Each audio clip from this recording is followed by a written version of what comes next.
This one, me? Oh, look at this good looking man.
Championship.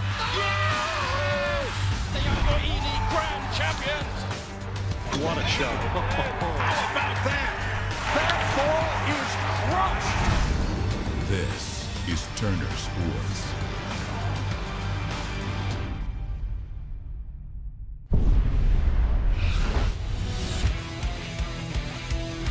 Winning a major title is nothing bigger.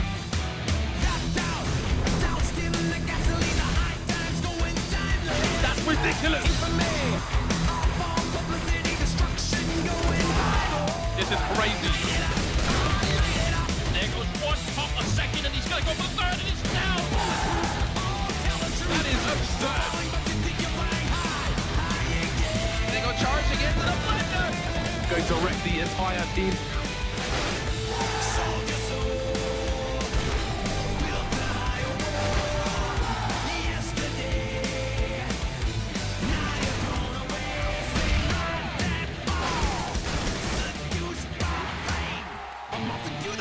They are fired up. All the fighter is gone.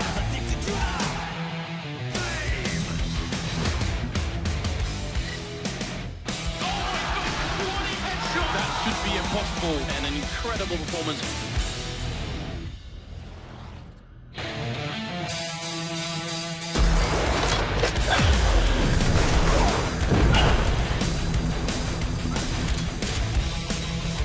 Yes, welcome to the Eleague Major. On your screen is one of the best young players in the world, breakout sensation of 2016. It's Magic's boy, who's going to be playing for North today. Another young upcoming player is going to be Hobbit, who are on Gambit, a surprise package of late. Towards the end of 2016, they started winning trophies. But there's one trophy that matters more than others, and that is, of course, the one in the shot there. It is the Eleague Major Trophy here in Atlanta. Welcome to the G Fuel Eleague Arena. I'm your host, Richard Lewis, and joining me on the desk, as they have done throughout the Eleague season, they've stayed on for the major, and we made it work. Thanks, no problem. It's Moses and, of course, Thorin. So here we are. It's another major, boys. We've come a long, Hello. Yeah, we've come a long, long way. Stravo, as they say in Serbia, for our international viewers. Indeed. It's good that you've brought a bit of that bilingual stuff that I'm used to. But we have indeed come a long way. We want you guys to get involved and tell us all about it. We're going to be using the Swiss system here. Duncan, give us a quick overview. Yeah, I mean, as you see on your screen, it seems complicated at first, but if you just follow these 4 simple kind of guidelines, it's very easy. You know, win 3 games, you're through the playoffs, you've got a legend spot. Lose 3 games, you're out of the tournament. You play teams that have the same record as you. If you're 2-1, you play someone else who's 2-1, and you don't play the same team twice. So if you play someone in this first matchup, you know you'll be drawn against someone else later on. There you go, and we do like this system, very much excited to see it. This is going to be the schedule, day 1. We did announce these live when we were on the road in Vegas, but just as a recap, you can see some incredible games. We're going to have Gambit versus North first, but then we follow up with Fnatic versus G2, SK Gaming using a stand-in. They're going to take on Hellraisers, then Virtus Pro versus Optic. That's just the first 4. Then Na'Vi versus Mouse Sports, Team Liquid versus Envious, Astralis versus Godsent, and Flipside versus FaZe Clan to play us out.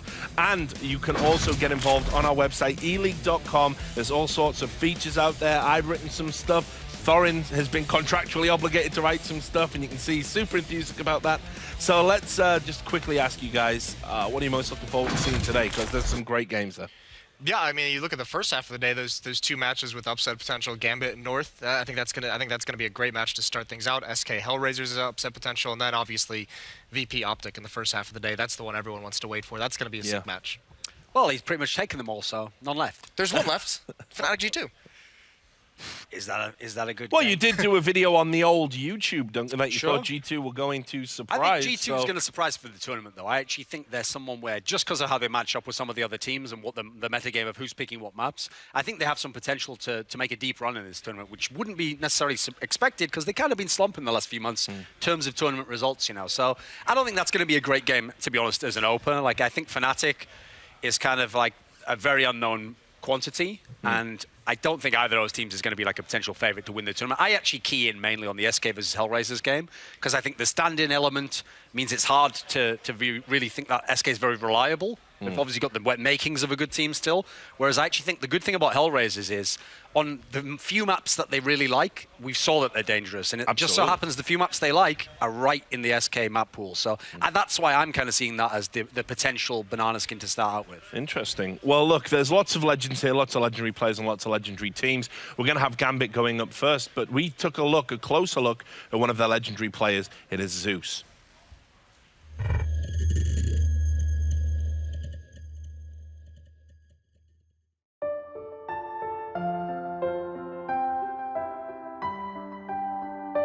Я родился в городе Харькове, страна Украина. Мы у меня дома.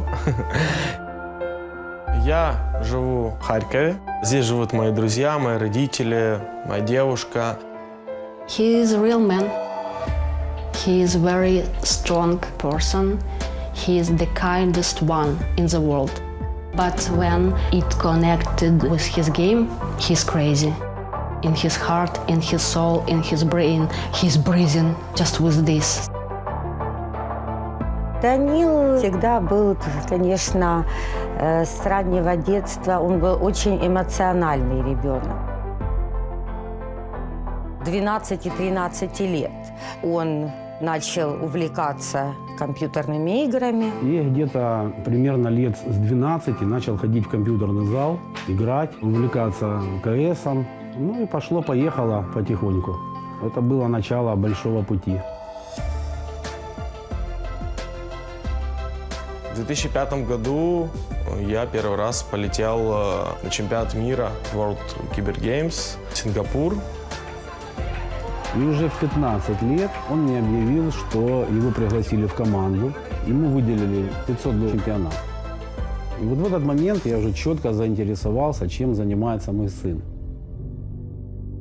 Папа же, он думал, что это я мужчина, мне нужно заниматься серьезными делами, и мне нужно становиться на ноги в этой жизни, зарабатывать деньги, летать потихоньку по миру.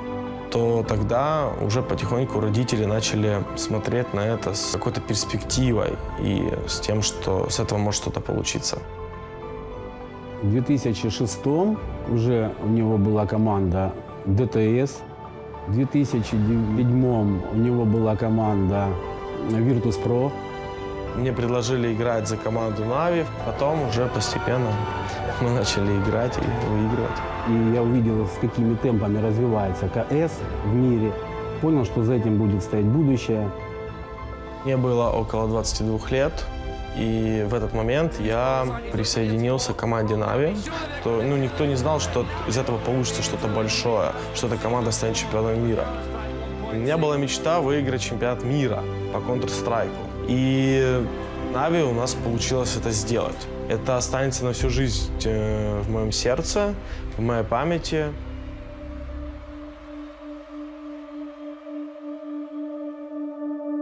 It's impossible in any kind of sport to have first places all the time. He wrote me at night the message they kicked me out. It hurt him very much. They did it behind his back. When we found out it was a vacation, we were absolutely destroyed. Na'Vi was his baby. Я строил эту организацию с самого начала. Но есть такая русская пословица: все, что не делается, все к лучшему. Вперед. Натус Винтер — это была такая ступенька для большого карьерного роста его. Часть моей жизни, которой мы вместе, 7 лет. Мы были около 7 лет вместе. Na'Vi дало мне очень много всего, честно. Это был огромный опыт. С Na'Vi я стал другим человеком. Я начал смотреть по-другому на мир. То сейчас из себя представляет Na'Vi. Хоть я сейчас и не в этой организации, но тем не менее. Не было бы счастья, да несчастье помогло. Это было начало нового пути. Когда любишь свою работу, когда получаешь удовольствие от своей работы, не имеет значения, где играть. В Na'Vi, в Gambit или еще где-то. Я вот капитаном был двух команды Нави и команды вот сейчас Комбит. Я присоединился к команде Гамбит в октябре, и тогда я уже узнал то, что будет у нас. Я был очень удивлен и очень рад тому, что у меня будет такой капитан, очень опытный, очень сильный, и я очень рад, что я с ним в команде. Finally, he got the team which he deserved. They are great guys. У меня появилось сейчас как второе дыхание. У меня появилась большая мотивация вот действительно тренировать этих ребят. Зевс нам помог выиграть DreamHack. Я думаю, во-первых, своим духом. У него есть какой-то дух победителя. When Zeus came in our team, I feel like we know how to win now. He knows how to win. He brings it to our team. This mentality of champions. Зевс очень позитивный человек. Он очень любит во время серьезных игр расслабить обстановку, немножечко там, скажем, подшутить. Я сделал вывод, что хороший капитан, наверное, это в первую очередь человек, который должен обладать двумя важными факторами. Первое – это то, что он должен разбираться хорошо в игре. И второе – это он должен быть, естественно, лидером, человеком, за которым должна идти команда, в которого должна верить. He said, if you want to win the titles, you have to leave this game. When you sleep, you have to think about the game. And the whole day must be about CSGO. They are working 24 hours every day to reach their goals and to win. I know that Zeus can bring us to the victory. Обладает он просто очень хорошим мышлением, умом. He is thinking all the time about his work. He cares so much about all people who depends from him. Я стараюсь слушать свое сердце. Я стараюсь бежать там за чем-то, а принимать правильные решения, подумав, взвесив. He is on his point right now. He can do damage.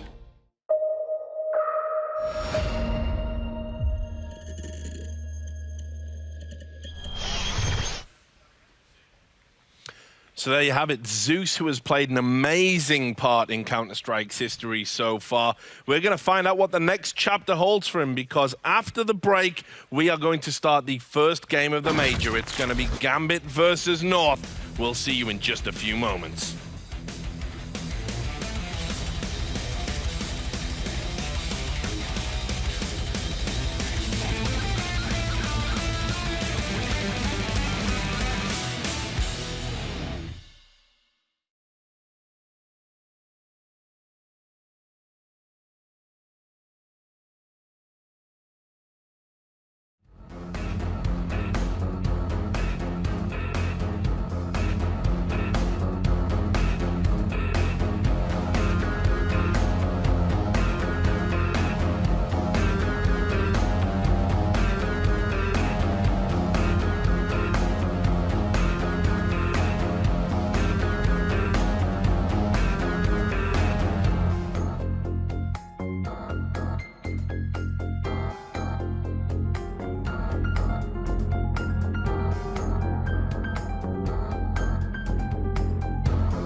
I think the most exciting for me would be ESL One Claw in 2015. Fnatic won their third major, and it was their second in a row. They are looking to etch their name on that trophy. this point in time, a lot of people in a number of the matches were like, okay, this is the time Fnatic falls. Fnatic have a serious problem. And they had to have a couple of amazing comebacks. I mean, they had one against Virtus.pro in the playoffs. We're not done just yet. We're going to a third match. That was about as close as you could get to someone having already won the series and then the other team turning it on them. Olaf is the man to do it. And then in the final, that was probably one of the most ridiculous comebacks you'll ever see in the game, and it was actually in a grand final. Envious, the French team, they were up 14-7, and they actually lost the game. And this will be Fnatic taking map one. It was kind of like they defied the odds, and they kind of just snatched it from the hands of fate or whatever.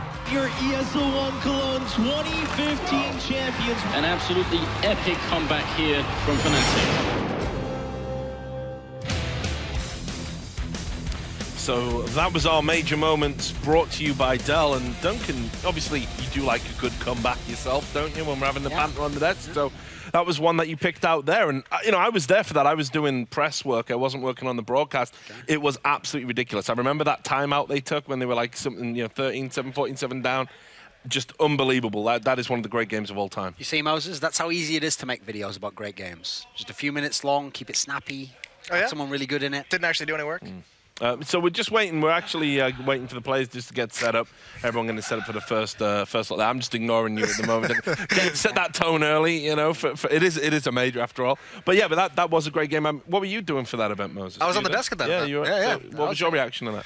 I mean, that was obviously the comeback in the final was the big one, but I know you put it very eloquently. It was very obvious at the time, but I know you had an article about it where that was the first time we'd ever seen, you know, the quote-unquote Virtus plow get actually stopped by Fnatic. So that was the impressive part of that for me was that comeback against Virtus.pro, where it was that team from Virtus.pro, so many majors where it looks like they're just going to make this deep run, and they just kind of they just come up a little bit short, and that time it was just Fnatic just stopping them cold. And obviously, I mean, that story actually has relevance today because Virtus.pro still exists. They're still a very dangerous team. And if anything, there is no Fnatic nowadays. There is no clear favorite who, you know, has it kind of etched on the trophy already. So actually, maybe this is Virtus.pro's time. I know some people out there really feeling like this is their chance to get that second major, which would be incredibly historic when you consider the other one was like 2.5 years ago or something. Yeah, we were meant to do this in Vegas. We were going to talk about your major moment, and we didn't have time to do it. We're going to do it right we're now. all out of time, sorry.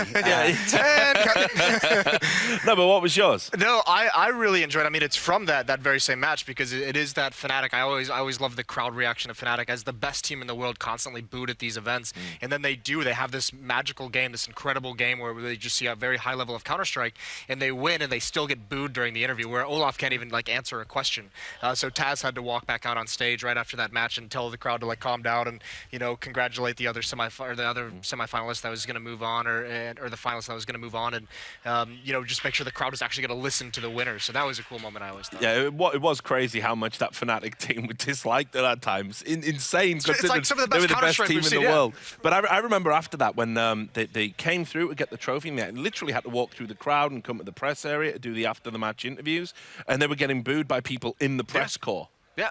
Actual journalists. And then when they came up to do the final interview, all the Q&A, a journalist next to me, I won't name his name, he leaned over and you love this story, he leaned over to me and he said, yeah, I just hate them, you know. And I went, why? And he pulled his phone out and he had an NIP wallpaper. All true. Anyway, we're ready to look at the rosters now. So let's start by looking at Gambit, and I'm going to throw this one over to you, Duncan.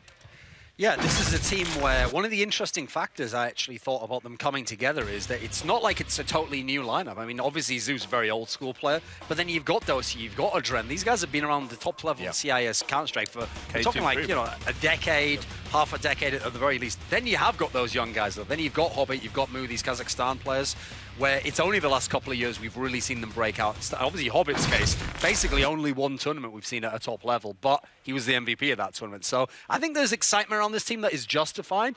The problem is we still haven't really seen enough to kind of know where their strengths lie. I mean, I actually remember when I went back and watched the games at that DreamHack Winter, it wasn't even like they won on one map consistently or they had like an obvious strength here or there. It really was a miraculous run in many ways, you know. So I really want to see what can they replicate here, because remember, the key thing is they didn't have to qualify. They already had that Legends spot. So again, they've kind of gone a bit under the radar since then. Yeah, and obviously the team we're going to take a look at now, North, they were at the tournament Gambit won, and they bombed out early to Tell us about them, Moses. That was a trend for this team at the end of the last year. It was actually after their win at Epicenter, which really put them on the map because they ran through all the top teams at the time. But after that, their results really aren't that good. Bombed out of that DreamHack winner, you know, groups at EPL. But this is a team really powered by Magisk and Config. Obviously, those are the two like star players of this squad. But I think the big thing is going to be interesting to see because at the end of the year when they were traveling for like 7 out of 8 weeks, we saw them get a little bit stale. You kind of could predict what was going to come. You saw them kind of repeating plays. They just didn't have time to adjust anything.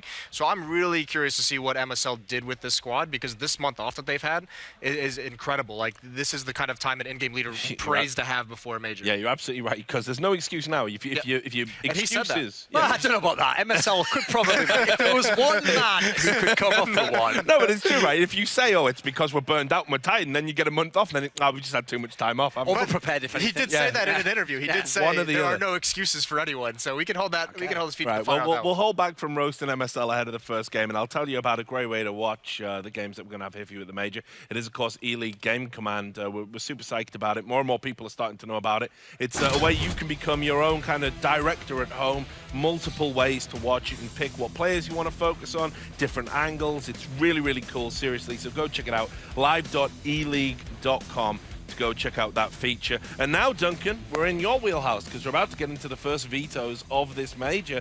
And I think this is going to be an interesting one, actually. What do you think? Yeah, well, we know North is a team that has one of the deepest map pools. Now, traditionally, Zeus teams do not like to play Nuke.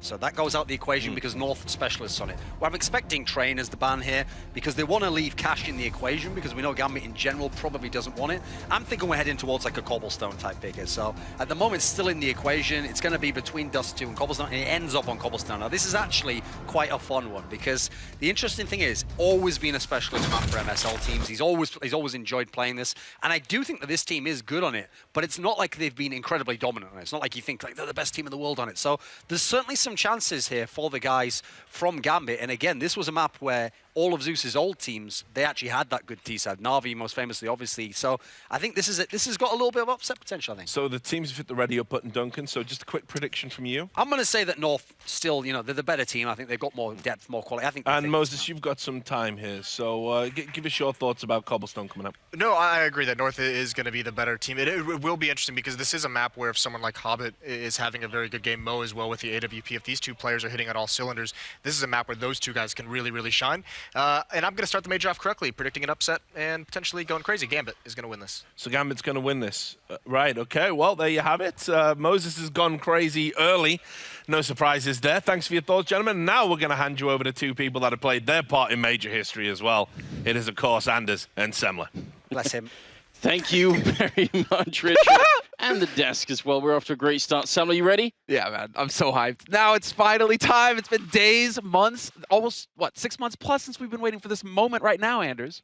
It's been a long time coming, and it's been a long time since we had this kind of a break in Counter-Strike content in general. We're going to head into the game. It will be on Cobblestone, so welcome, ladies and gentlemen. It's Gambit versus North, and I've really been looking forward to this match. I think it's a bit of a sleeper game, this one. It might be more interesting than it seems. I certainly think it will be. Do you have a favorite going to this? You know I have to be with North. I don't have a choice here. That goes without saying, right? Danish, Denmark, all that jazz. You've been backing Astralis and North for quite some time, so no surprise. I gotta say that Gambit, there's some serious upset potential here with Gambit. This is one of their stronger maps in the pool. Hobbit is nuts. He's got crazy potential along with the Dren, along with Moo. They have all the tools necessary. That's what I'm saying. It's a very even matchup, I think, and I think that Gambit can edge it. Well, we are about to find out here. We do have North playing on the CT side. We have Gambit Gaming playing on the Terra side. The best of one here, and Hobbit going to start out great, taking out Config, one of the really big players there on the Danish side. That's got to feel great. It's out on the plateau as well. It denies them all of the information. Config could only have seen Hobbit at that point in time, so he knows nothing about what's coming. What a great way to get started. Yeah, a little bit of a footstep there, so Rubino knows that they're still hanging around. Something to go off of. Because a lot of CT play on Cobble comes down to just getting even just like the slightest bit of information, a footstep, a noise, a bomb drop, something like that, and then playing off of that. It's intuition from MSL calling for the rotation, but it's still only 2 players here on B. And look at this, Rubino's actually rotating towards A. This could go south so quickly here for North. Well, there we go, especially as Cajun got tagged in the face and then shot in the back as he tried to fall back into the bomb site. Nice shot from Rubino, but he is going to have to do a lot more than that. He's going to get hunted down by Mo, and that will be Magus left alone in a 1 versus 4. No chance at all. Might as well try and save the armor if he can. I mean, I like the fact that Cajun went out and tried to look down the hallway because he had to do that. But once he got shot down, it's just never going to work out for them. Double for Adren and double for Hobbit, and that will be Gambit Gaming off to a great start. And I agree, there is a big upset potential here. Definitely on the favored side of the map as well. Like, this is a T-sided map. We expect it to go more towards the T side at the start of that offense, right? And everything plays out perfectly here for Gambit. Granted, pistols, a lot of it comes down to those instant headshots. It can swing both ways. We're going to have to see if Gambit are going to be able to survive this second round where North aren't waiting. They've gone for a 4-spy. They're going to invest in the Kevlar and the pistols. I do believe we have a technical timeout coming in here, so we'll get that sorted out very quickly. What we need to actually focus on, however, is just, I mean, Hobbit, look at that, like, just the little detail there at the end where he's just relentless. Like, he's like, you know what? I'm not letting you back off. I'm going to throw myself into this fight and take the kill easily, right? And we were just talking about this. A young player and inexperienced, you know, hasn't played that many tournaments, certainly not compared to the likes of Doja and Zeus there. So it's interesting, but maybe that's an advantage for him here. I mean, he doesn't seem to be feeling the pressure just yet. It's great to see that, you know, we saw that basically that video there. I'm sure it's going to be replayed again, guys, in case you missed it. But, you know, the in-depth, like, analysis of Zeus, the interviews, etc., his history. And you got a little moment there from Hobbit where, you know, he's just like, I'm honored, I'm excited to be playing with an in-game leader like this. They joined up in October last year, about the same time. And ever since, Zeus has basically been able to shape this player, this young potential star. Because that was mentioned on the desk coming into this. They go into, like, a month later, they go in winning DreamHack Winter, and Hobbit's the MVP of the whole thing. Well, the guy's a monster. He's got crazy potential. Look, on the other side of that, something that maybe wasn't brought up so much is the fact that once Zeus left Na'Vi, the shape of Na'Vi has been so weird, you know? So actually, out of all the players on that team, maybe now sort of feels like there is something about Zeus after all. They did say in the video he knows how to win. I mean, that was what Adrian was saying. Maybe that's true. There's a sort of like Kerrigan element almost, right? Where you're with a roster, like you said, right? 7 years of his life was put into Na'Vi. You're with these players for so long, and sometimes it's just there is going to be that shift where maybe they lose a little bit of confidence in your calls. Things aren't quite gelling. You get frustrated. You're going event to event, and it's not working for you. And obviously the frustration starts to mount to the point where, yeah, Zeus, he's out of the roster, but now he gets to go onto a team that were hopeless, that were lost without a leader. Yeah. So he gets to come in, and they're going to trust everything he says. It's the perfect situation for an in-game leader. He gets to reestablish his game and really just build this team around himself the way he wants it done. I also think that, especially because we're doing sort of best of one in the group stage for every match. I think the pressure a lot is actually not just on North, but also on Australia. Some of the Danish teams here, because Counter-Strike has been so much in the media in Denmark. It's like national media coverage, a lot of it, because of North being picked up. You know, obviously this sort of collaboration with the Danish football club and everything, sort of picking up this team. So there's so much pressure and so much focus on them. If things start to go bad, I think they can actually go very bad for maybe both these teams. Hopefully that's something they've prepared for. But even these games, even when you say, all right, Gambit, is it the toughest sort of team in the lineup here? Probably not. But I think it's still something that's going to be in the back of their minds. It's something they have to deal with. We have a scout being picked up here by Rabuna as the game is live again in the second round. And we'll see if they can do something with that. Nice grenade. Money grenade. Down to 45 HP. He's looking for that one dig, though. He's got that one-shot kill potential here, Config, with this pistol. This beast, and there you go. He gets one. Takes down Mo. Doesn't matter that he's at 45. He's still got to pick up the kill. Give his team the man advantage. And they've all rotated over to B here, North. They're collapsing on Gambit. Oh, no. Did he even stop running?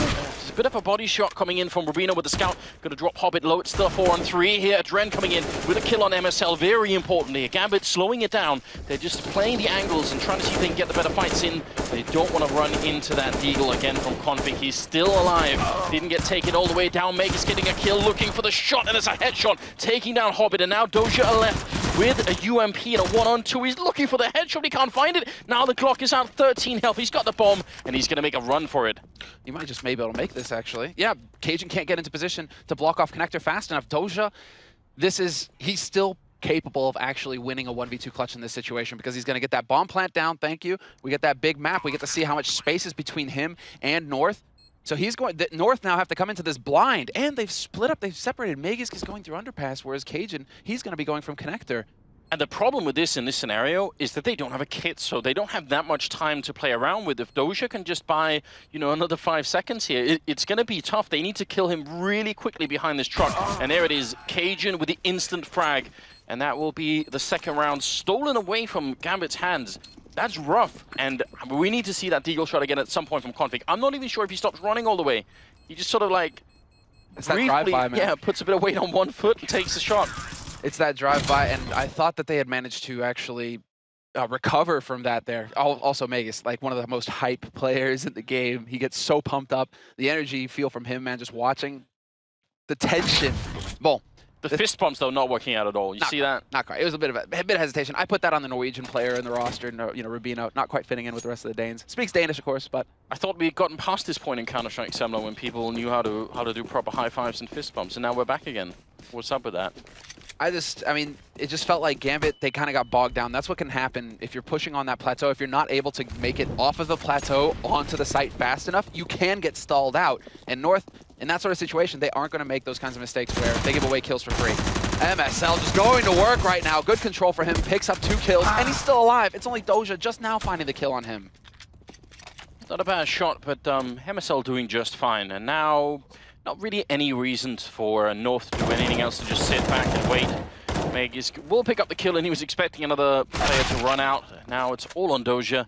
If he could find a kill with the UMP, that would be great for his bank. And the fact that Doja got the bomb plant last round is not insignificant either. So it's going to help out. It has made a big difference here, where now Gambit, they're like, okay, can kind of wipe the sweat off their brow. They're like, right, well, at least we got the bomb plant. We will be able to buy up again in the 4th round. That's going to be coming up next. Doja makes an extra $600 in his pocket, and now he's got an M4 to play with as well. Config going to get the flank on him, though. So 3 players surviving here. Are they going to be able to save the M4? They just barely make it. Config, that's a huge save. 3 grand picked up right there, and he's managing to save that, because that's what we're talking about in these anti-eco situations. You don't care if you die with a UMP with an SMG. That thing costs you $1,200. It makes you a lot of money. It's very strong. Yes, you want to keep those M4s alive, the Colts. So Config with a big save there. Holds onto that rifle going into this next round. It's going to be the 4th round, and Gambit, because of that bomb plant, they have the money to buy up with the rifles. Things are getting interesting here because we've got AKs on Gambit. Still very early on in the half. But the fact that North managed to steal that 2nd round away definitely has a big impact mentally as well. Let's see if Zeus can rally his troops and get them back in line. For now, they're choosing a very defensive setup, actually on both sides, really. I mean, MSL and Magus with a bit of a trap here. I like that, but it's also a big risk. This can end very badly. This is a common place to Molotov, and MSL, how is he going to get out of that position? Yeah, I do like it. It's super common to see that jump flash that comes over the corner. That's why MSL's turned looking into the wall. But it doesn't look like Gambit just yet are going to go ahead and oblige. That bomb is waiting over by A, but they're making a lot of noise over here at drop right now, Gambit. And it does look like, I mean, they do have the option to go for a split, but Doja's working his way back towards the B halls now with that bomb, and it does look like Gambit want to hit back towards that B site. Minute left on this clock. Couple of nades to work with. It's so key that Hobbit finds that opening kill, and he fails to do it. He only lives with 6 HP. Oh, I love the fact that they have the Molotov still. Oh, Doja's going to put it out, actually. Going to land on the plateau. Config now running back out of the chicken coop, but he's going to get shot down. Cajun is gone as well. Now Rubino alone on the site with a UMP. Not exactly the weapon you'd want to try and defend against this many incoming players. It's also a 3-on-5, so even with just 30 seconds left, they're in a great position here, Gambit. They're bringing it back slowly and patiently. Great spray from Zeus. Gets himself a triple, in fact, in the round. And Magus 1 versus 3. It's worth a try if you can pick up the first kill for free. What a remarkable round from North, actually. Just so much hesitation. They had massive nade advantage going into this. They're all looking for duels, which is a mystery. Why? Why are you looking for duels in these sorts of situations at this point? You have the nades. Force the nades out. Get those nades in play. All of these guys are dying with 3+ nades on them, when Gambit have got nothing. I think you're even more right when you consider the fact that there was about 40 seconds left. You know, at that point, if you're on the bomb side, you still have control of it. You're thinking, well, let's just draw out this fight. Let's see if we can make them have a long aim battle so that when they try and go for the bomb plant, there's 10 seconds, and we have Config in chicken coop, right? So just leave him there when there's only 40 seconds. Why not? Maybe they forget about it, and maybe they won't be able to get the bomb plant down. I agree. There's a bit of a weird choice for North to switch up the pace and try and go for those battles. Yeah, that was definitely a bit surprising, and that's the kind of nerves that I think you're mentioning, right? Where there's a lot of attention on North, a lot of pressure. They're definitely one of the teams we expect to see go deep into the tournament, but they don't have that pedigree yet. It's what, October last year, I believe, where they won Epicenter, and then they kind of dropped off the face of the planet, going out in groups at other international tournaments. We haven't seen from these guys that they're capable of bringing like a consistently high-level game where they can make mistakes like that. Other top teams wouldn't make those kinds of errors. And I'm wondering if that's one of the things that bringing in these sort of big sports clubs can actually do to Counter-Strike. That maybe it can help out on the mental front. You know, it's something they surely must be used to in sort of regular sports, keeping a consistent level of performance and all of that stuff. So maybe they've got some tools on board with that team that can help them out with it. Rubino on the corner with the Max 7. He's going to get the follow-up shot on Hobbit. It's not a bad trade. 1 for 1, making a lot of money with the shotgun. He's going to get a tag there from Config as well. And that opens it up here for Cajun. He knows that Zeus is tagged. He's going to get Zeus looking the wrong way. The jump scout attempts coming in here from Config. This is silly. Mo's going to catch Cajun B trying to support. But there's the long flank coming in from Magisk, and this is all over the place now. A 1v1. Doja knows where Config is playing from. He knows that he's on the site, so he has that to work with. But who's going to hit the shot first? Scout. Oh, headshot coming in from Doja. That's a very important save. Great play from Gambit. They are playing a very, very hard to play against version of Counter-Strike here, because they are occupying some pretty forward positions. They're either, oh, that's a nice setup there. He's got everything going on. Just gotta interrupt myself for a moment. Wait a second, so he's doing homework? He's doing a little bit of everything. Either he's a freelancer or he's doing some homework right now. I like it, I like it. And he's got like all the converting cables for that Mac as well, so he's got like everything going on. It's not bad. No, but what they're doing, Gambit, is that they're taking up some really forward positions, where normally if you have those positions, then you just try and run in and get the bomb plant down quick, and then you fight for the after plant. Whereas in fact, Gambit are saying, no, once we're forward, we'll just wait. And see if you're going to come and fight us. When you do, hopefully we win that fight, and then we go for it. So they're really being patient right now, which is hard to do. A good sign, actually, that everyone is listening to Zeus right now. No one is jumping the gun and just doing crazy things. This is a bit of a Zeus style, isn't it? The old classic Navi. Yes. Used to take so long to execute. It was legendary that they would wait until there was like 20 seconds left in the round before pushing onto a site, and they would still make it work. Rubino's going to find the kill with that Mac 10. A little bit of damage going his way. Zeus is there to trade. And so far, I mean, for a pretty hard eco coming in here from North, they've done some significant damage. 2 kills onto Gambit. That leaves 3 players alive here for Gambit, all of them sporting AKs. None of them want to die.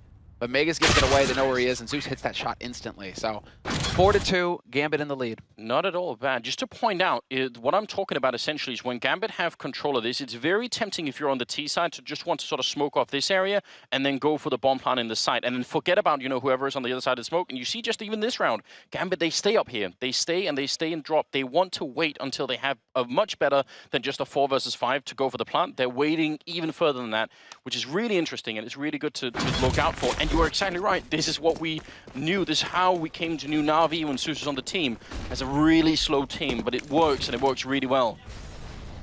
If you hit your shots. That's always the key part, that caveat, right? The little asterisk.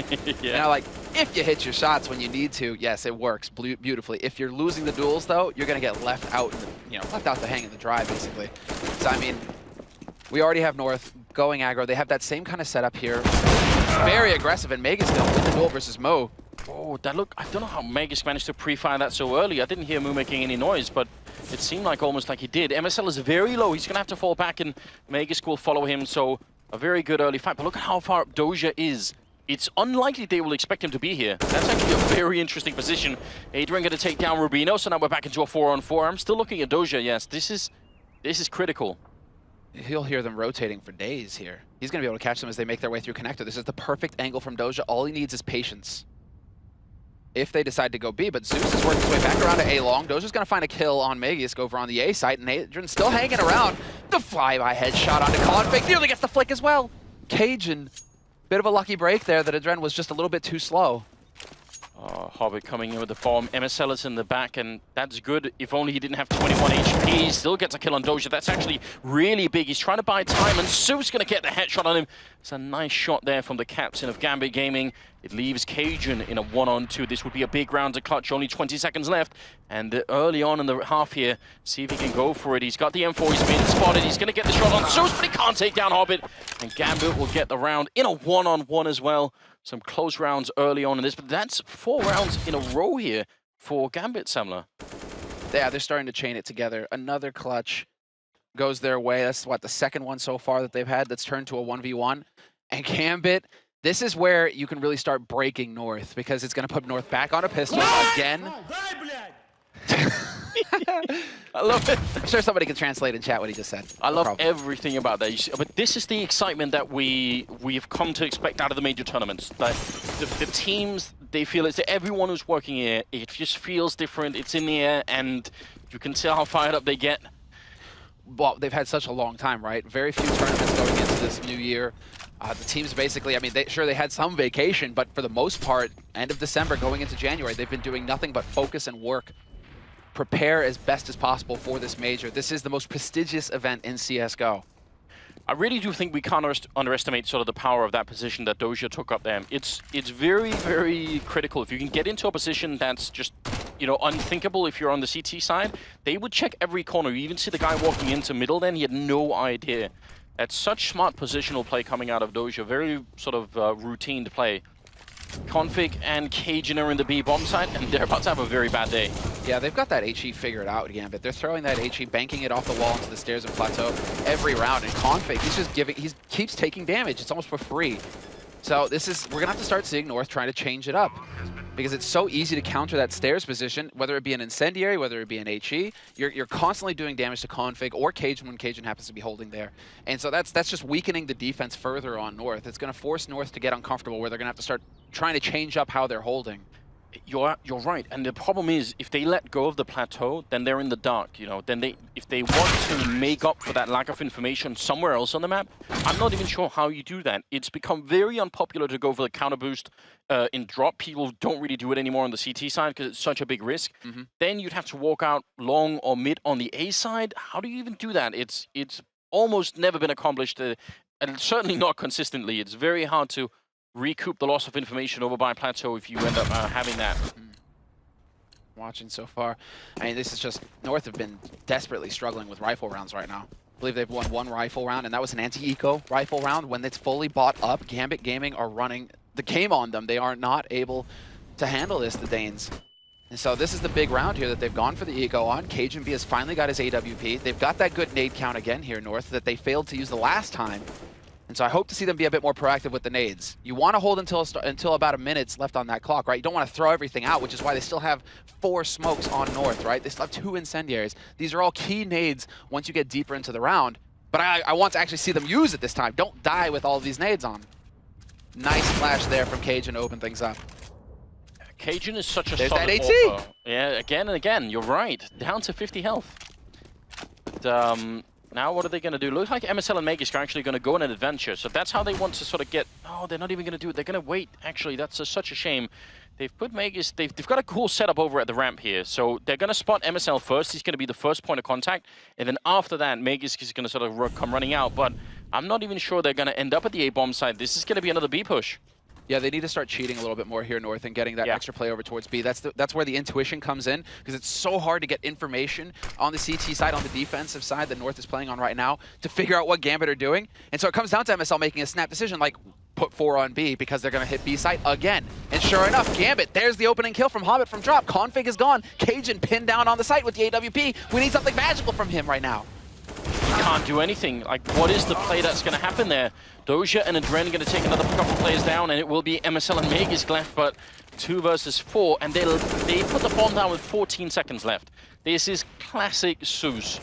Even if there was no name tag, you'd probably be able to tell exactly who was calling the shots right now. Magisk and MSL, are they going to try and see if they can bring this back? 2 versus 3, good spray coming in, but he's not going to get the kill. He will get the headshot on Mo eventually, but still out on the plateau. He's going to have to fall back and maybe try and get some exit frags, but he's not going to try and save this round any longer. He doesn't have a kit anyway. This is not good for Magisk. They lose the AWP as well. Like, losing the M4, okay, fair enough, but if you can save that op for Cajun, even for, I mean, Rubino, MSL, like, they do have some players on North who can actually op, but it's Cajun who happens to pick it up right now, being the primary, but they need to actually try and save this gear, and that's what Magisk is doing. He's hoping that the AWP got blown up to some place where he could actually pick it up. So basically, not going to happen. Just to point out, this plan that they have for defending this bomb site. They're both stood at the statue, and there's no plan B. If one of these guys goes down, then one angle, and this is what happened in the round, that angle disappears, and now Cajun, who's left, has to cover both angles at the same time. That's just never going to happen. So it is sort of an all-in on the defense on B bomb side. You're hoping that you will win either or both battles. You almost have to win both, Because even if you get the first kill and drop, but then Cajun goes down on plateau, you're still not in a great position. You're still going to be in a really awkward spot. So it's happening again because they don't have the information. They don't have no idea what's happening on the T side right now. Yeesh, and they're right on the edge here, North. They had about 4,000 each, and so it is going to be the force buy coming through here for North. But this is the tactical timeout. They have 4 30-second timeouts that they can use, each team, throughout both halves. In North, they've decided this is it. We have to tap out here. We have to take that 30-second break and actually discuss what is going on here. Because so far, Gambit Gaming, they don't care. They're going B-side. They go B-side every single time. It's only in an anti-eco where they went A and got slaughtered, and then they went late A after things fell apart on B. Apart from that, Gambit, all they do is hit the B site. And so this is where the mind games are going to start kicking in, where MSL is going to have to start guessing, are they going B again, or is this finally the round, like what's happening now, where they're going to go A? They're going to get a free pass into the middle, all the way up the ramp if they want to. Magisk is going to be behind them, but it won't matter if he's only going to find out once the bomb is down, which is what we're looking at right now. MSL is the other player that's close by in the middle of the map, but this is essentially a blind roll coming out of Gambit, and it's perfect. It couldn't be any better right now. Zeus, I don't know what level he's reaching right now when it comes to the calls, but his team, they've got to be very excited at the moment here. 7-2 as a scoreline, probably about to be 8-2. I don't know how they come back and defuse this bomb here. It's going to be so little time left by the time they win the fight, if they even do that. They've got Doja holding long as well. So there really isn't a whole lot. Adrian, it doesn't even matter. He's going to find the kill on Magisk. MSL's rotated over quick. And it has been a fairly quick rotation, but this round is a wash for North. Already, it's done. It's over. They can't rotate in. Too many choke points to actually try and get into the site. There are too many angles that they'll have to check as well. Where Gambit, they've got all 5 players alive. They'll be holding all day. So North giving up this round. And you're right, this is Zeus. Just a sick call on his part. He's like, right, timeout. What are they going to be discussing? Oh, we're getting hammered on B. Sure enough, North, they stack 4 players on B this round. And Zeus is just one step ahead. He decides this is the time to go A, full out with the guns, and it works perfectly. 8-2 is going to be the scoreline here going into the next round. Gambit are off to a fantastic first half here. So on the plus side, obviously, they get to save the rifles. That's good news, but you must feel like you're being read just too well at that point. You know, it's very hard to keep up any kind of optimism, any kind of sort of feeling, yeah, no, we'll be fine, we'll come right back into this, when they just walk in and put the bomb down without even spotting anyone. That's obviously a horrible feeling. At the top of the scoreboard for Gambit Gaming is Dren, the player from Kazakhstan, with 11 kills, and then we've got Sush right behind with 10, but nobody is so far behind that you have to say that's a real problem, whereas I think collectively on North, it's not that anyone is sort of horribly underperforming, but they do just need generally to kick in. They need more kills every round. Well, I mean, there's kind of a key player. There we go, the aggression. This is the second point that I was about to make. Cajun, and more importantly, North as a whole, they need to start going for some chaos plays here on the CT side. They need to start getting aggressive and hunting frags, and there, Cajun, aggressive peek at danger towards slope, towards T-spawn, picks up the first kill, and now North finally, they have a round where they have the advantage. They have a man advantage going into it. But Config, where is Config? Config and Magisk, they've been hailed as like the 2-star players for North, the high impact players that are going to get the kills that make the difference and allow North to win maps. And Config is sitting at 4 kills right now, and we're going into the 11th round. That's not enough from one of your key players, your linchpin player. Yeah, and I think we've already sort of covered part of the reason, right? That plateau position, that they're no longer even trying to hold the plateau North. You can tell they've just given up on that idea. That means he falls back into the bomb side, and then he's at the mercy, essentially, of everybody else. He's playing a very passive game, and that's just not his style. Config does do most of his work on the T side, but they obviously need more than 2 rounds in this first half, so maybe they need to let him loose a bit and say, all right, we'll try and go for a crazy battle early on, just try and force the fight before they're actually on the bomb side. Curious to see if this position here for Magisk is going to pan out or not. One of the usual Molotov flash spots. Nice deep flash there into underpass to slow things up. That's just going to cause them to stumble a little bit, but there's the flash. Magisk sees it coming, hits the timing, gets the spray on Adrian, and there's a follow-up, but Zeus with the pre-fire is going to shut him out. A 3-on-3 now, and they're rotating over from the B site, but moves in position to spot him rotating in, and this is going to fall apart here for North, unless they can find a kill quick. And Rubino, he will deliver, finds the headshot on Zeus. Hobbit alone, 1 versus 3, 6 seconds left. He's going to be going down as the UMP from Rubino picking up another kill, and that'll be North finally, after losing 7 rounds in a row, they managed to come back and finally win 1. Cutting it close. But this is it. That was a buy round coming in from North, and they actually make it work. They make it stick, and we should see. There we go. A little bit of hype from Vegas, not as much as before. kind of reining it in. He needs to get warmed up again because it's been a pretty horrendous first, start to the major for North so far. Gambit are definitely the ones who are in the lead here. And they're taking a tactical timeout. What do you make of that? I mean, they obviously have plenty that they can use, and I mean, you win 7 in a row, lose 1 round, and then, all right, let's go to the drawing board right now. Let's make sure this doesn't get out of hand and see if we can just, because obviously if they win this round, it's going to be hard on North's economy. They will have money to buy on some people, and maybe they will just force it up anyway, but it will be a really thin buy. Double AWP as well coming out off the Danish side. This can promote more passive play, though. This is probably what Config is thinking, where it's just like, if I'm going to be holding from the site, give me an AWP. They're going to try and push out on plateau, then I can just hit that shot, and we're cooking with gas. But if he has to go aggressive, it might be tricky because double AWP is not usually like the more aggressive style that you want to see out of it. Although it does look like Cajun's going to be taking it back over towards A long.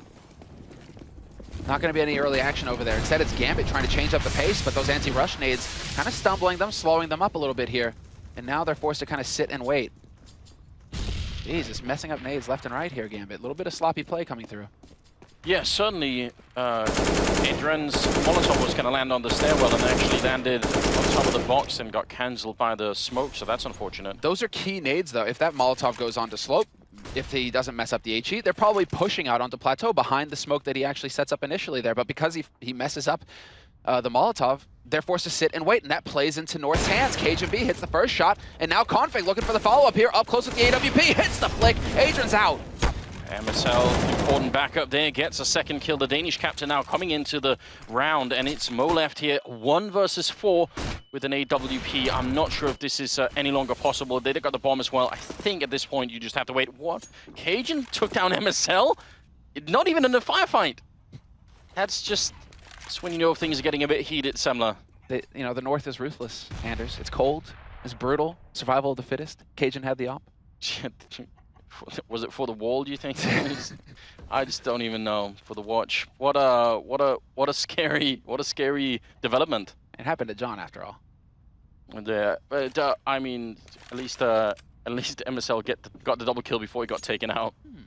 I wonder if they thought he was in the smoke and then he just like blind fired into it. I wish we could see a replay of that.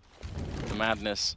But yes, Mo's already going to be saving the AWP. I'm told we will get the replays. That's good news. I really want Magus to be in a position to be able to save Config's op, though. Because so far, like Config, he hit his shots. It worked out fine. Magus, can he get up there and save it? Come on, you need to get that up. Whew, just in the nick of time, he picks it up. That's a big save. They wouldn't have had the money to rebuy one. So that's a huge save for North and their economy going into the last rounds here in this first half. And while we get Cage in that opening kill on Doja, what? He even... It's just nerves. He just thinks that might be the enemy player walking out. So well, he had time to double zoom. I think that was actually, MSL, he's getting taught a lesson like MSL, you better tighten up your game, otherwise this is what happens. World War I theme going on, which keep moving forward or get out of the trenches or bad things will happen. I don't know. Config and Rubino over at the B bomb side, a pretty heavy stack on A considering they've been losing most of the rounds here North on the B bomb side. They're still taking the risk and saying, all right, let's put 3 people in A early on and see if that works out. That could heavily backfire unless Rubino and Config can do some work. Look at the Molotovs they have for Config's position. If he doesn't get the first shot, they're gonna flash him and burn him out of this chicken coop. And he gets the leg shot on Adren. Now the grenade should be raining in. He takes down Doja, and Rubino gets a kill on Adren and Config to follow up, taking down Zeus. A great round here coming out of the Danish side, and a third kill coming in from Config. He can't get the fourth, gets tricked by Hobbit, but still the grenades are now raining into his position, and the flank coming in from MSL. So what a round from Config. He was absent for so much of this half, but now he's finally back. Textbook, and they saved the second op as well. MSL picks it up just in time. I keep bringing that up because it's so important. It costs $47.50 to buy that AWP.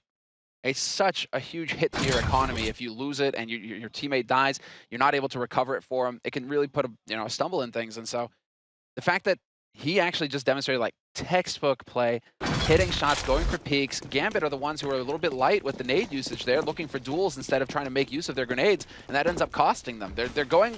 We're seeing like some stubborn play coming out here from Gambit, where they're actually just trying to be bullheaded and try and brute force their way onto bomb sites.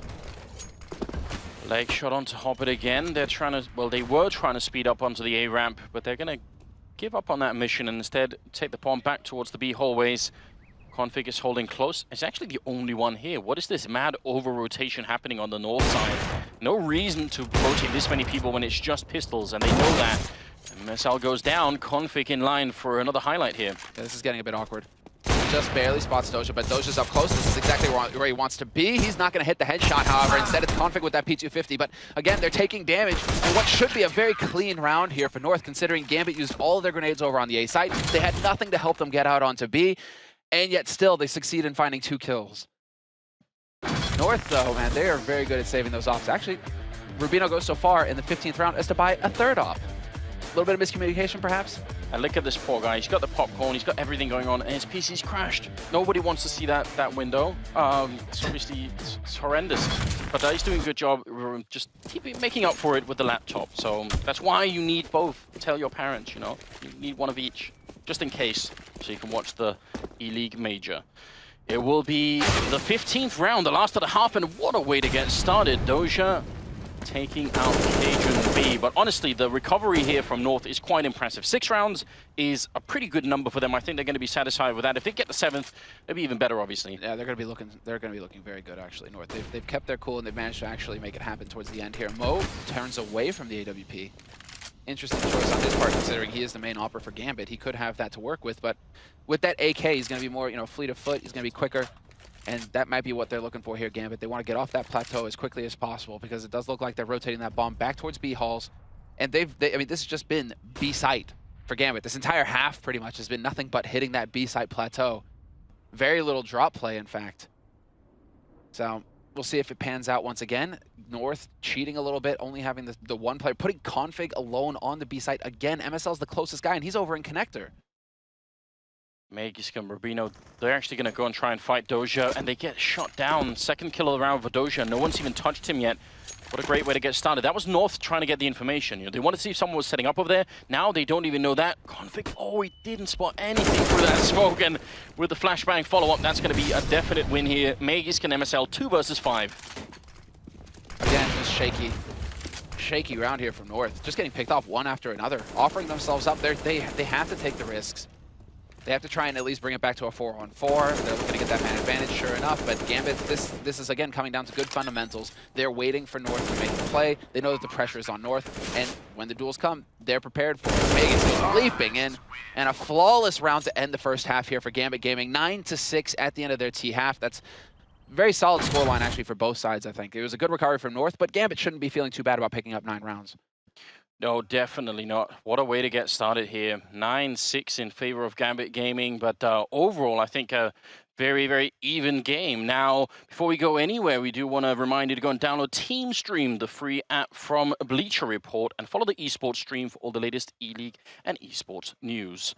Now, you see it right there on your screen, so it's easy to do to keep up with all the results, obviously, and everything else that's going on here at the E-League Major, and it's a long one this time. I mean, the format is great. I'm so excited. I woke up at 5:30 in the morning. I just couldn't sleep anymore. I was just ready for it, and it's been such a long time coming. But what do you think? I mean, I would consider this a fairly even result, Tamla. 9-6. If I'm either team, I think I can win this right now. Yeah, the one thing that concerns me is just that Gambit have picked up, they picked up the T-side pistol. They did get 4 spot in the 2nd round, but still, they're picking up the pistols. If they can pick up that 2nd pistol here and get up to those 12 rounds, things can get a little hairy for North. That's where North are looking to right now just tie it up. They want to get that second half pistol tied up at 9-9. Now, you know what's really concerning me is the mutiny that was happening in that first half, that team kill that was coming. I don't know if we can see that again, just because that's something that we obviously do not condone here on the stream. Should be there for your teammates. He had time. I don't know. Yeah, that's Cajun being definitely wired a bit tight. He had time to zoom in again. Yeah. He was fully tunnel visioned. Actually, I know from talking to many other players who play with the AWP that Cajun is one of those players they don't like facing up against. He's just got some very, very good timing internally. Even if you are sort of a full-time AWPer and you're playing as Cajun, it can get really rough trying to fight him. So normally he's got some great timing. But he's very confident in his play. Yeah. And quite a smart player. Nice. I'm just glad to see Zeus so involved right now with the talks. I mean, speaking of the man, we have him head-to-head here versus Config. Zeus with 12 kills. Adrian kind of dropped off a little bit. He had a strong start. at the beginning of the half, got up to 11 very quickly, and then kind of didn't really go much further than that afterwards. Config, though, he kind of woke up, started off very cold, going into the 11th round. I think he had 4 kills, and then by the 15th, boom, he's sitting on 11. So he's definitely started to wake up a little bit here, Config, and he is one of those key players because he's one of the entry players here for North going on T side as well. He's the one who's trying to create space, create opportunity, look for the headshots. So if he's starting to feel it, things are going to be looking up here for the Danish squad. Absolutely, and we are live into the second half. If you are just joining us, then a big welcome. You're right on time. This is the first game of the Eleague Major. Still in the group stage, obviously, and the scoreline is 9-6. We're moving into the second half here, and Gambit, they just need another couple of rounds and they'll be good to go. But North, if they can win this pistol, who knows? They could be right back into it. Adrian taking down Rubino early on. That's a great way to get started, but then comes the double frag in return. And Doja by the rock here. They're going to get a bomb plant, or they should. They maybe can't even cross. Look at the health that's left on Magus and Config here. This might not be so easy. Yeah, Magus is actually looking for the flank. Mo is watching for it, though. And now there's the bomb plant. Zeus is up close. He's not going to be able to get in there due to that flash. It was a team flash, in fact. Kind of messes him up. And it was a fake. He doesn't actually stick it. Cajun, he heard footsteps so close that he doesn't want to go for the bomb plant, risk getting caught. That's going to cost them. Magus is down. There's the flank gone. Cajun B with 100 HP. No Kevlar. He needs to come up with a magical headshot here. He has to make something happen. Doja's been spotted, but there's Zeus with the flank. Great CSAT 75 work. That leaves Config with 55 seconds, no bomb, and they know exactly where he is. This shouldn't be possible, really, and he's going to get shot down by Mo. That's a really great way to get started. Gambit continuing on, and honestly, you're right. That team flash that hit Zeus prevented him from stopping the bomb, but then North didn't go through with the plant. If they had, this would have been a very different 3-on-3. Magus is kind of off on his pistols right now, though. Lost that duel 1v1 versus Hobbit at the end of the first half pistol, where he had plenty of opportunity to hit the headshot, wasn't able to connect with the pistol. And in this round right there, he had the drop on Mo, and yet isn't able to get the shot in. He gets shut down. So you're talking about a key player right there in one of the key rounds. That's it. North have lost both pistol rounds on this map. We're 10-6 now. Gambit, they're into double digits very early on here in their CT half. In the first half, North managed to steal back the second round. If they could do it again, then great news. But if not, yeah, this is going to be an uphill battle for sure. Hobbit playing all the way back in Chicken Coop, which is always a good idea in the second round here. It's going to be hard for them to try and grenade him out. They just don't have the equipment for it. They are trying to make their way on, and the bomb will go down. At least that's not a bad start, but they need the kills as well. Magus and MSL left, and now just MSL. He's coming inside the smoke here. 1 versus 3. He can take down Zeus quick enough, and actually, if Ren's going to go down, very close to, if he got the kill on Zeus, then that would have been a very winnable fight there. But ultimately, Gambit going to win the round. Puts them just 5 rounds away from winning this first map. Unbelievable how close that was. You're right, Zeus 18 health. With the UMP, if MSL hits that shot on him, it's a totally different situation because he's by big box. He can actually rotate around that all day long, and Mo would just be playing ring around the rosies with him. Not good enough, though. Countdown begins to get into this 18th round. 11-6, CT side here for Gambit. And well, North, again, they have to go for the eco. It's not going to be until the next round where they can afford to get an AWP. If that's the battle plan, it looks like Cajun, he's managing his money for just that. He's at 3,000 now, so he will have that op if it's part of MSL's plan. Defensive smoke, grenade out on the other side. Zeus only 20 bullets here, can't afford to miss too many. They actually does get the double kill or triple kill. That's very impressive. Not as easy as you may think with only 20 bullets like that, and they're all coming through the smoke. So pretty well played, I would say, for the captain there. Just a moment's hesitation there, actually, because MSL's throwing himself to the right. The whole point is that the follow-up man behind him it goes to the left. And so Zeus is stuck in a position where he can't spray both at the same time, right? They're not lining up for him. And so it was just a split-second delay there. MSL was out first, and then his teammates took too long to come out behind him. It allowed Zeus to actually spray transfer. But that's how small the margins are here. You know, North aren't just throwing themselves through the smoke willy-nilly. There's a plan. It just didn't actually get executed properly. Simo turning his back, waiting. Oh, the wallbang's coming through, and he's running to the other side. That seemed like almost suicide then, but he will be surviving on 5 health. But you saw how he was counting the flashbangs in his mind. He was thinking, all right, they're going to throw one, and as soon as it came out, he wanted to go for the fight, and then they just fired right through the door. Oh, MSL, the timing. They actually managed to sneak past the HE as well. All right, this is getting silly, but we're seeing a different tactical approach here from North. Straight off the bat, in the buy round, they're going towards A site. Nothing to do with B this round, apart from Rubino, who's playing Lurk over by drop. He's the only one here for North over on that B side. Instead, North definitely looking to just get full control of all the points of access towards this A site. They've got long, just about. Zeus is going to get that smoke down, but that's fine. There's still a minute left on this clock, so they can play patient here, North, and wait this smoke out. They don't need to take any risks by jumping through it. And there you go. They're actually granted a gift by Zeus, who goes for an information peek, gets punished for it. Cajun holding the angle, and that sets it up beautifully now for North. Are we going to see the rotation coming through here, though? Mo still alive with that AWP, and sure enough, he hits the shot on Rubino. And he gets out before the Molotov lands. That's also a critical point, but he's going to go down to Cajun eventually. Now in the back of the bomb site, Adren ready and waiting. He's got the M4, but MSL running headshot on him. That's the critical kill that they needed. Hobbit's coming in with a flank, but I'm not sure it's going to be in time. It's going to be very difficult for him to execute this. Helped out by Doja. That shot with the UMP to take down Meg is definitely important. Still a 2-on-3 here. Bomb ticking away Hobbit. We've seen him do this before, but now is really the time to step it up before North start to gain any kind of momentum. He's trying for the click there, but he's going to get bested by Config, and Cajun will find a third kill of the round for himself without anyone doing any damage to him at all in that round. That will be 7-12. That's very important. I think North, almost this game hinged on them winning this round. Yeah, I agree, because if they allow Gambit to get up to 13, right, everything was set up for Gambit to run away with this first map. In the second half, they won the pistol, they won both pistols. Statistically speaking, when teams win both pistols, they win the map. And so North are way behind at this point. This is almost a comeback situation for them.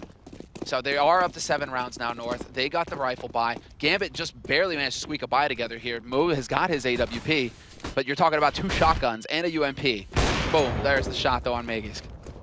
That's such a brave play coming out, and the result just brilliant. Adren now, he's going to put up a bit of a forward smoke, and now they're not even going to slow down North. They just run right in. Adren around the corner, trots Rubino, gets another one on MSL. What a great double kill coming out here. And now Gambit, prime position to steal this round away. Zeus even standing in the fire for a bit to try and get that kill. Cajun going down, and now Config 1 versus 5. If anyone could do it, maybe it'd be him, but this is a bit of a tall order, really, and he's going to go down after just the 1 kill. Adren, the man of the round there. 1 max 7, that's all it took. Oh, buddy. Can you spell catastrophe, Anders? It's like, I feel like we're on an episode of Sesame Street at this point. I've made a promise to myself, Semler, not to do any spelling or math while live on stream, just because of the obvious outcome. It's obviously going to end up well, is it? That's a catastrophic round for North. That is horrendous. Because look at this now. They're going to go full hard eco because they need to. They're desperate to get a bomb plant. They want that bonus $800. If they get the bomb plant and lose the round, great. They're still getting bonus money, right? And so that's what they're looking for. And there's the spot from Mo, perfectly timed, gets all the info. Knows that they aren't going up against a buy, that North didn't force, and that now, well, Gambit, all they need to do is play safe and hold angles because they know they're dealing with an anti-eco in this situation. Man, this is going to be Gambit getting up onto 14 rounds. That's huge. They have such a large margin for error now, Gambit. They absolutely do. Doja doing great work with the UMP, and Hobbit coming in for a bit of a cleanup so nobody goes down. 14-7 the scoreline here. This is where they have their backs to the wall, North. There's nothing left. They've got to make this work. There's no more mistakes to be made. And all they have is AKs, some grenades. Not really too many to work with here. This is rough, really rough. This is brutal right now. I There's think MSL, the man. That's the man right there, MSL, the in-game leader for North. He needs to come up with a solution right now. They need to figure out what is not clicking. How are we not able to make it work? Where are my players? Config, Magisk, like, where are my guys who are supposed to hit insane shots and keep us in this match? Because a lot of this, when you're rushing A like that, a lot of it's coming down to aim. You're hitting your shots or you're not. That's what the whole round hinges on. If you're going for strats like that, your players aren't hitting their shots, you're left dead in the water. I think a lot of people during their pick-in predictions were thinking this is an easy one. Obviously North are going to win this one, and maybe they've been fooled. It certainly feels like it. Config goes down early on to Zeus, who's actually not just been captaining this team towards a win on this map. He's been doing most of the fragging as well. He's out of control right now. 4-5 here in the 22nd round. They need to make a comeback right now, North. They're trying to see if they can get down drop, but if they don't win the first fight here, I'm not sure they're going to have a chance. No, especially with this man advantage. Nade advantage as well, so he's still got that incendiary that he can put into play.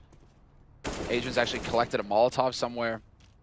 And so, well, Adrian's got that AWP. He's holding from Chicken Coop towards drop. If they try and make the play from here, Cajun, you're going to take a bullet to the face. So instead, worried about somebody going for the info peek. And that's Hobbit holding connector. But the bomb is rotating back. 35 seconds left on the clock here. 14-7 for Gambit. They're on the edge of match point here. They can just get out to it, and Bo's gonna spot him as somebody misses the shot. That was the key kill right there to make the difference for Gambit. Yeah, and he actually spotted the gun barrel twice before he went for that peek and still couldn't get it. That's a bit of a misstep now. Hobbit in prime position. He's going to get the one spray down, transfers onto Rubino, drops the bomb as well. Now 15 seconds left, 2 versus 2 here, but it's the clock that's really working against the Danish side. 10 seconds, and Cajun going to rein it back in with a great double headshot from the AK-47. And it will be Gambit now, still with a massive lead, but North, I mean, they're barely hanging in here. How is the money looking exactly? The money here for Gambit, they still got it because they did manage to reset North hard. That allowed them to get that perfect farm round and build up the bank. So they will be able to go for a full buy here, Gambit, get all the nades and everything that they need. But again, at North, they get a chance. Because if they win this round, North, this is where life gets difficult for Gambit, where they get hard reset and their money is going to be in shambles. And that's key.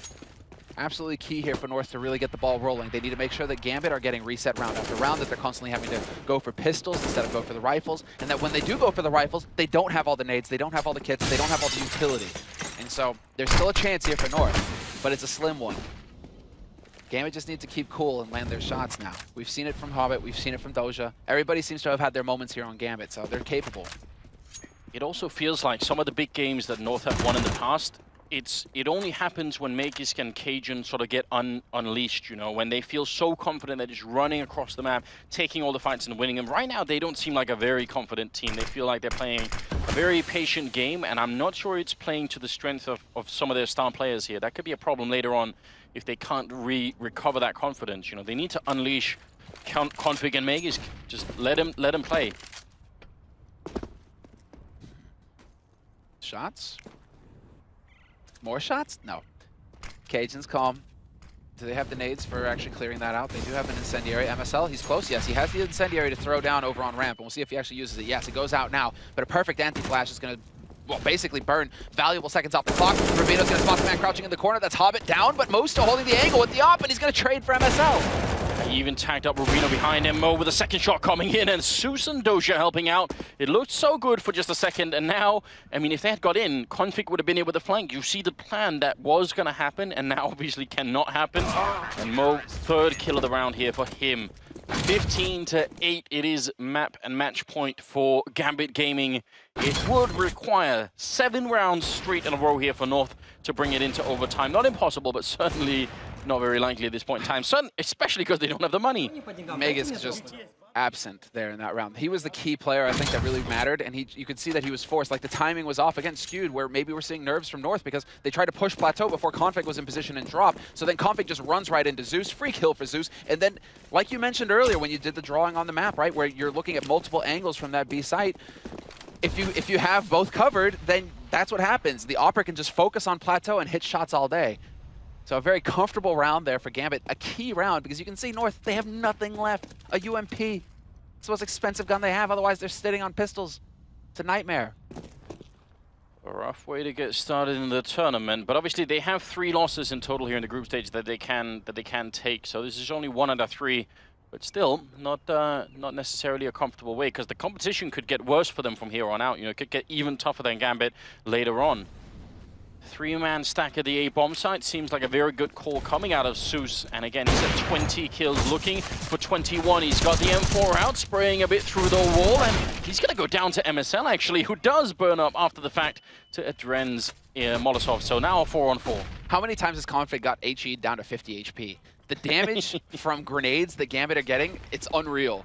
Config, he spent most of this game on half HP just from taking shrapnel to the face without even seeing anybody. Doja catches him out, and it's all on Config, the man in question. 29 HP left on him. Tech 9 in a dream, and he's going to hit the headshot on Adrian, but it's a 1v3, and they're going to swarm him. 16-8 at the end of the first map of the Major. I mean, absolutely amazing, isn't it? It's true Counter-Strike Major fashion. There's always an upset. I've said this a couple of times. I always go into this group stage thinking, you know, oh, it's a clear-cut picture. I know who's going to win and who's going to lose, and it never turns out like that. It's always the other way. It's very exciting. We'll be back with a full analysis of this game. Don't go anywhere. It's only beginning now.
Yes, welcome back to the Eleague Major in Atlanta. First game, first upset. We did say this was the most competitive major in the whole history of the tournaments, and this certainly has set the right tone. We're going to throw it over to Sue now, who's going to bring us an interview with the victorious Adrian.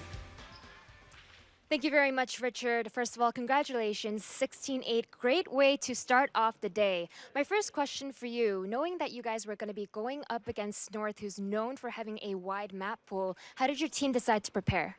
We knew everything about them because we watched a lot of games. So we knew exactly what maps we were going to play, but we didn't prepare exactly for them. We just prepared for the whole tournament. We just knew some special movements of them, so it worked for us. And with the first map turning out to be Cobblestone, I can't help but feel like your team must have felt very confident, as this is a map that your current roster is completely undefeated on. I don't know what's happening with our Cobble, because it seems like good, but I don't feel like this is a good map for us at all, because there is a lot of issues, but today it was great, and I don't know. Well, after the win at DreamHack Winter, how did your team recoup, and what did you do over the break and prepare for the major? We had a little bit break, and then we decided to prepare with hard mode. We just played a lot, and we focused on our game, our movements, and our just how we're going to play on the major. Because yeah, we are the how to say. Never mind. We are not the team who everyone expects to win. So yeah, underdogs. Yeah. So we just prepared our game, and no one knows how we play. All right. Well, congratulations again, Adrian, and best of luck. And with that, it'll be Gambit taking down North in our first match of the day. Yeah, thanks a lot for that. I definitely will remember the word underdog. Unfortunately, it doesn't apply anymore because you've just beaten one of the favourites. Now, we're going to take a look at the highlights, guys. But I got to say, when Cobble came up, I thought this was a little bit of a strange one. I was crunching the numbers backstage. Last time Gambit Gaming lost this map was in October 2016. It was in the Adrenaline Cyber League, and it was to Flipside in overtime. So it turns out they're not bad on this map at all. So I'll start with you, Duncan. Was this a mistake by North leaving this in? Not necessarily. I mean, this is certainly one of the maps that North like to play. Also, you look at kind of the complexion of the game. Okay, they lose both the pistol rounds, but the first half, absolutely competitive. Normally, if you're a Cobble team like they are, that's exactly the sort of first half score you want. You know, you keep them fairly limited on their T side. That's where you would expect North to do work, is on their T side. But that was where they were terrible, actually. They looked very, very hesitant. Every tactic was a slow tactic. And then even when they went onto sites, there was no exploding onto sites. It was people walking into sites. So I don't know what it is with North, but they looked like they had no confidence in the second half. Yeah, I mean, this was something where they just very much came out flat, but I mean, a very sick performance from Gambit as well.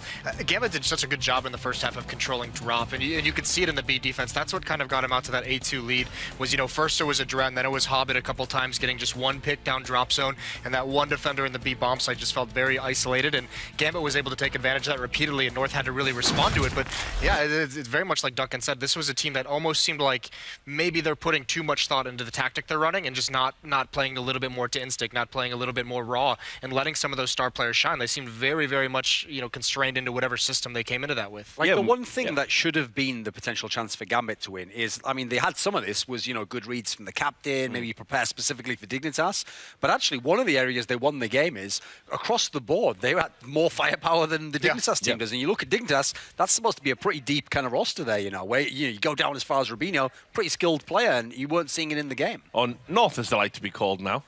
Doesn't matter, mate. But yeah, absolutely. You know, I got to say, I'm very surprised by the people who were kind of muted in their performance for the Danish side. Meanwhile, elevated games across Gambit. We talked a lot about the work Hobbit was doing in drop, but I mean, he wasn't even the standout player, really. I mean, they didn't really have a standout player, to be honest. I mean, Zeus, I think, had like 20 kills. Two players were like 19, 18. I mean, so that was just like a very clinical execution of whatever game plan that Zeus brought into this. And this is what they talked about in that video. That leadership, we saw it at DreamHack Winter. Well, yes, the competition was a little bit lower than what they're going to see against at the major, obviously. You still saw this team, that this leadership that got brought in is doing a lot of work for them. And even before that event, we saw, I think Zeus had something like 90-some hours over 2 weeks leading into DreamHack. Before the major, I think next to Simple, he's like the second highest hours in game that we have, 100 and something, like something mad. So this is a guy who came in, he's obviously putting a lot of work with the squad. Turns out he is a real man. Anyway, thanks a lot for that, guys. We're going to take a short commercial break. When we come back, we're going to bring you the second game of the major. It's another cracker, Fnatic versus G2. We'll see you soon.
Fnatic is still a legendary team because we proved it at the last major. We're going to prove it here again.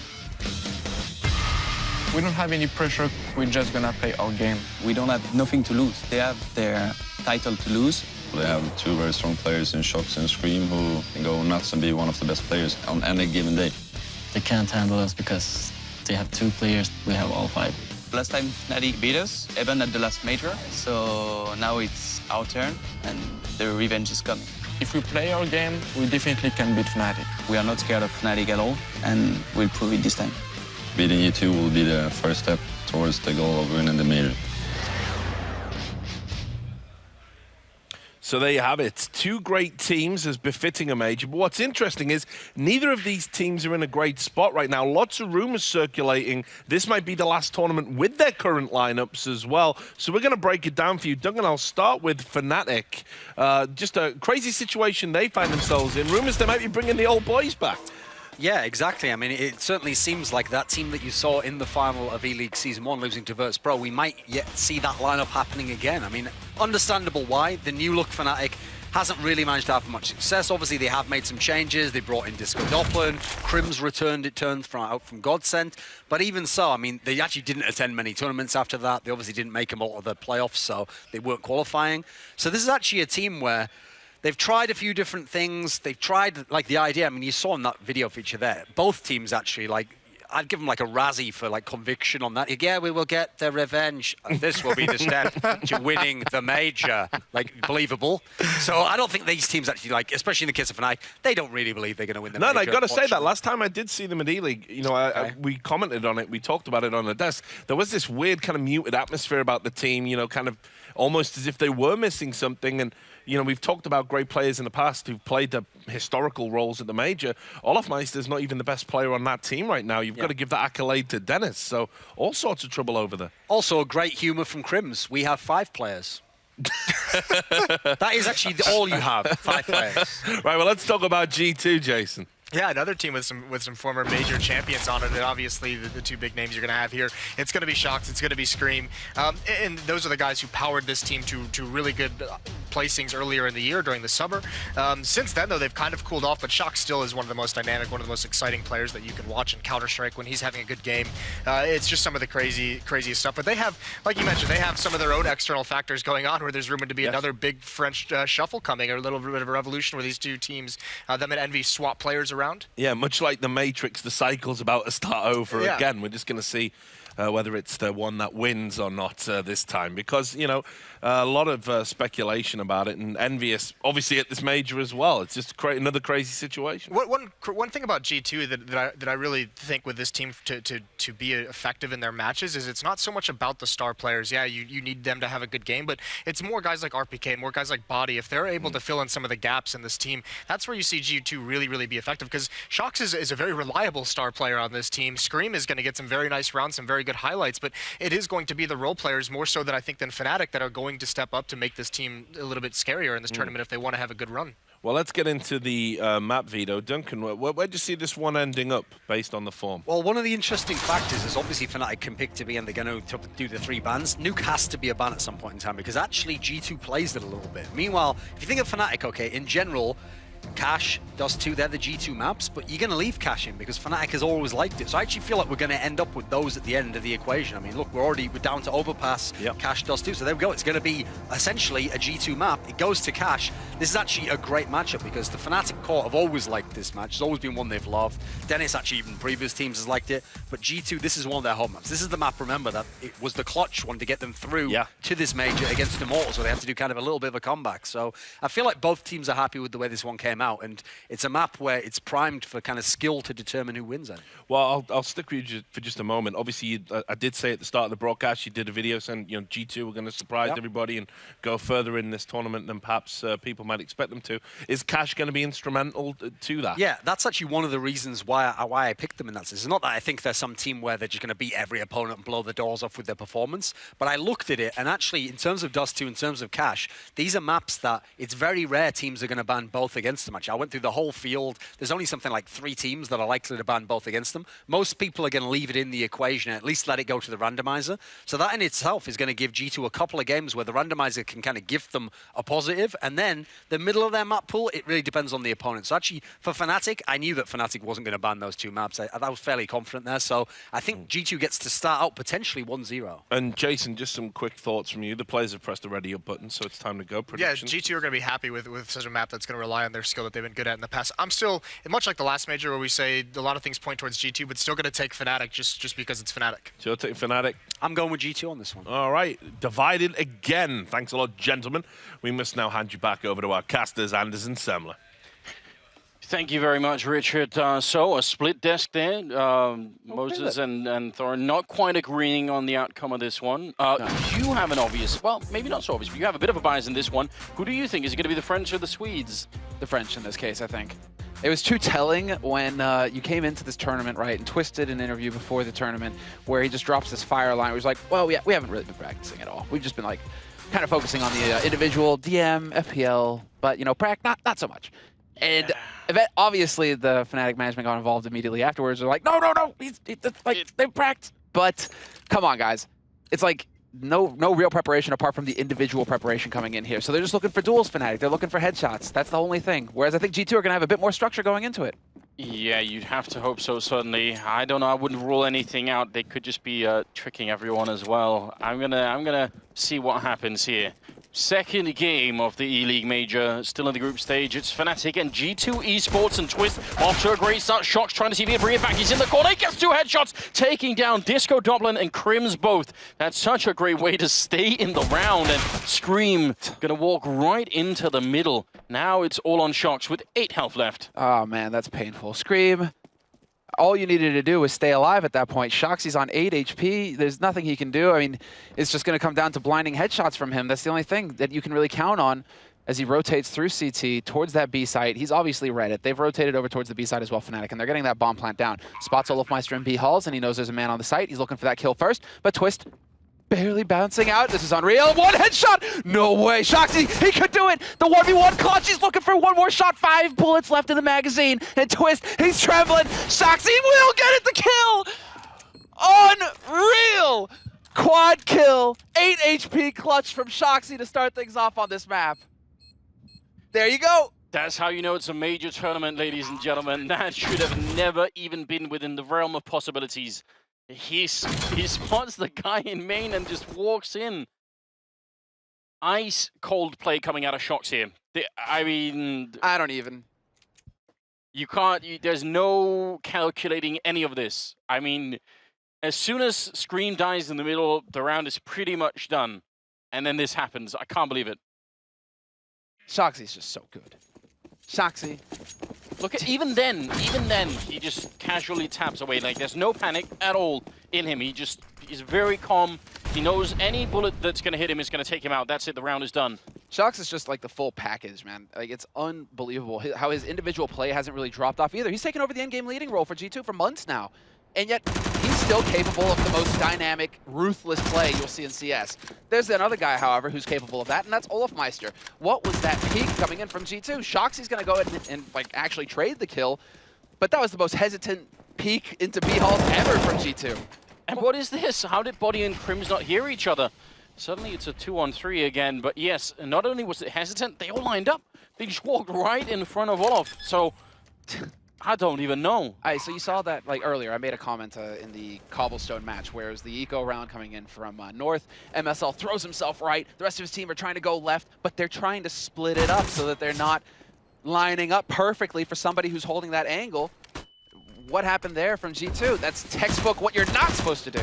Luckily, they have Shoxy, who is the god. Still bringing it back. That's another kill. Flashbang comes around the corner, but the bomb's only just down. Body can't get the kill on Dennis. That would have been very close. If he could have been one-on-one, at least that could have worked out for them. But now, Shoxy has to try and save it again. He needs another quad kill back-to-back in these rounds to try and save his teams. And, well, just, even without the kit, he doesn't have the time. Even if he had the kit, it wouldn't have been time for it. So he still gets a triple, still showing himself to be lethal. But Fnatic, they bounce right back in the game.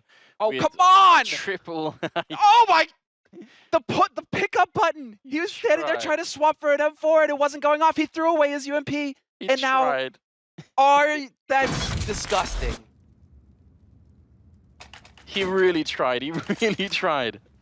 That's disgusting. That is the most maddening thing that still happens in CS where you can't swap. Even though you're right over the gun and you're stabbing T, you're like, please swap the damn gun. And it doesn't do it. Unreal.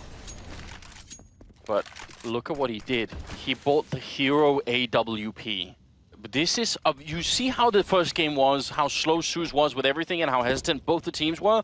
Shox is here to play. He just doesn't care right now. He's going to try and win this single-handedly, it seems. And why not? Quad kill in the first round, triple kill in the second round. He hasn't died yet. He's got 7-0-0 as a scoreline. And now he's bought a single AWP just to do it.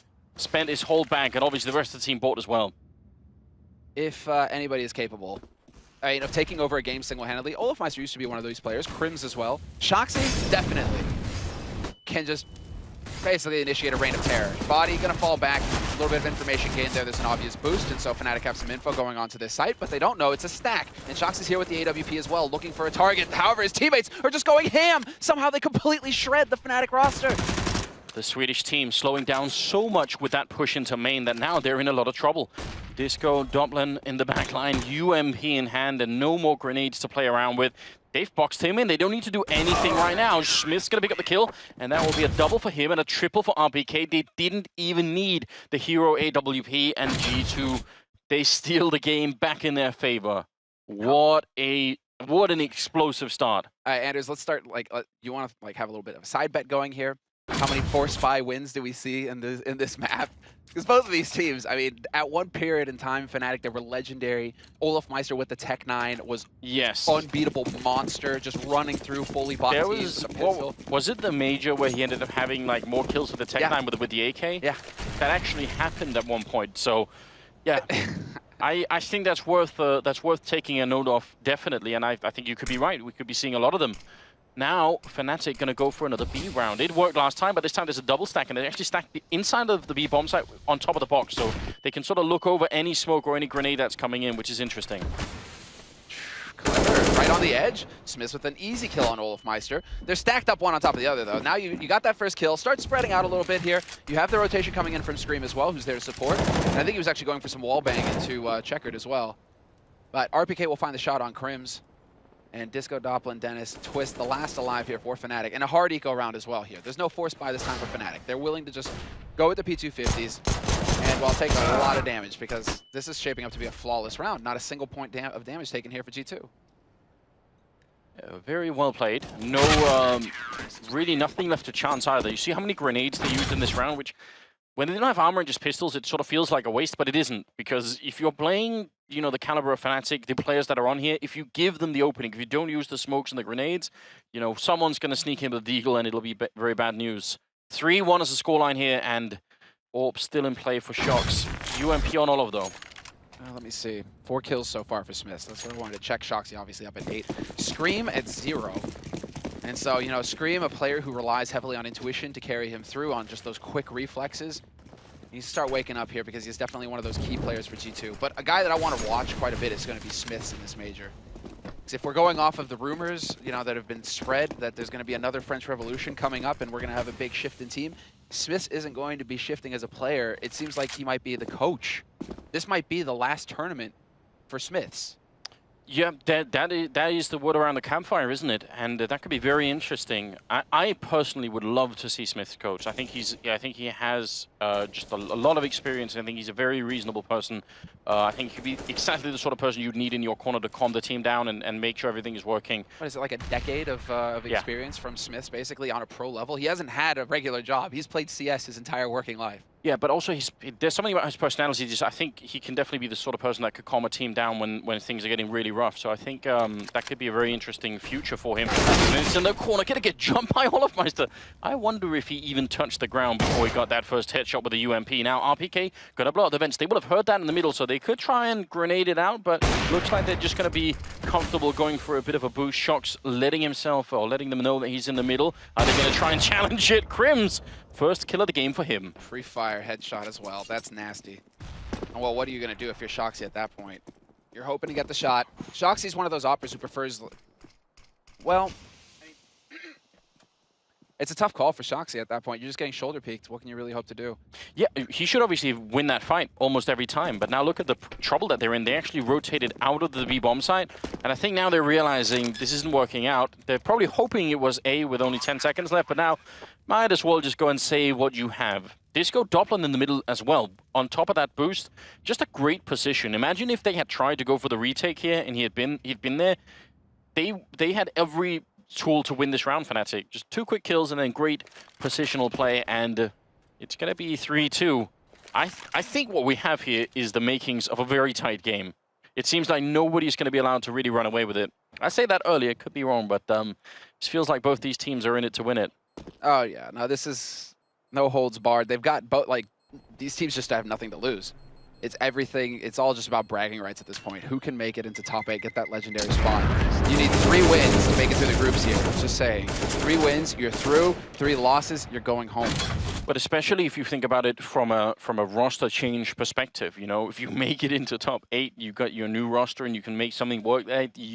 There's a lot less work that has to be done later on in the year to try and re-qualify again. Because I mean, we saw this time what the qualification stage was like, and it was insane. You know, some of these teams started this journey in the middle of December, and some of them maybe even further than that.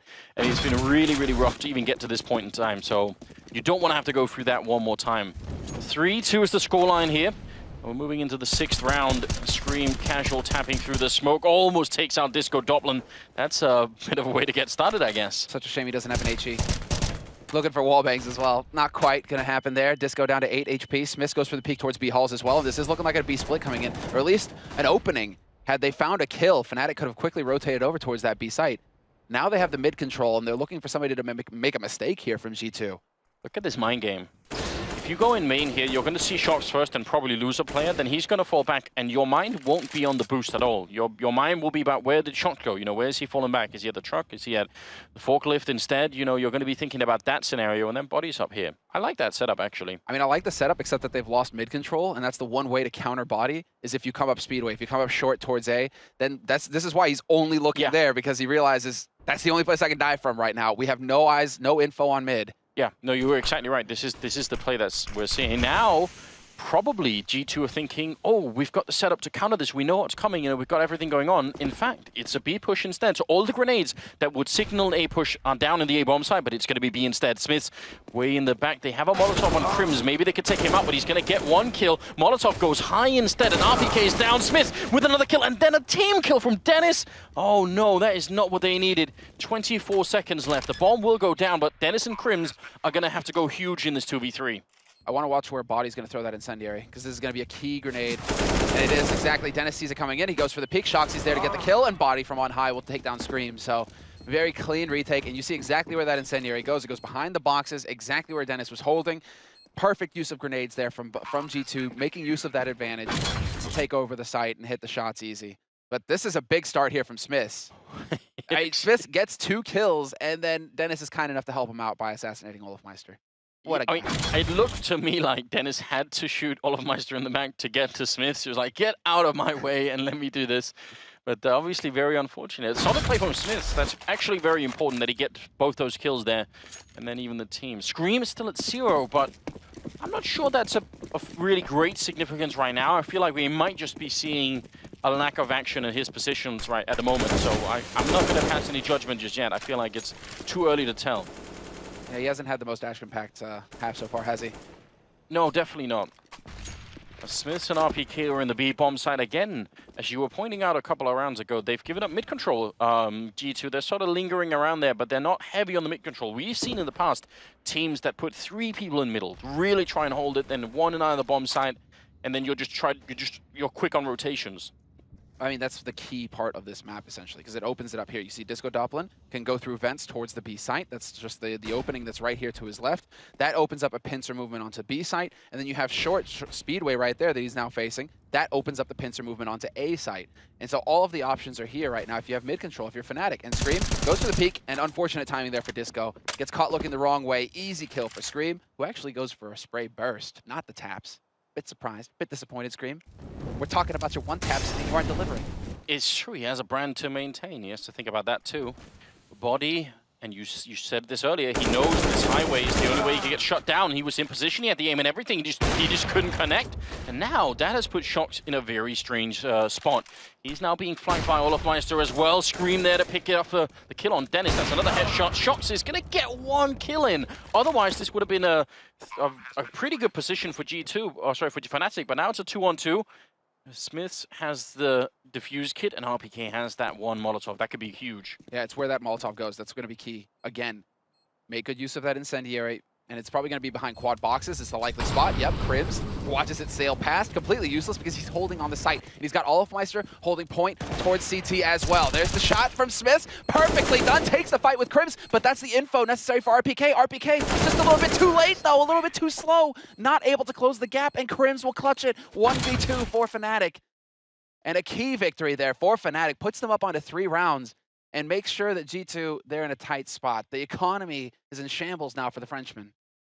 Yeah, very, very well played there for Fnatic. A very important round. And again, they're just trading rounds back and forth all the time.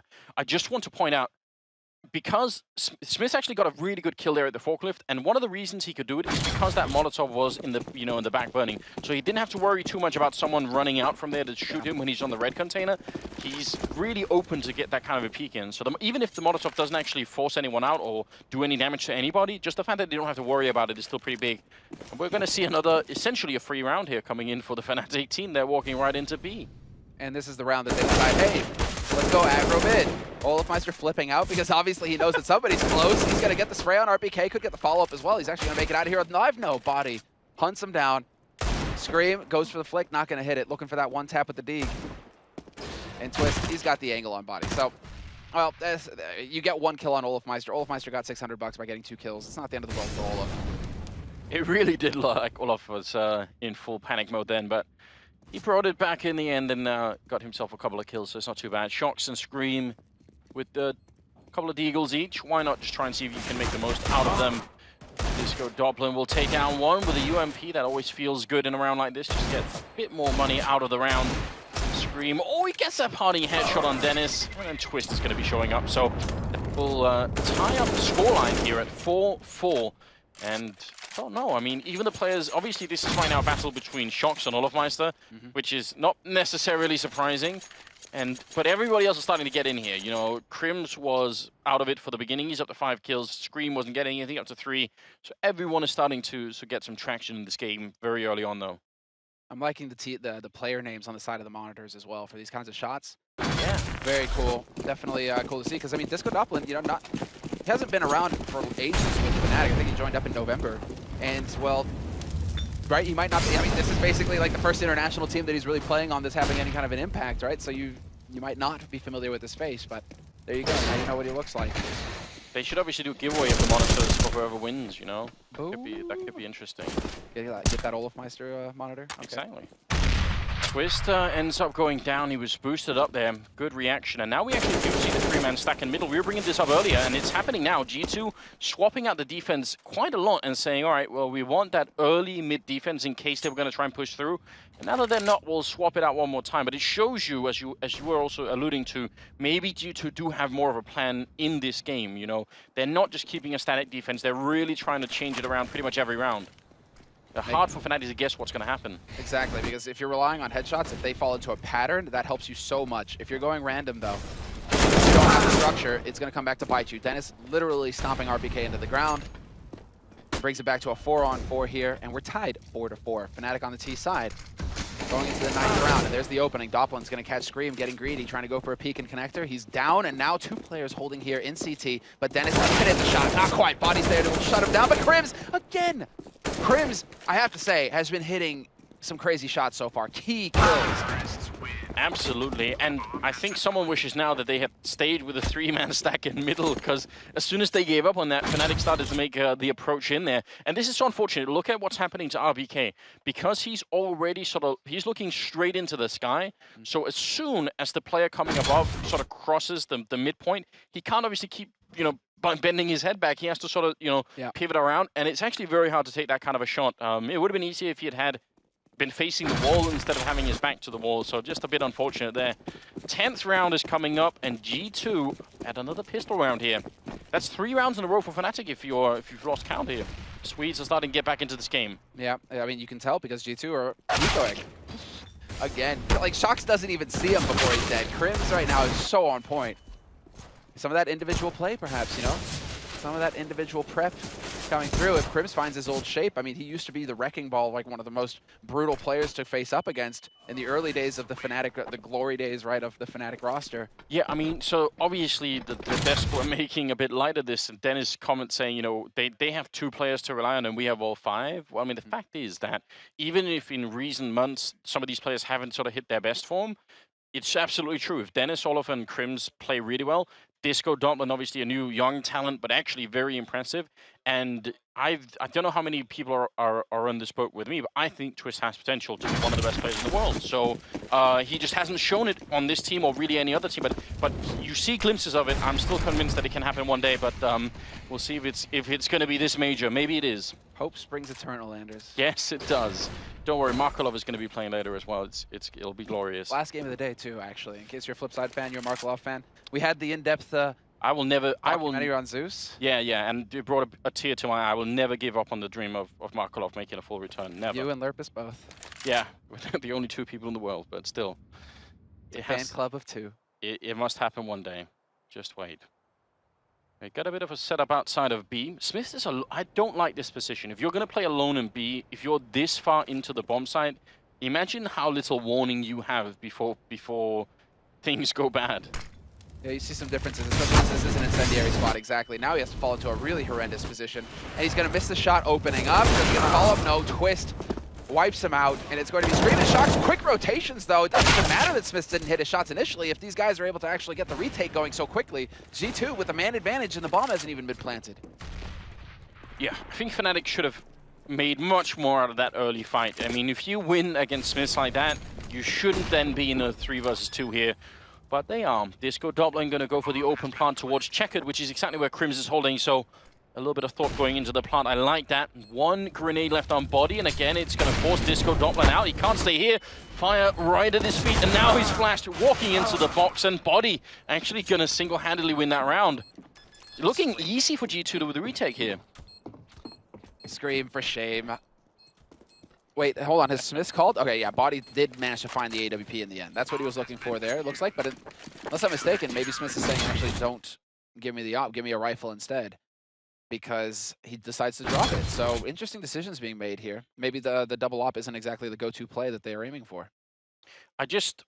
Especially because Smith had the AWP, his position made even less sense. You know, if he has the AWP and he's holding the first corner looking out into Toxic, he will have such advanced information that someone's coming, he'll know it. Yeah. And he's pretty safe, you know, even if they come and peek, maybe he misses the shot, but then he falls back to the next corner. When he's in that bomb site, you see all the grenades raining in. He has maybe 1 or 2 chances, and that's it. Then he's out of the round. And I'm not a big fan of it, but they brought it back anyway, so can't complain too much. Curious. Ah, there it is. The shoulder pick. Olaf not going to find the shot. Scream. You can count your lucky stars this time. You just barely dodged that. That would have been a great opening here for Fnatic. Instead, Shoxy's now got the angle. He's trying to support RPK as much as possible. Exactly. So RPK's holding close. The vent. Molotov goes down, though. Oh, that could have been death. If they thought that Molotov was down and then they go and peek Olafmeister and he's still there, look at him looking over the smoke. Oh, and he's going to get shot down. RPK playing it cleverly. That's a nice early frag in favor of G2 here. They need it as well. If they lose this round again, their economy is going to be reset and things will be very bad. Dennis at the forklift looking to push up. We've got plenty of time, but it seems like Fnatic are set to go towards this A bomb site. Twist is right behind him with the bomb. Krim's going to take down Shox now. Dennis looking for an opening on Scream. Gets the spray on one, follows up and takes down RPK. Still in the back is Body waiting. They weren't expecting this many people to be here. And Body going to take down Krims. That leaves Smith now 1 versus 2. Can he win this? This is a lot of pressure on him.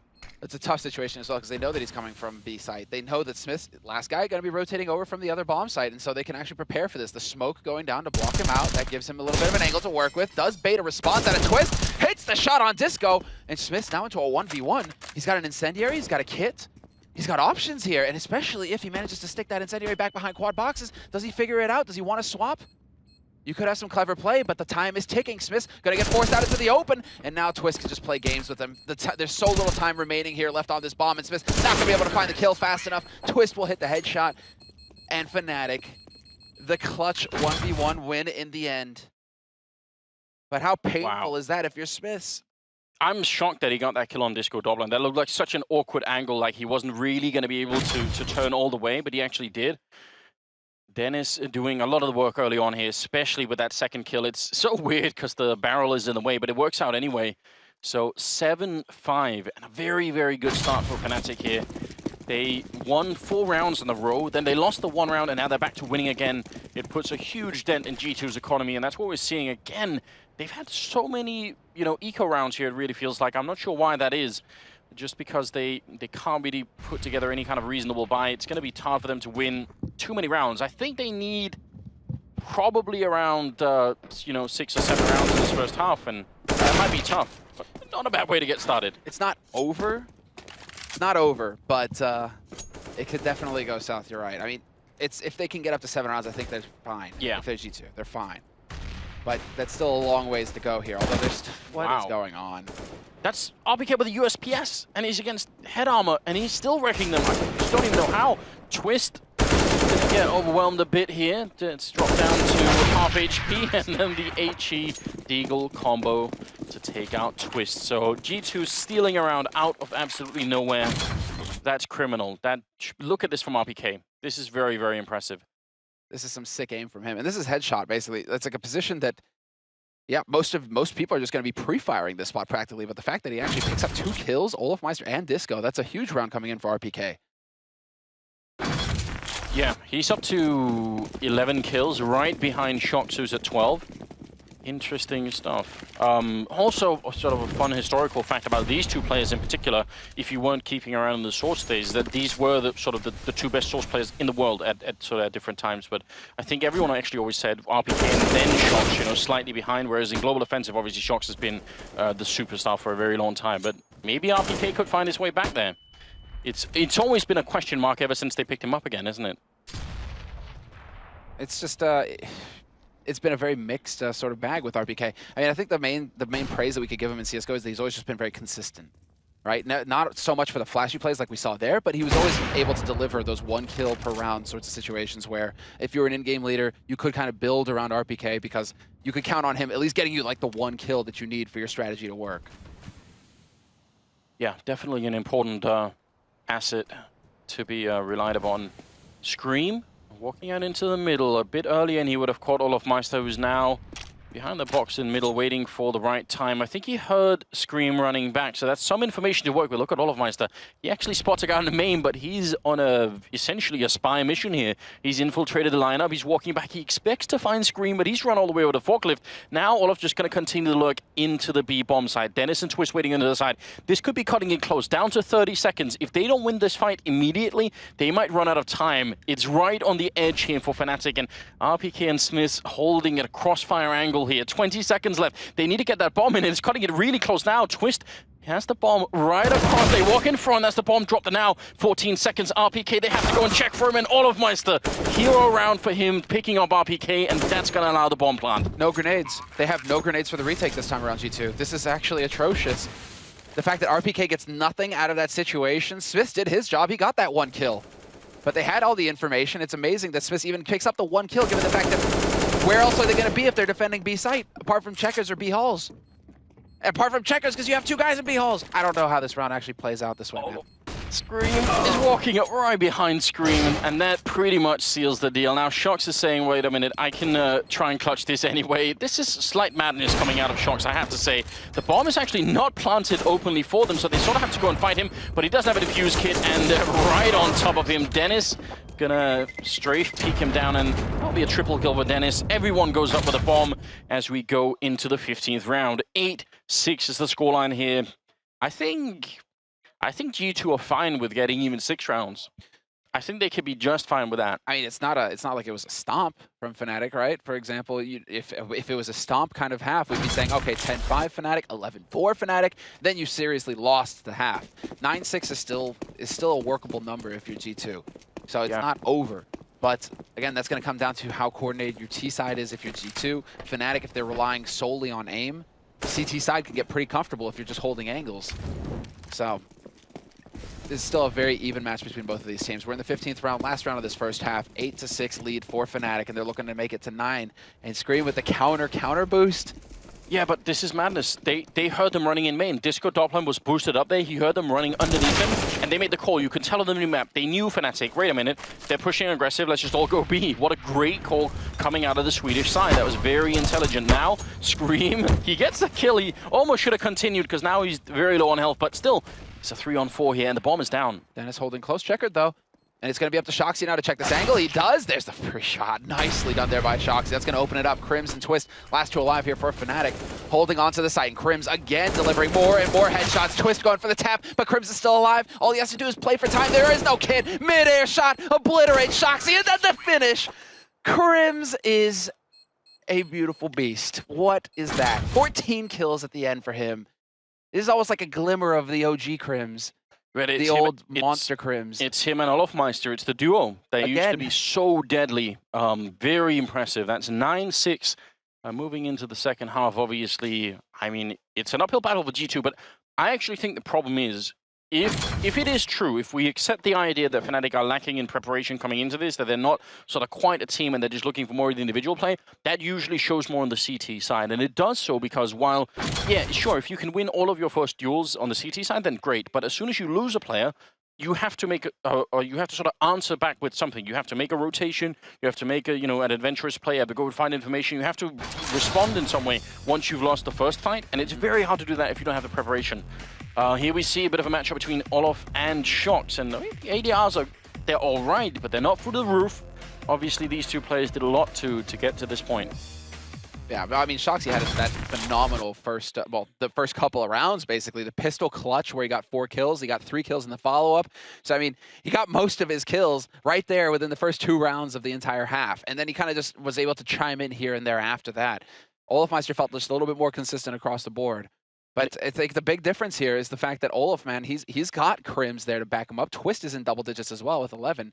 I mean, it's Body and Smiths And RPK, it's actually a fair spread. There's like, as far as the kills are concerned right now, Shoxy, his teammates aren't too far behind. I think it's like the key player Scream who kind of needs to step up now. Yeah, going into T side. I actually think that's a good reason to believe that G2 could do a lot on the second half here, is because nobody is really that far behind. They're all working quite well. Now they just need to win this pistol round, and then they should be on the way. Crims with a pretty forward position, but the player that I'm most worried about on this team for Fnatic is Dennis. He's such a beast with the pistols. We've seen it time and time again. So if anyone's going to be on the camera, it's going to be him. He's trying to click away, but no, he gets taken out. And what great timing. Look at that. G2, every single Fnatic player had to worry about at least one angle and maybe more, well, at least two or maybe more than that. They were just rushing in from every spot you possibly could there. Timing couldn't be better. That's actually a really rare strategy. How often do we see them go rush and squeak door with 4 players like that? Yeah. Actually, that's not something you see every day at all. Much more likely to see them come through A main, which is why Crimson Dennis set up there with the crossfire. Usually teams, if they're hitting that A site, they're just going to go charging through. But running through the choke point, Fnatic get completely caught off guard. Timing was so good. Now, G2 did win the pistol on the first half thanks to that ridiculous clutch from Shox, but they got it stolen away in the second round, and that obviously cannot happen again. They need to continue to win. When they were on the CT side, G2, the most they won is 2 rounds in a row. Then they just won single rounds. So they have one time where they won 2 rounds in a row. They need to build together like a really big string of rounds here where they just have a nice economy going forward and everything is working out. And already they're taking a bit of damage, but good grenades coming in. RPK burns to Scream's Molotov. What a way to go. Wow, Shoxy catches the rotation. I mean, what's fascinating about this match in particular is that we're talking about 2 teams that just experienced a fall from grace. I mean, we're talking about 2 of some of the most dominant players, rosters, to have played this game, and at least G2. In G2's case, right, it was when Shoxy and Scream were insane during the summer, where they were just mauling everybody, and then they got robbed at Cologne in the major. The last major, they were in the group of death, and they lost to Fnatic as well. So, I mean, it was just, it was a painful experience for G2. We never really saw them take off after that. It felt like that major was their time to shine, where they could have won that major, and they wound up in the worst possible group and just barely didn't make it out. And ever since, really, it's been the fall off, the decline from G2. And the same for Fnatic, right? Ever since Olofmeister and his injury, it feels like the team has just been struggling to post results. Nothing like what we used to see. I mean, we're talking about a brand, at least Fnatic, that was the most dominant brand in CSGO history, period. Yeah, the string of tournaments they won when things were going well was obviously unmatched, especially given the level of competition at that point in time was just ridiculous. But we're at 9-8. This is a completely open game. Anyone could win this right now. The money not there for Fnatic, that's to be expected. We'll see how it goes a bit later on. And G2, they know it, so they haven't really bought nearly anything. They're just keeping on to the submachine guns here to try and make the bonus money if they can. $600 per kill. Twist tries for an early deagle. Shot falls back to the secondary corner, but he's got the information that people are out there, and that's a good start. Yeah, this is going to be that B hit. They're making use of some nades here so far to clear out checkers, but Twist is still alive at headshot with the Deeg. This is pretty much a perfect spot. Just ask Nico. And there you go. That's why. 1, 2, going for the spray. There's another. He gets 2 kills. This is unbelievable.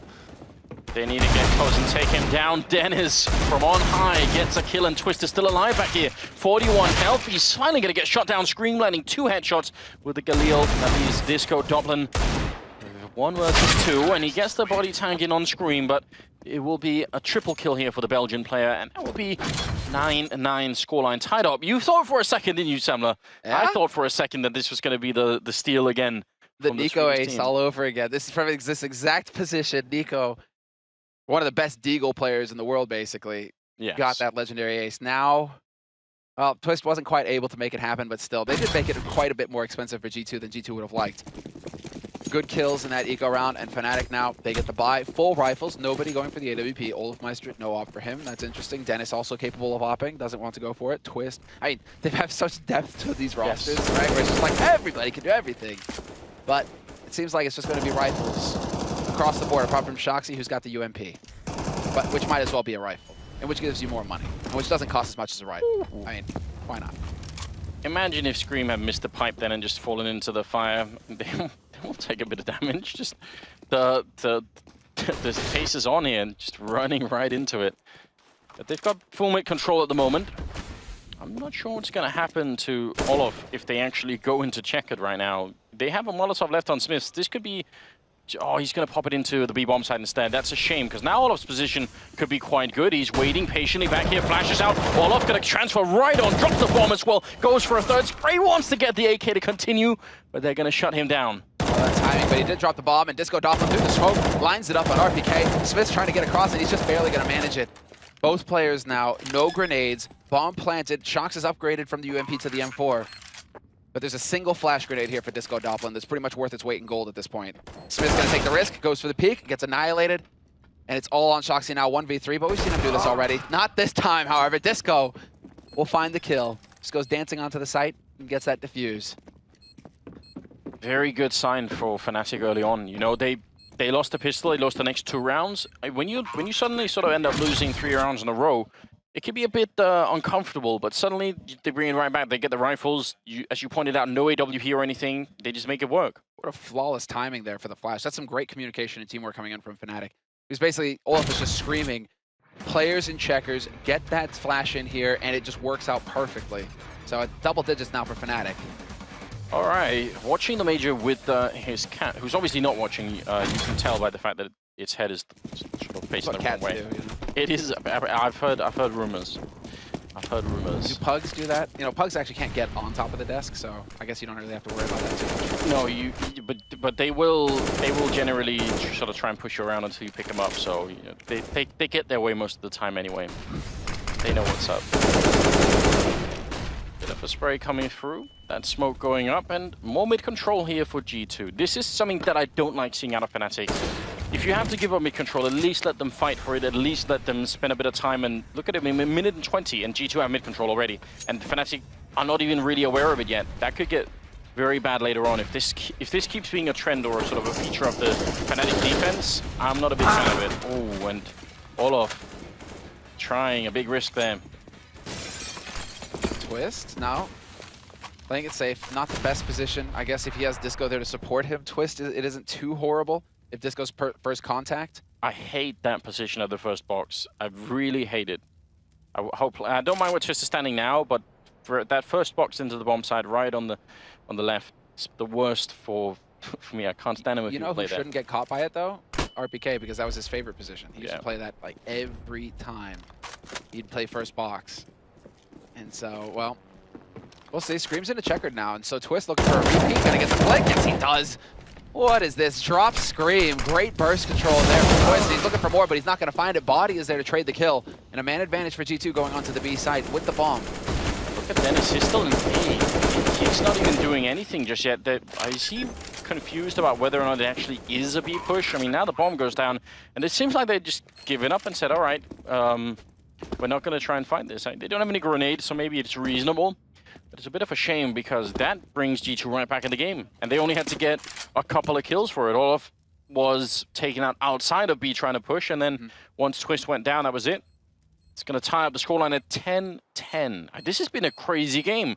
Just right from the beginning. It started with a clutch from Shox and a quad kill for him in the pistol round. And then it just never let off. They just kept going from there on out. This is the reset. This is a hard reset, in fact.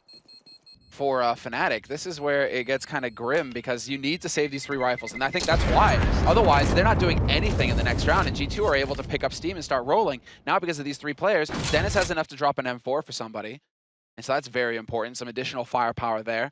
He's going to be able to go for a smoke as well. Yep, perfect. And so they do actually get a reasonable buy. They're tied at 10-10 now, but it's a much better buy for Fnatic than if they had tried to go for it.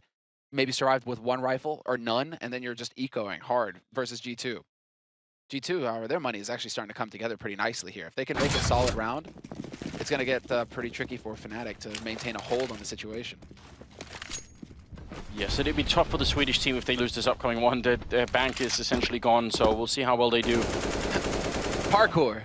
Yeah, I like it, and this is a fun position for Crims to be in. If people walk really close, it can be hard to see them, but if they're walking back up against the wall like RPK is here, you can definitely see the top of someone's head. Yeah, absolutely. And he's got the AK as well, so it's a perfect position for him, in fact.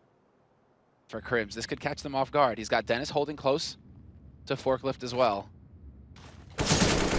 Oh, almost looked like that was going to connect now. The Molotov's raining in, pushing them back. The smokes are down as well, and they're pushing through. Crims Crims challenging up on the container. That's such a dangerous play, but he does get the kill. Disco Doplin's down though, and RPK following up on Dennis. Now things are looking worse for Fnatic. They gotta win this round, they have to win this round. Olofmeister doing his best, dropping the bomb as well, and now falling back to the next corner. RPK with only 20 health. He goes for the fight and wins it, and he gets the long-range headshot, taking down Twist for the triple kill. The tag is back, and he's at 18 kills right behind Shox here. That's going to bring G2 into the lead 11-10. What was that? He was down to nothing. He had no HP left. Gets tagged here with the UMP. How much does he have? He's down to 7 and 1 tap. It's like, hey, Scream, check it out, bro. You see the slight twitch there from Crims, not exactly excited about what's happening. They're out of money. And they're just 1 round down. It's not the end of the world. But again, I think if Fnatic aren't feeling too comfortable playing here, and the CT side can just be tricky. Especially when, as we've been talking about, they don't have any mid control in any of these rounds. No, that is what's making this really nasty. You have no information on mid. You need to go for some aggressive plays, basically. Like the one that Olofmeister's trying to set up here towards B Halls. But even this one is more like passive-aggressive, right? He's kind of, yeah, he's pushed out there, but he isn't really fishing for info. He's more just looking to get the drop on somebody and get a free kill. So I think we need to see more here from Fnatic. And RPK so thorough, uses the incendiary to clear out that angle. So Olofmeister doesn't get anything out of his trap. Yeah, very well done. Now they're just waiting, and why not? They might as well see Fnatic are going to try and get back into it somehow. They've got a stack going on at the B-bomb site. And how long before they figure out that something is up? If Body walks in and gets taken out, then everyone else just rotates to A, and it's a perfectly reasonable sacrifice. Body finds 1, and he's going to go check the next corner. He's just cleaning up with the MAC-10. They don't even need to do anything right now. Yeah, this is so good for him. $600 a pop. That's why you get these SMGs. You want that UMP, that MAC-10, MP9 if you're on CT side and you're Shoxy. Big fan of the MP9. I mean, you're just looking to make as much money as possible. Crims, he's going to get $300 for that kill, but that is it. And RPK, with the rifle, will pick up $300 of his own for his own kill there. So 12-10, and G2, they're slowly extending their lead here. They're managing to chain quite a few rounds together. After winning the pistol, they got 3.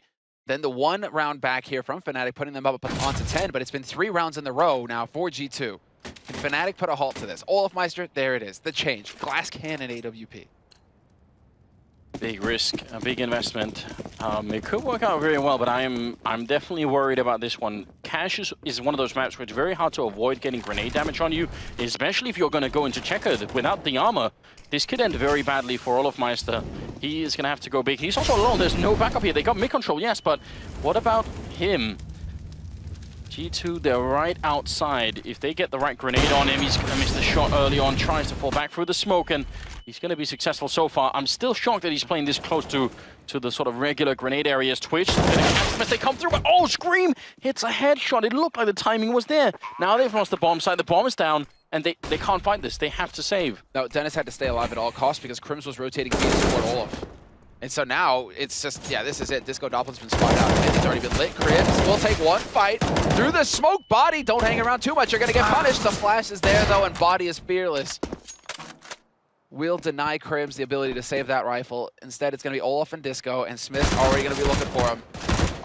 Unlucky for him, he actually runs into the guy with Kevlar. So with the UMP, not the best. If he'd have run into Olofmeister, though, pretty much would have been a guaranteed kill there for Smiths. And now they're just hunting for the rifles. They know that this is very close here. G2, they've got all the tools to win this map, and they just need to get as many rifles away. Olof, no one's going to be close enough to get him here. I do want just a nod of approval to Scream for what he did in the middle here. I think he only got 1 kill this round, but when he was up on boost, he was looking like he was about to fight Disco Doplin, who was in the middle, and he just fell back from that fight immediately. That's actually something that I think Scream, sort of an older version of Scream, wouldn't have done. You know, even when he was at his prime, he had sort of a tendency to take fights that he didn't need to, even though he would win them, you know, a lot.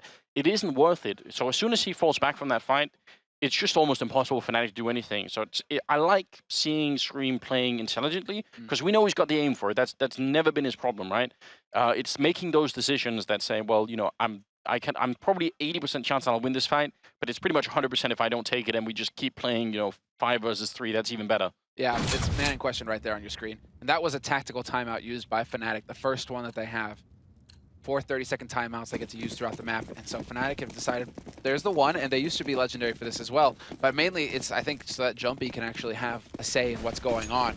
He's their coach. He's been with them for quite some time now. Back in August, he joined the roster. And so, I mean, he wanted to have a bit of a talk, but it doesn't matter if Shox is going to bulldoze Olafmeister. Dennis gets dropped, but then Scream is there to trade. Good spacing here from G2 with this rush onto the A site. And Crim's not going to make the difference. And he, I think, was the linchpin where maybe it could have turned around. Instead, it's just Scream getting headshot after headshot.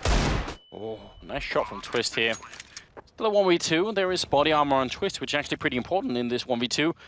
I say go for it. You've got the Deagle. Now is the time to come up with something big. If you can win this round, then Fnatic actually, I think even mentally can get back in the game, but it's going to be tough. They're both hiding behind here. He's going to have to spend so much time looking for them now. He's getting ever closer, and he doesn't have a kit, so he really just has to run and gun with his Deagle. They're right around the corner. There's the one edge, but he can't expect the second player to be there. And that was the trap. RPK will take him down. 14-10 as the French are now well in the lead. And RPK's overtaking Shoxy on the top of the board. He's got 24 kills. It's the return of the sources.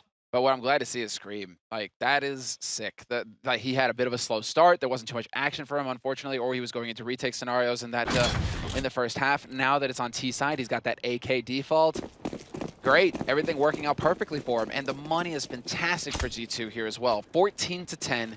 G2 looking very good to take this whole thing, but Fnatic now, after that round, they're going for the buy, and it's a double AWP setup here for Fnatic. Disco Doppelin and Olafmeister. Have to see if they're going to make it work.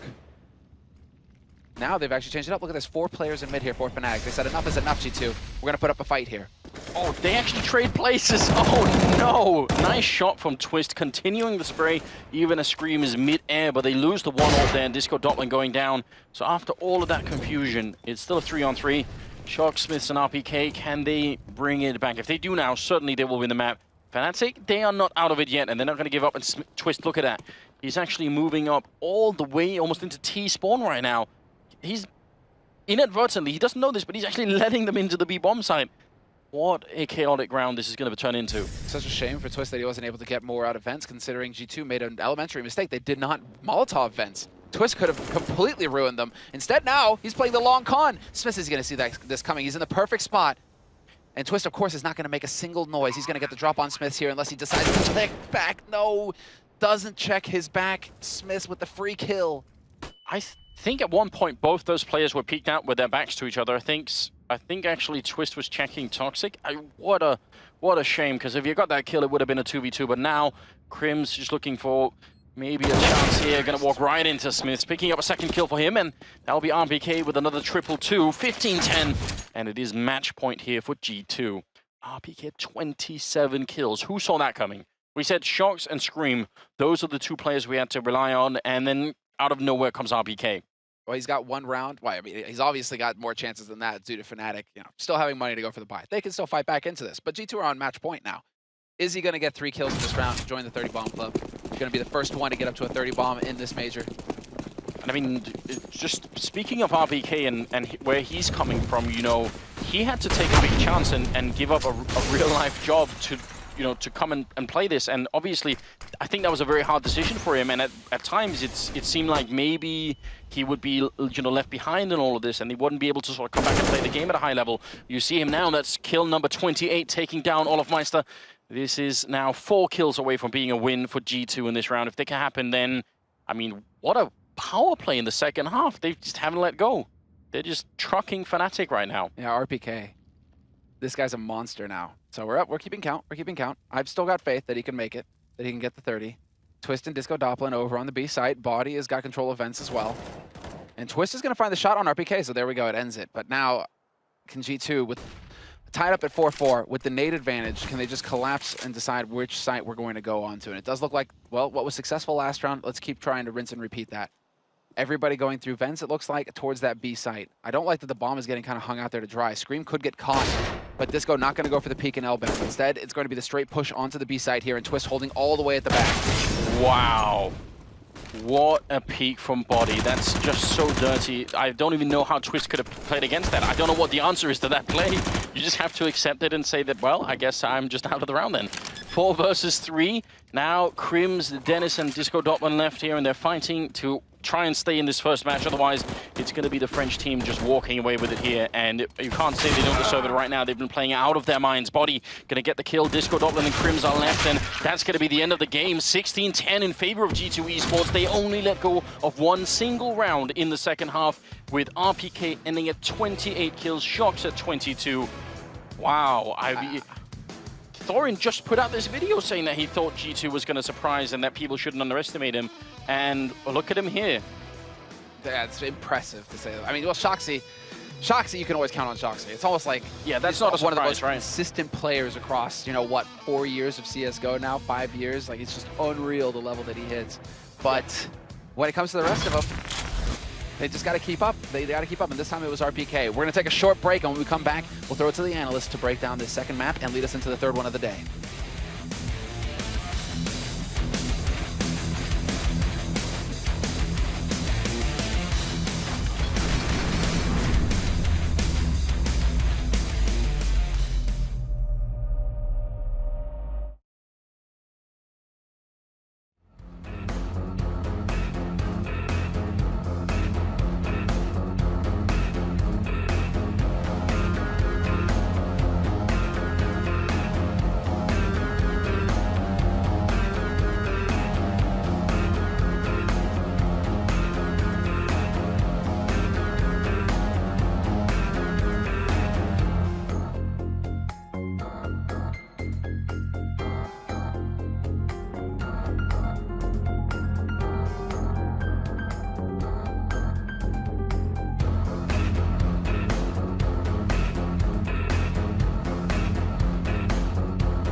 Welcome back to the G Fuel E-League Arena. RPK there, the big man had a big game.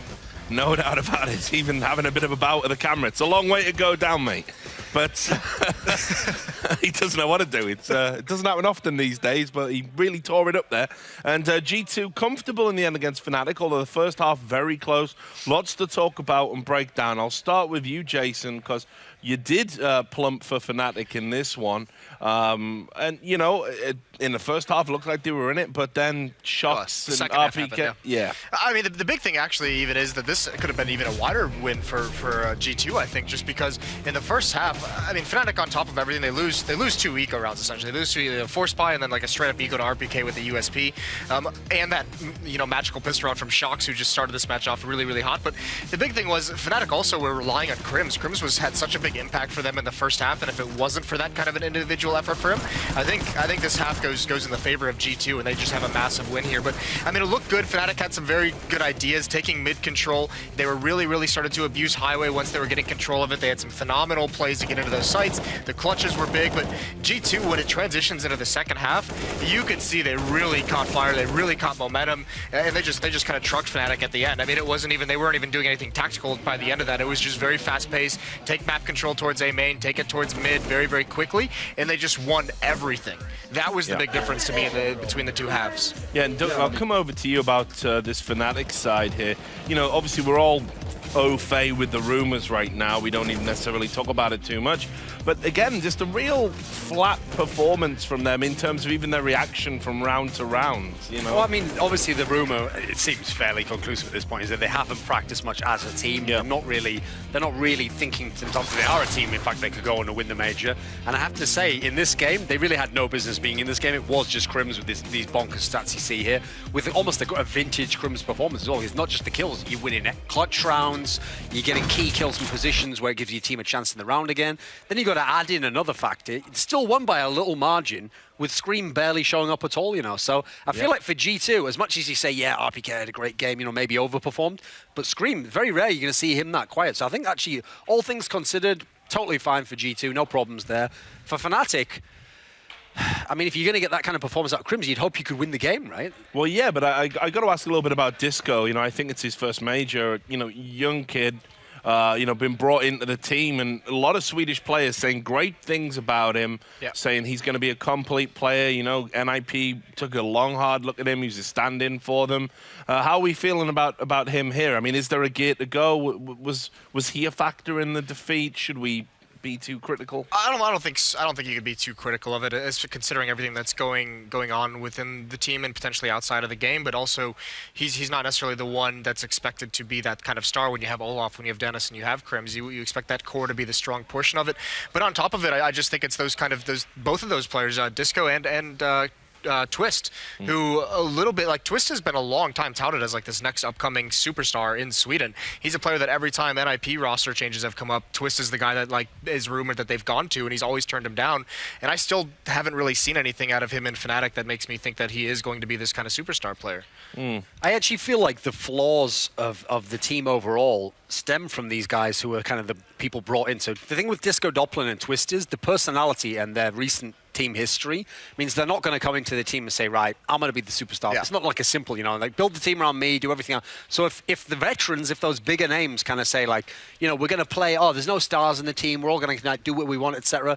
You're going to get a team like this that lacks identity. Because for me, when you see the problems that Olafmeister has had for quite a while now, and Crims kind of is very much stuck to being a support player, except for this game here, funnily enough, I feel like if you're going to bring someone like Disco Doppler in, who was a star player in his old team, you got to give him a fair shot. You got to go, right, we'll bring you in to be a top player. We're going to set the game up around you. Let's see what you can do, you know, because we need new blood in this team. Well, lots to talk about moving forward for Fnatic. We must go to a short commercial break, but when we come back, we've got the thing that Thorin said might be the game of the day. It's going to be SK Gaming versus Hellraisers. We'll see you shortly.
So it's all about the trophy, and we all know who won the last major, SK Gaming. A little bit different this time around. They're going to be using a stand-in as they take on Hellraisers today. So we're going to break down the teams. I'll start with you, Duncan, talking about SK Gaming. Yeah, well, I mean, the key thing is, with the stand-in situation, where obviously it's Fox here on the left, you might have seen him in the past, obviously, in teams like FaZe. I mean, actually, he has been to the semi-finals of a major when he was on G2. Yep. He's a player where he had his difficulties at the end in FaZe. He has only played one tournament with SK. You have to give him kind of the benefit of the doubt in that sense, but he didn't go well in that sense. Like, the result was okay for the team. His kind of role within the team looked very kind of hit and miss, though. They hadn't quite decided, are we making this guy a primary AWPer? Is he just going to be a supportive player and just kind of be a guy in the team and not make too much noise? So I think they're still figuring that out. But I actually have still a fair amount of confidence that SK is going to go deep in this tournament. Like, I think they're going to make the playoffs. I think they're going to get that Legends spot. And then from there, who knows? Because I feel like the rest of the team, the strengths of the team are very much still there in the framework. I think you've still got Cold Zero, you've still got Fallen, you've got a great player like Fur. I think they've got enough pieces where even if Fox doesn't end up being a good fit, they can make the rest work, especially against these kinds of teams that are kind of, you know, are more questionable, more touch and go. Well, yeah, tell us about that questionable team of Hellraisers, Jason. I actually, much like Gambit, I think this team is a little bit sneaky and maybe a little bit surprising at how strong they can be in some of these matches. For me, some of the big star for me is Bondek, who I know has had great performances when he was on Flipside, when he was playing in previous teams. He was kind of that central player who drove them forward, and he still has phenomenal impact in this team, especially in the major qualifier. If you look at some of those matches, Zero as well. I mean, they're just kind of a lot of solid players who have got this good system with a lot of confidence in each other, and they all, I mean, stepped up to come through that major qualifier. And I think that's the big strength of this team, is that no one's really expecting them to do a whole lot, but they are going to be very dangerous in BO1s. So, almost ready for the map veto. Duncan, this is your wheelhouse, so tell us about it. Where's this going to go to? Because you've said there's some similar map pools. Yeah, as I outlined, I expect it to be, you know, sort of between like a Train, Cobble, Overpass. I'm thinking probably Train and Cobble, actually. So SK gets Nuke out of there. They don't really want to play that at the moment. Hellraisers, I'm figuring at some point, maybe they're going to make SK do it. The Mirage ban, I think, will actually come in soon enough. So we're going to have Cash taken out, which is obviously another classic ban from the SK guys. SK doesn't mind playing Dust 2 in theory, and I think also with the stand-in, maybe they would want to play it. So actually, Hellraisers themselves ban Train. So maybe they just think we don't want any part of SK's Train. It looks like Overpass is still in the mix, but Mirage as well, and it's going to be Mirage. So this is an interesting one, because actually, even when SK had the full lineup, when they had FNX in the team, Mirage had really fallen off a cliff for them. You know, it had gotten to be where it was starting to be a liability. And in fact, as a result, you even saw them saying, you know what, we're going to sometimes play stuff like Dust 2 over Mirage. Yeah, your reaction, Jason? I mean, they lost a lot of confidence in the Mirage, and this does kind of set the stage. I know you mentioned earlier that this is one of your big upset matches for the day. This kind of sets that stage. If SK hasn't improved this map over the month that they've had off since December, this is a little bit of a trap for them, because this map did get very, very weak for them at the end of the year. So Puckett is back for the major, and earlier today he spoke with SK Gaming's legendary in-game leader, Fallen. Fallen, so good to see you once again. You guys are entering the tournament as back-to-back major champions. Is there any pressure coming in with that title? Hello, everyone. It's a pleasure to be here. I think there's no pressure. I think every team that's attending a major wants to win it, and it's the same for us. And I think being able to win 3 majors in a row would be something very unique. I don't think anyone has made it so far. I think Fnatic has 3 majors with different lineups, but it wasn't in a row, so we have the chance to put our name in the history here, and that's what I'm going to try to do. Well, this is a big day, #1, and looking back at the previous majors, you had FNX on the lineup. Today, you're playing with the stand-in Fox. What does Fox bring to this team, and what's kind of been the strategy since adding him in for this tournament? Yeah, so we had a couple of times, some days to play one tournament with Fox, and of course, there was a little messy because we didn't have time to go enough strategies to adapt Fox as we need. But for this tournament, I think we had more time, so we had more preparation. We could realize what are the strengths from Fox, and I also could put him to fit on our play style. So I think this major, he will be able to play better, and I think we as a team will perform better than we did last time with Fox as well. So it's very different to play with Fox instead of FNX, but it's something that we're going through, and we're very excited and we can do it. Well, I know a lot of the fans want to know who's running the op today. Who's running the op? That's a secret. I can't tell everyone. I mean, it depends really. Sometimes you're going to see Fox open. Sometimes you guys are going to see me. It all depends on what we want to the map and which specific roles we want to take during a round. But most of the time it's going to be me. All right, my friend. Well, best of luck. Looking forward to your match. Thank you. All right, so Fallen fairly confident, and the teams are ready to go. So, Duncan, you did allude to you felt this might be an upset. Are you going to commit to that in your prediction? Yeah, but mainly because I actually think this is just a map where I don't have a lot of confidence in SK on this specific one. I thought before they were going to meet on a map where they're both really good, and that would kind of be the blockbuster upset. But I feel like Hellraisers, yeah, I think they're primed to be able to do this. I'll plump for them on this. I'll take the underdog. All right, Moses. Yeah, I'm going to put my confidence, we're going to have split desk again. I'm going to put my confidence in the #1 and #2 player in the world, Colden Fallen, to be able to take this one home for SK. All right, then. Well, we will find out who is right on the desk again. But for now, we hand you back over to Anders and Semler. Didn't know Nico was on the team. Thank you very much, Richard. I'm interested here. Duncan going for Hellraisers. Do you think he's playing into the meme at this point, you know, the whole prediction meme that's going on? That he'll take a dead fox over a live fox? Is that what you mean? Something like that. I mean, I'm baffled by this one. What do you think? I mean, I agree that Hellraisers are better than these seem on paper, and, and they're not to be underestimated. Yes. But at SK, even with Fox, it's SK. I have to go with SK. I have to follow up with Moses here. I mean, Dead Fox is capable of crazy things. I think he's like the life force of this team for Hellraisers in his ability to get big, high-impact rounds, lots of kills, and I mean, it's key, obviously, for Hellraisers. They count on him a lot. But you're going up against the likes of Cold, the likes of Fallen, Fur. I mean, Taco even. It's just, there's so much firepower. There's so much depth to this SK roster.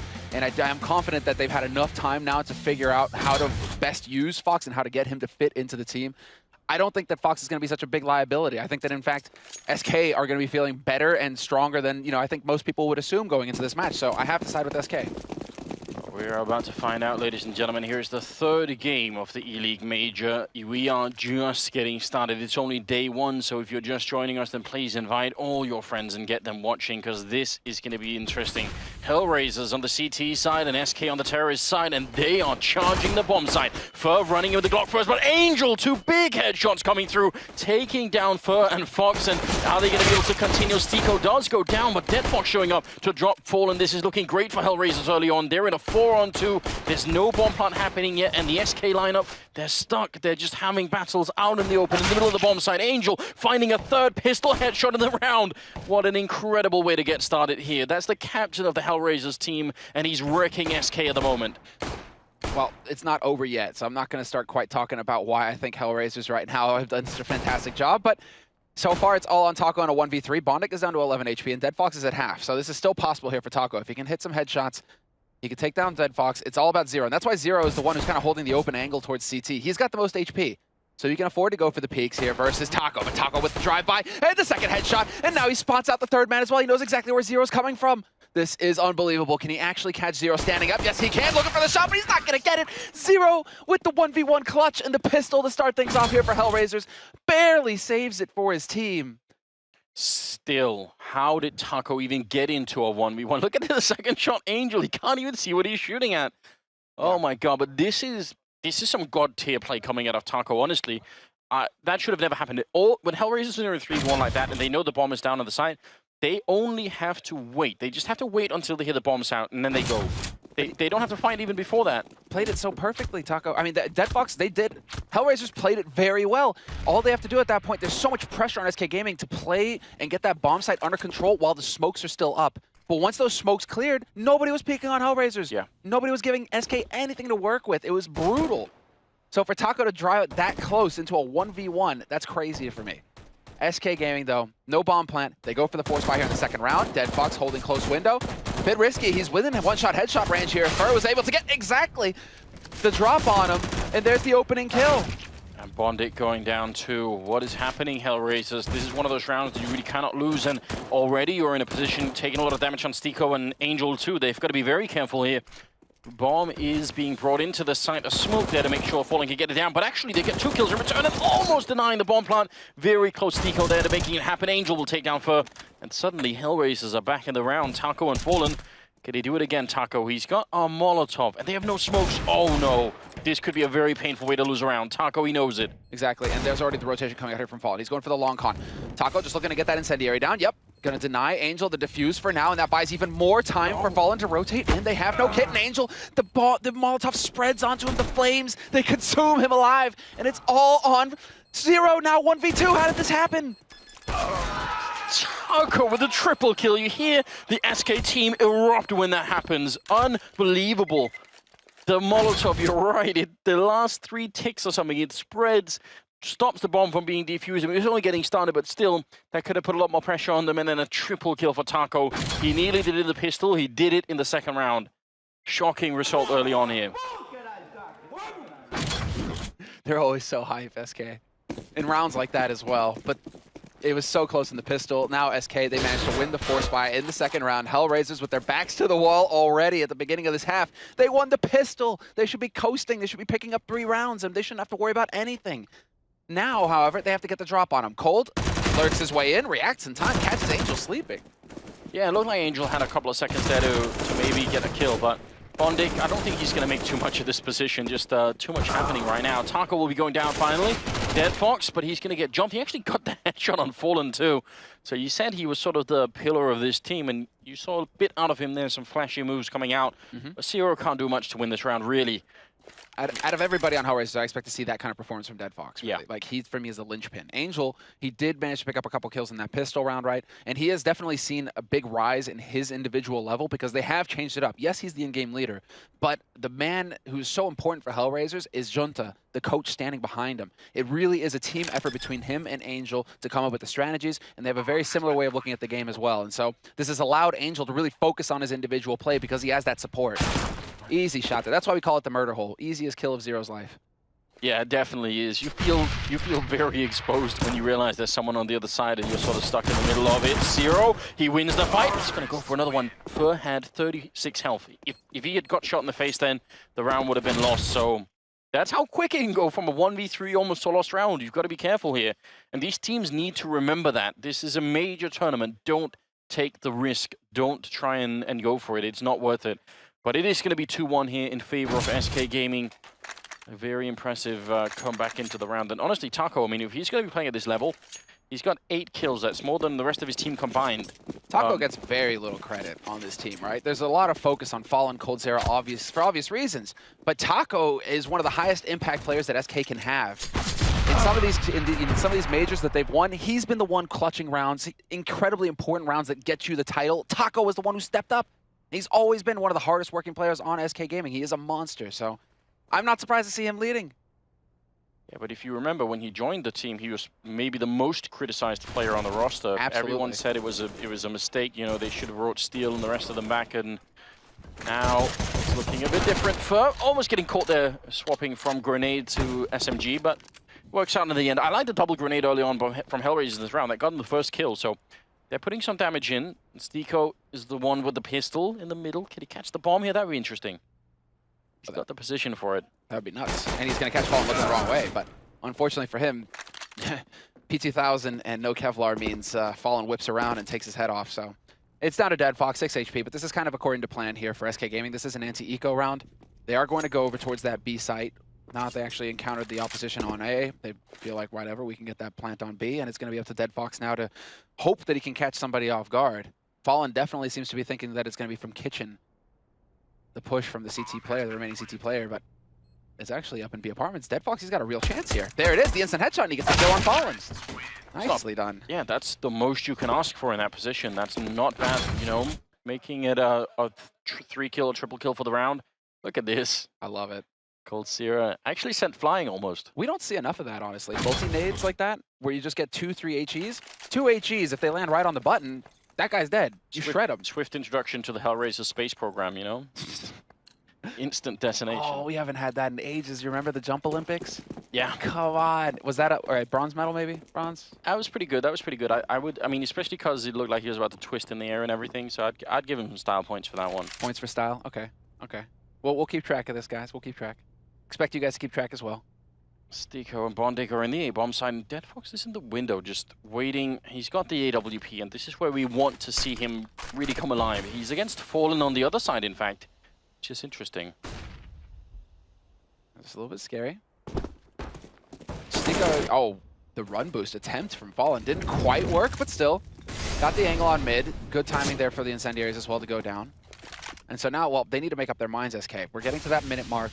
This is where it's about to get to the time where they need to make the play and decide. They've almost got connector controls. It looks like it's going to be a flash in for Fur. No flash even. They've got the smoke blocking connector off already, so. There's the flash. Dead Fox is right on the other side. If he misses a shot here, well, he's not even going to get a chance. Fur creeping in through the smoke.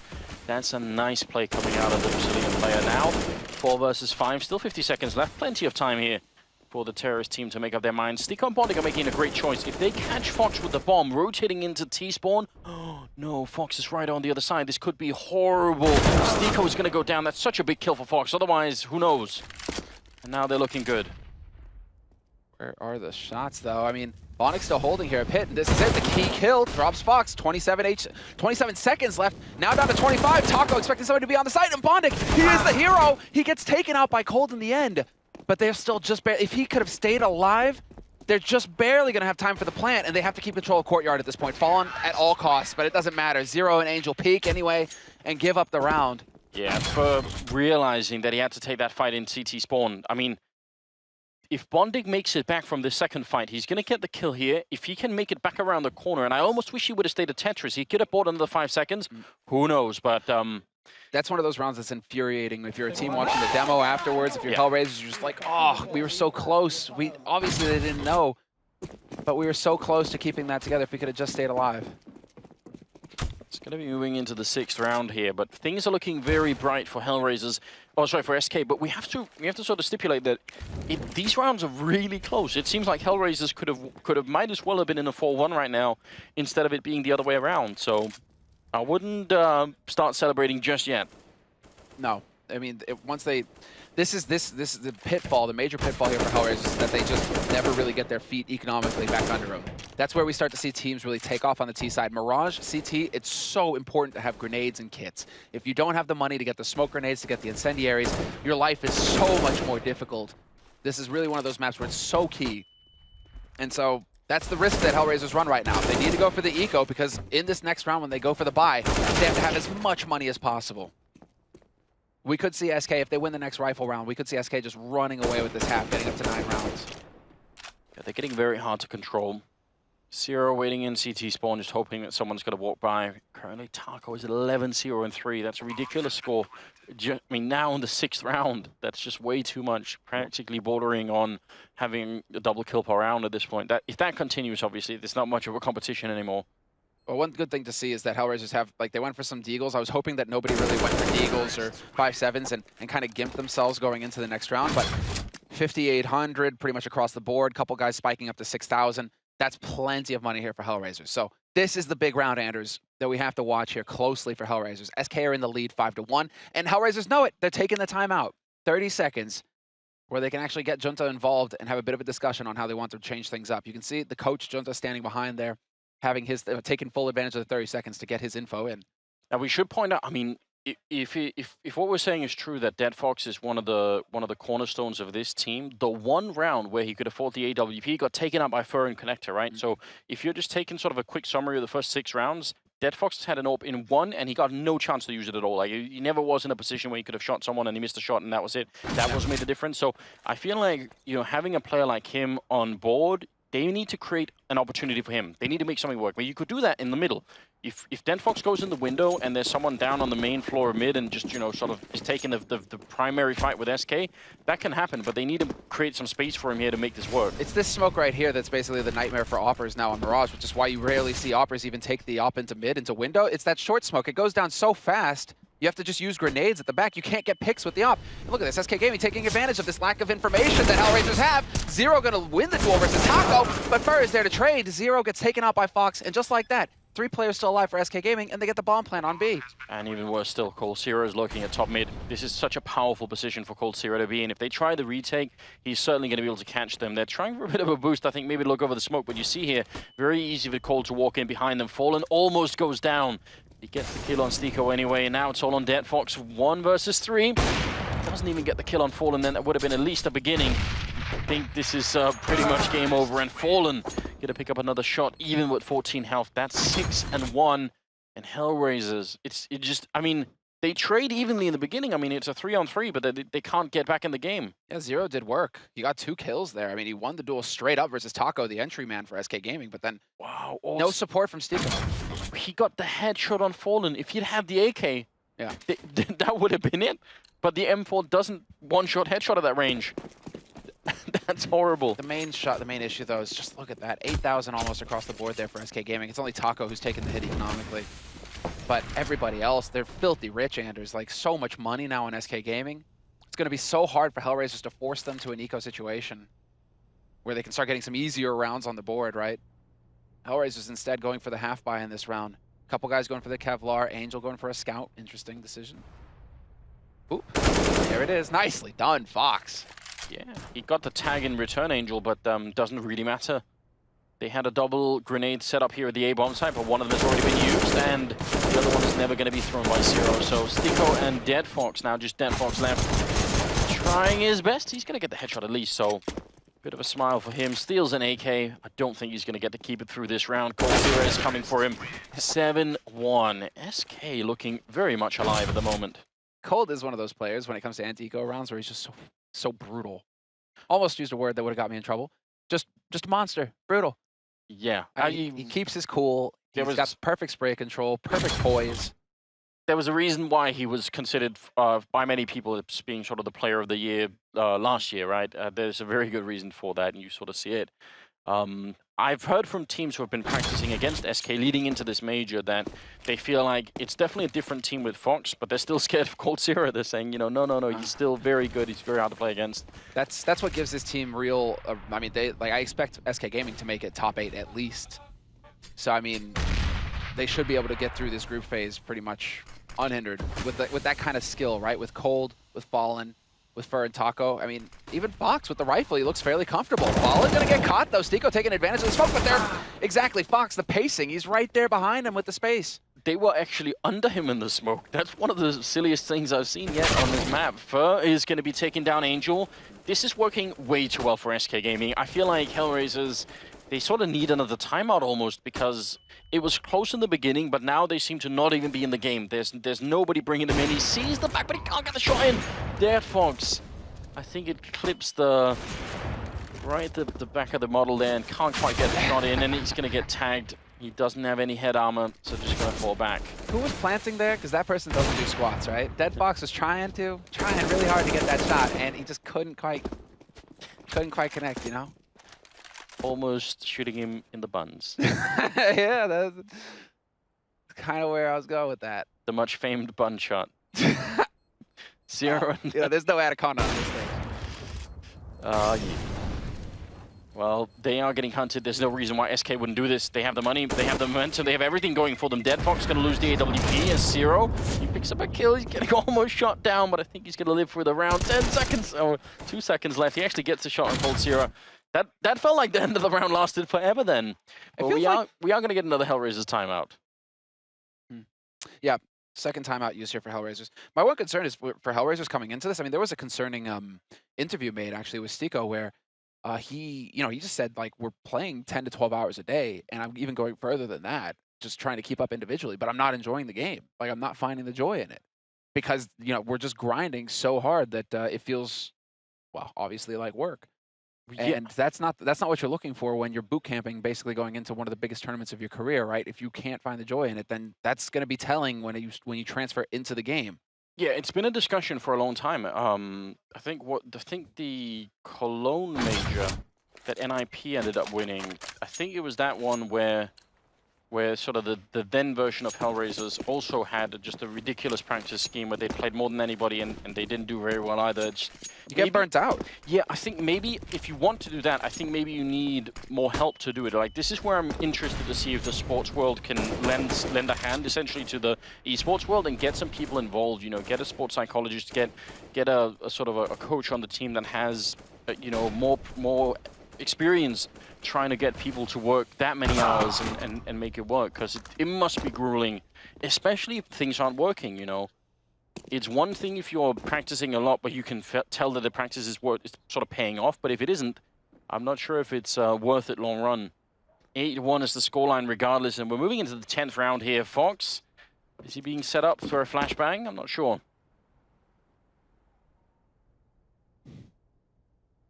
Angel, great headshot, taking almost the third one, but Dead Fox will be able to pick it up, taking down Fur now. It's a 2-3 scoreline. Man advantage for Hellraisers. And so this is, well, Hellraiser's best chance to fight back. 8-1, SK in the lead. And while the bomb is still here, they can possibly pick it up. Yeah, they can't pick it up because nobody's holding hard on window. Instead, Hellraisers are waiting for SK Gaming to make the move. But with 35 seconds left, they aren't going to have to wait too long. Taco up in Palace. This is his usual spot, as we've seen throughout these 10 rounds. Likes to create space up here on the balcony and try and find that headshot. But look at how passive they are, Hellraisers. They're fully committed to the retake at this point. They're like, we're going to let you get onto a site. We don't care about that. We have the man advantage. We have the kits. Couple of flashes as well to make life easier. We're trusting in the retake at this point. 10 seconds. You gotta go. What is going on? I don't. Cold, you gotta run. Yeah, I don't mind the passive approach if there's 20 seconds left, but now they should be very aggressive. 4 seconds. No, they're not gonna make it. What is this round?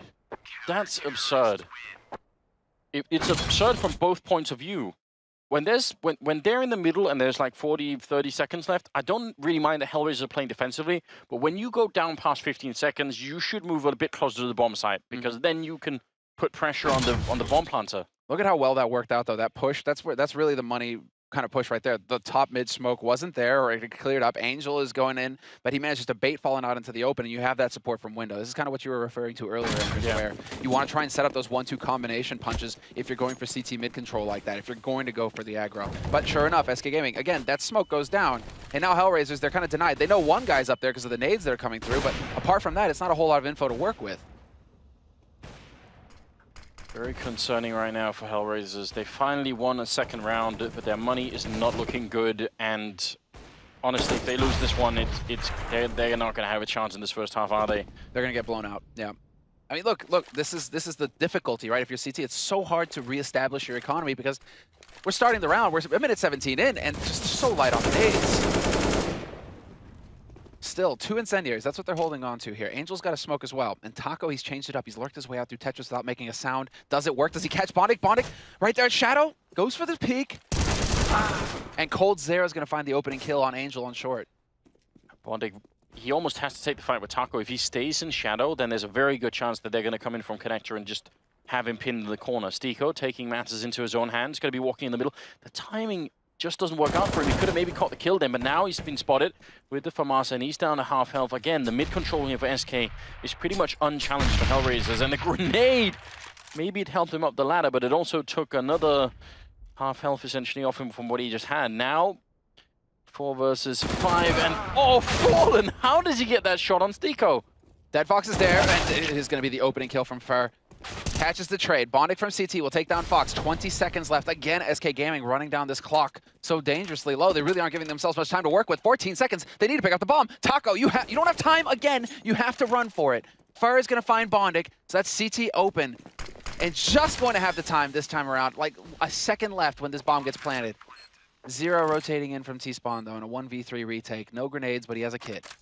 Are they just showboating some, or are they just trying to make this exciting for the viewers? You know, nerve-wracking. Let's just wait until there's only 1 second left to put the bomb down. Zero. Yeah, I'm not buying this for a number of different reasons. First of all, the lack of grenades, but also the fact that as soon as he fires this gun, they're going to know where he is, and he will be in a very hard position to come out of alive. Taco will be going down, and Cold Zero catching him. Even at that slight gap is enough for him to get the kill. That will make it 9-2. Favoring SK Gaming, and another reset economically coming in for Hellraisers. How brutal. 8 rounds in a row. You're like, we did it. We reset them. Yeah. Yeah, and I mean, again, if you keep this idea in mind that Dead Fox is supposed to get the AWP and be the power player for Hellraisers, you can't do that.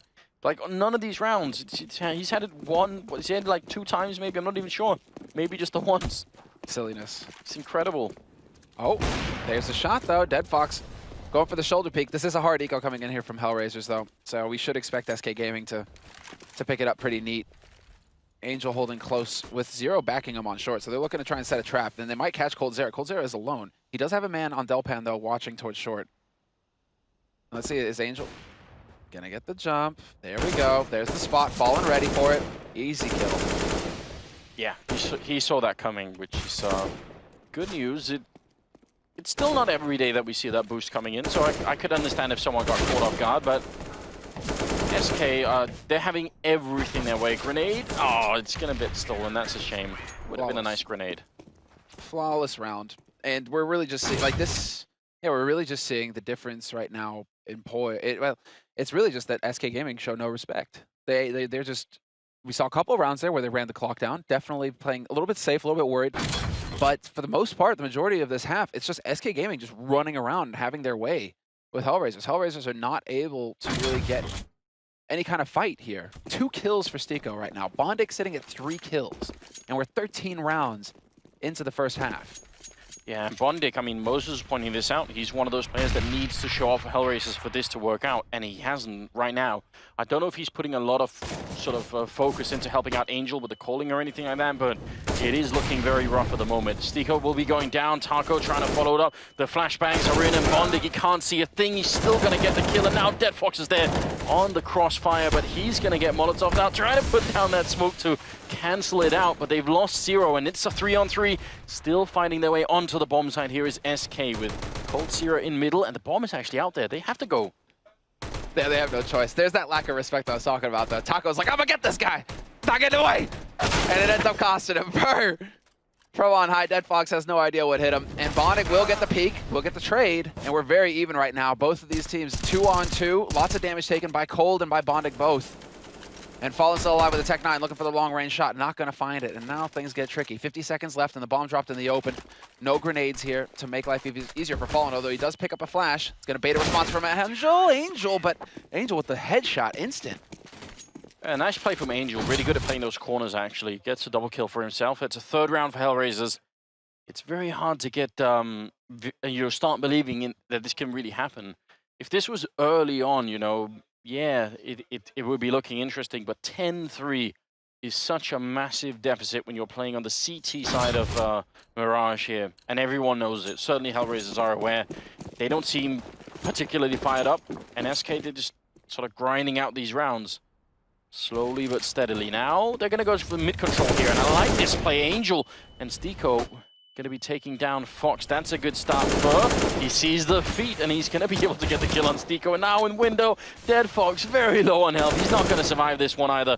Fur will take a headshot, and now it's a 2-on-3. It was a great idea, and it was even a good start, but they just couldn't hold on.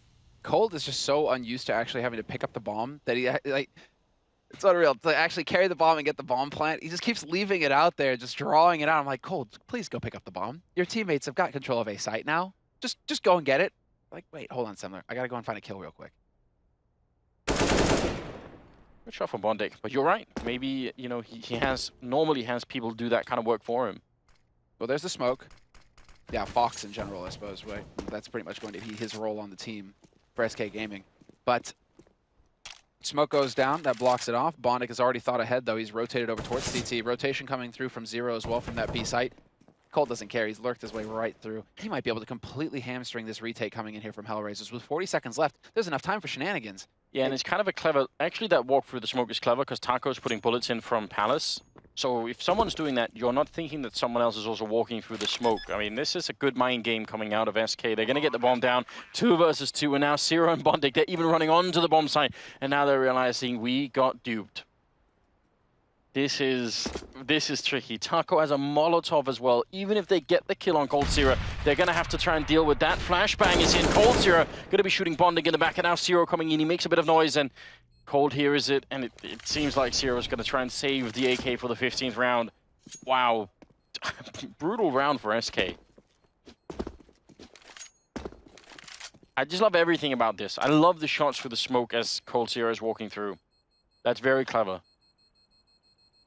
It's just mind games.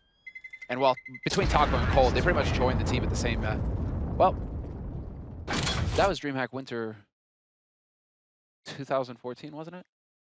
Is it that far No, back? it's 2015. It I'm out of my mind. It can't be. It's all become a blur. It has. But really, the meaning is that there's a long history between Taco and Cold. They've played on teams before, joining up with Luminosity at the time, now SK Gaming.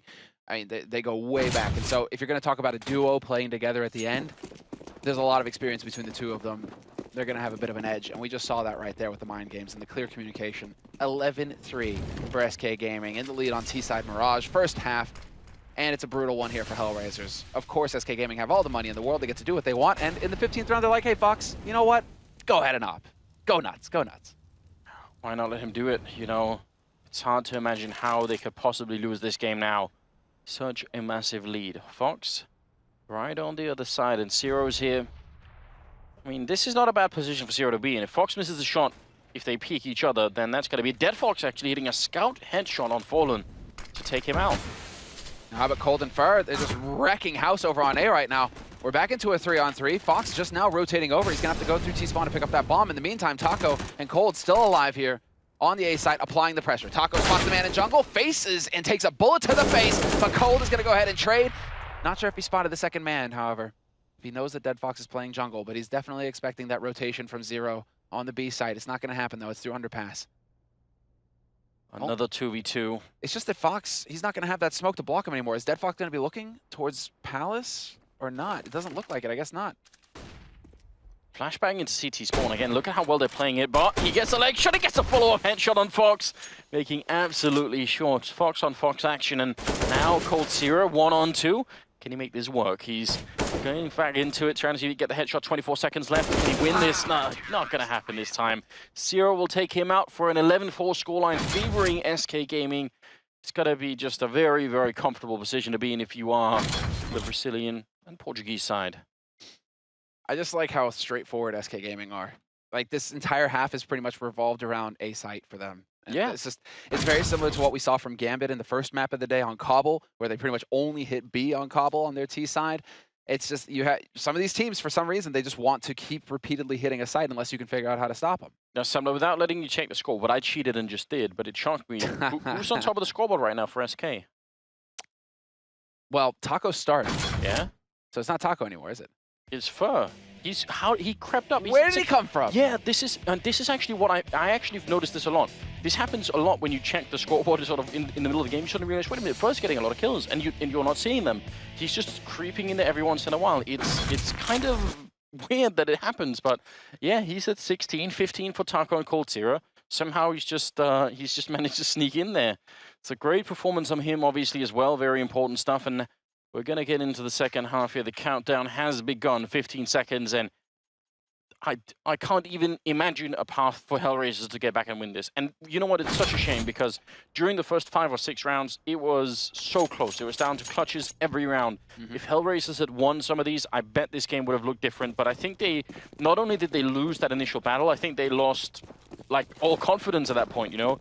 They lost too many clutches and they just couldn't mentally get back in the game. Now Fur going to continue. That's 17 kills for him, getting the headshot, getting another one on Zero. Fur trying to continue, but Angel will take him down. Fox in the corner, he's going to get one. That drops the bomb, and now it's just Cold Zero with the final kill on Bondic, leaving Stiko in a 1-on-3.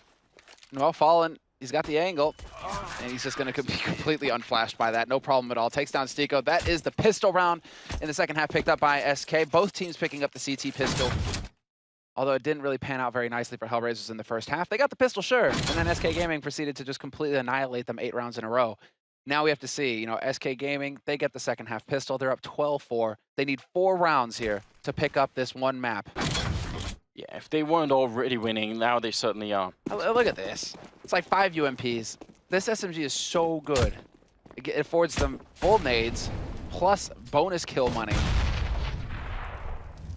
Not a huge fan of the UMP, but I mean, I guess when you're going up against full eco, why not? And you can carry that gun on into the next buy round as well. Yeah, unlike, oh wow, that's dirty Cold Zero, but he does happen to have a tag at that exact spot. Yeah, he's made it history already, so why not just try and bring it back? But I mean, I think the fact is that if you bought the MP7 or if you're on the CT side the MP9 or something, those are pretty good if you're just running and gunning. But the UMP works so well at long range too. I think that's what makes it so powerful. It works pretty much almost every range. So. And it does the highest damage versus armor as well. Yeah. So you're just, UMP is exceedingly good. And the pro players, it took them a little bit to figure it out, but now it's really just like, it's the opinion is unanimous at this point that UMP is the way to go. They're boxed in. Taco is coming out of the B holes and actually all the way in T-spawn now. So whatever they're planning here, Hellraisers, it's not going to work well. They don't realize it, but they have actually already been found out. So they're setting up this A push, and as soon as it happens, everybody from SK is going to be ready for it. Fox finding another kill in the round. Taco coming in. He's going to go for the... Oh, Angel! Turning around and executing him. Just trying too much. I want Angel to win this round. That would be great, wouldn't it? the greed coming out of Taco. Angel going to pull out the Deagle. 28 seconds left, and he's going to try and make it around the corner. The bomb is right there. SK, no, they don't have to fight him. They can just wait for it. There's another headshot. He's not going to get the third one in. Fox will take it away, but almost Karma got played there against Taco. That was interesting. Yeah, I was talking about lack of respect. This is as clear as it gets. Angel, though, not going to have any of that. He's like, get out of here, youngster. It isn't happening. Wasn't Taco getting pissed about getting knifed not too long ago? Wasn't there something going on about that? Can't remember. My memory is fuzzy. Something about the Undertaker. There is there was that going around, but on the other hand, you know, it's always worse when it happens to you, right? If it's the other way, sometimes everyone is fine with it. Not gonna happen. Fox looking for the follow-up, but he gets it. Trades effectively, takes down Bondic. 13-4 right now, and Hellraisers, they've put everything they've got into this one round. They fall back quick from middle, and Fox spots it. So that should, yeah, I mean, this kind of grenade, I think they should know what's coming now. Look at but speaking of grenades, there are no grenades left for SK. They've got a single flash on Taco. That's it. He's holding B apartment, so he's in the right place at the right time because that bomb is about to come running through here, but this is going to be hairy. 3 UMPs, an AWP on Fox, and a single flash grenade to stop Hellraisers from getting onto that B site. Yeah, but Cold Seer can turn around. There's nobody coming catwalk, so Cold Seer can create a crossfire with Taco here. Oh, he's actually rotating out. Now, that's a lot of trouble for Taco. Cold Seer needs to be called back in here. Taco going to be shut down. The worst possible timing for that rotation coming out of the Brazilian side, and Cold Seer going to get trucked as well from Zero. Not bad for Hellraisers, not at all bad. Yeah, I'm actually quite surprised at that. How quickly they were able to just swarm that site. It was the perfect timing. Hellraisers hearing Coldzera. I mean, they heard his footsteps clear as day. They were pushed up in B apartments. They heard his footsteps clear as day, and they didn't hesitate. They said, this is the time to get in there as quickly as possible. And Fallen surviving with 1 HP. He's like, wait, where is the gun? There is no gun. Fallen surviving on 1 health, though, not bad. It will be Hellraisers picking up a 5th round here. Just solid work coming out of them. I think that rotation for Cold Seer is incredibly unfortunate. If he had stayed there, things could have got just a lot more interesting, I reckon. But they'll save the AWP on Fox. I think that still means that Hellraisers in the upcoming round, they've got to be very careful. They have to not run into that somewhere and just get completely wrecked. I'll try and actually explain exactly what the issue is. So Cold Seer is holding here, Taco's holding over here. Now, if you're just coming in right around you get to the first window, you're going to get cross-fired from these 2 positions. It get really rough. But if you have a 2nd or 3rd player coming in from this angle, suddenly this guy has a very hard time. You know, he's going to have to deal with both these angles, but they didn't have that. So that's why I thought this position could have been very, very good for SK. Ultimately, it didn't work out that way. Cold Seer got cold feet and just made a run for it. Just didn't, you know, exactly. Sometimes that's the way it goes. It looks like we have a force buy coming out here from SK, however. Did they really put all their money into this, all their funds? Yeah, they Pretty did. much. Cold is the one holding back for some reason. He's at 2100, but that's interesting. Fox finds the opening shot, takes down Zero. 13-5 right now with SK in the lead on CT side. What did we say, Samna? They had to avoid that AWP.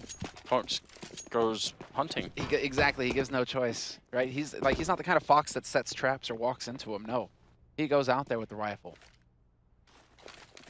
Apparently so, definitely turning it around on them.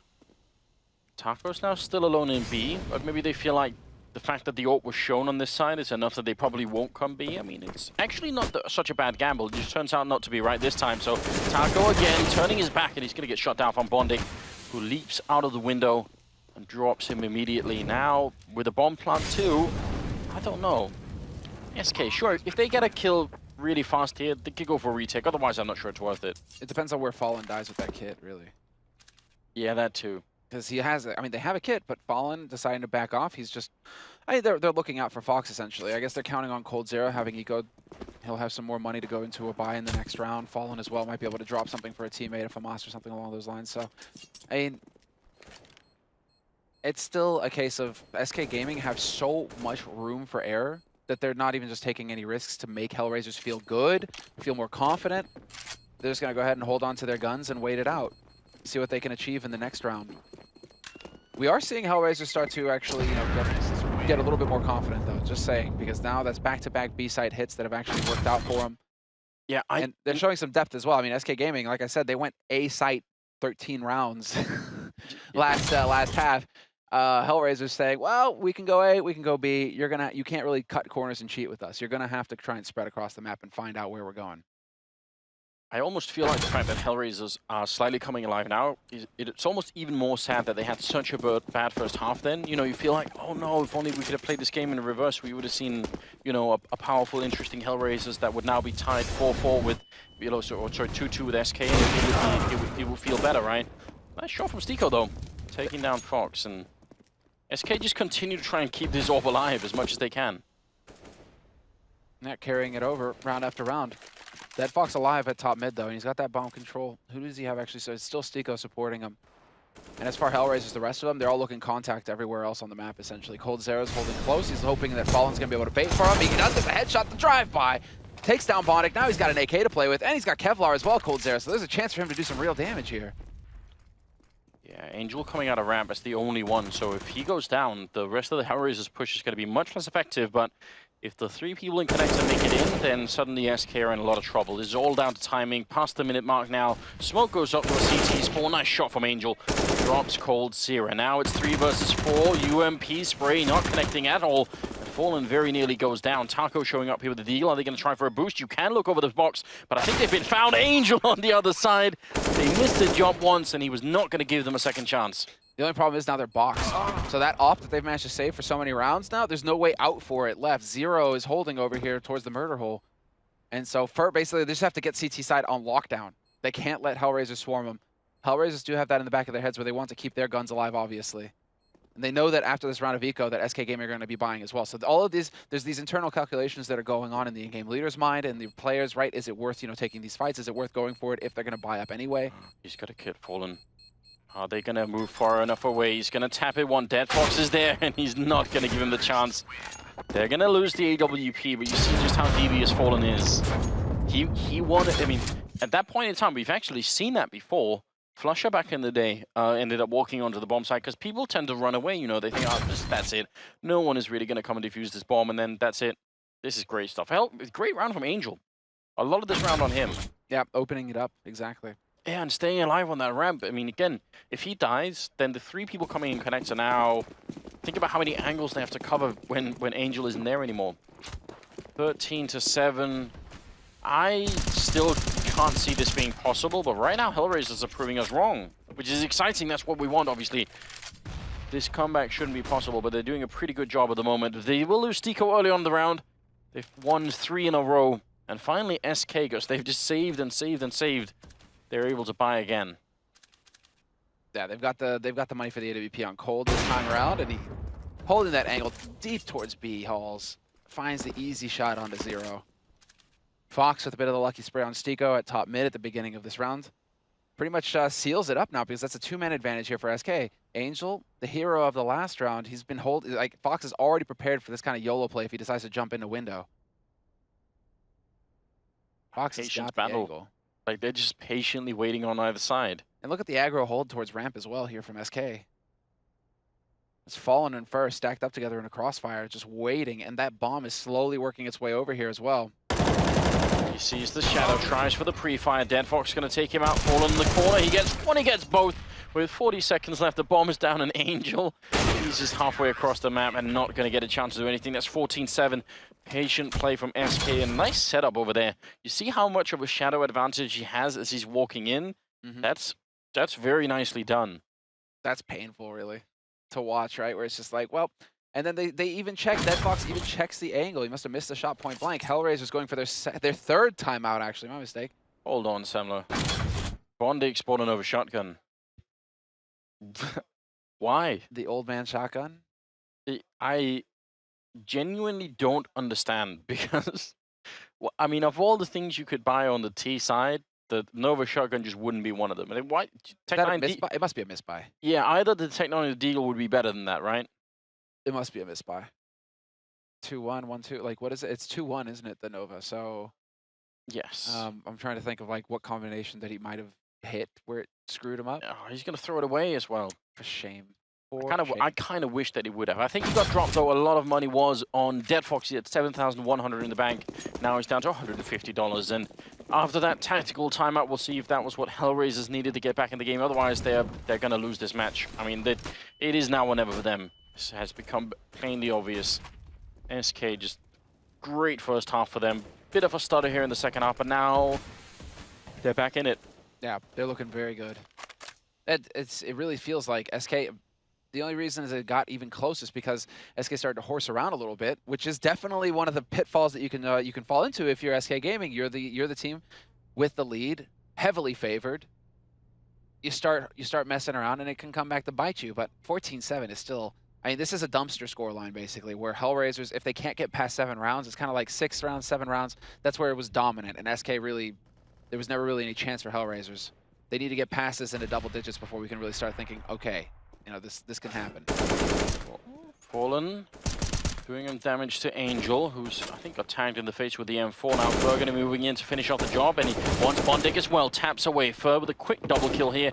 And now, what was supposed to be sort of a surprise push into B has been very well read. Fox and Taco going to easily clean it up here, and this will be a match point for SK. Dead Fox in a 1-on-4, 1-on-5 in fact, and he's only got 35 seconds and everyone is rotated in. This is just not possible any longer. He's going to get the headshot and he's going to continue to try. Dead Fox, they're just challenging him for absolutely no reason. You said they were getting a bit jumpy, SK. I mean, that's a clear round where you just see them thinking, yeah, well, let's just all fight him. This is tough for Hellraisers as well because they've used this strategy before already in the half. So for it to just, you know, get shut down completely, you go into the timeout and then you're like, right, okay, what worked? Okay, let's do that again. And then first just like, not having any of that. Yeah. They got completely rocked. Match point now for SK Gaming. Yeah, and obviously the point in a perfect world, they get the kill on Fur, and then someone from B starts to rotate into middle, and then the sort of the actual B push comes. That would have been great, but didn't happen. Oh, Coldzera jumping up onto the railing, and he gets the headshot on Stiko. That's such an aggressive peek, and he gets down Angel as well. Coldzera saved by Fur. The buddy system well in play there, and it's Bondic and Dead Fox now 2 versus 5. SK saying it was fun, boys, while it lasted, but this is done. Fallen going to be taking down Bondic, and that leaves Dead Fox coming out of the B hallways. 1 versus 5 again. Try and see if he can do it one more time this time, but the UMP gets shut down by Taco. 16-7 as SK Gaming just run over Hellraisers in this game. 24 on Coldzera, 22 on Fur. That's the end of the top of the scoreboard there for SK at the end of it, but wow. Even Fox, 17 for Taco, 17 for Fox, 15 for Fallen, just across the board. There was no weakness in the SK lineup going into this match. They started strong, they finished strong. They put 8 rounds together on T side in the first half, SK, and it's at that point where you're like, right, Hellraisers, you need to dig deep to get back into this game, and it just never happened. Unbelievable. We'll get the full recap of all of this and some more analysis coming up right after the break. Stay with us.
So there you have it. The reigning Major champions overcome the first hurdle, and really, Hellraisers did look a little bit out of their depth. Strange, given that SK were using that stand-in. Just some quick reactions, and then we're going to go over to Jason for some tactical analysis. But I'll start with you, Duncan. Yeah, well, I mean, I kind of used the logic, because you have to realize Mirage is a game where, yeah, you're not going to see Hellraisers play it often. So as a result, I was thinking to myself, well, if they're going to keep it in the equation, and they're going to ban out Train, actually a map that they're good on, a map that got them here in terms of their qualifier, yeah, you'd think that means you've got a special plan coming in. Maybe for this match, since you know it's coming in the equation, you want to play SK on this map. But Hellraisers were never in this game. I mean, they had like a very passive style on CT side. They essentially just let you take the site every time. And I have to say, yeah, SK did blow the doors off. Like Taco, particularly very, very good on the T side. Yeah, I mean, Taco's been a kind of a revelation. We always knew he was a very good role player in the kind of tactics and the system that they're using. But as an individual, he's really stepped up his level. So now they have a bunch of different threats. And on top of everything, Cold is still, I mean, we showed why he's the #1 player in the world. Still another tournament, another solid start for him, where this is looking like it's going to be another good tournament overall. But the big thing is Hellraisers, I mean, this first half, they just gave SK too much. When you switches over to the CT side, even if Hellraisers had some success early on, it's just there's way too many rounds where SK can adapt. They can figure out something that's going to work. They can try any kind of new thing. So just way too much room given up to SK overall.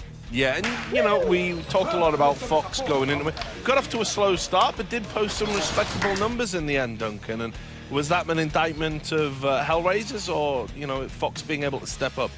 I mean, Hellraisers did kind of underwhelm a bit. Like, for example, Dead Fox here has, like, okay numbers, but he was the guy who was kind of tearing it up when we were at the qualifier. It looked like he was going to be the new star of this team, you know, very much going to take over that role. So the stars for Hellraisers certainly did not deliver at all. And, yeah, everyone was basically turning up for the guys from SK.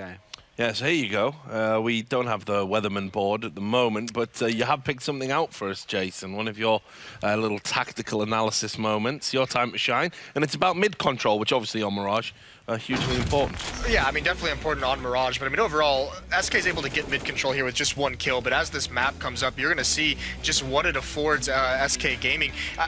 There's no one from Hellraisers even looking for anything. I mean, you can see Sticko's going to start moving up on Catwalk, but he's the only one. At this point, if you're Hellraisers, you need to do something like double push ramp, push into Palace, into upper B. You need to gain information elsewhere because, I mean, even rotating off of A, Hellraisers has no information, no idea what's going on whatsoever, and with SK to have mid-control for that long, you can see everywhere they go on the map, they're going to find an advantaged fight for themselves. Either like a one-on-one, which is not good for CTs, and that was just kind of the theme. Losing mid for Hellraisers, and then never able to find a fight where they had like a 2-on-1 or a 3-on-2, some kind of a man advantage. So, final thought from you, Duncan. Are Hellraisers better than that? Yeah, and I think if they get towards their end of the map pool against the right opponents, which certainly are in this field, yeah, they've got the chance to get some upsets. I don't have them making the playoffs anyway, but I thought this was kind of a map where maybe they have something special prepped. A little bit disappointing. I mean, I think now they should just learn their lesson and they're just going to go back to the Train, the Cobble, the overpasses of the world. And so maybe it will correct itself as the tournament continues. Well, we shall see. Thanks a lot for that. Now we are going to take a short commercial break. When we come back, this is a big one.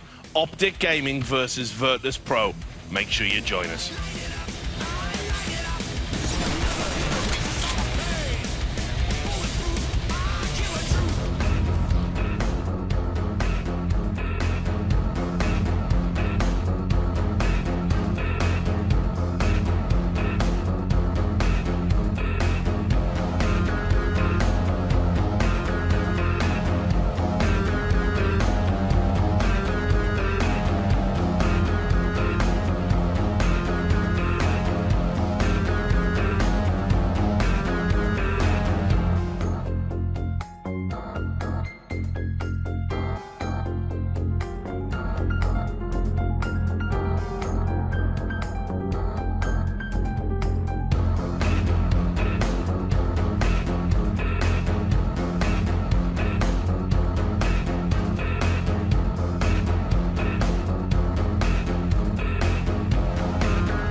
This is the major.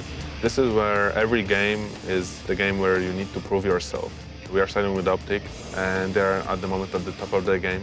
Their fast pushes, their rushes are very good. Virtus.pro has a lot of chemistry, but what sets us apart is our individual skill. If our 5 players match against theirs, we have better raw talent. We're known as a NA killer. That'll make us more confident than the other team. Virtus.pro may be known as the NA killer, but now they're on our home turf. I respect them, but when we will play against them, there will be nothing in my head with respect. Rush asked for us, and he'll get what he wanted. I definitely not scared of them. I think we can beat them on any day. Bring it on, baby. Yes, Virtus.pro, they're in the huddle. Super looking forward to this one. It is E-League Season 1 champions versus E-League Season 2 champions. Absolutely crazy. Tell us about Virtus.pro, Thorin. Yeah, I mean, they are the team who were the champions of E-League Season 1. They've actually won a couple of tournaments this year. They've really, towards the end of last year, they got into being a top-level team. This is a team where you look at them, and I actually would agree with the assessment of Tarek, actually. I think in terms of pure skill, maybe Optic has the better skilled players, and particularly in terms of performing at the moment. But as mentioned in the pilot package as well, chemistry is where it comes down to for Virtus.pro. Part of the advantage of having the longest standing lineup in CSGO is you're going to have a team where you know everyone inside out, what this guy's thinking, what he's going to do. And that's what I think has always allowed them to stay in games where it's not going that well, to come back in matches, because you have almost that sixth sense as to what your teammates are going to do. And so they do very much still rely upon Snacks to be the star player, but beyond that, they can get it anywhere in this lineup. Yeah, and of course, Virtus.pro coming into this having had, not a great time in China. So let's talk about Optic. They're on top of the world right now, Jason. Well, I mean, it's been a month since they were on top of the world. It's been a while. So, I mean, they had 2 very good performances, obviously, E-League Season 2 champions. Tarek and Mixwell are going to be the big stars, but really this team didn't start clicking until Rush really kind of emerged and solidified himself, consistently being able to perform in the big games against the best opponents. He's been a revelation for this team. They have a whole new look. And then Stan, I mean, this is where Duncan says he agrees with Tarek's that there's more raw skill on Optic, is as you get deep into that roster with Stanizon, with Nafly, there are very talented 4th and 5th options for this team. And the big thing, like Taz said in the video, they hit bomb sites very, very hard and very quickly, and they don't stop until they've taken it. I mean, it's going to be a very aggressive and actually very similar play styles in taking bomb sites at times for both of these teams. Yeah, and I just pick your brain about Optic a little bit, Duncan. How good do you honestly rate them? Because you've been a little bit muted in your praise about them in the past. Are they genuine content? Here's the thing. I think that they're a lot more legit than Cloud9 were. When Cloud9 won that Pro League, I mean, there was a lot of kind of asterisks that needed to go after that, and this is kind of a one-off, etc. The difference with Optic is I think they could be consistent. For me, where they're going to fit in is they can be like a 4th or 5th best team in the world. And to consistently be that would be a big step up for an NA team. My problem is I don't really see them as a team that's going to win this tournament. I think they can get out of the group stage. I have them doing that, but I think they're going to have a tough time when it comes to some of the series like a Virtus.pro if they have to face them in the playoffs. I think that's going to be pretty tough to be able to beat these top-level European teams at that level, because even if you've done it at the smaller tournaments, the medium-sized tournaments, we know in history there's not many teams that go real deep in majors that are kind of one-offs. So you've got to really be an all-time great team to do that. I want to see if they can take that step up to that level. And you'll be able to get a closer look at this game on Game Command. That's where it's going to be, so you can head over there and you choose your own angles, cameras, everything. It's really fantastic. I keep hyping it up. I'm telling you, this is amazing. So go to live.eleague.com and you'll be able to watch this game. So, Duncan, let's get into the map veto here. Remember, last time these guys played each other, it was 16-14 to Virtus.pro. Yeah, so. Well, the good part that should make this a blockbuster game is real shared map veto here, because Virtus.pro is going to take out Overpass. It's a map that, actually over the last 6 months or so, they've kind of cooled off a lot on. But we know Cobble, we know Train, they're going to be in the equation when you get down there. Interesting that Virtus.pro bans it themselves, because that actually suggests to me that they thought to themselves, they're going to expect us to play Train. Let's take that out. But at the moment, Virtus.pro's main pick is actually Cobblestone. I'm pretty sure there's no way Optic takes it out. I think we're going to go between Cash and Cobble here. So let's see. Yeah, it's going to end up being Cobble. So this is actually ideal, because Cash would have been a bit more ropey, Cobble is a map both teams really like. It was the map that made Virtus.pro the Season 1 champions when they really got that going. I mean, they were able to even beat SK Gaming on it when SK was pretty strong. And we know for Optic, they've always felt like this is their strongest map. They destroyed Astralis on it at E-League Season 2 finals. So I think this is some You're really going to get the proper test of how good Optic is on this one, I think. Yeah, as well from VP. I mean, taking out Overpass, taking out Train also. I mean, those are two maps that towards the end of the year, especially Overpass, Optic wanted to play very, very much, and they look pretty strong at it, being able to take out Astralis, FaZe on some of those maps. So definitely VP using those 3 bans to take out some strength away from Optic. But we have to remember as well, I mean, VP just lost in WSG in China to Kingwood on Cobblestone. So, I mean, despite how good it looked at them towards the end of last year, you know, it didn't look good just a week ago. So it all depends on how much you're actually going to take, because Virtus.pro is one of those teams that can have a rough tournament and just bounce back easily and just go on a monster tear. So I think this is just going to be a really exciting game. So you can see Virtus.pro still stood up and talking it out. They're getting ready to get into the server. And while we wait for them, we're going to show you a history of what these teams are competing for. It is, of course, a major. History has been made. Records have been broken. This is just the start. The majors for Counter-Strike are like the majors in golf or the Grand Slams of tennis. We don't have set seasons like you see in traditional sports. They happen every couple months, and they kind of let you figure out who's the best in the world right now. It is the most important event. It is the event that if you want to witness history, that's the event you go to. Absolute magic for anyone who enjoys esports. This is going to be one for the history books. One of the big things that we always struggled with in the early years of esports was developers caring about their game being used as a competition platform.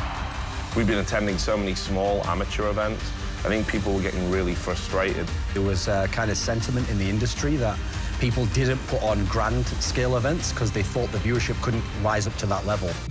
Global Offensive comes out, and that is a Valve-made version of Counter-Strike, and that first got us excited.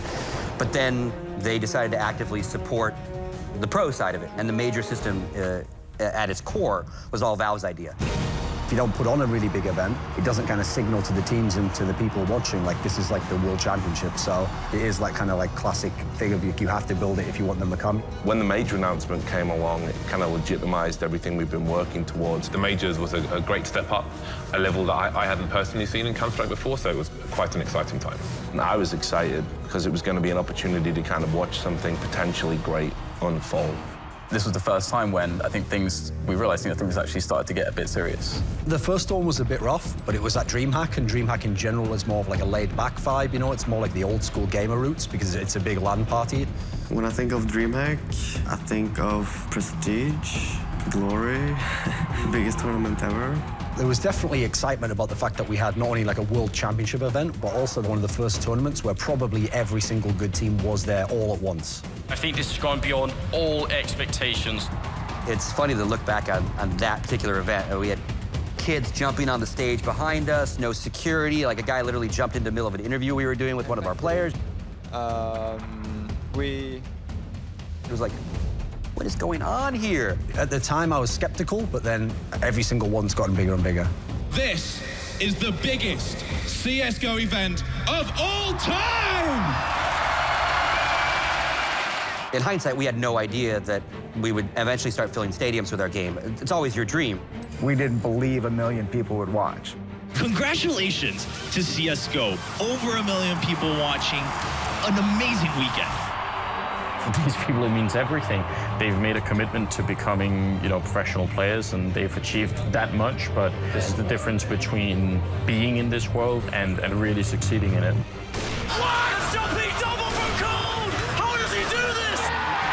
There is no more pressure for a Counter-Strike player than playing in a major. And look at the crowd, they're getting fired up. Oh, we go for the defuse. The defuse is coming in.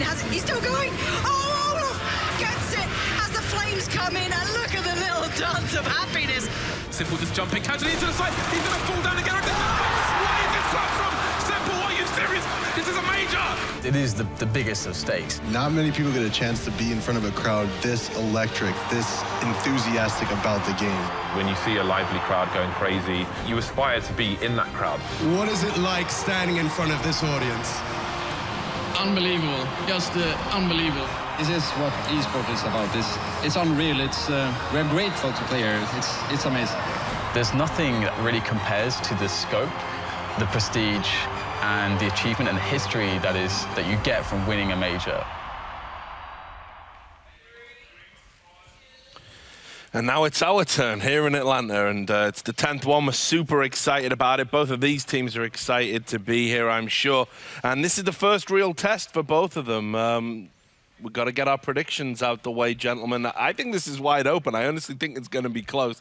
So, Duncan, I'll start with you, the doomsayer, the prophet of CS. I think Virtus.pro have earned that reputation as NA killers. Very rare that people are able to get it over them. I think part of it is as well, their style is so intimidating. When it's working, you feel like, what are the answers to this? How do you overcome this? So as much as Optic, they want to put on a brave face and say, no, we wanted Virtus.pro, we're going to kind of buck that trend. I don't think they will, actually. I think Virtus.pro will start out with the win in probably a close game. Okay. Jason? Yeah, I mean, this is going to be, I think this should be a very close game. I'm going to go with Virtus.pro as well. There's still one last question for Optic for me is at the end of the year when they looked so good. In reality, it was just back-to-back weeks. It was Eleague and then it was ECS the following week were their best placements. So still a question of whether a month down the road if they're going to be able to come in with that same kind of momentum. I thought the question was going to be, why can't you just love them? Yeah, it should be that. Anyway, we've got to go, guys. So now I'm going to hand you over to our new fresh-faced casters. It is James and DDK. Thanks very much, guys. Yeah, James, we're at a major. Again, this is fantastic. We've got an awesome game to kick things off with for us, for our first cast here. And it's a great map for these two teams to face off against as well. I mean, it's cobblestone. Both teams very, very well versed here, as they did talk about on the desk. So how do you feel this one is going to go? I think it's hard to bet against Virtus.pro when they're playing a North American team. So for me, it's the Poles. I have a half Polish girlfriend as well, so she might kick my ass if I didn't pick them. How about you? Oh, it is a difficult one, isn't it? I've always felt like Virtus.pro are a team that do step things up at the majors, so I'm pulling for them in that sense. But let's see how things kick off here. Both teams starting things off with the pistol round, of course. And we have Virtus.pro on the CT side already. Snax is going to find some early action here. There's a quick pop on to Stanislaw. That's the bomb discovered as well. Lots of great info for Virtus.pro to play off of already from the start. Can't test Snax on pistol rounds on cobblestone. He's done dangerous things before. Only taking one shot at a time. Very patient stuff from him. 3 players now on A for the CT side. Nafi has been passive towards B this entire time. Maybe keeping options open for Optic, and maybe there'll be an opportunistic flank punishment later on. But for now, Virtus.pro just chilling. 2 people in B. Everything's slowing down now for Optic. Not committing to A just yet. And indeed, you see them rotating towards that B side. So there's Pasha right at the end. Just seeing the scouts trying to play those long-range shots, which are so favorable with the USP. Not really connecting just yet. There's some nice tagging onto Rush. Snax, in the meanwhile, was actually going to take down Mixwell, who was trying to flank around the A side of the map here. This really cuts off Optic's options. They have to force through a new opening right now, which is through that window, and back towards A perhaps for Optic. They're really struggling to get something going. Another trade coming in here. 2 versus 3 now for them as they try to find a bomb site to commit to. It's going to be B, and Pasha is going to be finding the bomb there. Just enough left to try to save things against 3 players. He's got some time and the bomb. This is a workable spot, and he takes down Pasha. It's made life a lot more easy for himself. Spots one player. Not sure if he spotted both players in that connector area. Still dueling with Bialy, bit more damage done. Not willing to give things up just yet. He's got 12 bullets left, make it 13. Goes for the fake, trying to even out the numbers somewhat. But he can't do it just yet. There's a kit on Bialy, and it's close to the site anyway, so it might not matter. Naf looking for the trade frag, and there he is. Snax goes down immediately. Knows where Bialy is, and there he goes as well. 2 headshots, and Optic get off to the start that they needed. Yeah, lovely performance there from Naf. And I mean, Virtus.pro played this so well, so patient, as you noted with Snax, just takes 1 bullet at a time, doesn't really try to overstep his position at all. He even catches the flanker in Mixwell a little bit later on. And so Virtus.pro always keeping tabs, kind of controlling the movement of Optic, but Optic was still able to kind of just force a situation with just hitting shots through pretty awkward close-range engagements to still somehow make that work. So that's a really cool thing to see from them straight away, that Naf is firing off to begin with. But it is not over just yet as far as the danger goes, because Virtus.pro, there will be blinds, the CZs. We see a couple Deagles as well, some Kevlar on 3 players and a bit of utility. So there's a lot to be worked with here for the Virtus.pro side as they look for an initial opening with that Deagle from Pasha. Will he get the luck that he needs, that 1 or 2 opening shots to potentially connect? Very passive opening from Optic, just to make sure they're safe early on. Snax has left himself with 1450 in the hole, so I think we'll be seeing an AWP on the buy round from the player who seems to be the biggest of the beasts on cobblestone for the Virtus.pro side. Optic moving towards the A sites now. And again, looks like Virtus.pro are Going to mostly want to play close quarters. Only Snacks is deep towards A, trying to give his team perhaps some extra time to make their way through connector should they be required. Taz getting smoked off, but he's going to go off the balcony. So got one player moving to a Virtus Pro. Again, snaps to the one tap. That's not a good start. Optic trying to capitalize on this move very quickly indeed. Taking more damage though. And not getting much real estate either. Taz has gone down, but the two CTs are streaming in from balcony again. Nafly's in position, but can they get the kill? It's looking pretty tough right now on the push. Surely they'll be able to get something done, Virtus Pro, but actually Optic able to push past that crossfire without losing too much more. But these players are weak. One Deagle bullet is all that is really required here to take most of them down. Pasha's pushing into position. Can he find something with this? The bomb does go down, looking for the planter. He won't get him. Naf will find Pasha first instead. And now Bialy will be creeping in the CZ, and unfortunately for Bialy, can't find any connections there, shut down by Naf. So Optic's anti-force buy is going to go pretty well, and now it's going to be smooth sailing, in theory at least, as Virtus Pro won't be able to buy much. That was a bit hairy for Optic. They fell into the Gorilla enclosure. They took some damage down, but ultimately the Gorilla was shot. 2-0 for Optic, and indeed it will be the eco round for Virtus Pro. So one can't expect too much here. Neo's bought himself a flashbang, so maybe they'll try some shock and awe with the numbers game. We'll see if it works out for them. There is a high explosive as well to try and do that early damage. You can see he's holding it there. There's a potential for a charge into the side, because Optic know Virtus Pro can't buy, so they'll be less concerned on this occasion. The flashbang, in fact, will slow any fast push thrown over the exposed roof area. Naf is, I think he might be in the tower, just in case there's any push from the CTs. Indeed he is. He can just about watch the lower area. I'm not sure if that covers it completely. Anyway, there comes the HE now, and there's the damage onto Tarek and only Tarek. Ooh, nice little pop from Pasha. Eagle comes out for Neo. He picks that one up. Nice snap there onto Mixwell. Looking for more. He does get another tag as well, but with just Taz left to try to clean things up, and with a Mac 10 and 4 HP, it's not going to happen. And another successful round for Optic. Only losing 2 players on both of those rounds. So generally, Optic are going to be pretty happy with that, I would say, as Virtus Pro now get their full buy-in. And we're going to see the AWP come out onto Snacks, and that's always glorious. Snacks is just amazing in pretty much every role, so it's going to be fun to see what he can pull together against the Optic side here on the defense. I wouldn't take too much away from how they played the pistol in the following rounds, and Snacks is pretty much on his own on the A site. Sometimes you can see some support for Riflers, but hey, let's see. We've got Taz maybe just close to connector in case there's a fast play through the underpass. He would see that from that position. Could back up towards connector. Now he can just stay there. So I do wonder how forward a position Snacks will take towards A. He's going to have an engagement soon. And there are 3 players coming his way. There's a flashbang coming in, but he's still got his angle. Tags Stanislaw down 7 HP through the corner of the wall there. If you look at how Dignitas flashed that area, there's a lot less warning than the bounces off the wall. Taz being taken down around a connected position, so now it's Snacks alone. He's definitely quite good at handling these awkward situations, but actually Optic not looking to press his position. Instead, they're going to give him a bit of they're going to alleviate the pressure there and just fall back towards the B bomb site, where they did have some previous presence earlier in the round. So Virtus Pro can see the response from them, especially having lost Taz and having no utility. They're all the way back there, very defensive, generally speaking, not wanting to try to take any risks here, because they just don't really have much utility to do it with as well to make it safe. So this is an awkward spot for Virtus Pro. It's going to take some just great shots for them to keep themselves in this, and Pasha is close by the wall. Bialy gets a defense going, taking down Tarek. They know what's going on. Can the rotation get there in time? Can they buy enough time for that rotation? Neo is streaming in through the door. His teammate's gone down, but he'll be there soon to replace him behind the smoke. Oh, that's a nice angle. Not sure how much will be spotted there. Mixwell seen. Can they get anything though? Doesn't see Rush crossing to the site. Bomb's going to get planted. Snacks is here as well, but this will not be easy for Virtus Pro. But again, Optic, they're all maimed. They're all heavily maimed. Can they finish them off? Look how low the health is. It's ridiculous. It's a real chance here for Neo and Snacks, but again, no kit. So they're going to have to get this done pretty quickly. First frag coming in. Neo spotted. Neo tagged down to 13. Very weak. Snacks there now providing support with the AWP. Going to be hard to hit these shots, though. And that's Neo dead. Snacks knows he has to go for the M4. Nice! Taps down Stanislaw. But it's going to be a long defuse for him. But I think he's got it. Snacks. What a clutch coming in for the Virtus Pro side. Just the one bullet for Snacks. Just the one bullet. He'll save the AWP as well.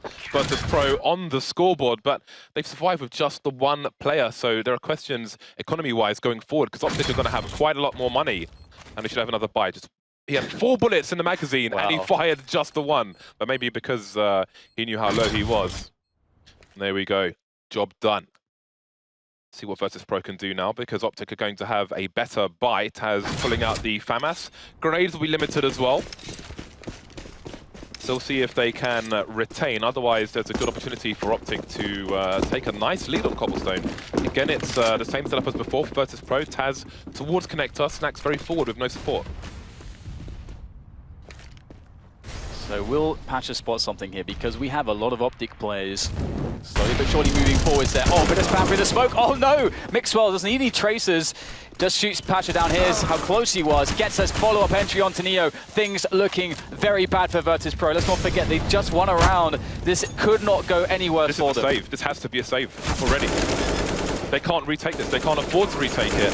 They don't have the numbers. They don't have the map control either, so Snacks gets a consolation kill, but really it is about holding on to what little they have at the moment. Otherwise, we're looking at 5-1-6-1 for Optic. So perhaps if they can survive with 3 players, then they can buy around these weapons. I do wonder in this situation what they'll do with Snacks in the next round, because he's playing A on his own, but maybe they'll try and rotate the Orb to a more aggressive position, try and get an early pick towards B. But then again, Optic could easily head to a different site in the next round. So we'll see if Virtus.pro, what they choose to do, if they can save these 3 weapons, which looks likely based on Optic's exit strategy. Looks like a tough CT half is ahead for the Poles. Yeah, and it is just worst case scenario where you get on the CT side. You're already playing against or playing the disadvantageous side where it's very hard. You can't really get information easy. You're at the mercy of what the T's do. It's hard to really do much, make any cool plays of your own early into the rounds to mitigate disadvantage. So add that on top of the fact that your economy is just constantly very, very weak. There is a lot of work for Virtus.pro to do. They have to be so clutch to perform well in this position. Optic are a great T side. Taz hasn't got any kills just yet, and indeed, Snacks has been rotated to the B bomb site with the AWP, and Taz and Neo have taken up positions towards A. Neo with Taz's position, but a bit more forward, and Taz with Snacks's, but a bit further back. 2 Deagles onto Neo and Pasha. So we'll see. Optic will expect a buy around these weapons, so they'll have to be careful. Moving towards A, clearing map control, doing it in good time as well. Minute 20 on the clock. Yeah, Optic are pretty good at doing these map control plays on Cobblestone. It's definitely one of the things that marks them as a great Cobblestone team. And they haven't put a lot of pressure towards B at the moment. And Virtus.pro, they do have more of their players ready to respond to either side, just having everyone around the connected position. But in fact, we get Virtus.pro now going for a 2-3 spread on the bomb sites. And Optic just waiting for their moment. And in comes some smoke grenades there to lock off the doors. It's going to make things awkward here for Virtus.pro if they decide to push. But what is the response here? Are they trying to bait Virtus.pro to react to this and then try to frag them? Looks like that's the situation right now. Just buying some time whilst the drop zone's being worked upon. Naf and Mixwell setting up for the split. Nice, they're going to pinch the A site. They've got 1 flashbang though, with 2 of him. 30 seconds remain. This might be confusing for Virtus.pro, but there we go. The remaining guns now on the B bomb site, and it might be about saving once again. Snacks moving towards T-spawn perhaps. And it may be Pasha just stays in a forward position as the early warning system to try and help Snacks hold on to this weapon. But the drop zone may be a weakness. The chink in what little armor Virtus.pro have to try and save these weapons. You see the nets tightening already. Rush in T-spawn early on. So yeah, Taz hasn't got himself any kills yet, although really there aren't that many kills on the Virtus.pro side in general for the moment. So indeed, it is tough times for them. Optic with a very good start indeed. Definitely a confidence boost as well, considering the North American record against Virtus.pro in general. Yeah, the one good thing, I guess, for Virtus.pro is that Optic's money isn't out of control yet, which in the position that they are currently in, is quite a possibility that their money could already be a bit ridiculous. They're now in a position where it can get to that point in the next few rounds if Virtus.pro aren't able to take anything, and this is like becoming the scariest point of the match really, because if Virtus.pro win a round, they don't want to have to basically play against Byrons every single time. That's just so hard to do, and you're probably going to incur losses every round. So then your buys are probably never going to be optimal as well. So Virtus Pro, it's a really hard position to fight back from. But again, Virtus Pro, they're such a good team at majors, and they're a team that are able to often bring themselves back into it. They've got so much constitution mentally and all the experience as well that goes along with all the titles they've won. For those of you in GoTV, oh, by the way, there's a tactical timeout here from Virtus Pro at the moment. Cuban talking to his team, trying to figure out where they're being pierced and how they can stop that from happening. Although right now they're still in a low money situation, but it's a good time to talk.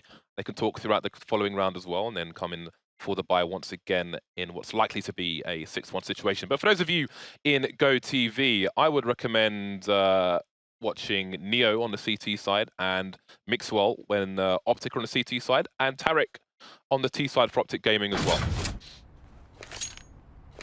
Now the funny thing for Virtus Pro, which could maybe lend some confidence to them, maybe Cuban will be reminding them, is that they haven't had a single good buy round. They've almost never had utility at all to speak of. And this is a map where you need loads of it on the CT side.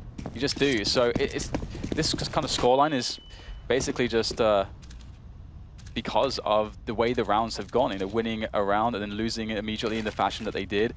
Not surviving with any players when they won the round. Like, just these small things have really put Virtus Pro in a very bad position. But they have something to work with here. I mean, the AWP from Snax, if Optic choose the wrong route, Snax hits the first shot, things can quickly get out of hand. So Optic can't get too complacent in a position like this. At the beginning of the round, you saw Snax flipping over a smoke. Something JDM likes to do as well. On the T side, if you see a smoke there, try to avoid standing near the boulder or near the cart, because the CTs can see you if they're scoping and you won't be able to see them and you'll get wrecked. Early peek from Virtus Pro. Now they know Mixwell is down in a drop with an AWP, so they may try to burst into him because it's a difficult situation. But maybe they'll assume there's more than one person there because of that. Who knows? This is classic Mixwell. Opening drop zone with an AWP. That is classic Mixwell style stuff. And we have some problems here. Neo picking up a frag onto Tarek there. There's only one more towards the position of Plateau, and it is Naf. He's going to quickly back off, and you can see there's an angle there from drop zone. Thanks to Mixwell. It is automatic. Taz getting taken down by Rush there. That is going to allow Optic to alleviate those issues they had. Now they have a clean path to the A-bomb site, and there shouldn't be anything that Virtus Pro can do now, really, from this position. I saw disaster in my mind's eye. There were, I don't know, 25 seconds left, and I thought they were going to move into the stacks, but no. Optic escaped. And indeed, we head towards 6-1. So we have a buy coming in for Virtus Pro, and they've managed to keep this AWP alive. So some money will be saved. It's not going to be the best buy in the world, however, because their loss bonus is in the middle area at the moment. But 6-1 for Optic Gaming. Great start to their T side, the favoured side in Cobblestone, but not by a margin of 6-1. So Virtus Pro have a lot of work to do to get back into this game. I don't think they'll be too concerned just yet. Very early days in this major. Yeah, and you can see one of the somewhat what I would say is of championship quality, or a quality that you need on a championship level team from Optic, where they're really trying to manage all the small edges. They're not putting themselves in positions where they're maybe hemorrhaging some money needlessly by chasing for frags. They're keeping Virtus Pro just low enough and keeping Virtus Pro in spots where they have to make hard choices economically all the time, because Optic are just always playing the edges very safely, which is really cool to see, and it's a mark of a team that has a lot of discipline. And again, initially when we first started to see this lineup do so well, I was quite surprised because I didn't see those kinds of qualities coming from those players ever before, but in this lineup they've done so much work, and now Virtus Pro finally with a good buy. So again, you see Snax looking over the smoke. So, oh, it could have gone down there. Again, you've got to be careful around those around those boulders and carts. Such advantage for the CT side. So again, Snax comfortable in a forward position on his own. He does have Taz looking through the door at times, but Taz is changing his position up. Hasn't had much success again. He hasn't got any kills yet, so he is going to be a bit less predictable. But again, this means that Snax has nobody watching his back because he won't see them coming through the middle area. 3 people deep in towards B. No one standing in the drop at the moment, though. If they hear some flashbangs, they might go and have a look. All right, so fire. They're trying to line it up here. And you know, do Virtus Pro, have they felt this out? I mean, they don't have too much more info, but the kill with the grenade, that's a beautiful way to start things off. And they will realize, I think, that the drop control is with Optic, and the push is coming in. We get now Taz coming in from Connector as well, trying to hold the other side of the drop zone. Looks like finally Virtus Pro all over this push before it can really get going. It's being completely shut down. First the grenade, now the kill from Pasha with the rifle. And you have just 3 players left with no utility, and they're not on the bomb site just yet. Still frags going over by drop. Naf and Rush open it up though. Taz made a huge play. Is it going to pay off for the side? Nafly left alone versus 3. And again, damage is still great in this situation. He's got 5k in the bank. They'll have no issue buying in the next round. So he needs to kill as many players as possible. He needs to die on his sword in this situation. Only one person's shy of money. There goes by Ali. Neo with 12 HP. They can't really afford to peek now with 10 seconds left. But, oh god, he's gone through the box. Now Snax has had to bide his time. Make sure he doesn't peek. Doesn't do anything crazy. He'll run away just to make sure he holds on. So another situation where Virtus Pro win only their 2nd round, but only one person survives. Again, as you say, like that is the worst case scenario. Oh dear. Virtus Pro, they keep being put in these horrible positions, and just this individual play coming out from Naf to just get those extra 2 kills, it makes such a big difference. And now, you know, moving forwards, Virtus Pro are going to be looking to try to find edges again. And I like how they are actually doing it, because they are, in some ways, sort of shoring up their B defense by allowing Snax to play solo, as you've described, towards A. And it's a very hard position to play, but with an AWP, you have so many ways to actually back off. If you have a very skilled AWPer, he can do it, and that's why Snax is there. I have to give credit to Taz in the previous round. He heard movement in the drop. He heard it move towards B. He jumped straight in there and almost took 2 players down with just the 1, but here we go. Early push from Optic, lovely flash. Neo caught no man's land. Tries to trade though, 2 men for him, no headshots. And there's Patch with bomb spot, full rotation. Trade from Stanislaw though. Man advantage for Virtus Pro, 2 players on the site. Snax moving in as well, but he may not be there for a while. Stanislaw just scanning the angles, trying to see if there's any Virtus Pro players close, but they're holding position. They know the bomb has to go down. Trying to keep it safe, trying to keep the frags tradable, and that's exactly what's going to happen. Taz is there, wins the battle against Stanislaw. Mixed 1-on-1 versus 3. All close range, not going to happen. Snax at a distance with the AWP of his, an AWP of his own to get the frag, and that's going to be the defuse. And finally, Virtus Pro not only win a round, they win a consecutive round with more than 1 man alive. An improvement. They pick up the 2nd AWP as well, which I would imagine Neo is probably going to be rocking on the B bomb site. But no, it seems Pasha's going to pick it up. Again, this is a team where almost anyone plays at AWP, maybe apart from Taz, really. The only person you don't see AWPing on Virtus Pro these days, or ever. 3-round deficit, there's a chance for Virtus Pro to catch up now. And look at the money on Optic. Finally, it started to go down into the doldrums. So there's an opportunity for both teams to be broken. Virtus Pro could even end up leading in this half. We'll see, though. Maybe that's too much to ask. We don't know yet. This time, Snax taking a different approach towards the A site, and with good timing as well, because Mixwell and Rush are very close. It might be a pop flash play. Finally, are they going to test Snax in this position? We haven't really seen it just yet. Snax is so good at playing these angles. There's number 1, smoked away from another by Danger, and quickly Optic know they have to move. They're cautious to try to block off Snax with additional smoke grenades as they get themselves onto that bomb site. Now a 3 versus 4. Snax picking up another one, causing issues. They're stuck on the bomb site pretty much. This is getting really interesting. They can't take the optimal positions here, and Virtus Pro are just trying to coordinate themselves now from multiple positions. This will be tough for Optic. They don't have any map control, Optic Gaming, but they have a few smokes. That's 20 seconds basically being wasted. Maybe that Virtus Pro can't afford. Force to push through the smoke. Snax's barrel gets him away. Rush with the free fire. Down he goes. Back down in the meantime. 180 by him. Rush ruining everyone! What a round by him! That was a chance for Virtus Pro, but Rush destroys Virtus Pro. Oh man. Oh no. That was the round that Virtus Pro should have had in the bag. All these positions absolutely sucked here for Optic Gaming. Pushed against a wall, but Rush was the one to not be taken down. That is amazing. 7-3.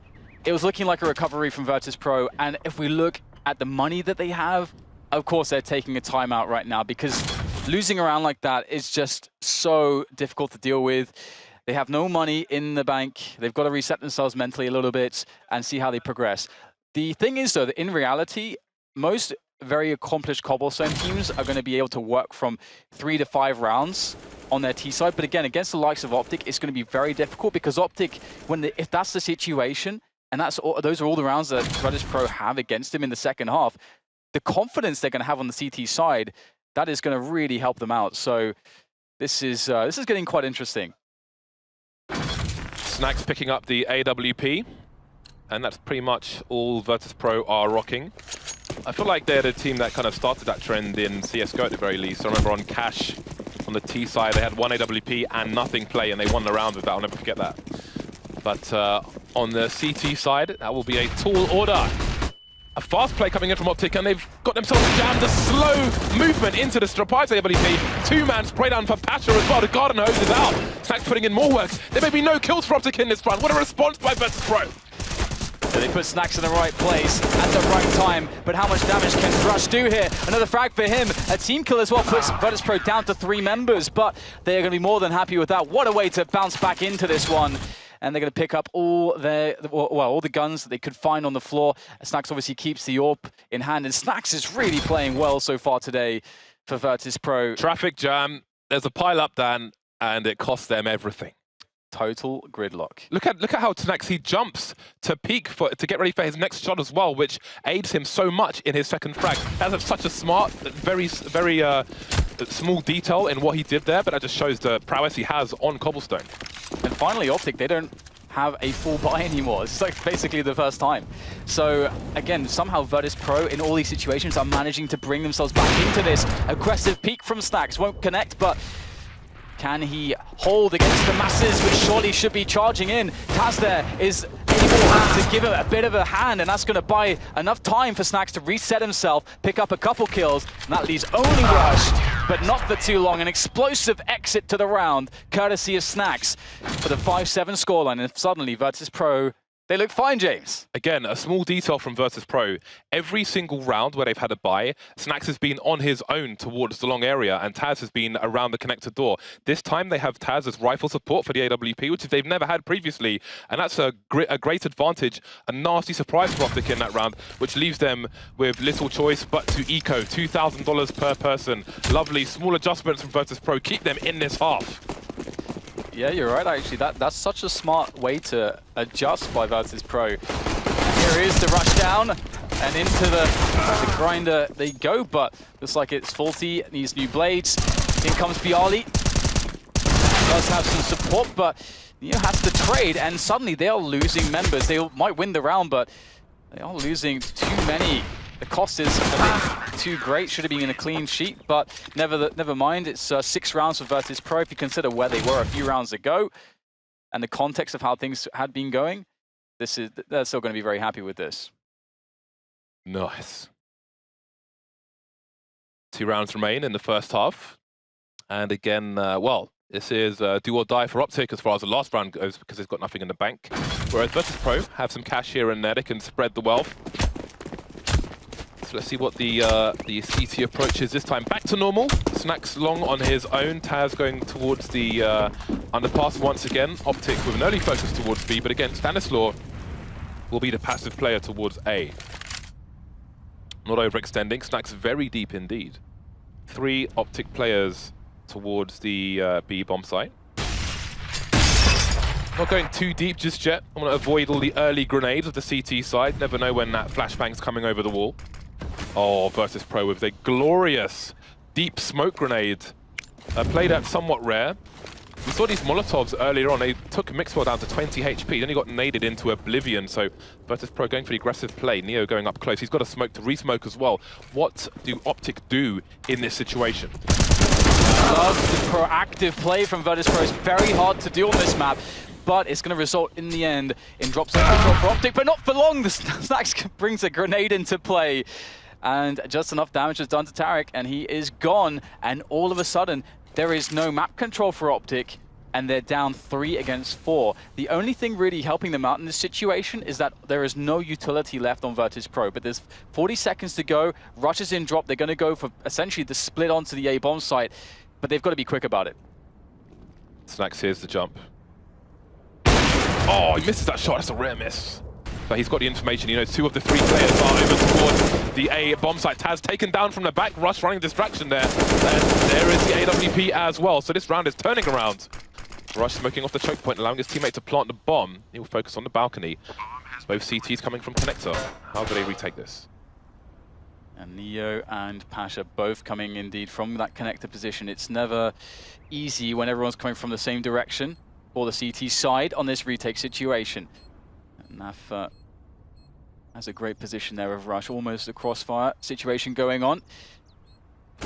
You can hear the sounds. Naf catches both! Doesn't even need Rush's help. Well then, another round for Optic, and it's the timing there for Virtus.pro, very unfortunate. We saw the distraction coming in from Connector on the flank, and the shot through the door onto Paz, making him turn around just when he needed to cover that position where Naf was coming from for the duel. So look at how the timing worked out. Then the defense on A just collapsed completely. Brilliant stuff from Optic, and 8 rounds for them. But this is looking quite even at this point. Very recoverable for Virtus.pro still, and Optic actually have a worse buy when it comes to the rifles. We got Tarek on a Tech 9. Much needed 4K for Optic from Nafly. Great situation, kind of sucks from Virtus.pro. Sad to see them lose around like that when they took such a forward position on the B bomb side as well. It was a nice play, but ultimately it did not work out. Still, there's an AWP. Snacks again in the forward position. Business as usual in terms of the CT setup. Slow start from Optic. Focusing on the drop, it seems. Snacks with some harassment here and there, but nothing crazy just yet. Again, Taz, he has not had success in that position, and Optic have exploited him again. Yeah, and Snacks now has to fall back and try to deal with this situation, hold on to A for his team. His team can't afford to overreact to this because they have a full B rush to be dealing with. In comes the split there. Still though, Virtus.pro seem to be holding on here. They've bought enough time. They have a good spread on the defense, but slowly it's being eliminated. Stanislaw there with 1. Neo going down, leaving everything onto Snacks. 1 against 2. The bomb is just about to be planted, so there's plenty of time to work with for Snacks. He's got a kit as well.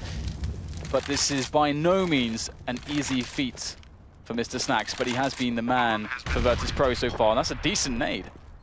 Hitting both players, but surely this is an insurmountable trade practice situation. Rush coming out first, he's got the boulder there, but he can't find the frag. And now he can allow Stanislaw to peek first to the left. But Stanislaw has to worry about his right as well. The smoke gives the position away, and Rush will finish things off. 9-6 in favor of Optic. Could have been worse for Virtus.pro. They mounted a comeback, and they've given themselves a fighting chance going into the second half. Yeah, and what a half from Naf and Rush.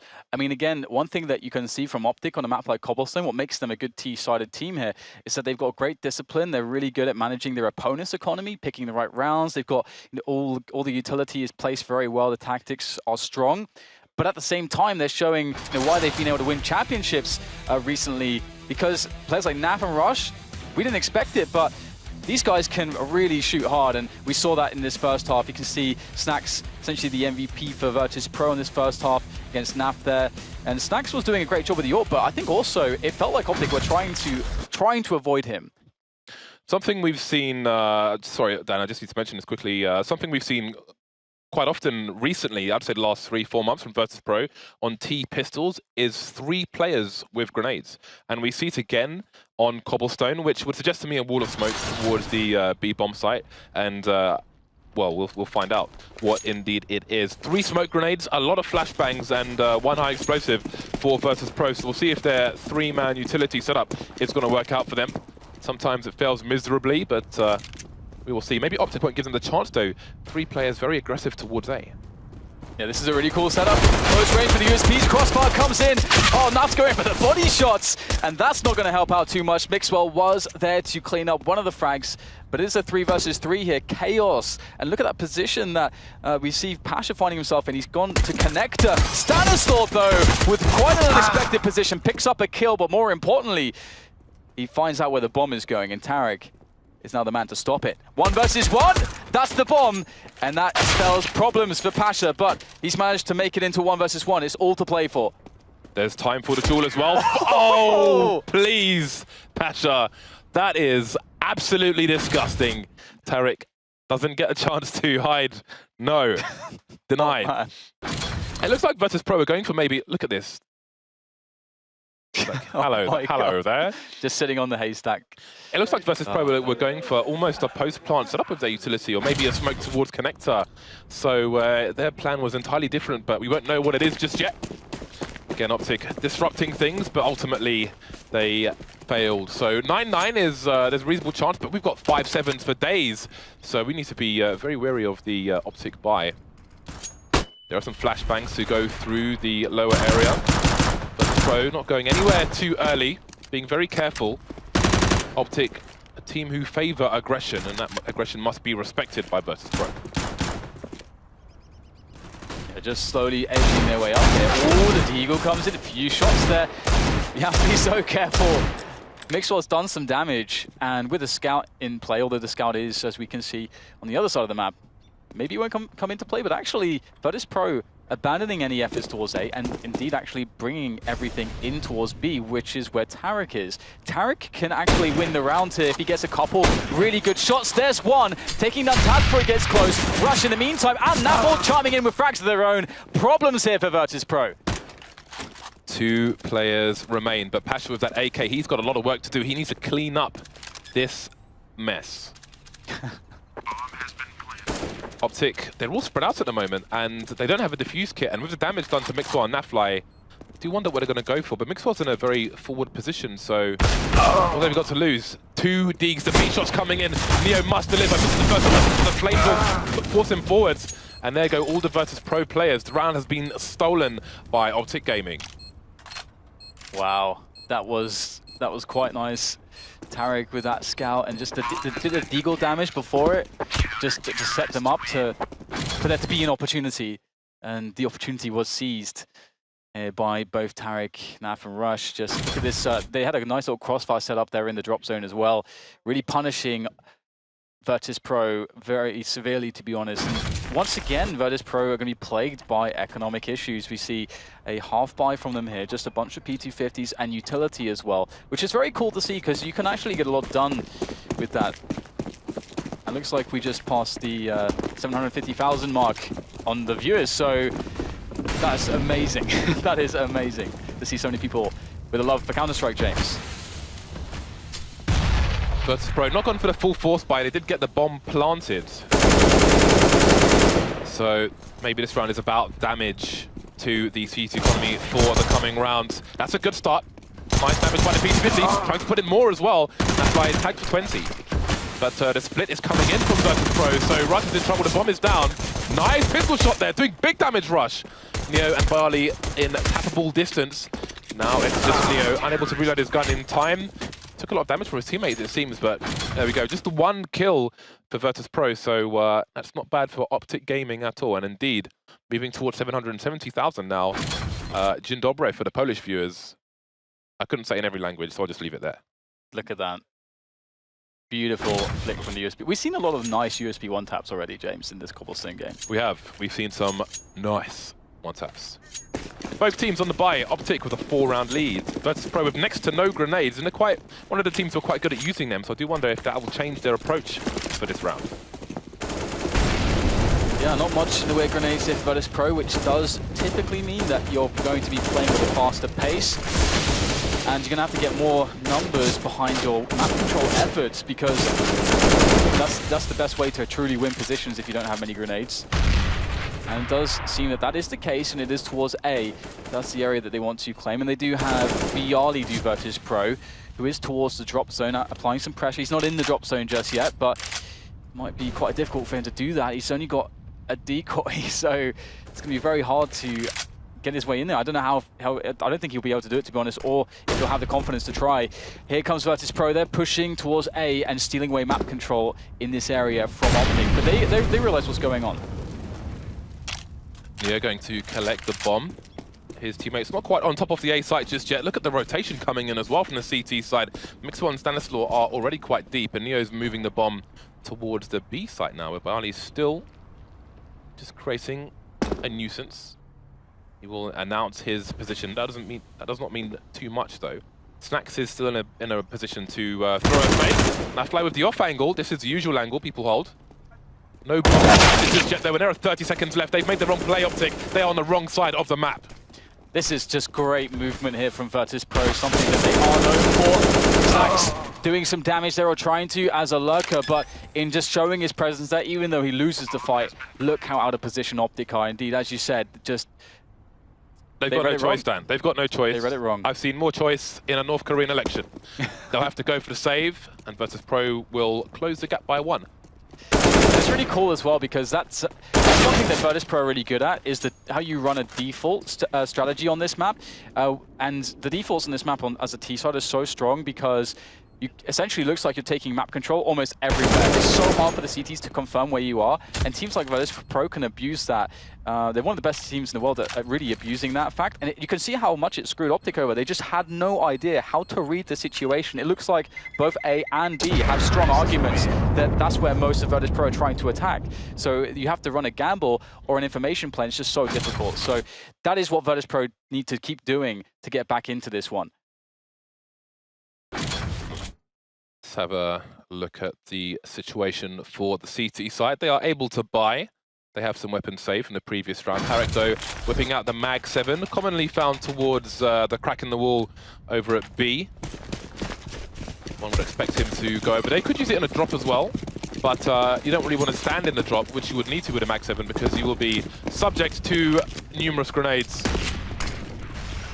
Speaking of which, for the early plays in, the flashbang. And again, this is a very dangerous position to face when a CT has a Mag 7. It can be the difference between winning and losing. He will hear the footsteps close. Looking for a pot flash, but I think Virtus Pro maybe just baiting more grenades from Optic, trying to exhaust their utility. 2 Virtus Pro players going close, showing some footsteps, and then simply moving back. Yeah, again, it's to Optic, it kind of always looks somewhat the same, just presence all over the place, slowly taking away control of the positions here towards A.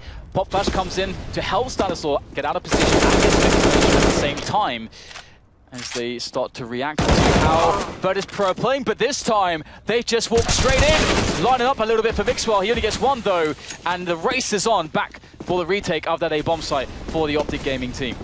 The retake of the B bomb site maybe, so they can save, because again they're on the wrong side of the choke point, and maybe it's too difficult for them to do anything with. How many Optic players does it take to boost into the drop zone? 3.5 it seems. Upgrading some weapons. Are they gonna... Let's see, they have 2 defuse kits.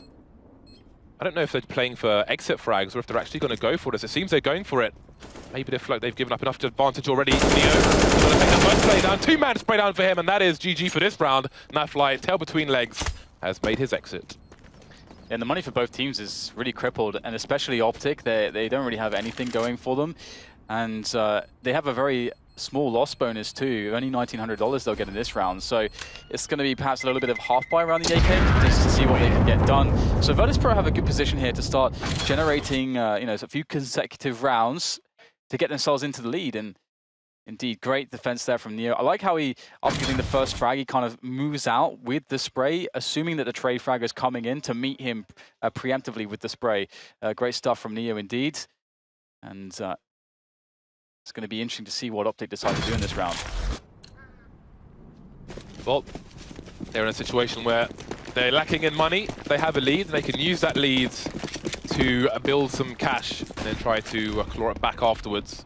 So we've got Naflo with a P250. Other than that, it's pure USPs here. Some GoldenEye pistols. 4 towards A. Let's see how Virtus Pro approach this anti-eco round, because that's going to be the main focus, the main action. I would expect Optic to be quite static with how they've stacked the A site, despite all these grenades. Doesn't mean that Virtus Pro are definitely pushing. Another question is, what do Optic do once they know Virtus Pro are on the B bomb site? Are they going to try and charge into B and give away some bonus kills? Or will they just try to hide somewhere and not give any more money to Virtus Pro? Yeah, I think with the weapons that they have, they're so weak that you kind of want Virtus Pro to push you into your crossfire setups and so on. It's going to be very hard, I think, for them to get kills if they try to push, and it does seem like they're beginning to do that here. We can see them moving in towards the connector position. It's quite a nice place to actually set up some awkward engagements for the AKs of Virtus Pro, so maybe they'll actually get something here, maybe steal a weapon away. That would be best case scenario with a setup like this, but are Virtus Pro smart enough to realize what's going on? Neo and Pasha have pretty much cleared the routes towards T-spawn for the T to exit. And indeed, they'll make their exit, but Optic trying to entertain on the site, and that might claim someone. We will see. Yeah, there goes Snacks other than that, it's a good round for Virtus Pro. So Optic with some eco money in the bank, and they've got around $4,500 to $5,000. So the bias coming in once again for Optic. Reasonable amount of grenades as well. Mixwell on the AWP, so again, one of the ones to watch for me on GoTV. Mixwell AWPing on the CT side. Tried to claim he didn't like AWPing once, but we all know he was lying through his teeth. Yeah, he's just so good that it's just, I don't know, it just... Why would you say that? It doesn't make sense. Why would you say that? It just does not make sense. Either way, here it is, perhaps a bit of a taste of Mixwell with that AWP. We'll see how well he fares here, because there are a bunch of Virtus Pro players trying to take this position, and it's a very classic way to play this spot when you've got the AWP. They should be expecting it. There's the flashbang that you need to throw. Pop flash Mixwell away. Clear the first angle, but there's more angles they have to clear, because look at this, Mixwell can take another very strong position, so they have to continue to use grenades and utility here to force him back, and it's working, but almost a fadeaway spot shot in there from Mixwell. Keeps the dream alive on the defense, but that dream will be shattered here. Just Rush to save it. No one in position to trade on that kill, but finally Rush goes down, but the CTs keep streaming in. No time to plant a bomb. Oh, Snack's flying through the air, but the trades will go down to the last man, down to Pacha. The way they move through mid, I thought that would go even better for Virtus Pro. You see the difference in the CT setup from Optic. They have the rifler closer to the AWP for support, but Stanislaw was smoked off from the underpass area, and I'm not sure if they realized all this, but the poles were streaming in. It was great that Mixwell got that first pick. So it went a lot further than I thought it would. Tactical timeout from Optic, as the score is tied up, and again they're in a ropey money situation, 3,300 per person, but they are approaching maximum loss bonus, so buys won't be an issue, utility won't be an issue. It's just about getting the advantage and retaining it, winning the rounds. And it's so cool to see such a close battle between these two teams. I think a lot of people would have expected that, and in this situation now, with the the money as it is and getting into the late stages of this match, I think we're going to start to see the make or break rounds very soon, especially for the Optic side, because again we saw how much of a struggle it was for Virtus Pro on the CT side when they had no utility, and if Optic get into that situation as well, it's going to be very nightmarish. And looks like we have a fast anti-eco round here from Virtus Pro, just barreling into that plateau position, throwing all the grenades. Oh, denied. He got 2 for 1. Wow. He got 2 for 1. He went to a supermarket and he got himself those discount vouchers now. Buy one, get one free. Let's go. The anti-eco looks very good so far. Nobody left on the B bomb site. We've got Neo watching the back, so maybe there's an AK to be collected by the Optic Gaming side. But again, their maximum loss bonus, although having an AK is always a bonus, can be the difference between a one-tap or headshotting someone with an M4 and then being one-tapped by an AK. We saw that in an earlier match with RPK on Cash. He had an M4 and the AK would have made the difference. So there we go, AK is collected. Wow, he's a thief, James. Stole away an AK. Cheeky stuff. He is Eddie Guerrero. And that can go a long way. That, like, taking an AK into the next rounds here for Optic, that is one less rifle they're going to have to buy. So that could end up helping them a lot. So we'll have to see how it...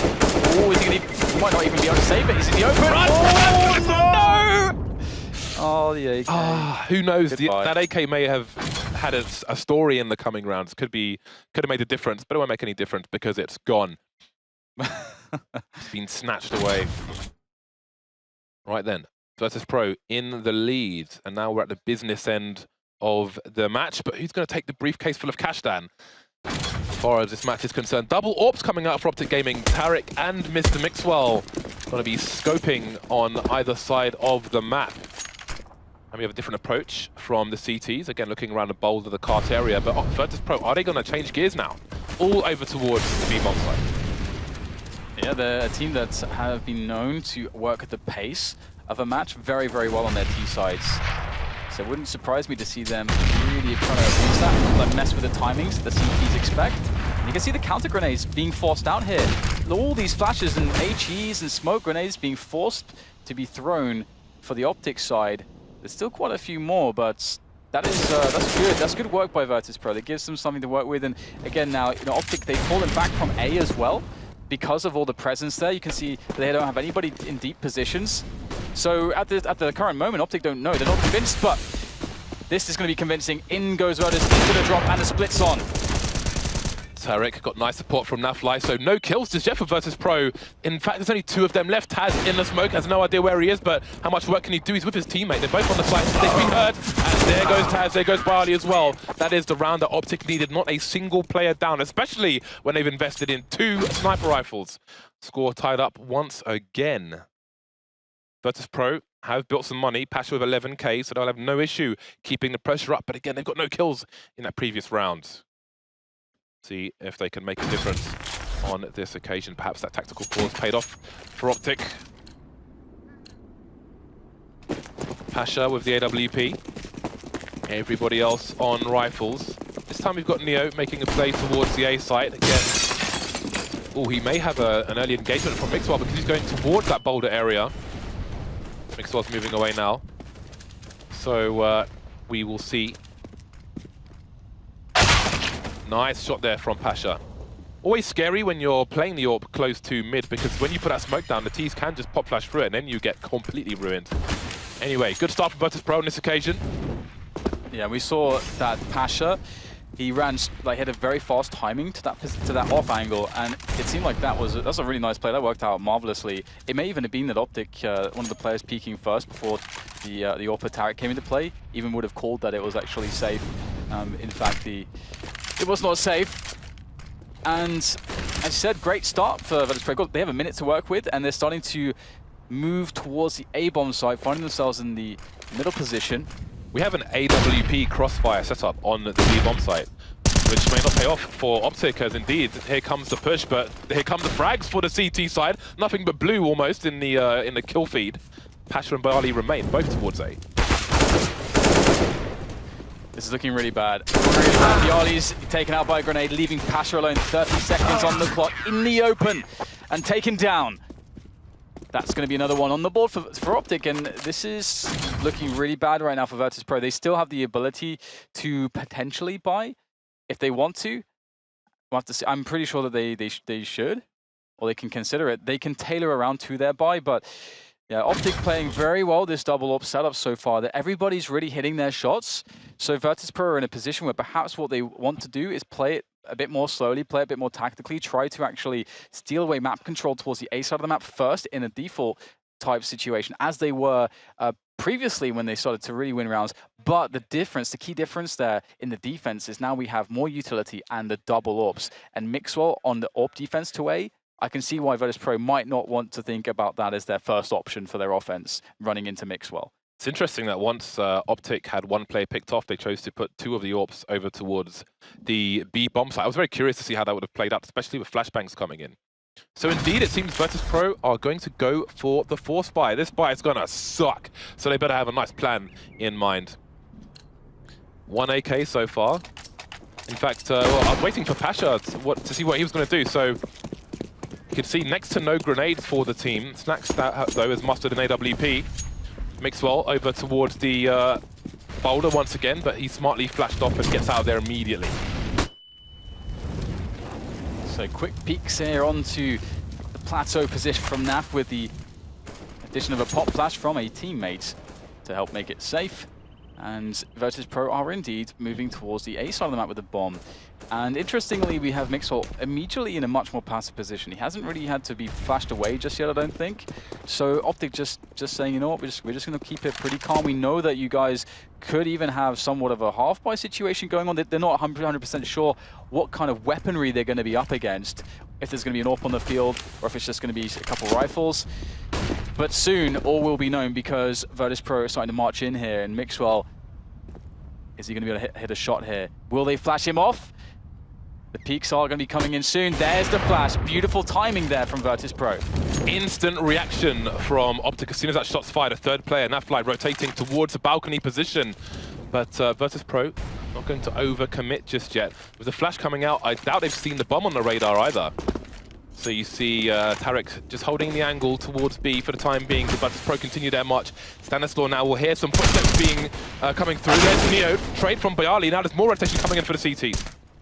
Mixwell, great position, finds the shot onto Pasha. The bomb is marching its way forwards. Mixwell with a whiff there, and a second one. That's not going to pay off at all for Optic here. They're in a bit of a problem now as they've got Rush pushing by the APC. He's waiting for Tarek to get into a position with his AWP behind him to be able to support his push as he edges his way around these angles. Nice smoke there. Gives Taz more room to play with, but no. Rush still with the frag. Snax has to trade now with the AWP and no one to support him. And the smoke down on the bomb. This is definitely somewhat awkward. What? Snax through the smoke. Oh man, great gut instinct there from Snax to find the shot there on the player in the smoke. Easily, making that clutch look easy. His timing around that wall was absolutely perfect, no doubt using the sounds to his advantage as well, but that could not have been done better. Snax with Ballet. Ballet with an AWP, Dan, is what we're seeing on the DA side from Snax. Tied up again, and now it's Optic's turn for their money to be raked, and that's a loss bonus reset as well, so awkward times are certainly ahead. They've spent some money, keeping them with enough to buy in the next round. Again, anti-eco time hasn't been easy against 5-7s. That's been the story of the anti-eco. We'll see if the 5-7 story continues in this round. Virtus Pro by no means over the hill. There are advantages, but these are dangerous waters. What a close match this is. It's so hard to call. Optic with these pistols, you can't count them out. They've got some great angles to play with. Now Virtus Pro, they start to move towards A-Long once again. They found so much success there recently.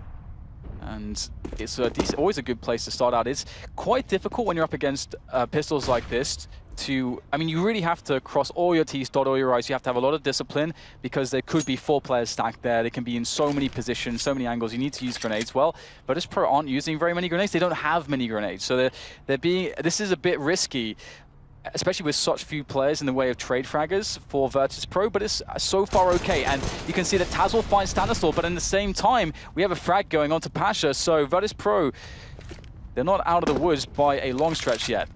Yeah, there's a very late rotation coming in for the poles as well. And that's going to allow the CTs to rotate, although they're mostly already in position. Down goes Taz, he was heavily tagged. The trade comes in, but he's got 20 seconds to fly the bomb. And look how awful that is. That's so awkward in that area, but they've cleared most of it out. Rush, there are 15 seconds. Oh, that Molotov is almost perfect. Surely he's going to spread. Indeed, it's spreading. They're trying to get the bomb down. Nia with a clutch kill there. That will allow the bomb to get planted just in time. But Naf can still do this. He can meat shot 2 of these 3 players. So much damage being done, there's more to come, or maybe not. Snax taking his face off. That is a closed casket funeral for Naf. Yeah, Snax is on 28 kills and 13 deaths. That guy is doing some damage. I actually liked the imagery there that when you said Snax is doing ballet with an AWP. I want like a cartoon drawing of that. Snax with like a tutu and some ballet shoes with an AWP. I think that'd be pretty amazing. But yeah, it's good to see him doing so well early into the major here so far, but can he take his team over the line? It's just 2 more rounds, and we've got the big buy from Optic now, or back into the hands of the deadly Mixwell. And the fast presence here from Virtus onto the plateau. That running smoke they do towards B-bomb site is insane. I just want to say that quickly. So, can they capitalize on this man advantage now? We're Optic to tie things up again. Now Trade comes in, but Trades goes straight back. Bomb is not towards B-bomb site though. We've got the Optic players on A, moving towards Connector, but I'm not sure if they're going to entirely abandon the A site. The smoke goes down, and Mixwell will play a just-in-case position on the A site. Meanwhile, the rest of the team focus towards B. Minute 15 on the clock, man advantage for the CTs. Barley running distraction for now. I don't think he's going to commit to the drop. I think in this situation, the VP players need to push together wherever they decide to go, because once they make a play towards A, for example, they need people holding an angle on that connector choke point. Stanislaw's gone past it already. And look at this off angle. They're never going to pre-fire. There's some legs already. Down goes the bomb. That tells them there's more people there. The trade comes in again, but he's got the info. And again, Mixwell is still on the site. Yeah, nice meaty nade there as well. Went down with an explosion. Mixwell, gonna hear the stepping. Taz, nice entry. Oh, that's the tag actually. Mixwell, gonna get another shot off. No, Bialy with a fast headshot there, leaving Naf against 2. But again, they're so weak. He's got utility, he's got time. He doesn't actually have a kit at the moment. Might be one along the way to pick up somewhere, but that is going to definitely spur him on a little bit more quickly. And with the repositioning here from Bialy, there is a timer on Naf here, not just the bomb, but he's never going to check behind himself. If the push comes in from Bialy quickly enough, if Naf is too slow, there is surely no way he survives this. Can he find Taz, though? He has to find him quickly. Taz is playing the time. Ooh, maybe a pixel on the screen there. Naf spotted by Bialy. Indeed, the flank. Beautiful play from Bialy, and that's going to be the round for Virtus Pro. Nafly made one footstep. He made one footstep, and Bialy heard him, which is why Taz jumped into CT spawn, and he was holding the right of the house, and then Bialy can do the rest of the job. And that puts Virtus Pro on match point. Optic Gaming calling for the tactical timeout. They're on around $2,500. So again, there's no choice. They're going to have to go for the force buy. The 5-7s are going to come out once again. Maybe Virtus Pro have done enough, but again, it's always tough when you're playing against 5-7s. These anti-eco rounds have been very dangerous, very shaky for all the T sides. We see the scouts coming out onto Tarek, and he's somewhat notorious with the scout, but it's less than ideal, to say the least. Yeah, we hit 800k viewers. Shout outs to you guys. This is a pretty awesome match to be watching so far. It's pretty crazy just how both teams are firing off, like with the individual performances, because this is coming down to the strategy, the tactics, coordination, the pacing, the psychology of the teams. Like we're seeing a full, everything you could expect from a Counter-Strike match here, as well as the individual performances and the clutches. So really delivering these two teams here so far, but can Optic do so much with so little? That is really the question. Virtus Pro, they keep mixing things up here. They got Snacks with an aggressive position with his AWP. Gets tacked down to 41, actually. That Molotov is a little bit scary, James. It could spread that. It could spread. It's not going to spread, but it could have spread. 800,000 people indeed. May the Dragon Laws be with you. Two players, again, over towards the A site around that stairs area. My question is, how much time will Virtus Pro leave themselves once they choose to push a site? But there is a push almost coming in from these CTs. The Molotov, they will hear that fire being connected, but Mixwell will connect with the Deagle. That's the most important thing. And Denethor's not made himself known just yet. Taz backing off for now, but there could be a trade there later on. Oh man, I so saw that happening. Mixwell with that second frag maybe, but no. Stanislaw, he wants to look in, he wants some info. Oh, there's some info for you. Taz's AK-47 in your face. 2 versus 4 now. Optic in dire straits.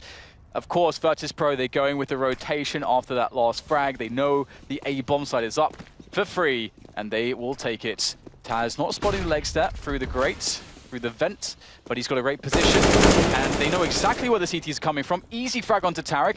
Rush, he's got a 1 versus 4. He's got, at least he's got a kip, James, but he's only got a 5-7, and he's got no friends. Never say only when it's a 5-7, Dan. That's for sure. Well, he's dead now, Dan. 16-13, Virtus Pro win their first match of the first major of 2017. Lovely stuff by the Poles. What a match. I mean, I feel really privileged to start the cast start our cast at this major with that one. Backwards and forwards in every sense. I didn't see Virtus Pro winning it after the start that they had, really showing their experience, their mental constitution to get through that as a team. And to see Virtus Pro at a major is always something that's phenomenal. And with Optic in their rise, they're a real contender at this major as well. So we'll have to see what the thoughts are of the lovely gentleman on the desk. We'll take a quick break. We'll see you soon.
So, welcome back. The game did deliver. It's Virtus Pro that just edges it against Optic Gaming. And we're now going to talk to the person we know all too well from Virtus Pro. It's Taz over there with Smix. Taz, it was bound to be a tough match going up against a team ranked second on HLTV. Knowing you're going up against a team with so much raw talent and an explosive play style, was there any special preparation done? Obviously, the guys did a lot of preparation. They watched a lot of games of Optic. We knew that it will come down to Kobo and Cash. So, yeah, the guys did really good research, and it paid out.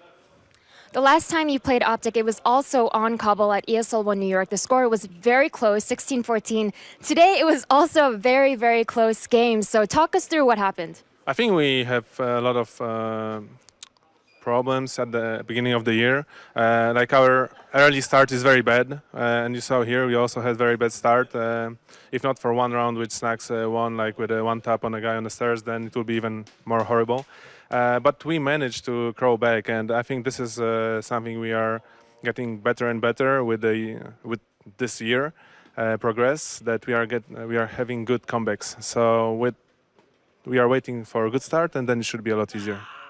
And speaking of a bad start, some people raised some concerns because VP did not win WESG, where a lot of people thought you guys were the clear favorites. So did the losses there affect your team at all, or was the only focus the major? I mean, the problem is that we always have a tough start of the year. I don't know why. We really practice for it, but we need to have very tough start for a year. I think that losing WSG, I don't know. WESG. Yeah. Losing even in China is just... it's hard enough, so I think we should be good on major. Well, it's the games at the majors that count. Well, congratulations and best of luck. Back to you, Richard.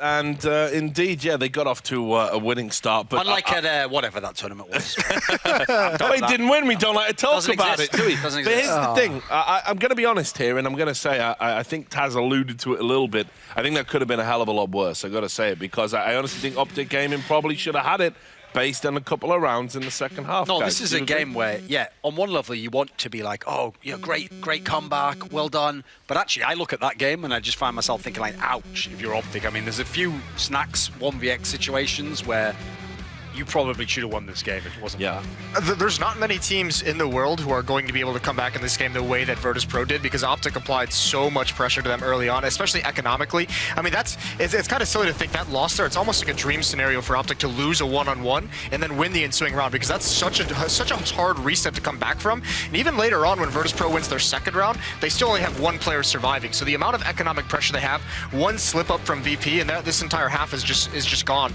And you can even expect a lot of teams, when Rush does this, just collapse. That 1-on-4 from him, or I mean, the 4 kills he gets there in sequence is incredible. And I mean, this is a round that VP wins, 1 AWP and all pistols, no armor. I mean, very, very few teams can come back the way that VP did and grind this out. In American football, we usually talk like teams win in like certain phases of the game, like offense, defense, special teams. Well, I mean, when you look at Optic, they won economically. They won in the clutch situations, in the late round situations throughout the majority of this game, and they weren't able to convert it into a win. And that's more of a testament to VP, because just to reiterate, there's not a whole lot of teams that can do this. No, and as I said, Duncan, towards the end in that second half, we're going to start seeing it now, I think, in the highlights, so I'll bring it up. This in particular, this is just the timing. Snacks able to somehow avoid the player just as he checks in that spot. If they catch him there and they kill him, Optic win this game. Sure, but with that said, if you're going to go down to a situation where you're like, yeah, but if it wasn't just for when Snacks won that crazy 1vx, it's like, yeah, join the queue, mate. There's a lot of people have that story, you know, unfortunately. So it's kind of what Snacks does, and that's one of the things I've always said about him. The term I always use for him is uncanny. Like, it doesn't really make sense. You can't really calculate, you know, when to make this timing push, but he just always has that sense for when to do it, you know. Yeah, I mean, that timing in that 1-on-2 that he wins around the fence, like the timing of his movement to the other side of the fence right when Rush is clearing it, so Rush turns around because he doesn't even see him. I mean, that's just mostly luck, and that's the thing. I mean, the best players, they don't win all of them, but they put themselves in a position where that luck is going to help them out immensely, and that's exactly what Snacks has done. Yeah, and made a career of doing it too. So, obviously a very close game. We picked out the X Factor as presented by HyperX. What have you got for us, Jason? Well, this was actually what allowed Optic to have such good control of the first half and what gave them that economic advantage.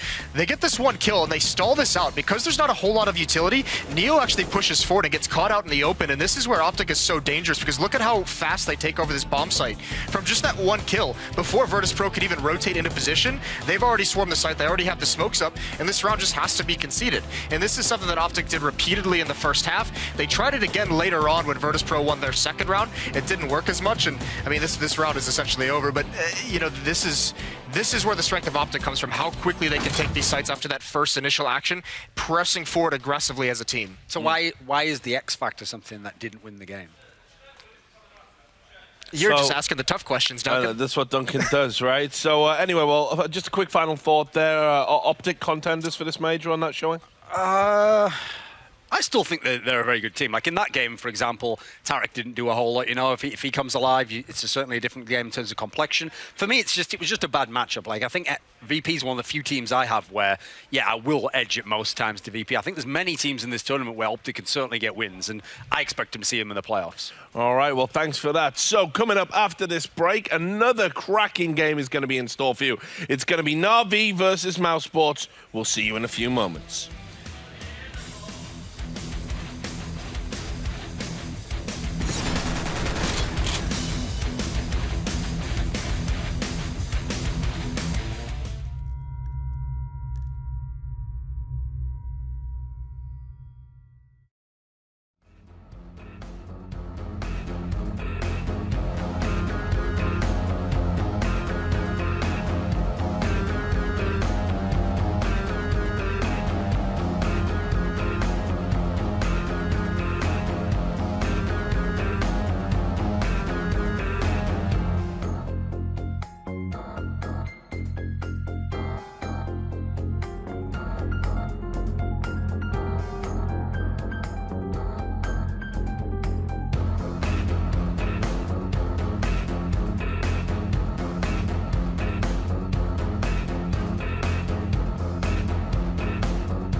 Do you play Counter-Strike?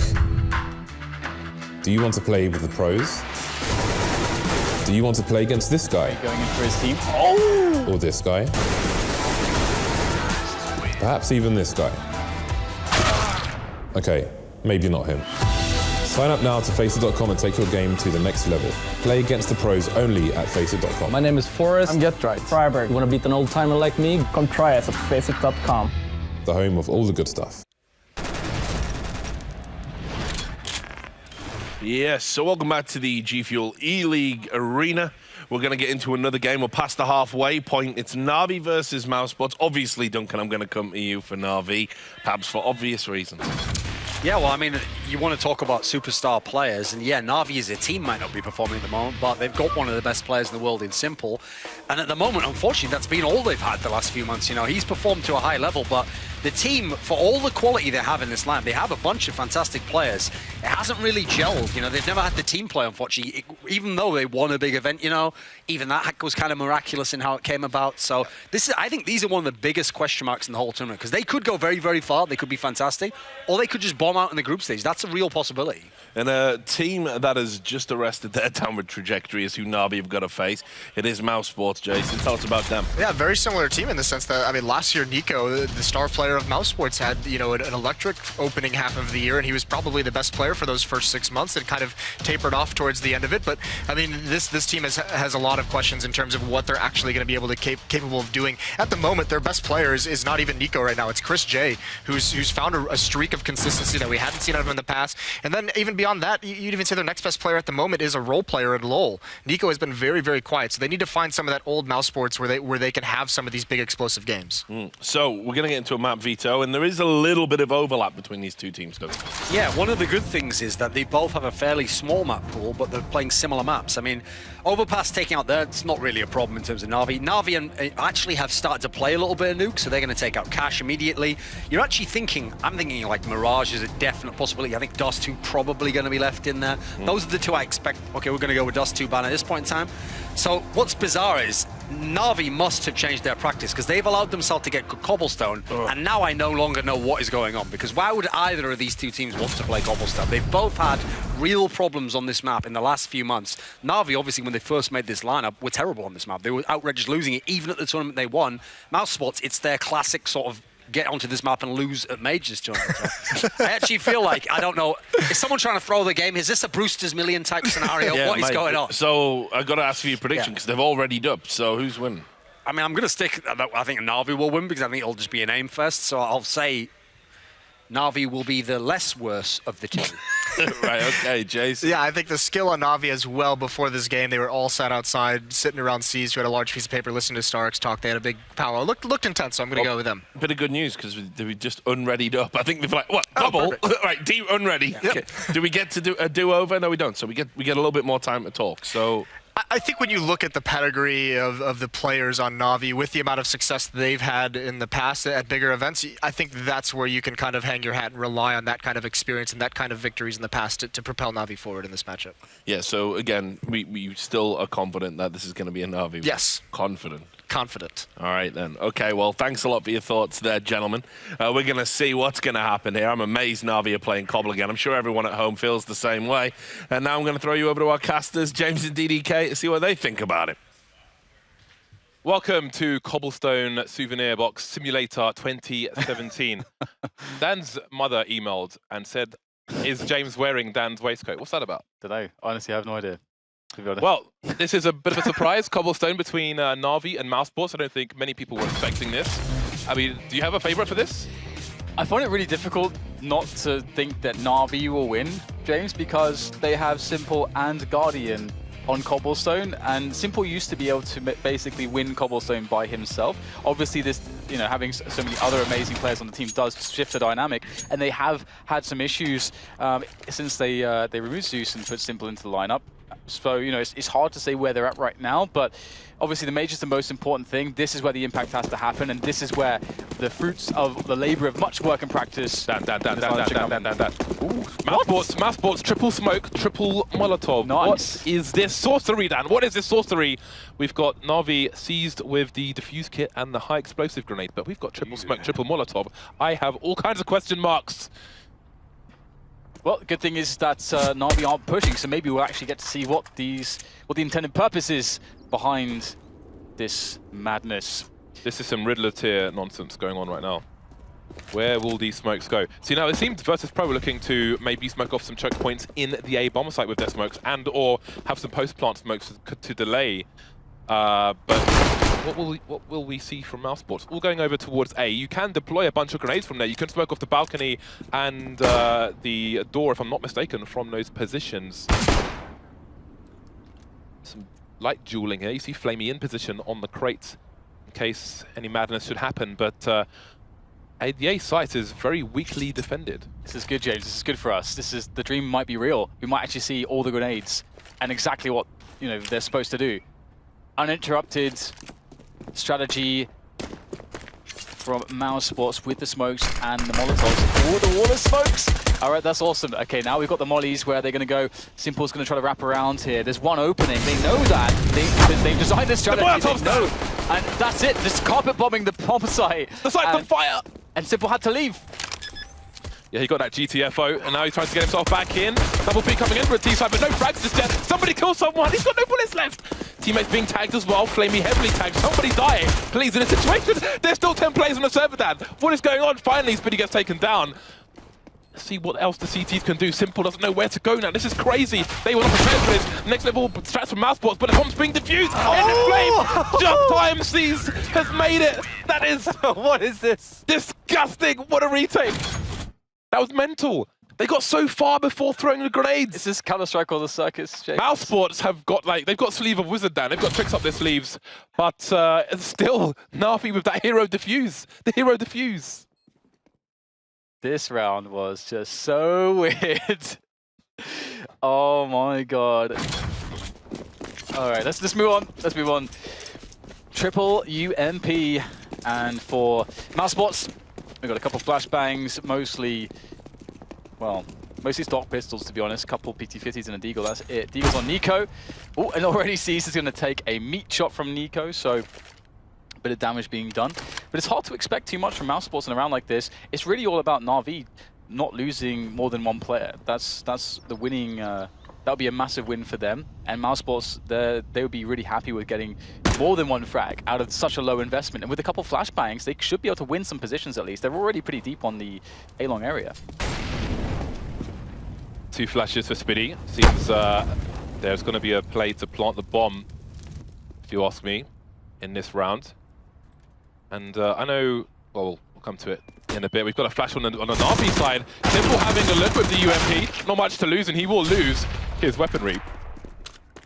Something collected from Mousesports, but the longer they take, the more CTs are streaming into the A site. Now the bomb plot looks very unlikely. High explosive flying in as well. The margins are getting ever so slight for Mousesports in this round, but the rotations coming in, they are rotating down like the dial of a watch. And Guardian's alone on the site. He's got the range though, and in the meantime, Chris J doing more damage towards the A site. He's keeping people entertained.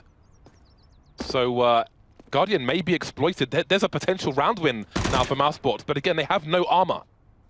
Yeah, this is really weird. Guardian has to defend here against 3 players. And if they get the timing right, I don't think they necessarily have the timing to do it. They are moving in here. Guardian's got to be careful of that drop position. Is exposed, but Nico doesn't hit the instant kill that he needed onto Guardian. Looks like Guardian will hold this against 3 players, and the last player, Chris J, is way too far away.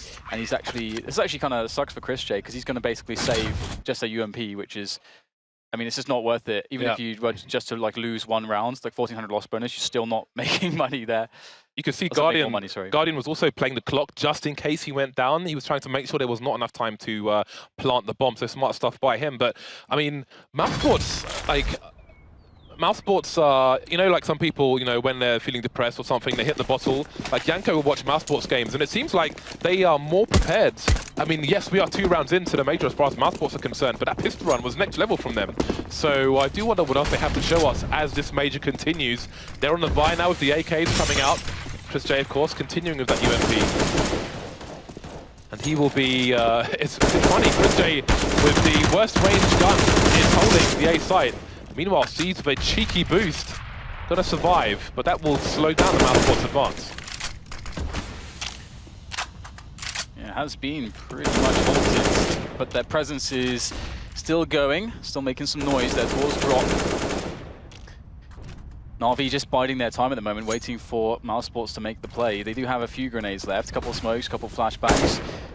Still more noise towards B rather, and almost no noise ever towards A, so that justifies Na'Vi having basically 4 players towards B at the moment. And now Mousesports actually doubling back.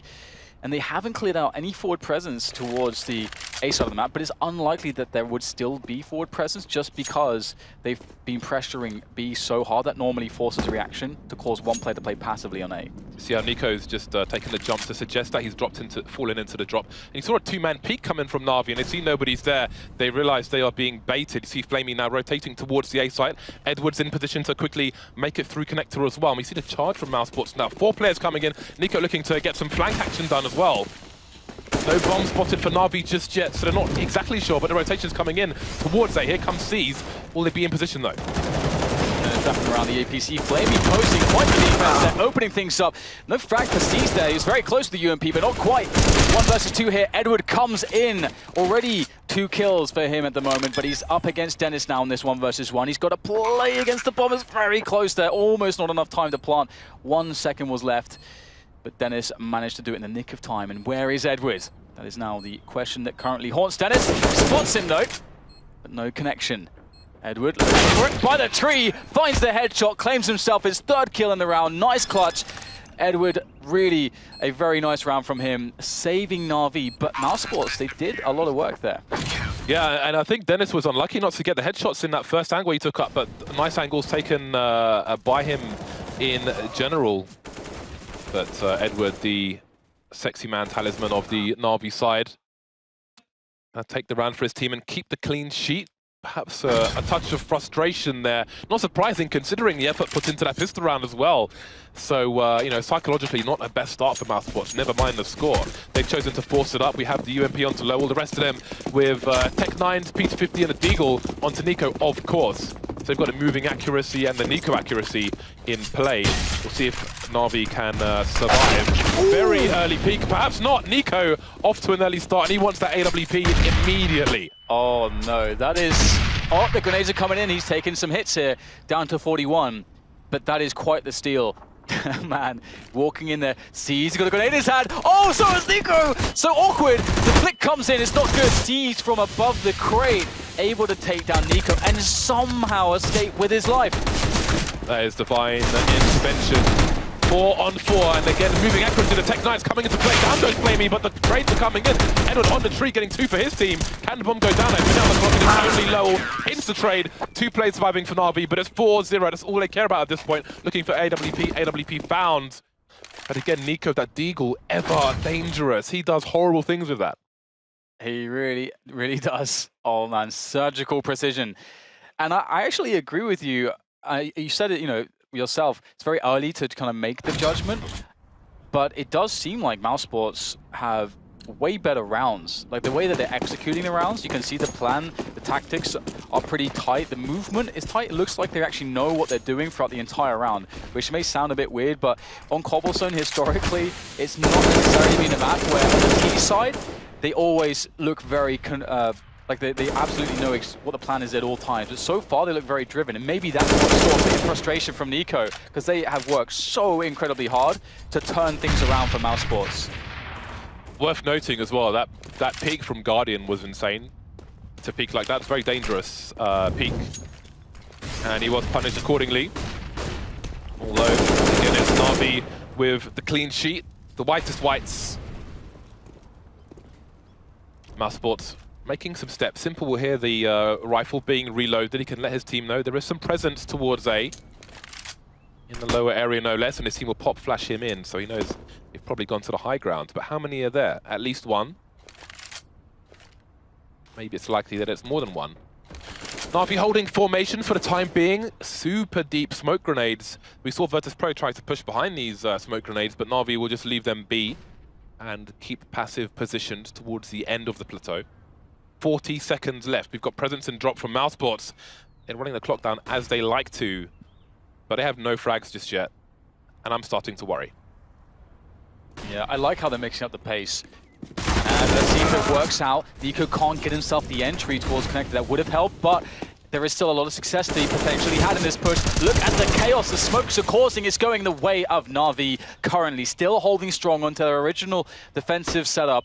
And mousesports with 10 seconds left. This is all but over, I think. What on earth can the remaining players possibly do here except just survive with what they have intact?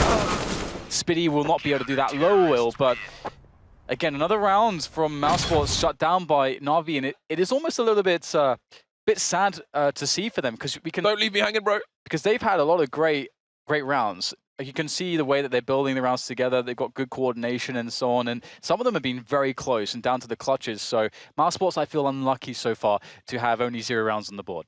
So I think we have a technical timeout. I heard someone had disconnected. We'll get clarification if it's a technical or technical. A technical. It is indeed technical, right? I think production just said it was technical.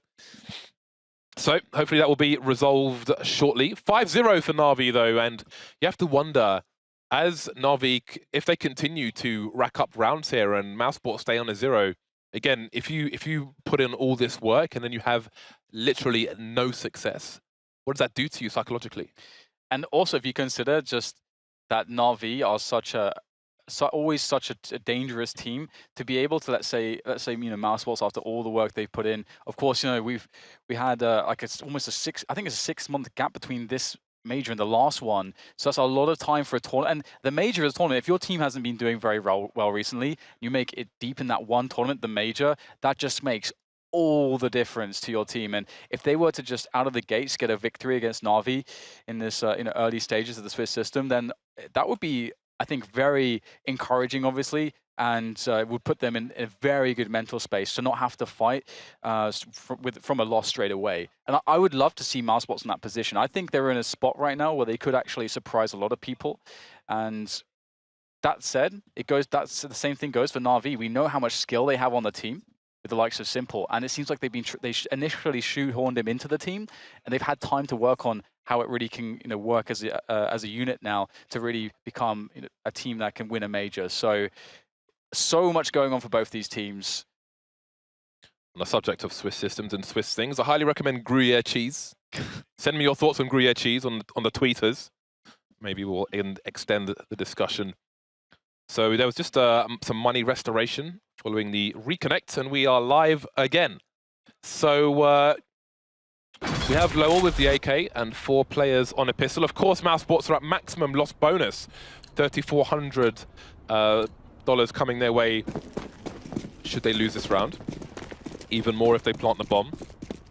So we'll see what they can offer Na'Vi in this round. I wouldn't say it's much. They've got 3 Molotovs, 2 flashbangs, and a smoke grenade. Initial molly from Spiddy, and Na'Vi will send some of their own. So fast play coming in. Tech9's going through, and CT's off to a good start. Guardian taking a player down. He's been tagged though, down 16 HP. C's unable to get any spray in, so the bombs should get planted. No, it's been dropped. This is really weird, actually. Na'Vi having to retake in this match, and they actually had an unconventional start to the round. Mousesports picked the right way to attack this one, but still unable to plant the bomb. That is so unfortunate. Na'Vi basically gave them the bomb plant. You can see the only people they had on the bomb site were both on drop. There was no one on the actual site, and they got the bomb site immediately. That is very unlucky that Mousesports did not get a plant right there. Yeah, I mean, they can more or less fall by in this round anyway. Chris J had 6250, but he's opted for an AK. But more money is always good. You can use it in further rounds. So, such is life. 6-0 for Na'Vi. Will Mousesports win a round anytime soon? That's the question. Spiddy on the Galil, so indeed they needed that bomb plant. So what do they have in store here? I mean, you can see the difference. We just saw Virtus Pro on this map and how they ran the CT setups. We saw Snacks alone a lot on the A side of the map. Look how different it is from Na'Vi. They've got 3 players towards the A side of the map. And this is a NIP-esque smokes going over towards B here. And this is an awesome smoke setup because it can really suggest a B rush, but the positions, you either come in late with the B rush or you go to A with the split. There's lots of options to play off those nades, but Na'Vi have got such a good setup. They're all over this. Yeah, I mean, they started to rotate from their deep position towards long, but they just stopped in passive areas, so they haven't cleared the site by any means, but maybe Chris J will do it by force. Edward playing around the smoke, this could be huge. Will Mousesports bide their time though? This grenade, oh, never mind. He might go back to it. All the players getting dropped. Guardian is going nuclear at the moment. 3 kills for him. Then it's the last man standing, and Edwards there up close to take him down as well. So yes, Mousesports, they sold the fake towards the B bomb site, but all it did, as far as A is concerned, is rotate Na'Vi away from danger. But there were still 3 men on the site, so they were in very good positions, and Guardian is Guardian, and that's always a problem unless he's dead. It's so interesting, the CT setups we're seeing out of Na'Vi. The fact that they have 7 rounds on the CT side of Cobblestone that's already so many rounds on the CT side. It used to be with Na'Vi before that you were scared of their T side. If they got 3 or 4 rounds on the CT side, they can still just crush you with a very solid T side. That would often happen. And so to see the kind of setups from Na'Vi, like Guardian was on the AWP in B on drop zone. And the only other guy on B was playing by the statue. It's just such a strange setup with aggressive 3 people towards long, and that's something they've run in more than one round. So we're seeing unconventional stuff from Na'Vi, and that might be throwing Mousesports off a little bit. Another technical timeout seized, just resolving some connection issue to reconnect to the server. On the plus side, there was a recent update from, I don't know if it's a VAC authentication error, for example, but with those disconnects now, there was a recent update, so they happen at the end of a round as opposed to the middle of the round. So that's a plus, you know, for when it does happen. That is much better for the integrity of the game. The integrity of Mousesports on Cobblestone may be called into question with the current 7-0, but again, they have shown an improvement despite the complete lack of rounds at the moment. And it seems they're going to go for another half buy. Again, they're at maximum loss bonus all day, so they can go for these buys. They might as well at this point. But not seeing much of I think their best opportunity was the pistol round, really, and beyond that, Na'Vi looked pretty comfortable. Yeah, Mousesports have had some good opportunities here or there, but it is interesting as well because a team that has more structure generally has a way that they're looking at the game, which means that even if they go 7-0 down, they're not going to lose as much confidence as long as they feel like they're making good plays and they're just those plays are being beaten for whatever reason. You know, it's always very possible when you're up against a very great opponent that they can just do that. So I don't think their confidence will yet be knocked too much. So can they do something with these Tech 9s? We'll have to see. Do you wonder about the choices of Na'Vi? Will they go aggressive, knowing the situation? Simple, a nice position, especially as Flamey has spotted 3 players early, and in comes Simple to clean up. He's looking for the close quarters. He's going to get wrecked immediately. Simple seeing the bomb now, and he's going to head forward. So, again, he is in pug mode. Chris J's gone beyond, but again, we're not really expecting much. Even if there's 1 kill, that is a lovely swipe from Flamey. Nothing given to Mousesports. No margins, nothing at all. They are being choked. Nico alone with the Deagle. So just looking for some highlight reel frags at this point because there's minimal impact that he can have. Cease has got 2,700 in the bank, so there's some damage to be done. Again, there are still 7 rounds to play for following the conclusion of this one. Yeah, everything still counts. If he can maybe get out a couple frags, that would be super sick. And ooh, misses that opportunity. That was the one. That was the opportunity. That first shot there. Unfortunate for Nico. And indeed, as you highlighted, great position for Simple to respond to the info that Flamey had. Lots of red dots on the radar suddenly there for Simple to work off of, and that 8-0 scoreline is just so insane. Look at this. That really tells you the whole story. And one thing as well is that Guardian, for a long time, was considered the best AWPer in the world, and he definitely dropped off after his injury, and he had time off because of the injury, came back, never was quite the same, much like a lot of players we've seen in the past who rise to heights, and the injuries, man, they can really be problematic. Edward looks like Edward's younger brother. Without all his locks, all his hair, he looks like his own younger brother. It's really crazy. The unpausers come in. We're going to be back into the game soon. Again, we've got the full buy. Look at him. He looks like he's 10 years younger. That's insane. It's so weird. And Edward had like one of the most respectable beards. He looks like he's 12, Dan. 8-0 for Na'Vi. We've got the AWP onto Chris J. Can Mousesports find their first round? There's still opportunity for Mousesports to get all the way back into this half. Nico leading the charge. I think it's one of those rounds where Nico says, all right, let me go and kill everyone. Although the nades are being deployed, so perhaps the wall of smoke will come in and the team will deliver as well. So far, so good for Nico. Speedy going down. The bomb's on the floor for a second. Guardian up close, waiting for someone to push past the smoke. I think it might be the right teammate there, but down goes Dennis. Still good for Na'Vi. They can flash behind Guardian position as well and give him more advantages. He's coming forward. Oh, Chris J gets a grenade out. There he goes. More flashbangs, and there's almost nothing here for Mousesports. Edward, the only man to go down. Lower gets his bell rung. Flamey finishes him off. 9-0. Na'Vi starting to stack the cash. I think it can't be understated how well Guardian played his position. Around the smoke, it was very awkward, and he had to hold that spot. And he had to be convinced that his teammates would cover the spot that he wasn't looking in. And he's playing close range. scoped up with an AWP amongst smoke. That is just very difficult, but he held it like a pro, because that's what he is. And that's one of the reasons, actually, why he used to be known as the best AWPer in the world, is it wasn't just because of the crazy flick shots he could hit, but it was actually his decision-making was so good. It wasn't all just crazy raw talent. His decision-making was always something to study, I think, as any avid Counter-Strike player. But mousesports, now that they've resorted to UMPs, James. That's what this is about now, UMPs. Yeah, again, max loss bonus. They could still have the AKs in the following round, so they're just trying to buy as best they can. But life is tough against Na'Vi and Cobblestone, it seems, here on the first day of the E-League Major in Atlanta. Here's 9 of the 10 players towards the B bomb site. Chris J gets the opening frag, but can they get more than that? They need all the frags. All the frags. Edwards, let's see if he is... Let's see if the power's in the beard. He's got a good position there, finds himself one. Trey comes in, Eco from the tree position, able to do some damage there. And Flamey is going to be taken down as well. This is really interesting right now. It's simple against 2 players, trying to get that initial kill, but low with the UMP. They had 3 UMPs and 2 Tech 9s.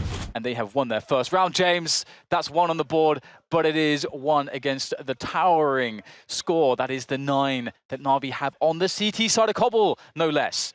So it is quite the climb, quite the journey. They will have to assemble a fellowship to make this kind of a journey, James. Welcome to the scoreboard, mousesports. Instant timeout from Na'Vi. As soon as that round was concluded, let's do a timeout.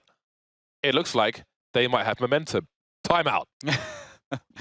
Yeah, it's actually interesting. We might see a lot of that. I mean, more tactical usages in a meta sense for the timeouts, because you can time out quite a lot in the new rules. Lots of discussion as well. Seized such an important person in the jigsaw puzzle that is Na'Vi. 9-1. Simple and Guardian pulling out the big guns now. They've got the cash to splash, and they're going to do that. This is an important round for mousesports. I mean, at this point, every round is important for them.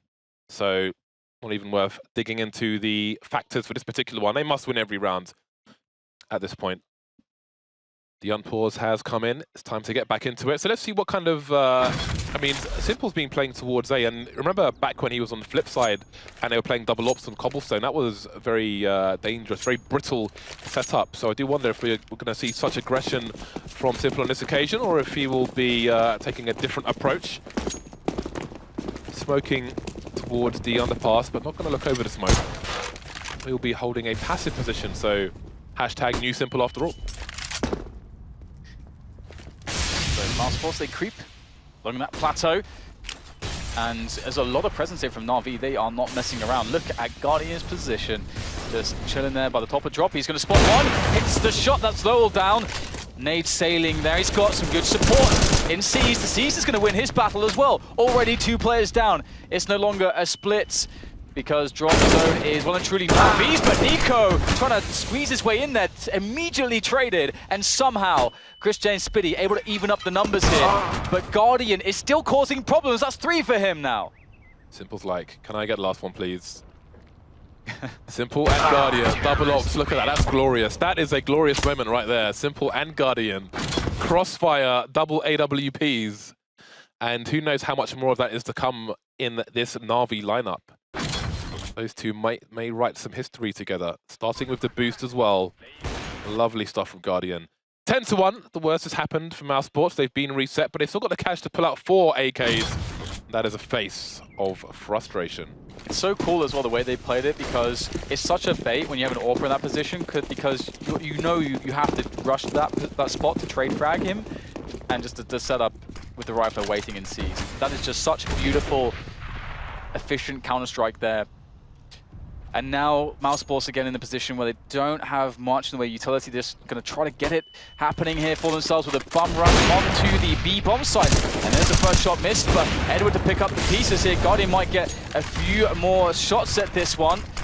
Still able to keep himself in position here, but the bomb site's been given to mousesports, and they will get the bomb down. I like that. They don't care about the bomb plant, they care about the retake.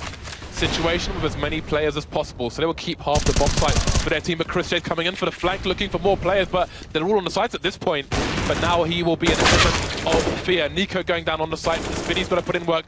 There are still smokes all over the place. ChrisJ putting in more work from the back. That's going to run a distraction for Spinny to get the second last frag, and Lowell comes in as well. ChrisJ is just his presence in the back, such a problem for Na'Vi on that retake, and Mousesports get their second round.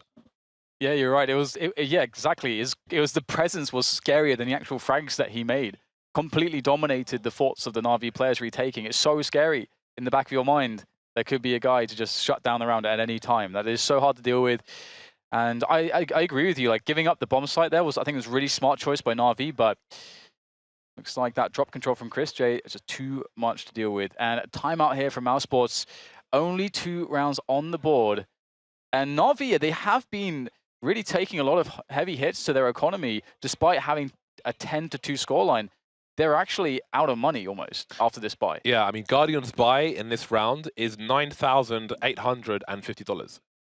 I think he may have dropped a rifle for Edwards because he was a bit short. So that's a lot of cash being spent. So there is a chance for 5 rounds, but 5 rounds on the T side, like having to win 10 rounds on CT side. I think Mousesports is a team that can definitely do that on the CT side. They're a great CT side team. It was usually on Cobblestone. More often I would see them having a lot of issues on the T side. So don't want to count them out of this too quickly, but this is a good look here for Na'Vi. They're looking pretty solid. See how ChrisJ jumps on the boulder. I think he was anticipating the smoke and trying to see over it. So a little detail if you want to duel Orpers, who smoked that position. ChrisJ, good man to follow. Oh, we didn't say he's watching GoTV for this one. Well, I think it has to be Guardian at this point, the way he's been going off. Get your GoTVs on Guardian. 3 rounds remain. That allows Guardian to get into an aggressive position. The flashbang that was missing in that previous round where he went for an aggressive peek. Goes for the timing pick in case Nico moved. Oh, brushing the shoulder there. If he had shoulder pads down, he was dead. Yeah, how did that not actually hit? That was so close. And in the meantime, Mousesports, they've claimed a lot of space towards the A side of the map. So, you know, running that default, trying to get a lot of presence everywhere, keep those question marks over what exactly they are doing for the Na'Vi's defense. And at the moment, the time is already starting to tick away. There's only 40 seconds to go for the play, and Mousesports, they're ready now.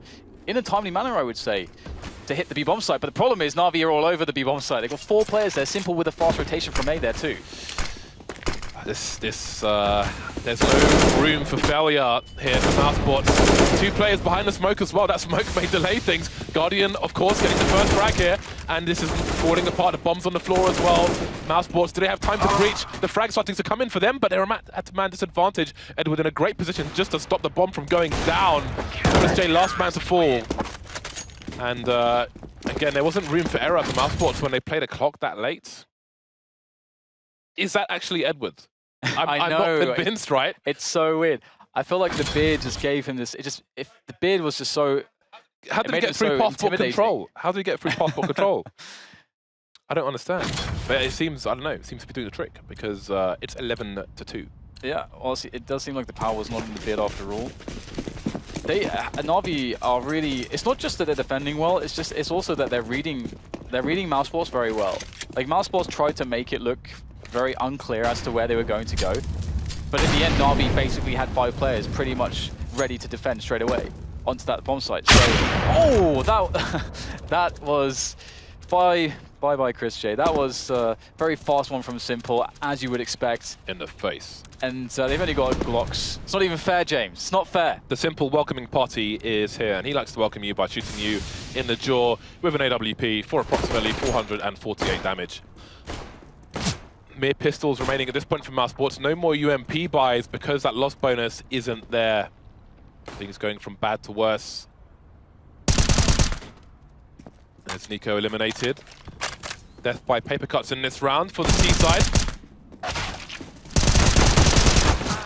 And one thing as well is that for Mousesports, no matter the end result of this match against Na'Vi, they've got to make. I really hope that they don't get too down on themselves because Na'Vi got off to a really good start on the CT side by playing some unconventional setups, and they put Mousesports in kind of a weird place when it came to how their money was and and generally where Na'Vi was economically, they got so pretty far ahead, and that enabled them to play from full comfort.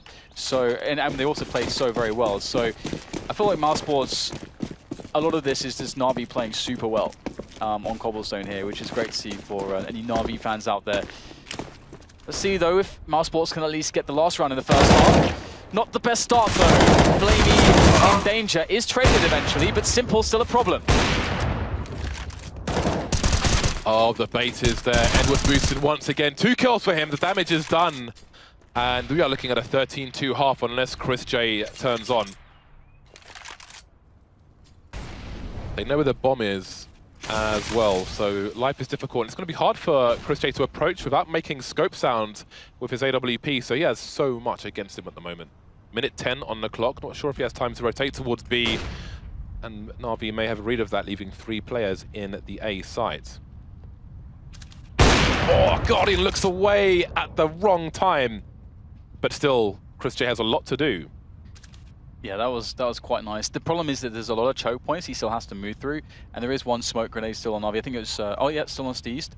And interesting that Edward's gone actually into a position which now puts him behind Chris J. And I don't know that he knew. Oh, he's coming back in, I think, the position. He's going to shoot him in the back. And on the back. There you go. 13-2. Really solid CT side from the likes of Na'Vi. Cannot be understated. Everything went their way. And I love that we saw some unconventional stuff and some stuff that really takes a lot of confidence. And most importantly for me, James, we saw a great match from Guardian. Yeah, well, a great half. Great half, sorry. But I mean, who knows what happens from here? But Na'Vi at the moment are looking scary on Cobblestone. As good as Mousesports' attempts were on the pistol round, there was not much more after that in that half because Na'Vi were just beasting. You see how Guardian's matching up to Nico at the moment, but maybe Mousesports will have a better time of things on their CT side. But first, they need a successful pistol round. Yeah, Mousesports are a team that I've seen them do a lot of damage to very, very solid teams on their CT side. And as we talk about this, we've got some Guardian highlights here. Maybe he's going to get some more highlights, or maybe it will be Nico's time as we move in onto that CT side.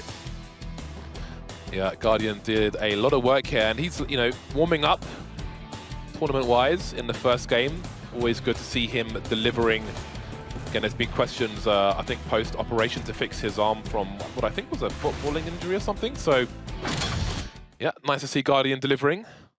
Game should be underway soon. So, again, we've seen some teams, we've seen Mousesports now and Virtus Pro with a 3-man utility setup on the T-pistol. Na'Vi have seized on the grenades. Simple hasn't bought just yet. Everybody else has Kevlar, so we may not see any more shenanigans in that respect. The unpause has come in, and it's time for Mousesports to deliver. Seem to be in good spirits. Again, it is a Swiss system, so not as harsh as a bracket format. Yeah, it's actually always fun as well, seeing Nico's face just generally across the course of a match, because he's quite, like you can see a lot of the emotions that he runs through, because he holds himself to such an impossibly high standard as all players do. So do I then. You want to pick up that trophy at the end of a tournament. Oh, Dennis starts it off. And that is a solid start for Mousesports. Now, what do Na'Vi do? They've got at least some grenades on Seeds. There are options here for them to play together as 3. It's not how you start, Dan. It is how you finish, said someone somewhere. And indeed, Mousesports, they must complete these rounds. Only 2 on the board. They need all the rounds in this early start to the second half. Everybody live at the moment. They've got a range advantage with the USPs as well. No P250s here for Na'Vi. Just two honest Glocks. Gone are the days of the burst fire power. Peppering, but no stake. It's very scary, isn't it? Because rounds like this is where Simple can just turn on God mode, because the odds for him to win it are so low, but that somehow spurs him on to the next level. 1 versus 4 now, and it looks a little bit too difficult. He just can't quite get the instant frags that he needs with the Glock. Just as you said, the ranges, they were played out perfectly. Mousesports, they limited the potential for disaster as much as they possibly could. Really made it difficult for Na'Vi to try to come back there. And there are the 2 frags from Dennis that put Mousesports just way too far ahead there in that round. And there's a chance now, James. There is a chance for Mousesports to get something done here. The composure of Simple at the end there was quite telling. You know, the player of his caliber in a horrible situation, but still being very patient with the Glock. He understands he needs to slow down to get that accuracy back in the Glock in order to get that kill, whereas some people might just go spam, spam, spam, and then you've lost it all. 10 rounds behind are the Mousesports side. A successful pistol. They've gone for a lot of utility, but Chris J gets the M4 as well. And it's UMPs on most of the other players. UMPs will be good against the armor of these force buying Na'Vi players. Dennis with the MP9. The MP9 actually, one of the unique characteristics it has is that it's reasonably accurate when you're jumping compared to other weapons, although when you're jumping with an MP9, who knows? But always worth knowing. Na'Vi with 2 smokes, 2 flashes. Looking to head towards B. Guardian just keeping an eye with the Deagle towards the A site, making sure there's no early flanks from the CT side. Mousesports, can they afford the risk? I don't know. Spiddy with an off angle with the UMP, but numbers game is relevant. The Tech-9 takes him out immediately. Bad start. Yeah, very bad, but they are controlling things pretty well. Look at the way Chris is backing away, holding down these angles. Does get tagged there pretty severely, straight to the helmet, but there's 3 versus 2. The bomb is actually in the hands of Simple here. He's got a P250. He's actually got all the health. And he's got the drop onto Dennis. And now there's an opportunity here for Simple to plant the bomb. This just went from bad to worse for Mousesports. Simple's in a great position here to help his team win the round. Seized. I don't know if they know that he's even there. Coming through, taking down Chris J for 3. And now it's going to be just Lowell. He's got the UMP. He's been spotted. Simple just toying with him, trying to bait him into chasing him here, and then give an opportunity for his teammate, or maybe not. Simple, he's going to do the damage and secure the round. An unlikely victory for Na'Vi, and you can never count out the Tech-9s, I guess. That is quite the disaster. Mousesports broke like MC Hammer, Dan. That is not the second round they needed in this half. And that may be the death knell for Mousesports in the first match of their 2017 major here at Eleague in Atlanta. P250s for days. The honest pistol there. The honest pistol. And you can see he knows what chances they've had, what chances have probably been lost. A force buy from Mousesports. Pistols galore. CZ in tow as well. Always nice to see a CZ. Some flashes, some smoke grenades. But they are at the mercy of their captors. Well, when there is a Deagle on Nico, there is always a chance. We've seen it so many times. Will the Na'Vi side run into him, though? It looks like they won't, not to begin with, at least. They are going to be taking their efforts towards the A side of the map. They've already spotted some players towards these positions, and they should have more than enough to deal with it. But they don't have too many grenades, so that could actually help Mousesports out quite a lot in doing some damage here. Oh no! Guardian taking a grenade there from a teammate. That's a bad miss. That is a bad miss. Poor Guardian. Dennis and Chris J have the opportunity to pincer these players and squeeze them, to sandwich them with the rotation coming in, so Na'Vi needs to be very careful. There's a slight opportunity, but opportunity nonetheless here for the Mousesports side, and it gets a bit better. Lowell's getting a bit greedy there, and that's going to cost him. Spiddy with a nice angle, but he can't help his teammates. Opportunities are being lost. They had the bomb, they've lost the bomb, and now Spiddy is alone with the P250. He won't last long. Match point Na'Vi. Yeah, looks like they are about to close it down. They have so many opportunities to do it in. I mean, Mousesports going to be up against 12 match points here, so that is... That's a bad miss. Oh my god. Oh dear. Oh dear. It's all okay though. Everything's fine. It's all good. So, what do we have here for Mousesports? We've got a UMP, bunch of Deagles. And at this point, it's going to be very hard for them to believe in the comeback with such limited resources to work with. But if Dennis can start them off again, that would be great. Of course, he will get flashed off immediately, so nothing going just yet. But Na'Vi will force the issue into the middle position, into the underpass, looking to get themselves fairly quickly onto that A bomb site. And I like the pace of this from Na'Vi. Oh, see you later, Chris. That's not nice. Maybe the comeback is Rael, Dan, because Israel's nowhere near Atlanta and Mouse Sports are nowhere near the comeback. Flashbangs galore. Edward finding Spiddy right in front of him. And numbers should surely go down yet more. Nico, though, he's got an angle on the bomb after taking Guardian down. Edward looking for more. He sees Low. He can raise the alarm for his teammate, but Flamey doesn't see him. No, there's a two-man. How did it happen? He saw him. Where's the communication? Edward trying to fix mistakes. Nico's being taken down. That leaves Dennis with 20 HP. And that's going to be that. 16-3. Na'Vi take a solid first map in their major. Mouse Sports crushed like an aluminium can. I don't know what else to say. I mean, we saw a brief opportunity in the pistol run from Mouse Sports, but then the light was gone. There was no more light than... We've seen all these light bulbs in the Eleague Major, but there was no light to be had in that match for Mouse Sports. Yeah, James, some may say they got pushed into the compression chamber and there was no escape. You've been telling me a lot about compression chambers lately, and you should really stop because it's very scary stuff. And this is a scary start for Mouse Sports. It's going to be hard for them to come back into this mentally. Of course, they've got some time to reset. And the encouraging thing is to see such a great synergy between the way Guardian and Simple were playing. That has been a big question mark. It seems to be something that went well here so far today. It's time for a quick break. When we're back, we'll see the analysts and what their thoughts are of this match.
So there you have it. Na'Vi put on the most comprehensive performance so far of this major. So you guys in the Astralis camp over there, just think about that for a moment. Don't let me into that one. Don't let me into that one. Yeah, exactly. And I will give the caveat as well. It was against Mouse Sports, who, you know, I don't really see where they're going to pick up a win here. But let's just break it down. I mean, was this a case of have Na'Vi been able to go away, fix all these problems, or is this just an extension of Mouse Sports' kind of woeful run of late? That's my concern. I mean, listen, if you were the owner of Na'Vi, I mean, whoever that guy at Verts Pro is, obviously this would be the dream game, you know. You'd be watching this game going, yeah, they've got it together, the tactics are there, the skills, it's a balance out there. But the problem is, Mouse Sports played a big part in allowing this match to happen, you know. No one on the Na'Vi side even went particularly crazy, you know, or took over the game. So I will say, Na'Vi, it looks like they've arrived in form. Maybe the bootcamp has done something. But Mouse Sports, I mean, I said, this is a classic Mouse Sports. To get onto Cobble and to just get destroyed and look like you don't know what you're doing. So. Yeah, but I mean, the other part to that is, of course, that Na'Vi should be struggling on this map. I mean, all their fans have been saying that please stop playing it. And Mouse Sports couldn't even meet them halfway and give them a game. Mouse Sports fans have told them, please stop playing, and they just will not listen. So they have their own ideas. I mean, the big thing is, if you just look at the rosters, the skill disparity, like, I mean, this team on Na'Vi is so deep despite some of the issues they've had recently. And if you come into this map like Mouse Sports looking unprepared, looking like you don't really have a plan, there just wasn't a lot of opening fights that they even won. They didn't seem like they had any kind of idea of how to get an advantage in this map at any point. And Na'Vi just kind of piled it on. And I mean, Duncan's right, there was no standout player. Everyone was doing like 2 or 3 kills. I thought it's very, very nice for Na'Vi. I mean, this can just, you can look at this as a confidence match that they can build upon, because Guardian had a pretty good game overall. He was hitting shots. He's not like at the top of the score, but not the highest on damage, but just doing his job, which is something you can be very pleased if you're Na'Vi. And another interesting stat, it's actually been 3 months and 12 days since Nico smiled last. So it's just awful watching him in that chair. For just £2 a month, we could get Nico some teammates and some skill again. No, seriously though, it's just horrible watching him in that chair. Think about it, one of the best players in the world, and he's agonized at what's happening. I mean, and his own individual level of performance isn't even there at the moment. It was terrible, obviously, now. I mean, unfortunately, this is the problem as well. I always say that's the reason why when there's like a simple type character who they're clearly very good, but maybe they do have team play issues, I always say, don't go too hard on them in the notion that they have to like 180 their playing style, because sometimes when they do that, they just lose their identity completely, you know. You want to at least have the strength of that, but temper it a little bit. Because I think Nico's listened to all the criticism, and he's seen where I'm not winning, and people are telling him, oh, if you just play more for the team, and you play this way, you know, then you'll start winning. The team's even worse now. Now they don't even have him as kind of like a one standout player, at least to maybe carry you sometime. Yeah, and we do get back to that coaching issue. You know, do Mouse Sports have all the parts? It's just the structure, the mastermind that they lack. I mean, it's no coincidence that since they removed their coach. I mean, we've always joked about like how much is too much for Nico, and I think we're getting there. And you compound that with the fact that the coach that he wanted in the team that he brought in, Kassad, they removed after Eleague Season 1. I think all of a sudden you have a situation where nothing just seems to be going right for Nico, and I think now we're starting to see him kind of like buckle under all the pressure, having to be the star player at points, having to be the in-game leader, having to call the tactics for the team, and still nothing kind of really progressing. And just many phases his of frustration. game is straight fire. No, but look, just check. The agony of Nico. It is unbelievable. I don't think I've seen a more expressive player when they're sat in the seat. And unfortunately, he's not expressing anything positive at the moment. So very easy day at the office so far for Na'Vi. Mouse Sports, not so much. And we are going to take a short commercial break. When we come back, another cracking game lined up for you. Of course, it is the Major. We're going to have Team Envious versus Team Liquid. We'll see you soon. It's like that block from Suns Manic.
Beating Envious today will be the first step in showing people that Team Liquid is legendary.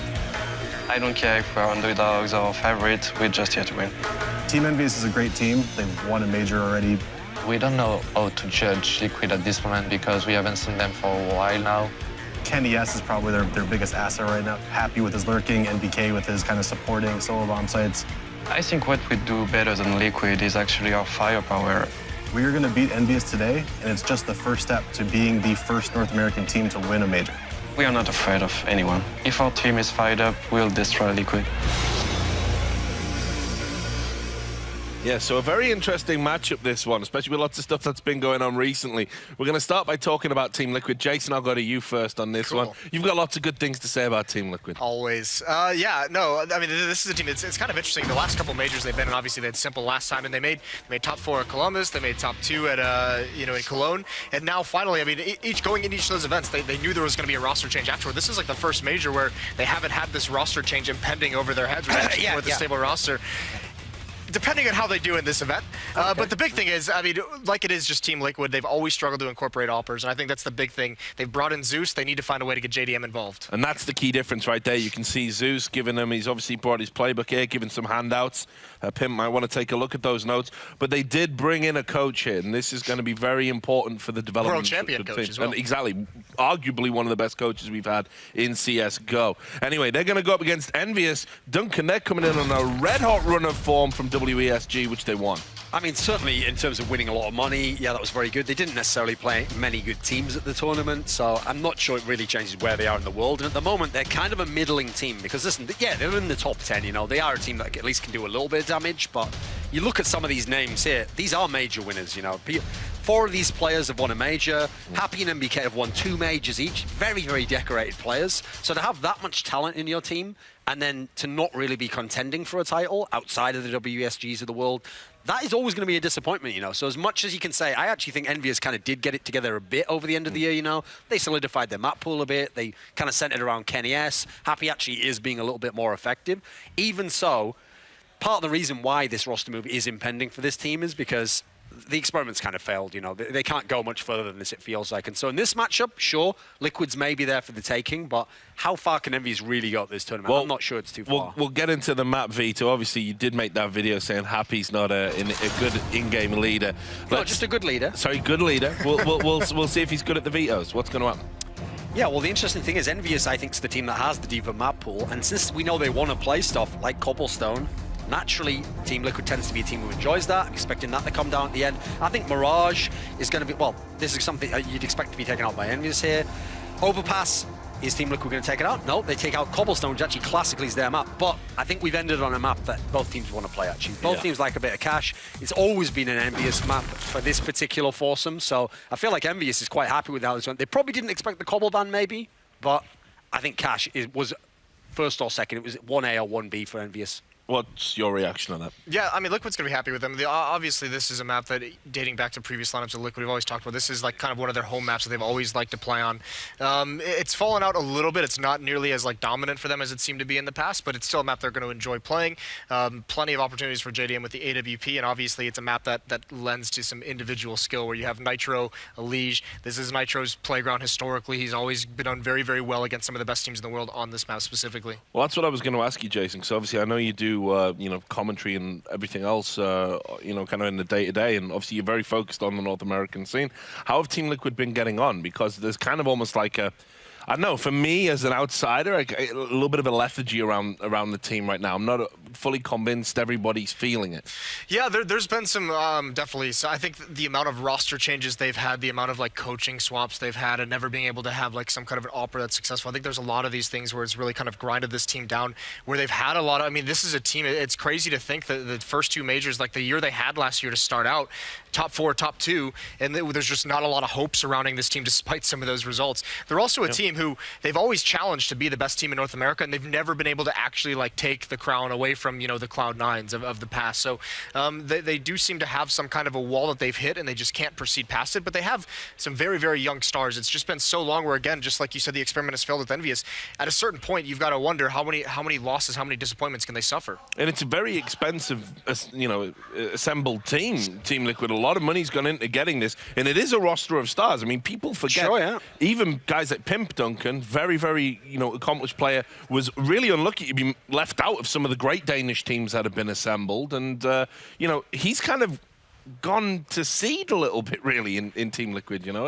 I actually feel like they, in some ways, have some of that quality of the Navis, of the Enviouses of the world, where you look at the lineup on paper and you're like, this should be a very, very dangerous, dynamic team, you know. But the problem that they have, like those other teams, is it's almost like all those star pieces, because they're not correctly assembled, neutralize each other to some degree, you know. I mean, you look at the Team Liquid of this world now, okay, Eleague sometimes has these consistent, really big performances. Who joins him, though? It feels like it's almost random, and sometimes it's no one. And that's the big problem if you Team Liquid, because actually, I kind of agree with Happy at the moment. Say what you will about Envious, at the moment, I think they actually have a bit more consistency in who turns up in the games, whereas for Team Liquid, sure, they've had the break, they've got the new coach, they could have changed some things, but I haven't seen anything yet to kind of tell me that they're going to go deep in this tournament. So they've hit the ready up button. It's time for predictions, Duncan. I'm going to go with Envious to win this one. I'm going to go with Team Liquid to win this one. Ooh, another division. Predictable. All right, thanks. We'll see who's going to be right. Meanwhile, we're going to throw you over. Right. It's going to be Henry G and Sadakis this time, and Henry G's coming fancy dressed. He's come as G.I. Jane. That's pretty good. It is a new look for you. It is a new look, Matt. I took some of your leftover hair and tried to put it on your face. It hasn't really worked, but we're still working on it. It's true. Yeah. I think those predictions on that desk, by the way, we could have seen coming a mile away. Thorin going with Envious, and obviously Jason sticking with the NA side, takes up Team Liquid. I think they made good points. We haven't seen a lot from Liquid to support much change other than Zeus coming in, but what is going to have to be different? We know Eleague has gone off on this map multiple times before, specifically in the last major. Nitro's got to join them. We know they're prepared. He saw Zeus there with all the paperwork, the dossier it looked like, and they've got a game plan going into this one. They're starting the CT side. We talk about Cash, having those options to the CT side and actually having the ability to push, find frags here. It's going to come down to JDM. Can he have that confidence to start finding frags here? So we get into the pistol round. We're going to see 4 sets of armor for Team Envious, and Apex, he's got the smoke and flashbang here. Not going to be heavily committing to any sort of set piece just yet. Only up in a pretty standard default for a T side. They will be going towards the squeaky door as well, with the CTs with quite a heavy focus towards the B side of the map. You can see them actually looking for a full A retake here, which is absolutely fine. It's obviously the easier part of the map to retake here. But as far as Envious goes, that one smoke in the hands of Apex, presumably going to be used towards the B site, and then maybe a little B split coming in, considering Happy's been boosted up. And that's, like you say, not uncommon at all to see that A retake game, which actually favors this early for Liquid if they are going to head onto this B site. Pimp still in the corner. JDM's going to peek it from headshot. Hiko there to support as well. Where does the one smoke go down? Presumably tree. The run boost, man. Seeing it early. We've seen it a few times, especially on pistols. More so Dust 2, not often here. He's going to go in there. This is where they don't check it. Pimp in the corner. Able to take down BK, but he did find the headshot. JDM over the box, and this is opening things up for Envious. Walking in 3 kills already. Eleague trying to get above, though. Chance to shut it down.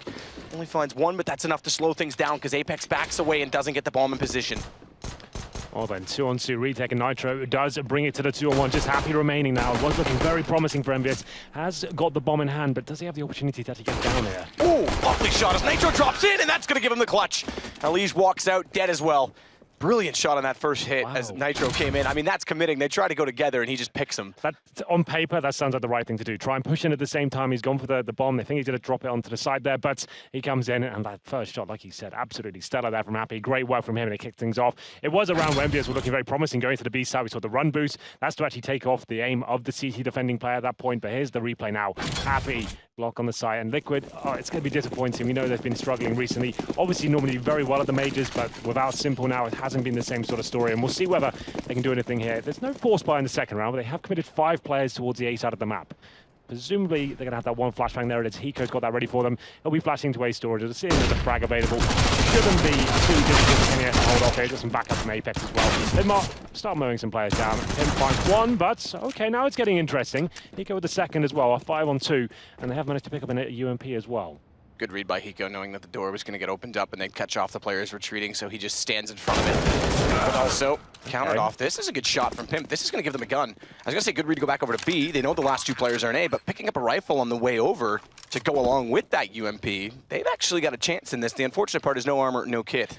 Yeah, well, the idea is now Do they actually try and push it to smoke? Do they try and save these weapons? Like I said, it's a pretty unlikely circumstance they can actually do anything with this one. But Galil, UMP, I guess the best scenario, take the weapons out of the remaining Ts. You can see Hiko pushes in. Apex takes him down. I should be around covered at this point. Pim can't find anything with it. Apex finds 2 with the Mac 10. It does get a little bit interesting here. The full ace stack coming in. I thought Kenny S and Apex would have shut it down, but finally a couple of pistol frags there. It was Liquid who didn't force buy into that round. They're going to have a very strong economy going into that first gun round. So it'll be another eco now, but they can probably justify a few more upgraded pistols here. Some Deagles, some PT-50s. I think at least he's got a 5.7 there as well. So more of the same. Another flashbang for Hiko. So maybe towards B this time. Same idea. Flash his teammates in and see if they can find a couple of frags here. Julies for MBK, why not? Yep, known for them. French Julies. Would have been interesting to see if they could have waited a little more time and take... Well, I guess it was just Apex left in the set, one more gun down because he goes over to the UMP from the SMG he had. Sixer was far enough away on that AK. Good peek out from JDM. Tries to go in the back of a flash, but they're ready for it inside of the B tunnels and 3 kills on the way through. No guns drop down. Julies may not find a kill, nor will Kenny S on his pistol. But now it is Hiko who's going to pick up on the B250. Try and build up his bank. Slightly good shot from Kenny S. Important again. The AWP player builds up his bank early. Lovely shot from Pimp as Happy walks through. Bomb. It's crossed over and it's going to get planted, but Apex on 3 HP. MBK's the high roller. He's only got 50, so Pimp's got a chance to try and pick off a few more kills here. Unfortunately, left alone. It's not likely to win the round, but again, reinvestment is still a big deal early on in this game, and Kenny's not going to allow any of that. Also gets an SMG kill. Yeah, that's perfect for Kenny S. It's actually worth the risk of him pushing through. If he dies, yes, he loses the armor, but now he gets an extra $600. He's going to have a lot of money going forward, but same story for Liquid, you have to say. They did not force buy in those first couple of rounds there, so you can see JDM straight onto the AWP. He has no head armor, not a big deal against the AKs, but there is a UMP left over, residual from the last round, and MBK still has the Julies out. Okay, he has upgraded to the AK at this point. I was going to say that would be a very interesting move to stick on those. And we go into round number 4. It's a 3-0 for MVS now, but now a big round. JDM, if he criticized one of those players that doesn't really initiate too many situations for himself, Cash is certainly one of those maps where you can have the options to push in and see what you can do here. And there will be some mid presence coming in nice and fast from the French side here. Got the mid control and pushing the cities back. It's absolutely fine for now. Obviously, it's not a bomb site. Some cities do like to challenge and stop these initial pushes. MVS, great start so far. And actually going to take the way towards checkers as well. Go. Back lines with an 8 out early. Very important gun round as he gets flashed. Actually throws his own flash, bounces off the wall to try and support his teammate JDM. He gets flamed off, but he's got the AWP. Can't find the opening.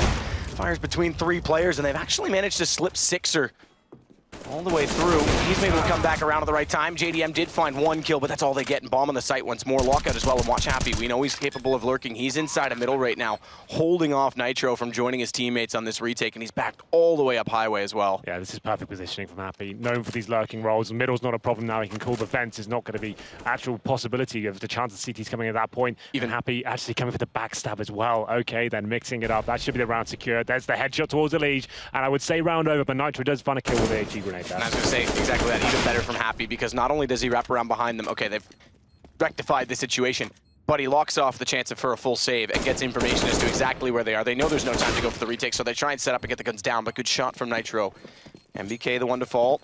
Kenny, importantly, saves the AWP, and it goes 4-0 Envious early on Cash. T-side as well. Now, we know it's typically a T-sided map in Majors. Sure. But great start nonetheless. Well, this is quite fairly typical now for a terrorist side who have gone 3-0 there. Like, you know, the first gun round is always going to be difficult with the CTs. They're not going to be fully equipped. They're going to be missing out potentially incendiaries. We know they didn't force buy in the second, but still, you're not going to be fully equipped. And it was that fast mid-take coming in from MVS there, getting the mid-control, and MBK is showing some great confidence there, straight towards the checkers. There are 2 players waiting in the B side, the CTs. They managed to get 1 kill. That was Nitro with a little quick scope on the bomb site there, but it wasn't quite enough to hold them off. And the UMP found that first frag for MVS as well, 4-0. We saved 2 weapons for Liquid, but unfortunately, it's not enough to justify the force buy here. 2 M4s, 3 pistols, and some heavy mid-presence. That was a problem in the previous round. Let's see whether we can actually hold them off this time. Though Happy, he's so good in this position. His timing's down to an absolute pinpoint position at this point. We'll see whether he can actually go for the first frag or just hold up for his teammates to go to a bomb site, and then we'll see if he can open things up. JDM inside of the site. It's going to play close with pistol as they get ever closer to the front of the B site. He's actually backed away from it. It would have been one and done from that position, but he's got no support. Happy still waiting in mid as well. Eleague has gone through big garage behind that smoke. Chance for flank, but his timing's going to be slightly off. They're already inside of the site. Good pick from JDM, therefore buys his teammates some time. Kenny's sitting in the open. JDM takes him down as well. And Eleague wraps around, bomb down. 5 versus 1. Happy, who sat in middle and didn't hear Eleague go behind him, now has to try and pull this back. He's got an AK, but there's lots of rifles picked up now on the Liquid side. I won't say done yet, but safe to say they might have their first round. Yeah, and that's a very good play from Liquid there. Just the pistols and a couple of rifles, that's all it takes. They went for the mid-control at the start, but now it's up to Happy, 1 versus 4. He's found 1 frag. Molotov to the side. Very unlikely he can do anything with this with 35 seconds and the bomb down, but let's see whether he can find a couple of kills here.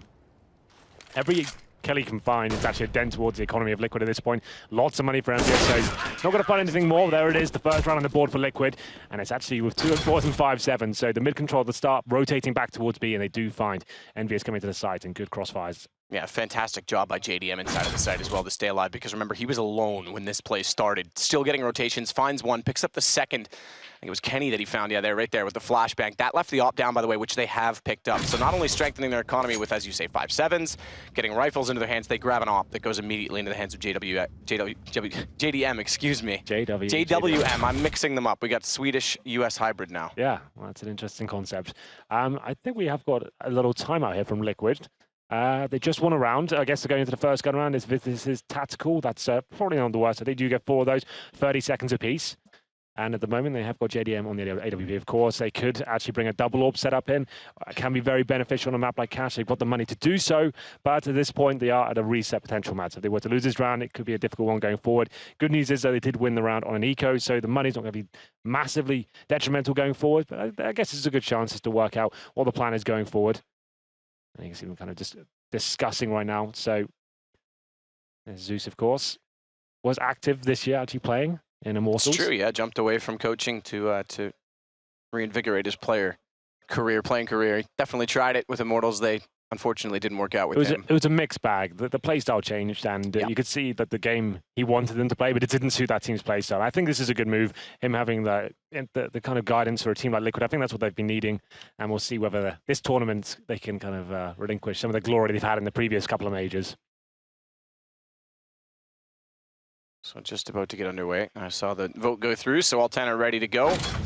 Freeze time active, and they've gone for the single. So as you say, didn't want to risk it on the reset potential. They'll keep JDM as the solo AWP player. Now, where does he position himself? Because he's been playing inside of B, and he's going to go for the fast drop. Sixers not going to go aggressively, though, so he sits back. JDM posts up, Hiko gets in the site. Meanwhile, it's over at A where there's going to be some quick activity. Smokes out, and it's fairly default this time around from Envious. Yeah, we haven't seen that much. Obviously, still very early on in the game so far. MBK getting a lot of information. Close, of course, the areas that actually cool for his teammates. There's no presence towards middle whatsoever. So a B split, very likely at this point with Pimp. He's trying to jump up. He's not going to be committing too heavily there. He's trying to get a little bit of intel himself at this point. 2 players towards A, and of course, JDM is on the AWP towards that B side, backed up by Hiko. And keep in mind, Sixer on the Deagle as well is strictly playing for information at this point in time, hence why he's gone in toward that sunroom. Apex going down early to Nitro. Getting caught with the smoke dissolving inside of A main is going to strengthen that A hold. It actually gives Pimp a chance to rotate back down highway should he elect to and get mid presence again, because they have none of that right now. Again, they gave that up early. We saw NBK boosted, but they're playing the sites. They're playing very, very passively on the CT side. Now they have that man advantage. Don't need to give anything away. They still have the AWP up as well. Apex has gone down, but MBK, he could actually foil that plan to Eleague. His hunting works in his favor, though. Takes down MBK 5-on-3. Now they don't have to do anything at this point. Hold back, wait for the next move to come in from MVS. Try and keep as many players alive as possible. 1 minute and 5 seconds. MBK was looking at mid for probably about 55 of those. Yep. And no one was there. And the one time he doesn't consider it, that's when Eleague shows up. So you're dead right about timing. That's just very unfortunate. Smoke off in mid. That's going to allow Kenny to get through the vents, but they'll have heard all this noise, and Hiko waiting, not even considered. Takes the first shot, does get canceled up, but he manages to hit the headshot onto Sixer immediately beforehand. So Happy, all to do, finds 2. That's all. JDM will take him down. It stays to 4-2 as Liquid find their second round. Yeah, nice disciplined work there overall from Liquid. Getting that first pick, not giving too much away. Eleague, like we said, it was fortunate timing for sure, but to manage to get into a 5-on-3. And Hiko, this is like at this point, just get 1 kill. That's all he has to do. Nails the first kill on Kenny S. And like you said, I can't believe he got the second one as well, but manages to nail it. It was very close. It's pretty much the exact same time he goes down as well. Happy finds 2 frags, but that should knock MVS now onto an eco. You can see Deagles, P250s, and no utility whatsoever. It can be very difficult indeed to actually do anything in these rounds. At one point, MVS was known as the absolute masters of just Deagle buys, but not so much the case anymore. And you can see Liquid adjusting their buy. They lost 2 players in the previous round, not going to be fully investing. 2 SMGs, an MP9 and UMP, farm a bit more cash, allow themselves to be a bit more aggressive, I guess, with these lesser weaponry. And here comes Hiko. He's got a problem. Oh, Looked like he wanted to back away into this back of the site, clips the edge of the box, does manage to get to the corner, and thankfully there's no guns available because he was a sitting duck.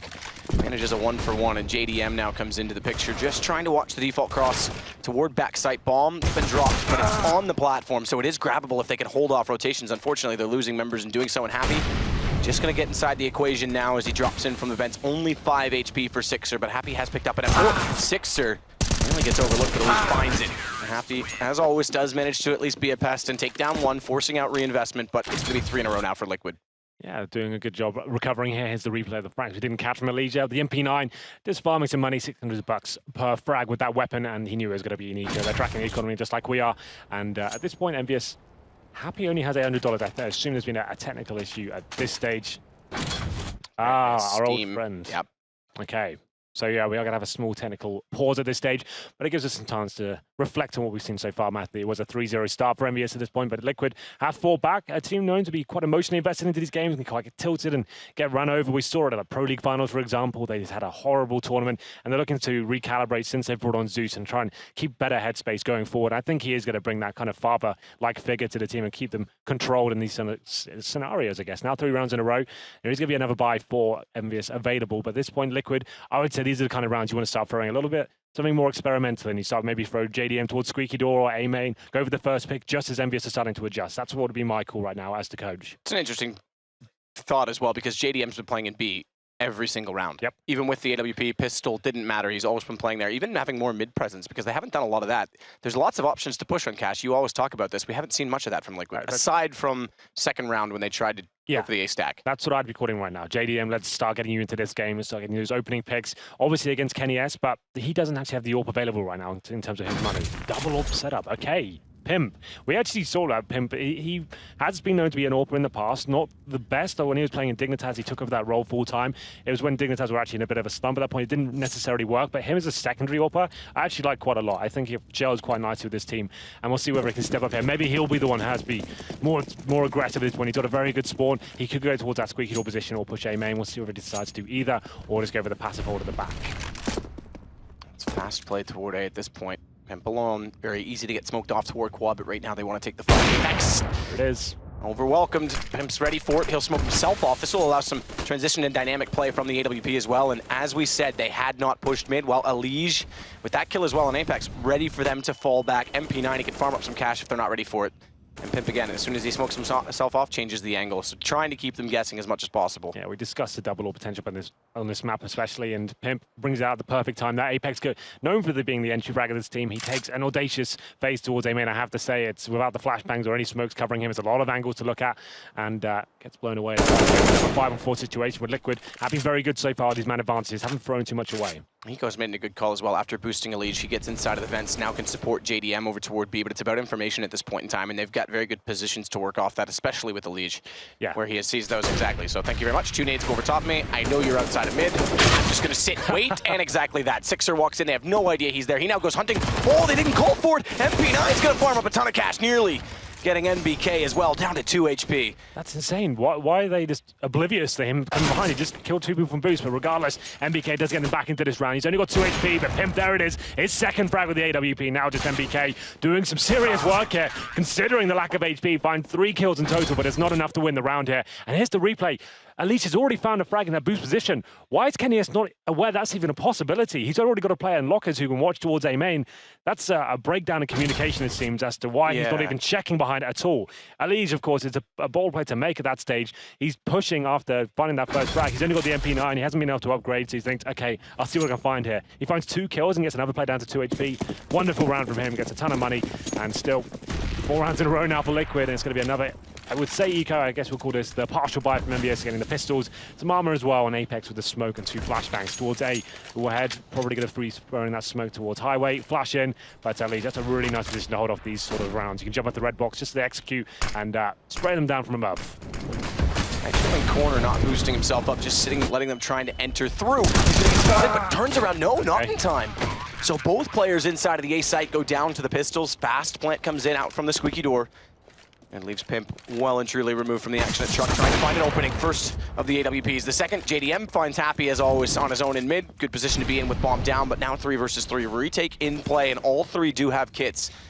Only the Tech 9 for Kenny to work with. This is when the double orb setup becomes a little bit more detrimental to a team, and you have to do the retake with the big sniper rifles here. It's obviously not a great weapon in close range combat, and Sixer and Apex doing some serious work here. Sixer with the final frag towards JDM as well. Both the orbs go down, and that's a big win from Envy, as we discussed it before. Known to be a team in the past to be fantastic with the CZ. I did say it's a great position for Eleague. He just didn't anticipate the squeaky door to be coming out that fast. To be fair, his teammate is out. I'm not sure that's the best position in those sort of rounds.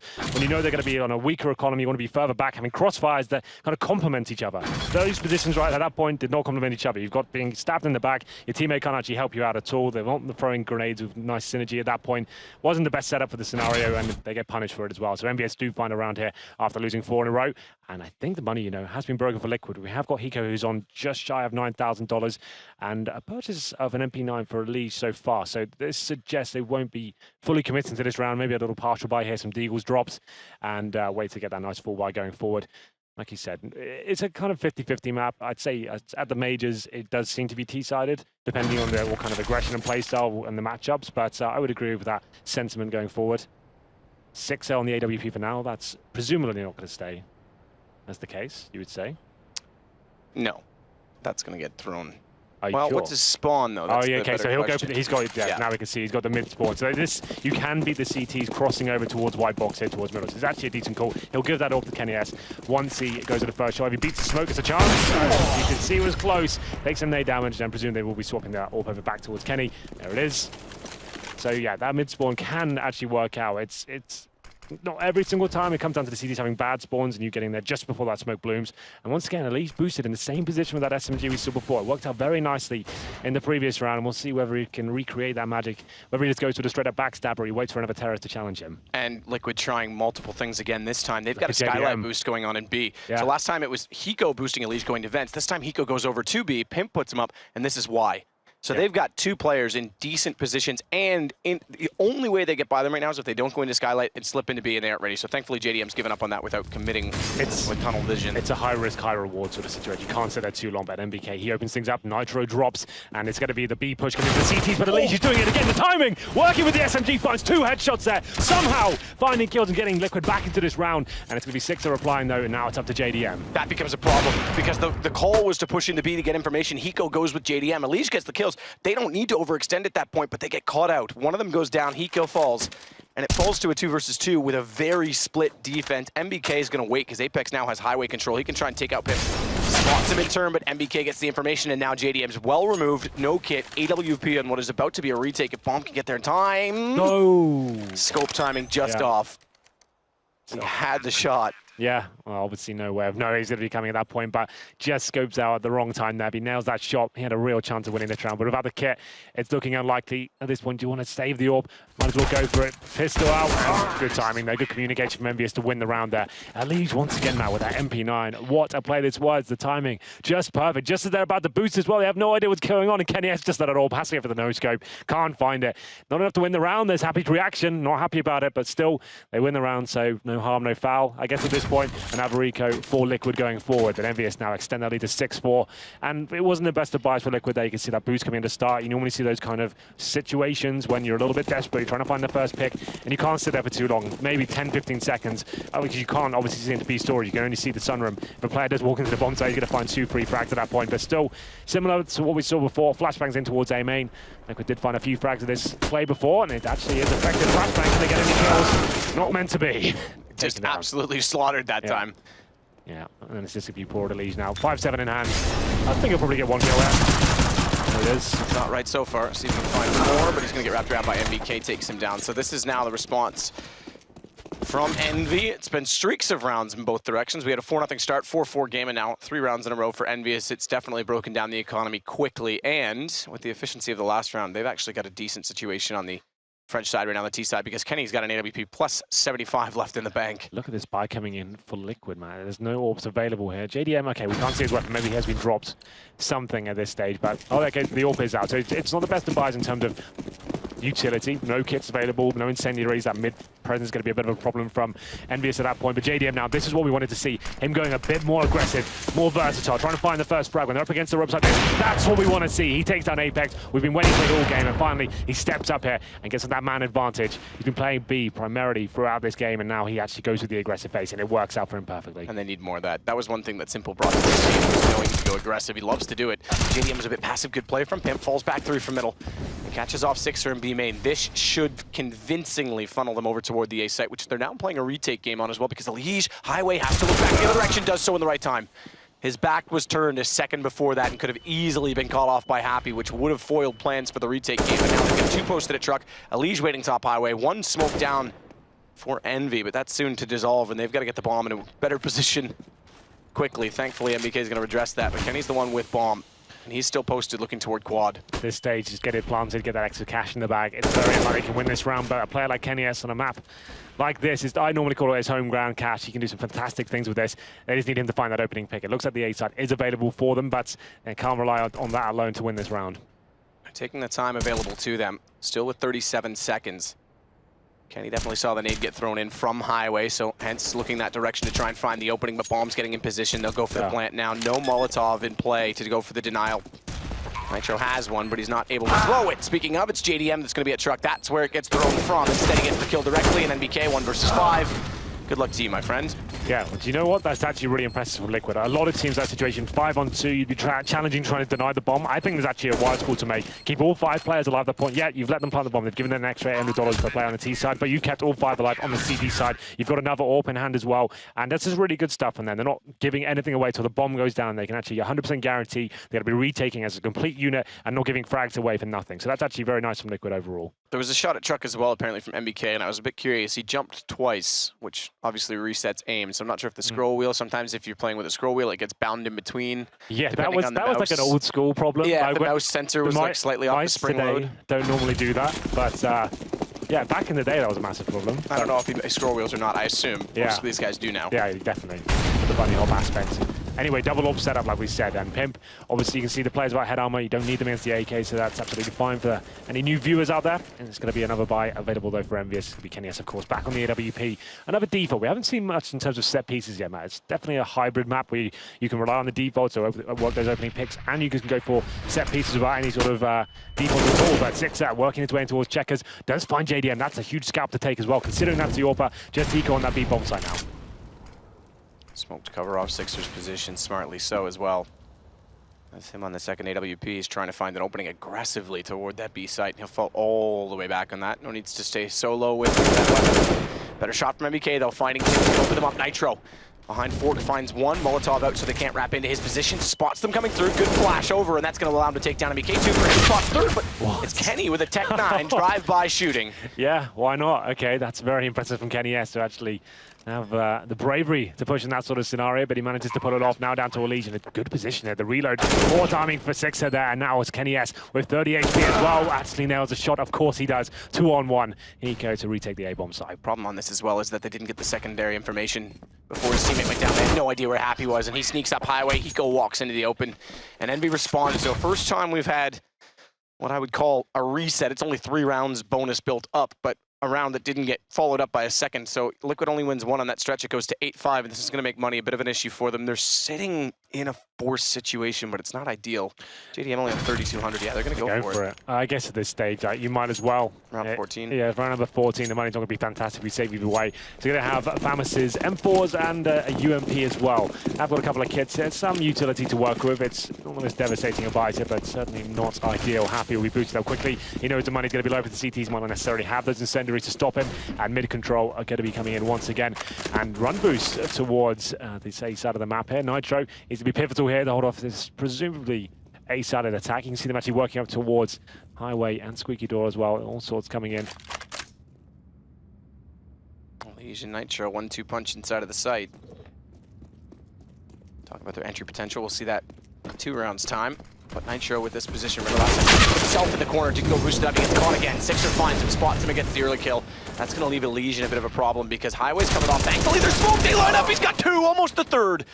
As NBK fires through his teammates to do what damage he can, survives with 12. Happy on Highway's got to turn and hold off the rotations quickly now because his teammates are in a tough position. Thankfully, he picks up one, goes for a fast switch. That costs him because Pimp walks out, but leaves him in the open. JDM goes down to Kenny S. It's Pimp versus 2, bomb down. AWP in Kenny's hands, going to be peeking after the flash, and it's going to close the round as well. Yeah, good teamwork there from MBS to finish things off, and Happy always in those sort of positions where he's in the perfect timing for the rotations to come in. You know he's going to be doing it, but he always seems to find one every time. Eleague with the chance of the triple spray down there, came very close to doing it as well, dinked MBK, but the round felt like it was over that point. Just Pimp now with the famous, and Kenny S. Flashbang comes with a teammate, picks him off, and he's been having a great game so far. We go into the final round here. There was a force buy in the previous one. Liquid obviously have to do the same into this one. It's not going to be as strong though, of course. It's going to be 4, 5, 7s, and Pimp, he's the only one with any sort of real weaponry here. He's got the UMP in hand, and maybe another stack coming in at this point. He goes pushing for the smoke, but he gets stacked down to 40 HP. Presumably going to die here, but Eleague does somehow find the kill towards Happy in the boost position. Eleague was finding these opportune moments with less than ideal weaponry, time and time again, and that is an important aspect to winning unlikely rounds and games in that case, considering the economy. How it works in CS, unfortunately, it's not necessarily going to be converted in this case. They do pick up a second kill in JDM after Hiko goes down. It remains with a man advantage, and JDM's got the AWP still to work with, playing aggressively with it at B main. Just goes back just before the opportunity would have come in, but they run boosted, so it's probably best that he backed away. He goes through. Picked up an UMP from him, gets in the corner, and JDM closing off that shot. Leaves Apex alone nearly through the smoke, finding his intended target. He knows he's there because he's still trying to push him out with utility. MBK thankfully getting one in mid is going to give them a better chance. Still man down though, so they actually could convert this with 51 seconds. Bomb down the side of the site, good flash. Pimp gets back around, and then it's on to MBK. He does have the AK, but there's armor on all 3 players. Lovely headshot onto Pimp as he walks through the vent. And here we go then, 40 seconds to work over MBK. Given his position away, but so much time to play with. He has got the smoke and Molotov as well. The Molotov going to be key in this situation if he needs to choose which part of the map he's going to flush out at this point. They have got the bomb, and what a shot that is to take down the AWP as well. Now up to Nitro, 1 versus 1. This will be the 4th kill for MBK if he pulls this off. 23 seconds remain. Nitro wants to go for this. Oh, so perfect. He's cleared up and the smoke down as well. And he's only got the pistol. He was the only one that didn't get a gun out of this. He'll have heard him pick up, crossover. No doubt has information now to work with, but MBK 8 seconds. He's going to tap it. That's the only time he's going to have to do that. It's going to be a full commitment. Nitro's got a chance to walk in. Is he going to get there in time? Just barely. That's a real problem for MBK. He goes to the fake plan at that point, trying to bait him out, and Nitro plays it to perfection at that point. Once he hasn't committed, he has to go for the plan. There's only 5 seconds remaining, and then Nitro knows he's won the round. It could either, the only way MBK can win that situation, he goes for another fake plan and hope he pushes him at that state, but doesn't decide to do that. This was the opening of the round. Eleague, like I said, somehow winning that duel against Happy. Obviously, he's boosted up. JDM with the AWP doing some good work. Nitro after MBK's a valiant attempt there at the 1 versus 4 situation. That was a great shot there, but Nitro, very, very well played indeed. It will be 9-6 to finish the first half. I would say after going down 3-0, it was a difficult game for Liquid. Obviously, the opening one for them at this major, but 4-0, in fact. 4-0, yeah. More precise. Yeah, well, I think that's a decent comeback, all things considered. We started to see a bit more dynamic play from JDM overall. They seemed quite disciplined as a team when they were in the situations they had the upper hand. They weren't giving rounds away. It didn't seem like there was too many silly moments there, which is something they've been known to do, especially these previous tournaments we've seen with Pimp coming into the lineup. So it's still anyone's game at this point. MVS with the lead, 9-6. Pistol, though, Liquid get that straight back into this game. That could potentially mean 9-9. And we have a real game on our hands here. So we'll have a look at the buys coming in. And, actually, Matt, why don't you talk us through the stats just before Well, I can do that. I think the most important one is the one on top, average damage per round. The fact that Eleague, both these guys for that matter, are essentially, whether or not they're converting it to a kill, but killing in damage 1 player a round. Yes. Think about the assist and how much help that does for your teammates. I like that. That's huge. It's why it's a more beneficial stat than just pure kills, right? Because you can see what kind of impact they're actually having to every single round. Average damage per round. So anything like above the kind of the 85 mark, that's considered very, very good indeed. You can see one of the players there at 99, so that's very strong performance in the first half, and we'll see whether they can continue into the second here. And 2 rounds that stick out for me individually on the Liquid side. Round 5, I guess it was, they were down 4-0. So round 5, when they didn't have weapons, JDM holds off B solo with a pistol. That was the start of them getting back into it. But then, of course, Eleague MP9 boost.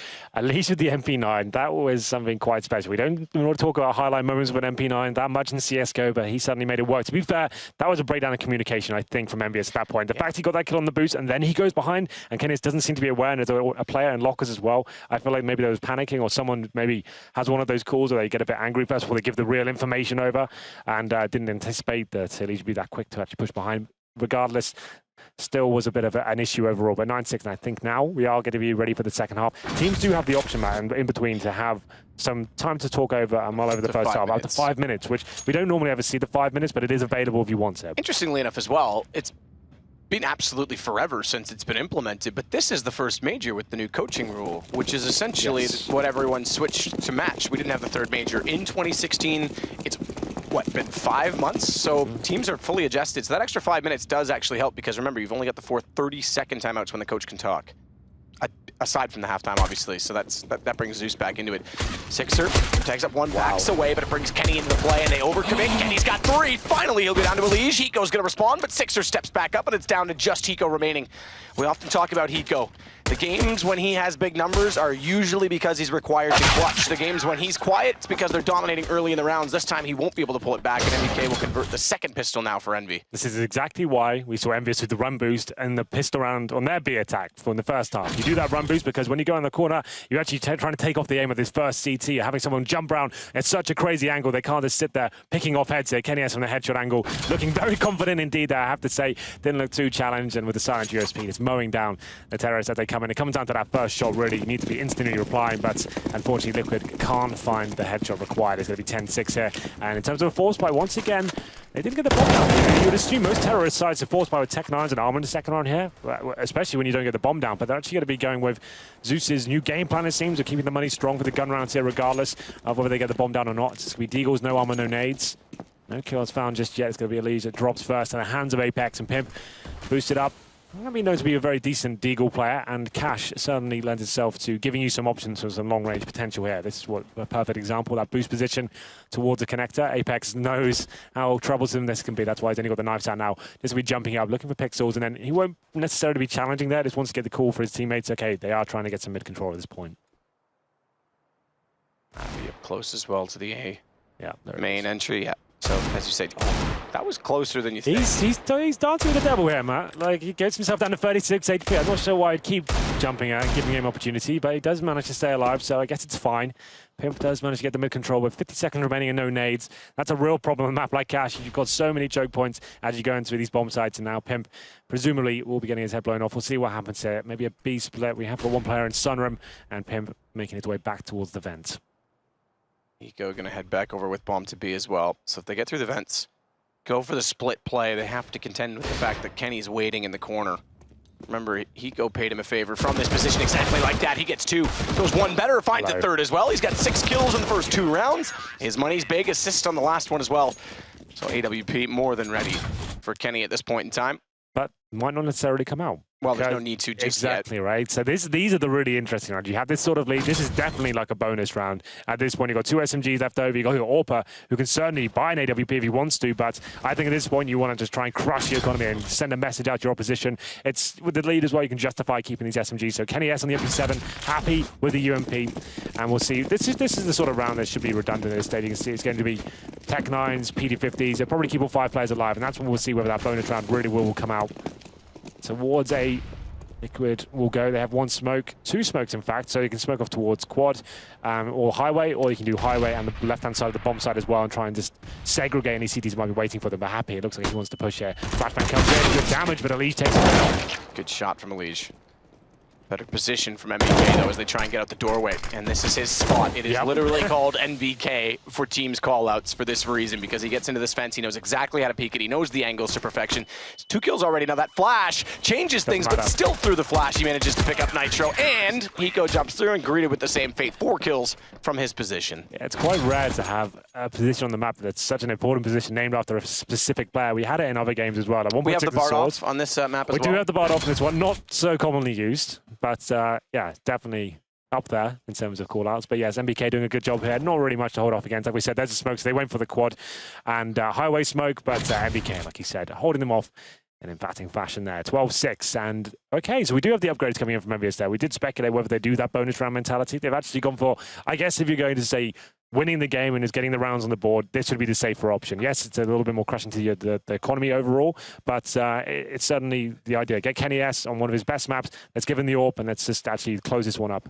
I just want to touch on it because obviously the majors and obviously our numbers are fantastic already. It brings a lot more viewers that may not follow the scene as regularly. So previously timeouts were 2 per game.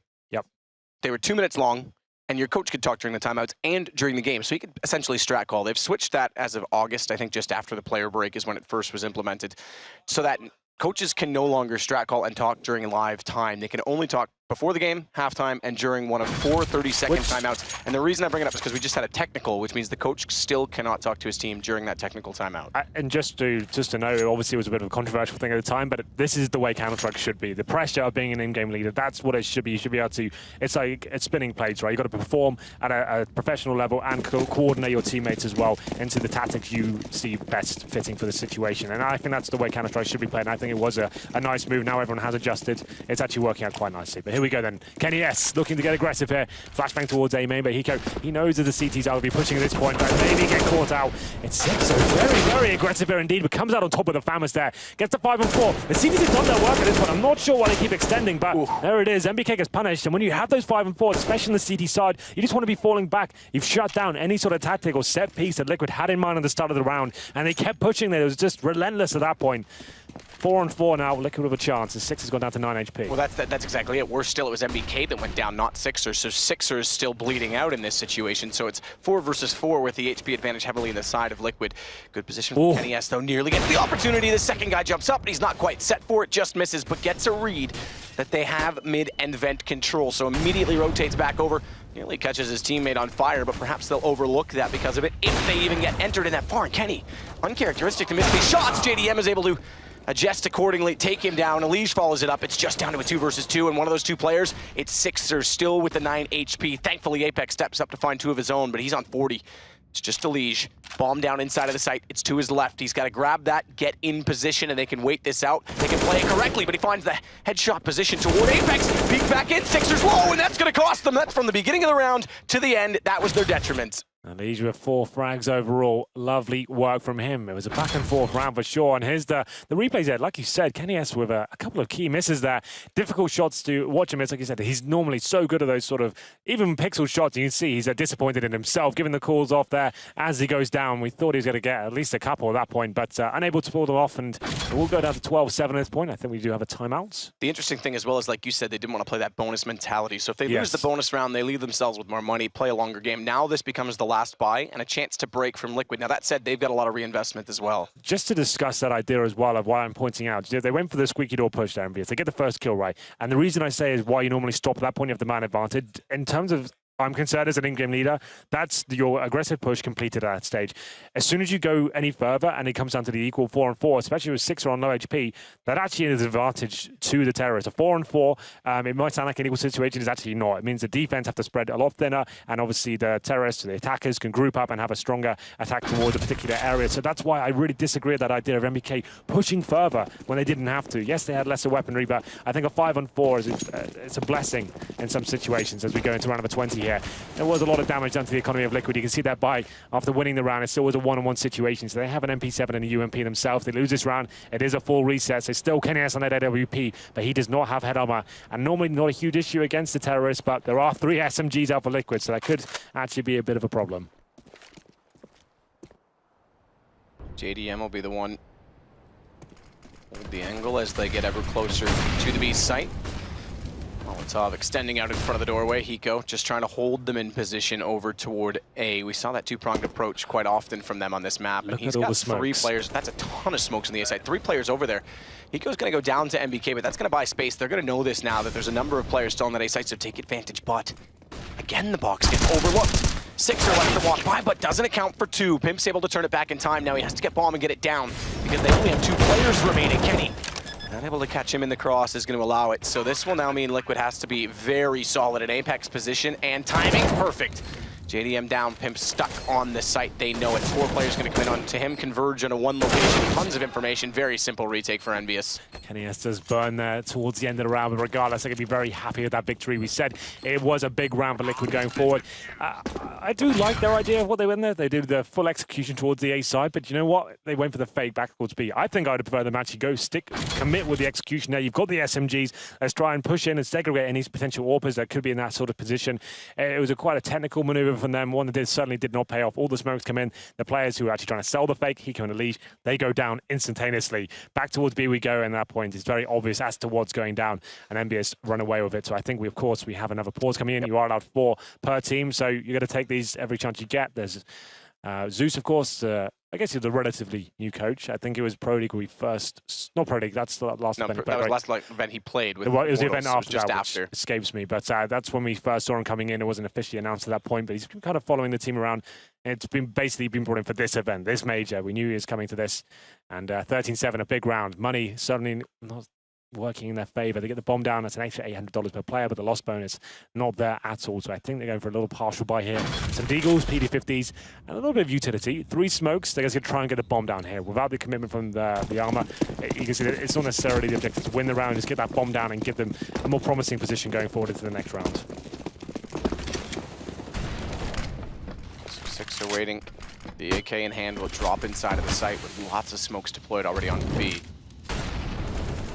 Call for a rotation from Apex to help Sixers position. They'll play on Heaven now, looking away to try and dodge out potential flashbangs, one of which does go down. He's able to do so quickly and get reset with his aim. 3 for him as he sprays, finding the 4th potentially. 10 HP though. He's got to get back away, and it's MBK that'll come in to close it. 2 rounds to go for Envy. Remember, what is a change in format at the Major? 2 groups of 8 Swiss systems, so they'll move into the upper side of things if they can close this. I've been loving the Swiss system, I have to say. At the qualifier, it makes things super exciting. The matchup's changing. You can't prepare for a team necessarily weeks in advance and stuff. I love that kind of aspect to it. I think it makes a really exciting tournament. But here we go. The round number 22. Liquid now can't really take another eco here. They're going to have to go for the force buy, and it's AK sure, but Hiko just with the Galil. They are limited. No Molotovs. That's actually quite a massive deal on cash. It's a map that's very reliant on flushing CT down and making them into situations where they don't necessarily want to face but have to when there's only been flushed out. So maybe a set piece coming in here. You see the smokes. This is what he wanted to see. Cash, certainly a map where you can be dynamic as the Orper. It's Kenny S closing himself in there. Okay, is he trying to suggest he's fallen back? He wants to bait them with noise because he took 1 shot. Normally you would. He shuts that door out, but JDM's not bought it. Flashes in, and this is where... Oh, Kenny, all right! That's where you get caught and down to go, but not if it's Kenny. What a shot! As JDM meets his maker, he's going to sit back as well behind this smoke, able to get in position again. They're still trying to find entries. Hiko's got NBK. This will buy them some space to wrap around toward highway side. But unfortunately, the timing off because they've got a player at truck. It's going to be Sixer waiting to hold that position. Nitro does sit and wait, and Kenny gets a little bit impatient. That's going to give Hiko a chance to pull this back 1 versus 1, but he's 38 HP versus 100 on Apex. Headshot potential, not going to find it. It goes to map point, and Kenny, my God, that was nuts. It just seems like every time, even when you do the perfect thing, JDM couldn't have thrown a better flashbang at this point. You think, okay, there's no way Kenny can certainly find this kill. Well, of course, he does. Turns around, nails it, falls back as well. I love the idea of him closing the door. Like, it's very rare to see a player locking them in that sort of situation, but you can see what he's trying to do there. He's suggesting he's fallen back, and JDM, he's still scared. It's Kenny S, and of course, he still prevails, and we go into potentially the last round here. 15-7 has to be Tech9s and UMP to keep Liquid alive here, and 8 rounds in a row just to force overtime. MBS off the back of a victory at WESG and WESG, that was the name of it, yeah. And yeah, looking better. Which was a massive prize pool in Shanghai. The biggest of all time, I believe. Yeah, shocking. But it was obviously you had to play with national teams only, so it became difficult. That was the slight caveat in terms of winning that tournament, but...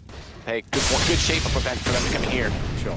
Especially if rumors exist with the French side. Is this going to be their last tournament? We don't know. Eleague takes down Sixer. Good start for the entries. We haven't seen a lot of those entries, remember.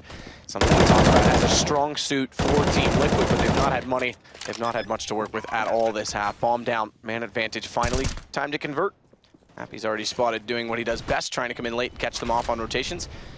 And a flank play, but spotted off. He's slowed down. That's going to bring Kenny's AWP back into it as he gets toward Heaven, but doesn't want to commit just yet. Tries to go for another fast one. He's picked up 1 in the round already, not quite able to land that second shot. Apex is waiting for a flash and information to go forth and get inside of the site and support off of Kenny, but Pimp and Eleague are finding the following kills. Yeah, and now they've got the information. I don't think this is possible now for MVS at this stage. Bomb ticking away, and Apex actually can't find a frag at all, and he's going to be taken down. Happy waiting outside the B side. He finds Hiko, but a good job from Liquid there to keep himself alive. Maybe delaying the inevitable. We'll see what happens here going forward. Happy does manage to survive. JDM picks up a very valuable AWP. That's going to be useful for him going forward, but still some signs of life for Liquid. It's going to take now 7 in a row. They do have some money to buy, but we'll see whether they can challenge Envious at this point. When we look at the Envious cash twice, it's not going to be that strong. One player surviving, and they've been having some force buys themselves. This could actually gone a little bit longer than intended. I think at this point, if you're Envious, you don't have to force into these rounds. You're a match point. Let's just take the eco. We can see a bit of investment here, some body armor. Some nades purchase, of course. Happy was the player who survived in the previous round, so he'll be stocking up a little bit more. And now then, round number 24, 3 players towards the 8 side of the map, and it will be Liquid looking to push back a potential Kenny S again, but no Warp available this time. So JDM may be able to actually get out of that without any problems whatsoever. So Happy boosted up. Does he go aggressive or bide his time like we saw from Eleague? Shot through. Pimp wins the duel on Happy, trying to get an early boost up. Apex does manage to fall back in time and not get caught, as he was the man that put him up. But now it's MBK. Deagle, lovely shot. Looking for another as well, but Eleague in too quick. And look at the flurry of frags, all favoring Team Liquid in the end. Is 3 versus 1. Kenny rotates back over, does have a kit, does have head armor, but hasn't been able to pick up any guns in this just yet. I don't think there's one down where his teammate's gone. That was the Deagle, remember, at Fork. So he's got to get inside the site without weapons, and they've already spotted his feet through the edge of the smoke down to 20 HP and should be closed out. But another lovely shot on JDM. And this is where you get a little bit scared now. Let's actually get the crossfire set up. Don't give anything away. Yes, he has 20 HP, but it's Kenny S, and he is a menace with the pistols as well. He can now getting a bit more confidence. He knows the bomb's getting close to actually detonating his stage. He does find a final frag there, but still one step closer to Liquid. Now it's only going to be 6 rounds in a row. They keep the AWP alive as well, but now the problem is Envious presumably will have enough cash. Actually, it's not looking too great. They might have taken another eco here, which is fine still. It's still yet to achieve double figures. That's going to be Team Liquid. So I think they are going to force it. I would say this is maybe a bad decision, all things considered. Kenny S does get the AWP, but you can see it's going to be a UMP for 6 and Happy on the 5-7. The French nation as a whole in CSGO definitely known to be a little bit more flamboyant with their purchases, and the economy control in CSGO overall known to be very strong in these sort of situations, so you can't really argue with the results they provide. But if you're talking about winning the game overall, this could be a bit of a risk. That's awkward. Get caught up on the edge of the smoke. They'd already had the spray locked down on MBK and Apex with the crossfire at mid, able to take 2. Bomb down inside of mid as well. This becomes a massive problem on what is map point. Yeah, that's the bomb down as well. So yeah, it's certainly a problem. That's one way of describing it. And now 5-on-3 Pimp. A lot of work to do here. MBK, control of the bomb. And this is actually a massive problem. Now they've got so much information, actually you can focus most of the arsenal towards the mid area. It's going to be down to Pimp and to nail some fantastic shots. They can't do much about that. Kenny S takes him down, and now a 5-on-2, and you feel like this is coming to a close. It's going to be JDM and Hiko to win a 5-on-2 situation. Do or die. Happy already pushing forward to try and find them, gets them both in his sights. Manages only 1. JDM looking in that correct direction, but it's a 1 versus 4. AWP push out. Good shot, JDM. Looks for another. He's got this down to a 1 versus 2. Overcommitment and perhaps a little bit zealous to try and early end this. And another as Kenny gets taken down to the box. What is that from JDM? The ace clutch, and we stay alive. That is incredible, and a massive misplay from Envy. Horrible from them. Blunder. Blunder City, this is a major. You need to be having your head on at all points. There's never a round when there's someone alive, like especially like JDM, that's... this was a 1 versus 5. What are they doing? They've got the bomb down here. There's absolutely no reason to justify that push at all. They're just trying to end the round early. Like, it's not like he can save the weapon. It's potentially the last round, which you're going to win anyway. Stellar stuff from JDM. Do not get me wrong, but he should not be winning that at any point in this situation. That's crazy. And Envious now going to be in full tilt mode, and this is a real chance for Liquid to get back into this game. That's a disaster. If this goes to overtime, that is like Envy. There's no forgiving that. That is just being sloppy as a franchise. There's nothing to justify that. He can't save the weapon. It's the last round. Just hold up and guarantee the win. 2 6 shots, to be fair. The one on Apex, the one on Kenny, both through the edge of the box. But man, oh man. Just shouldn't give him the opportunity. No, though. not at all. He's not even a bomb I can justify Happy pushing. Yeah, like 1 out of the 5 players to get information. That's fine. But like the fact is, he has to get to a bomb site and plant. That's when you can rush him and push him, right? He can't win the round at that point. But when he's just in towards mid, it doesn't make any sense. And we can talk about it a little bit more just because they are on pistols now. But this is when they start arguing a little bit and it could fall apart. And Liquid are going to be revitalized now after our big ace class. JDM showing them that they are still in this game. They can still do it. And now it will be another round, presumably going in their favor. They have got the 5-on-4. And just pistols holding the A side there. Happy though, does some damage, but taken down by Hiko. Yeah, chimes into the CZ, but you feel like this is going to be going in Liquid's favor. It's going to be a bit sloppy, but still have the man advantage for now. We've seen game ends in sloppy rounds like this all the time after momentum shifts. As Kenny's going to trade back on Nitro. It leaves him in a 1 versus 2. He's got an AK picked up, does not have armor. That's the main fact in this, and good positioning from Pimp. This bomb was still in transition toward B. That brings us to 11. But Envy has money again this time to try and maybe more discipline. With more discipline, close this out. Yeah. If this game somehow goes to overtime, Matt, that round's going to haunt them for a very long time. Obviously, previous major champions, but it's been a bumpy road for them since then. And I think that's a polite way to describe it. As we go into round number 27 here, Kenny is back on the AWP, but he's glass cannon, for anyone who's not familiar with the term injured by all but no armor, and it was the AWP JDM going towards that mid-pip. We saw a similar decision from 6 over 4. You only go for it if you beat the smoke there. It's very unlikely you actually do make it in time, but sometimes you can get there and take that first CT crossing towards white box, but not meant to be this time for the terrorists, but a bit of aggression from the CTs here towards B Story. You see Kenny S boosted up with the AWP. That's a strange position with the AWP.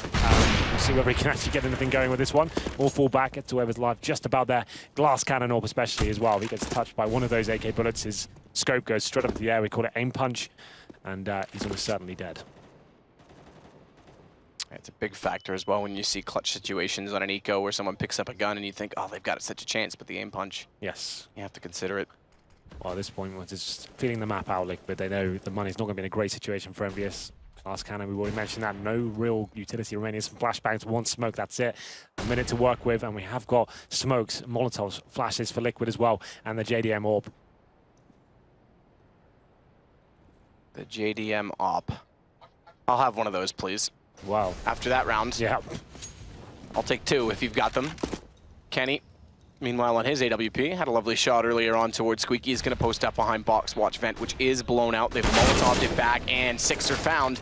Means Kenny's on his own, misses the first shot. They know he's there. This is a utility position, so easily they'll Molotov him off, and Eleague collects him as he tries to move out. Better kill on Apex as well as he shuffles a step forward and looks toward the generator. So 4 versus 2, inside sight, bomb to go down, rotate coming around from both mid and heaven, and I think they're going to post and look for exits because they're not going to have money in the next round. Okay. This is the real test now for MVS. Running around, building up for Liquid, and we can see 2 weapons trying to be saved for MVS at this point. It's pretty much an unwinnable situation. They have got 1 kit, but just a couple of flashbangs and a perfect round from Liquid, I have to say. Just baiting out as much utility as they can from MVS at the start of the round, actually getting decent map control as well, sticking as a unit, and using the Molotovs correctly towards checkers. You see Kenny S, glass cannon, misses that first shot. He has had some big rounds as well, but he's had some big misses, not necessarily for most players, but for what we expect from him. He hasn't been landing everything so far as we go into the last few stages of round number 27 here. It's going to go the full distance, it seems, when it seemed like MVS actually were running away with this game. 1v5 clutch from JDM. Here's the Molotov coming in perfectly timed at that point. Kenny S has to face it. He's just waiting for him now. Nice work overall from him. So then round number 28, it's 15-12. And now MVS for decision to make. I think they are just about maximum loss bonus. Yes, they are out of this round. So that means if you lose 5 rounds in a row, you get more and more money as the rounds go on to a maximum of 5 when you get $3,400. That's not actually enough to buy as a CT team. You need to have a couple of those in the bank to actually get a full buyout. They save a couple of M4s, but this is another difficult situation for them. I think they'll take the pause, which they are, and decide, do we buy into this round? I would say no. Even with this 2 who saved M4s, I think you'd be looking to win this game, close it out properly. You don't want to be forcing with FAMASs, UMPs, maybe even a scout. We haven't seen any of those yet, but I would say this. Let's use them M4s now, do all we can, try and make it a close round. Regardless of the money, I think this is like almost a throwaway round for MVS. It's definitely potential to do some damage to those M4s, but I'll be looking towards the future here and not force buying into it. Use that maximum loss bonus to your benefit going forward and just close this one out, which should have already been closed. This game should be over, but yeah, this is what Majors are all about. You know what? Yeah, major moments. There's one that's not going to be forgotten anytime soon. If that was a playoff moment, that's your new graffiti. Let's not forget the AWP player and Liquid gave us last time on this map. Absolutely. But then that's Counter-Strike. That's what we love. Those unlikely situations. That is a memorable moment regardless of what happens. Even if it's horrible CS, for reasons I described, yeah, you're absolutely right. That's why we love CS. So that kind of emotion and seeing how teams can recover from those kind of blunders being made. Double smoke inside sight leaves a gap towards Squeaky, and Happy nearly spots that from slide boost. They back away instead and cover highway because they know there's a chance mid's taken over. They don't get a read on it early enough. There's a late rotation from Eleague to get in that position. Rotation coming around, it's actually going to be pimped to get Apex. Opened up the site well, MBK can't do anything on rotation. Kenny, the only one with a kill at this point, goes to the Deagle. And this is going to go 15-13. We're going to be 2 rounds difference, and overtime is creeping in as a real possibility. Now, there will be money again that next time for Envy. It was 15-7 at one point, man. It's Absolutely true. So normally it's Liquid on the receiving end of this sort of punishment, having like getting themselves towards map point and then the massive comeback in, they can't close the game out. They're normally on the receiving end. This time, they could be the tormentors there, and it looks like they're making a convincing case to do so. It's going to be a 4-on-2. It was an eco from MVS. There was 2 weapons there in terms of M4s, but unable to really do anything with them. Just finding 1 kill towards Nitro. It's Kenny S and Sixer looking to recover any fallen weaponry here. I don't think they'll be able to find much. It's going to be Sixer looking at any players towards Squeaky Door here, but unable to find much. But Kenny S, that's a hell of a shot. Okay, then JDM gets taken down. He's looking for more here. He goes. Nice. Oh, that is very nice, actually. Good awareness. I don't think he'll be saving the AWP here. The bomb might just explode. Will he make it? Oh, did he make it? We switched. He died. Okay, so he doesn't have it. I'm looking at the overlay like, does he have it? Does he have it? No, he doesn't. But he does have the money to buy another one. Now, keep in mind, Hiko is someone that's been relatively quiet. Eleague, as always in majors, sits on 30 right now, top of the server. MBK on 28.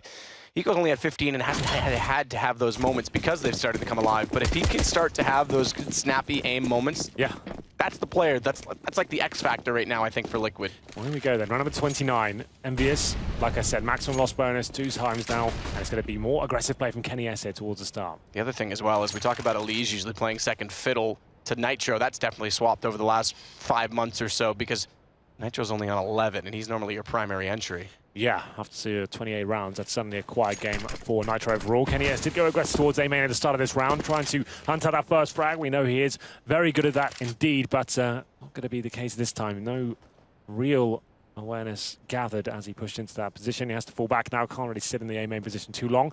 And we can see this is a pretty heavy default from Liquid overall. JDM waiting for any sort of CT aggression to come in. He'll be holding up and seeing if the CTs will be walking to his cross at this point. Nitro, as we said, quiet game from so far, but just 1 round where he can find a couple of frags could redeem failures in the past. Quick Molotov to box this time. No one overlooking it this late in the game. Nitro, we said it. He's got to find those entries. Does damage, but that's all he gets. And they've still got posted up positions. It is Eleague who follows in the footsteps as always and finds the kills. Make it 2. Good play from him. Looking for the 3rd, and Eleague is always stepping up. We might have 15-14. Not done yet. Kenny's still got an AWP. And Sixer's still in the play, but there's only 1 kit between them. And Kenny with flames in front is going to get pushed back. They're already saving. This is going to go down to the 30th round after being 15-7. Remarkable stuff, and it all comes on the back of JDM. Yeah, that 1 round map, normally we kind of point this out and I make a big fuss about it, and then it just ends the next round regardless, but this looks like it could be so detrimental. If this goes to overtime, how pumped are Liquid going to be? We're sat right next to them, right? We can see they've been like very quiet, and now ever since that round's happened, they've seemed to have come to life. They've been invigorated, it seems. They want to win this match, and they're showing they can perform at major levels without Simple. And so far, after going down 15-7 and looking to go to overtime as well, it's showing great mental fortitude. Kenny S and Sixer do save their weapons here. Maximum loss bonus, still potential, but we do go into round number 30 here. And what a game it's been. Very back and forth, and Eleague, another sensational round from him as he pushes towards the B-bomb side, eviscerates every opponent in his way. It's Happy pushes through the smoke at this point, and what a round that was from Eleague overall. Lovely stuff from him, and Happy, the in-game leader, he's got to be feeling the stress at this point, and that picture certainly gives you an idea of what's going on in the MVS camp right now. 1 round to get us to overtime, and I kind of hope Liquid can do it just so we can see the fireworks go off here. It's not like we have groups of death anymore where you could be thrown down into a very unfavorable situation. It is Swiss. Still a chance a team can fight through the Swiss system, as Envy did in the qualifier, no less. Let's not forget they came from 0-2, I think it was, in their situation. Yeah, it's certainly not as detrimental a loss as the GSL format. It still can be tough, though, because we saw what happened with NIP. You get put in a bad game in a bad time. Yep. 1 or 2 upsets the entire bracket. It's true. That's what makes it so cool, though, right? That's what, like, you never know what's going to happen in every game. It's so dangerous. That's what's cool about the Swiss format. But still, here we go then. Round number 30, Liquid. So far, 15-7. They've clawed their way back into it. All thanks to JDM and that magnificent clutch. And we can see now the envious buy. They have 2 kits and not many grenades. And Liquid are going to be aware of this as well, that is biding their time, baiting out and flushing out the CTs that we said. Those Molotovs very important. JDM just giving calls to his teammates that certain positions are clear and he's getting intel. Wall of smoke inside main, crisscross as you call them, to open up vents, gives them a real possibility for a split onto B. Happy's trying to find information from Z Connector and spot this to get headshots, but can't land them. In fact, he comes out tagged worse, down to just 65. Not a big deal just yet, but good counter flashes. That'll hold off the main approach, and JDM's going to try and cross through smoke, get his AWP in a position where he can find an opening, and they're looking hesitant at this point in time. 30 seconds remaining as well. This next kill going to be absolutely everything, and Apex gets it, but there's an answer from JDM straight away. He goes the one to go down. Eleague is still up, still looking for entries. Smoke slowly dissolving. He's gonna find a headshot, and Happy does it, but Happy gets JDM. It's Nitro to follow. Trades go both directions, and Eleague does manage to shuffle and scurry all the way to headshot. Crosses with Bomb, and Kenny's not able to collect.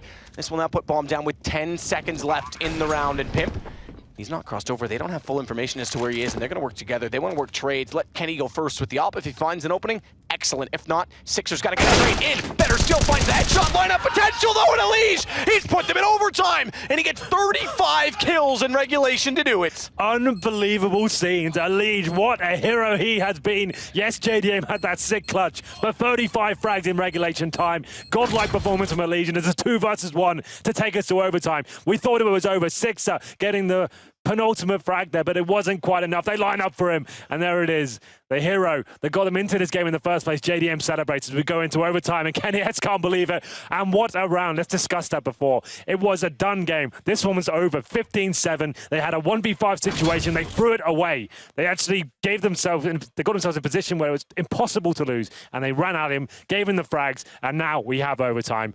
Envious got to take a long, hard look at themselves here, take as much time as possible to recalibrate. So here's the graffiti. Just put 1 kill with an X over there. Put number 2 there. The third graffiti, just put a third one there. Yeah. Like, this is sick. Like, that shot on Apex, and this one on Kenny as well. Kenny's posted up. He flashes it in, and Kenny just sits there and doesn't even know it. Yeah, Josh! I don't even mind the language. Yeah. You know what? I approve. Yeah, I would have been saying the exact same thing. Yeah. It's not a family show right now. Not right now. Well, certainly not for Envious. I can't imagine what kind of language is being used over in that camp. I'd imagine French, but maybe you know what I mean. Good insight. You know what I mean. But yes, now this is where Liquid really comes to life. They're going to be super pumped here. After coming back 15-7, and Envious, they're going to be in the dumps. They'll be thinking they threw this game away. If they lose this, they're going to be rocked to the team. We already know there's certain rumors and speculations going on as to what's happening to this team afterwards.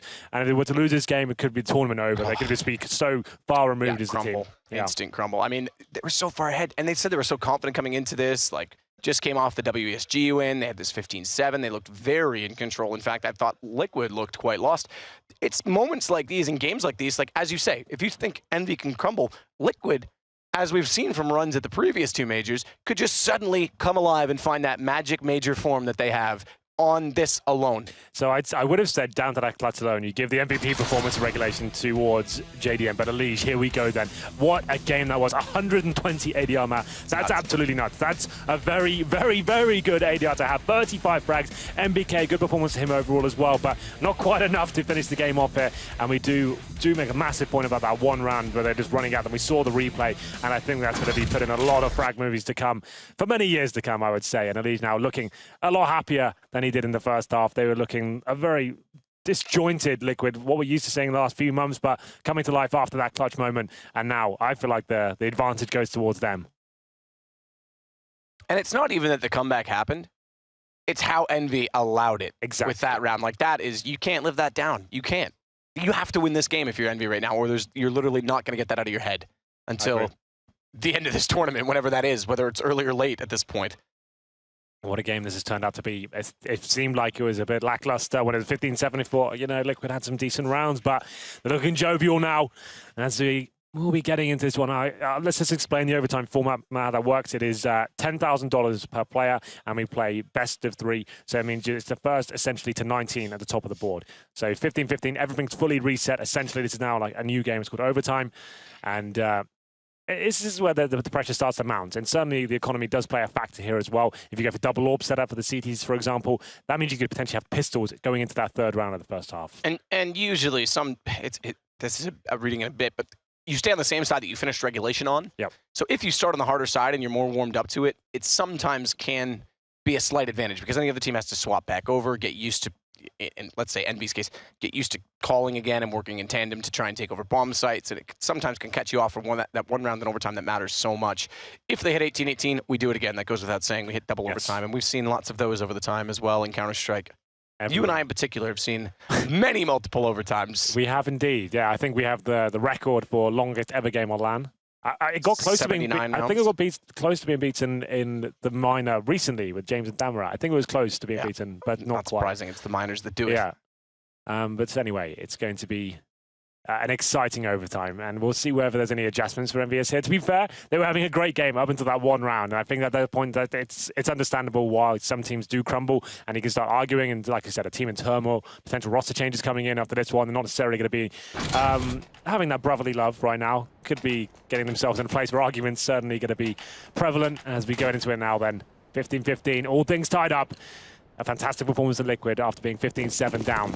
They actually did it. As we go into this one, we'll have a look at the buy. Just a single orb setup here, and you can see just anyone who's new to this again, the CTs will not be buying head armor across the board. You know there's going to be no SMGs. You'll be up against AKs, which is a one-shot kill regardless. So that's how you save a bit of cash going forward. It's a very slow start from Liquid. Bomb intentionally dropped inside of mid garage. Now, interestingly, it's left in connector on mini-map. Let's just see if it's actually visible. Because Apex is playing at Cubby, I think he can spot through and actually see that bomb. Thankfully, they've grabbed it again before the smoke dissipates, because it's just that enough information to just sit and hold the angle and maybe pick up a lucky kill off it. Flash goes over it. They've got to check this too. Exactly. No one looking at Eleague jumps over. They realize it. Thankfully, Pimp hits the shot because Apex, prime position to find more than even one, and Eleague is very fast. He's already up highway. They're already wrapping in. Kenny's yet to push back out from Z, and Nitro's going to hold him off and watch him. It's MBK that's got to make the play. Headshot position potential was there, but only gets one. Eleague trades it back, but he's left in the open. Happy gets traded from Hiko down to Sixer. First round might go to Liquid in this overtime, but Sixer's got something to say of it. Takes down Nitro with a good headshot, and bomb's not yet planted. In fact, it's down on highway. They've got to smoke it off just to get toward it, and Sixer's going to try and take advantage of this. He should hear them grab that and potentially, if they're not careful, run back, which means he could actually pop out. They're both looking the wrong direction. Finds the burst already. Got to reset. JDM up close with the AWP and smartly doesn't commit. Backs away instead. 35 seconds, though. He's still got to get toward this A site. Yeah, he's definitely made this a real chance to actually pull this in Envious favor. Now JDM needs to decide. Does he go over the plant? Has Sixer readjusted his position? Plant comes in, trying to get it in the open here. That could cost him. Yeah, that's good. That 2 seconds of time where he get caught up, lets Sixer that much closer, and JDM's not ready for it. Good clutch back. 1 versus 3, Sixer picks it up. That's actually really, really nice play from Sixer. You could see how aware he was as to what was going on there. It was actually perfectly played from Liquid. They smoke off where the bomb was. They flash through. It's just at that moment they have a lapse of concentration, allowing him to actually push through that smoke. They think like that smoke is just completely protecting them like some sort of force field. They didn't really look towards that area. They split up, and then JDM left in a horrible scenario at that point. He loses track of Sixer's position, who actually goes all the way around towards A main as well. He takes a risk, the open plant comes through, and Sixer takes him down. And Envious, I would say that was a round they were destined to lose, but Sixer stepping up just when they need him to. So a clutch going in their favor, and they're going to round number 2. Money, of course, still available. This is overtime. And JDM with the AWP in a very good spawn towards that B side as well. Could actually find someone with this, won't be overly committing. But Sixer and Kenny are really smoking it off as Apex gets towards events. Inner vent still in place. No one posted outside of Squeaky to try and get a Molotov through and force him away from that. They're just going to commit. Smoke out Kenny. Aggressive position as well in that AWP, but Smoke off. Just going to try and get back in the site. If they made it in, they have. Everyone's blind, and Kenny just barely gets away. Not quite. Eleague catches him, but Eleague's Apex lining him up. He's got 2 back in return. It's down to a 3 versus 3. Nitro finally comes alive and hits him late. And they have to convert this one. You can't go down too early. We talked about reset. JDM, lovely shot onto NBK. They lost a 1 versus 3. In the last round, it's the same situation here for Happy, but this time bomb already planted, and B site's a little bit harder to sneak back into. Yeah, especially with 1 flashback as well, but that's a start. He does do damage with JDM, but he pulls the trigger just in time and ties things up 16-16. And we go into the final round of the first half of overtime here. And it was Apex who were doing some good work there from the checkers position, but not quite enough there. Nitro finding some form here. He had a very quiet game so far, but it doesn't matter. It's the final score at the end that really look to as we go into the final round here. As I said before, still an orb available for Kenny S, but glass cannon once more. That was a problem for him before. And in terms of grenade, we have got 3 smokes for the CTs, 1 incendiary. That's about it. It's not a great buy at all. This is the problem with the overtime for the CTs. If you lose 1 round, you are in a difficult economic situation. Apex is waiting to boost Happy. Again. Eleague this time. Attention toward it, but that Molotov goes deep. That reads Happy, gives him the chance, but Eleague is posted and ready. Does get the headshot. 1-man advantage early again for Liquid. 3rd straight round in overtime. They've had the advantage early to work with. That Molotov is so cool as well, because obviously it stops any boost potential coming in, but any players who are already boosted actually just starts burning them slightly, so they have to fall back and take damage or go for the commitment. He goes for it and gets taken down 5 on 4, and they come in towards the A site here, up to Apex to hold them off. He's ready for it as well. Flash out. Eleague is able to dodge. This gives him a reset on his aim. That forklift is so awkward, and he's able to get the headshot through the back of the seat. Brings Kenny aggressive with an off. Hero moment for Kenny if he finds this. AWP still posted. Spots one. JDM goes down, but too quickly. Nitro wraps around. Good trade. Never mind that he goes back down in the end. It's Sixer again in a 1 versus 3. They're low on HP. He's got 2 again. No way Sixer does this twice. As Pimp 26, Eleague 51. The M4 is lethal in both these positions. Good trade from Pimp, though, and they'll pick up 17. So after 15-7 down, Liquid now do take the lead. That is quite an interesting stat as we go into the second half here. It's going to be first to 19, as we mentioned before. If it goes 18-18, it's all reset and we do this all over again. But certainly the advantage for Liquid here. And it was actually Sixer there, like you said, another chance for a 1-on-3 situation. Good flash from him, but synergy and communication working out in Liquid's favor there. Eleague drops, but it doesn't matter. The refrag comes in before Sixer has anything to say about it. And we'll go to the second half here. I'm sure we'll take a little bit of time here just to kind of discuss the idea going forward. And you have to say, Matt, that would have been a 3-0 if it wasn't for that 1 versus 3 clutch from Sixer. So that's not the 2-1. Yeah, that sounds fine, but you have to remember that's actually quite an interesting statistic if you think about it. Liquid certainly seem like the stronger team in the moment as we go into the second half of overtime here. Single orb for either side, and we'll see whether we've got the same approach from Liquid. Yes, no head armor purchase. They have got all the grenades. Get into it then. JDM, will he be going aggressive once more? That AWP is holding towards our B side. It looks like the latter as he makes his way towards checkers. Right, Spot to mid. Nitro wants to go. Oh, that could have been horrible to watch if he got his head blown off there, but does manage to just about negate it. Nitro and Hiko both on 16. Are the lowest in the server behind just Happy at 17. It's Eleague's contribution that definitely has carried them into this quad play from Nitro. Happy inside the door. Is going to have a Molotov land in front surely, but a smoke out. He reads it ahead of time. And they're going to wrap onto forklift. Nitro gets flashed off. They've actually got some room to work with. So reflash from Eleague to try and get an angle favorable and does find the shot onto MBK. His teammate Nitro takes down Kenny. Crossfire set. Good trade again as Eleague comes out. In fact, Nitro doesn't even go down. It's flawless and it's map point for Liquid. My God, 5 players surviving as well. We talked about money being a problem in overtime for the CTs. That's not going to be. As you keep all 5 players alive, the set piece towards A does not work out for Envious, and now the pressure has been firmly placed on their side of the server. It's Nitro doing some great work here from the NBK position as he takes him down. That's actually a really, really nice A-hold there. You can see no one doing anything for Envious whatsoever, and 1 round will do it. It's going to take 2 in a row for Envious to take us to second overtime, but what a story this has been. This will be so gutting for the French side. If they were to lose this game, which is looking pretty likely right now. No orb available for them. Yes, goes to the AK here. And we go into match point. About to say match point. Match points for Liquid after a 57 deficit. Crazy, crazy stuff.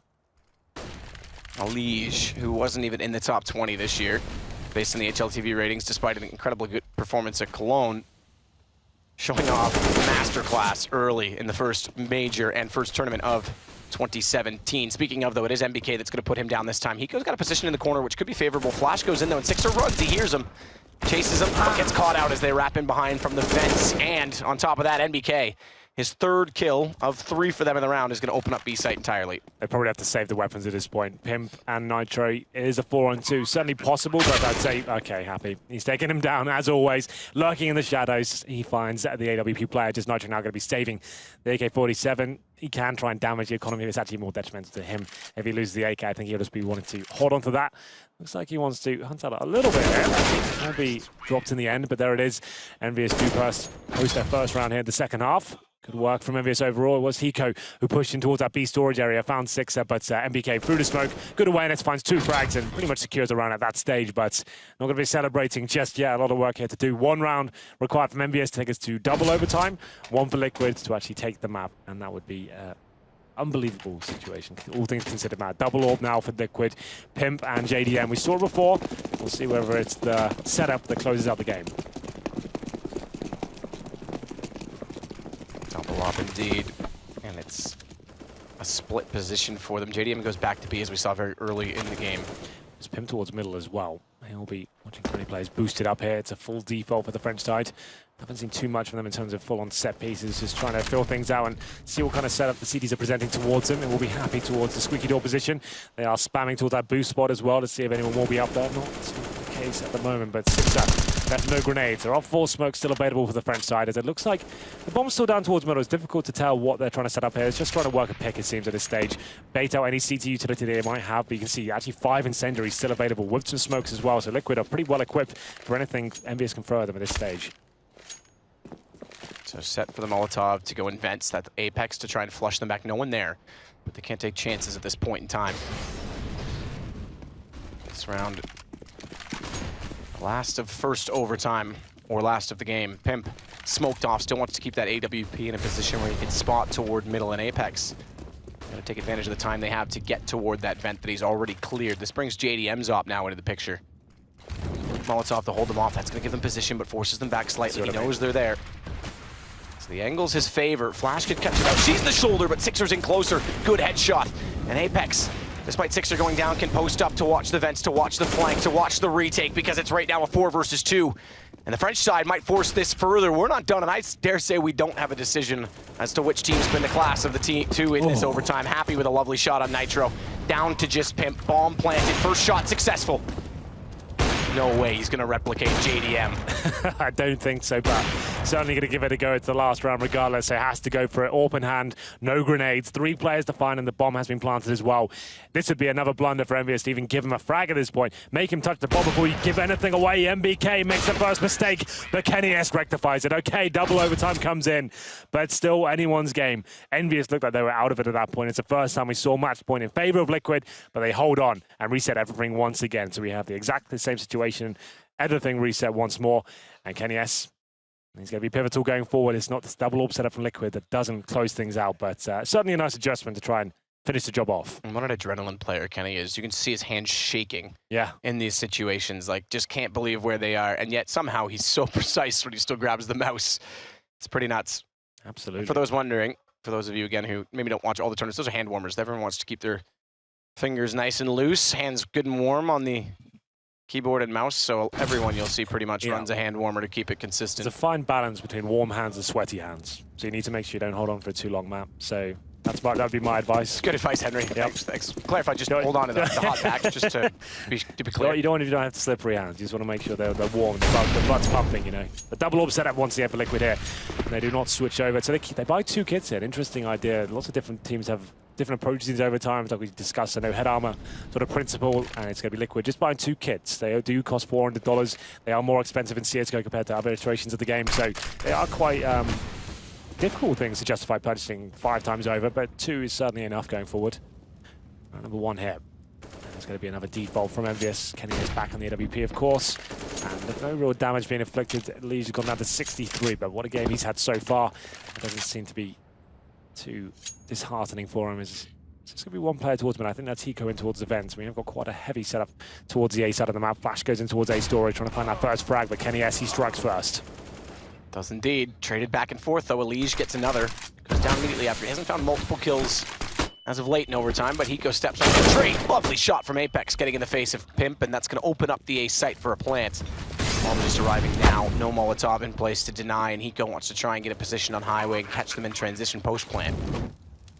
Not quite there to do so. Molotov instead will force Apex out, but still got positional advantage and the man advantage with the bomb down to Envy.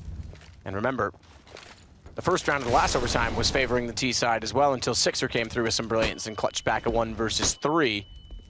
Back in an unfavorable situation here. Missed shots though, and Sixer's the one to do so. It gives JDM the shot. Hiko's got the confidence and the courage. They've got to go quick. Little bounce and trip over each other as they both try and rush into the same positions. 1 kill goes one way, 1 goes the other, and JDM bunny hops to try and sell the fake to Apex, but he's ready for it with the AK. Yeah, that would have been so cool and wiped down JDM's favor. I think the bomb was a little bit too far gone regardless, but like you said, bouncing to one side and then go hooks to the left, trying to get himself in a situation he's trying to kind of trick the terrorists waiting towards that quad position. But it's Apex who is the savior of that round, finishes things off there. There's the bunny hop, and Apex ready for it. He jumps into his crosshair as we go into the second round here. Good work from him. Envious take the lead once more. It's 1-0 in double overtime here for the French side. Double orb setup not going to be available this time for Liquid. It's going to be pinned back to the M4, and the JDM will do the solo orb this time.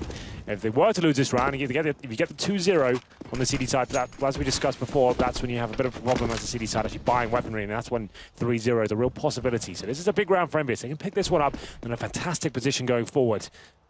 Very tense now. This has been one of the more exciting games of the major so far. I'd say it's been the game of the day in terms of the emotional roller coaster for both teams. Oh. Both these teams that people often say are on the decline. Obviously, Liquid's had incredible majors lately. Envy has been on the decline since Clues last year, so what a way to start the tournament, an important way to start the tournament for both these teams. Apex finds the opening kill. Pimp's got to step up. Flash, always in the open. And Envy, they might pick up 2 in a row here. They're only a man advantage, but they've got position. Eleague is the only one they've not yet found, and he will go down. Sixer finds the kill through the back of the forklift. It's looking more and more likely that Envious are going to find 20. And yes. 22, the magic number in double overtime. Indeed, when there's a 4-on-1. And Hiko, like we said, the money's going to be a massive problem. It's very unlikely when a 4-on-1. He's known to be one of the best clutches in North America. Let's see whether he can deliver at this point. They're trying to get that gun out of his hands, and this time, no blunders made by MVS. They do manage to shut him down. We said money's going to be an issue going forward. Apex seems to be coming to life now in double overtime. Some great work from him. Look at the flashbangs. That's what we expect from a team like MVS. That good communication, working as a unit, and are setting their teammates up for those kind of alley-oop plays. Round number 3 now of double overtime, and like I said, the money's going to be a massive issue here. Liquid, UMP, 5-7s, and it's looking very promising for MVS to get the 3-0 here, and match point once again in their favor. 2 UMPs, in fact. There we go. Yeah, this is a desperate situation if they lose all 3. Kenny, quick flash over top of Red that does catch Chico, who's trying to push up and take advantage of the 5-7. In fact, so too is his teammate Eleague. They haven't been getting this one. Now they will. Eleague still manages to come out with the kill. Sixer immediately turns his back to anticipate perhaps a flash coming through A main, and also perhaps get a sound cue as to where they've gone inside of middle, because they are still boosting up, and Eleague is the one to wait. We know he's been good in that position. As Apex tries to walk out, clear out lift, spot the head of Pimp toward the top of highway, but can't find the shot. Pimp smartly won't re-peek that. Sit back and wait. He's got one of the 2 UMPs. Smoke's going to allow him to get a little bit closer. Apex, chance to jump over top, though, could catch him off as he's up. Clears default, spots his backside. Land the shot, tries to fire down the bottom of highway. That brings Nitro out. A crossfire starts to work, but NBK gets one back. Runs out of ammunition as he tries to spray through, and Nitro, he'll collect it. It's on to Kenny. Lovely first shot, but far too many around him.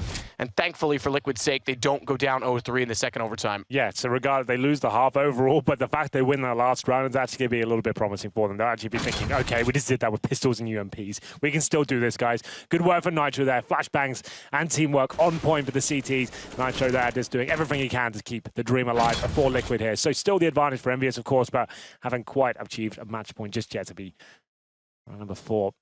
Of the double overtime here. Buyers will be coming in momentarily.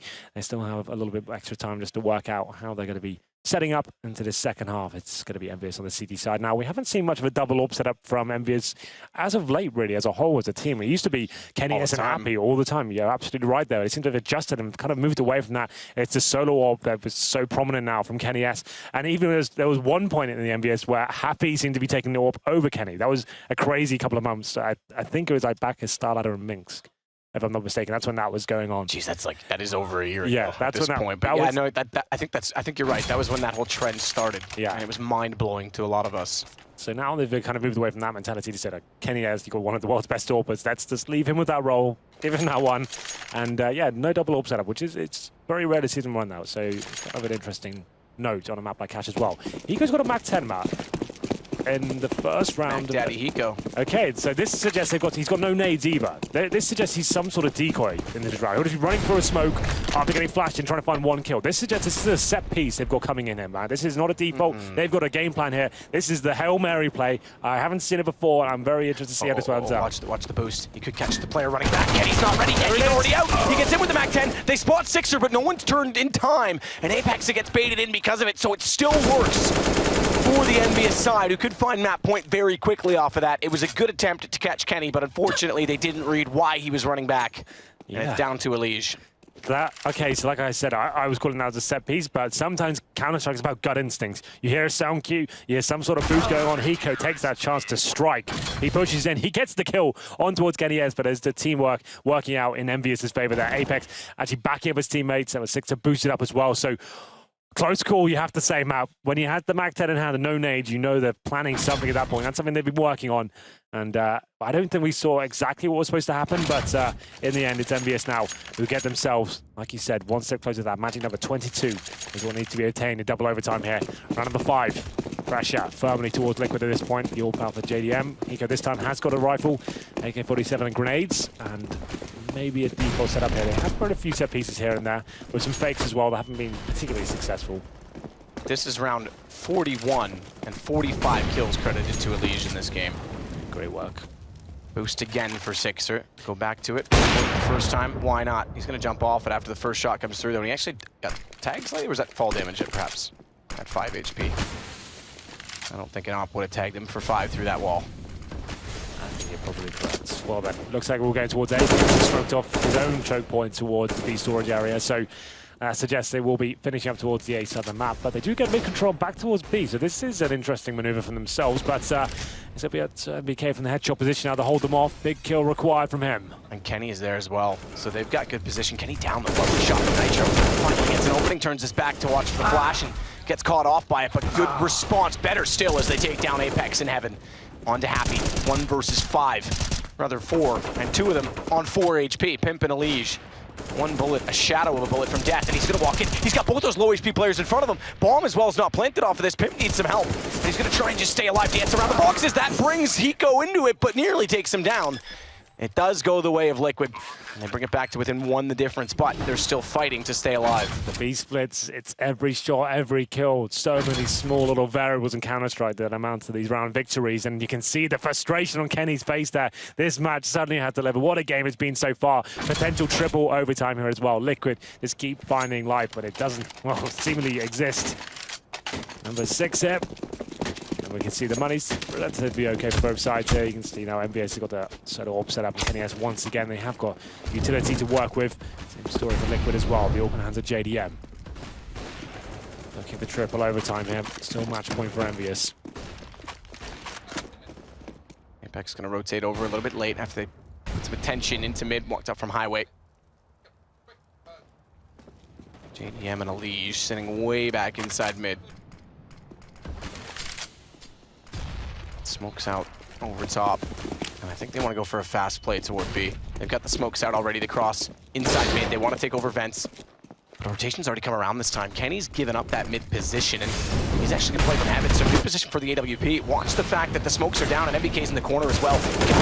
Nitro reads it, and he gets down by Kenny immediately after, who nearly finds a second, but JDM rises to the occasion once more. And it's going to be 2 kills in favor of Liquid to the 1 that Envy found in return. Happy's trying to get above and see over top of these smokes. Full blind duration coming through for the Flash, but still gets his vision in time. Not quite.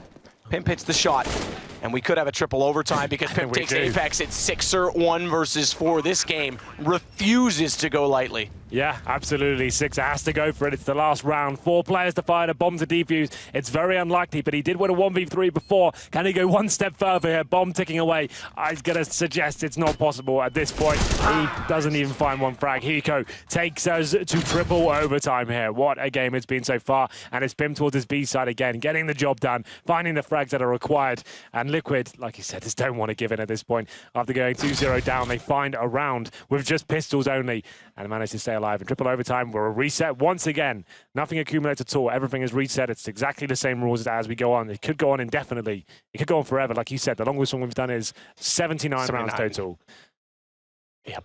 So we've got a long way to go. To be fair, that was MR5, which for some reason lends itself to more comeback potential in overtime. It's not quite as cutthroat. You make 1 mistake and suddenly the momentum shifts. That's like breaking the serve in tennis at that point, right? Because you get so deep into it, money's such a huge issue. But here we go then.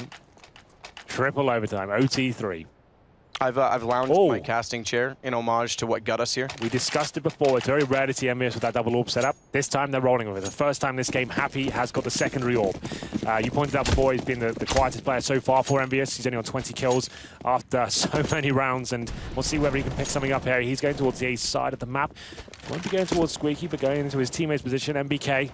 And another default here for Liquid as Apex waits in towards this vents area. Not giving anything away just yet. As we get into now triple overtime. I didn't think this would be the case when we were 15-7. I thought this game was going to be a quiet one. Nothing too exciting. A standard group stage game. But here we go. And Happy, he kicks it off. A headshot towards the AWP of Team Liquid. JDM drops. JDM went in solo on that with no utility. So now the double AWP is exposed. They'll call that Happy's hit. Goes without saying, but they lose their AWP to try and combat it for opening picks. Indeed. Well, at this point, Envious have been known to throw these kind of situations away. They have the 5-on-4 now. It's up for the Liquid to respond and get a situation that's working in their favor. Envious don't have to do too much. Hold back in the positions, keep your strengths towards mid and towards the B side of the map. It looks like that's what they'll be doing as well. Apex in that vents area. Not going to be committing just yet as a flashbang goes in towards the B storage. Refuses to break out the vent just yet either, and that means Nitro getting closer. Won't have a read on this. They'll hear it as the chaos ensues inside of the site, and that's exactly where they've gone. And he pulls back, hits the up-close shot as always, and he looks for the second, but Pimp suddenly comes through and finds two. Hiko follows it. We're down to exactly that situation, two aside. MBK, late through the vents, does take down Hiko. Bomb going to be planted by Pimp, but that means they know he's on the site. Quick flash to find information, spots a shoulder. In a checker, but watch Happy because again, second off, he has an angle, tries to find it, he's in the open, and NBK, he'll find the kill after the Molotov lands. First round, triple overtime, goes to Envy. You could see Pimp, certainly a situation he could have won, but once he got himself in towards the open, the Molotov drops on the sides as well. It's very difficult to find a position where you can actually have cover and an advantage in terms of the duel as well. So good work from Envious to actually close that round out. Pimp certainly gave them grounds to win it. Here's the play from him. We didn't quite catch it as it was happening, but there it is. Takes down Sixer and Kenny S. 3 kills found, but there it is. Kenny S celebrates. So does Sixer as well towards the end there. We're pumped up right now as we go into round number 2. Double orb set up, of course. It worked out before. It's Happy, who's had a very quiet game so far. He got the opening kill and took down JDM, so why not? Let's keep rolling with it. And we'll see whether we can find another 2-0 here for Envious. They couldn't find the 3-0 before, but setting themselves up for it once more. They can get this round. Happy now, still towards A. Not as aggressive this time. Changes his position towards the bomb side instead of MBK. And we do have Kenny S. He'll be towards B once more, but it's not really the Kenny S we used to see, like the super flashy, jumping into the sort of open positions Kenny S. He's been hitting the shots that count, a few misses here and there as well. But I'd say a pretty decent game from him, all things considered.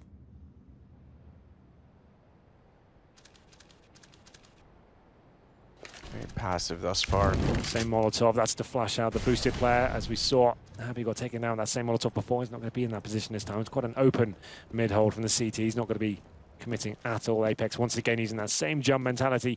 He wants to spot a player and fall back. As soon as he's got the smoke out as well, he drops that smoke and falls back. Watch Sixer to be flashed in at B-tons if they get any read. Kenny has one flash to do this. He's got his back turned. Perfect time to do it as well right now. Smoke instead. He won't get the vision. They flash anyway to try and just get him wide around the corner. He'll re-smoke this or just sit tight. And the last time they played a person here, it was MBK caught by Nitro. This time they don't have the same information. And not only is Sixer in this corner, they've got support from Happy inside the vents, or rather, excuse me, Happy and 2 players in the site. Sixer finds 2. They don't spot him, he finds a 3rd. Happy's got Nitro. And we might have another back-to-back round situation for Envy. JDM tagging one only, and Apex will put him down. Oh, very close. Okay, then. Wow, that was actually Sixer playing that very, very well indeed. You can see what Team Liquid are trying to do there. They put that initial smoke down to the entrance of B main in that stage. That's to take the vision away from the CTs, allow them to actually get their set piece into position. You can see all the flashbang, the arcs of the grenades coming in there. But it's Sixer that re-smokes it. The idea is just as they're committing as well, they're going through a grey screen at that point. He's in a perfect position to shut them down. He runs out of bullets to his M4A1S, picks up an AK, finds a 3rd kill in the smoke, and now 3-0 looking like a real possibility once again for Envious. But this was the round. It was roles reversed that ran away from them previously, but JDM distinguishes that smoke, but commits with a Tech 9 here. And this is the problem again for Liquid, where they lose too early. They don't have a lot of weaponry now. Thankfully, this time, they're T-side. So the early bomb plant in the first round, cash injection that gives them, they're able to get AKs, but JDM limited to a Tech 9 around the corner. Bomb already dropped. And Apex does massive damage onto Pimp as well. This gives Happy a read. He turns his attention strictly down highway. And Kenny and Six are getting a position towards Z where they can watch that bomb. No smoke out to cover off Happy either. This is a tough task just to get the bomb back.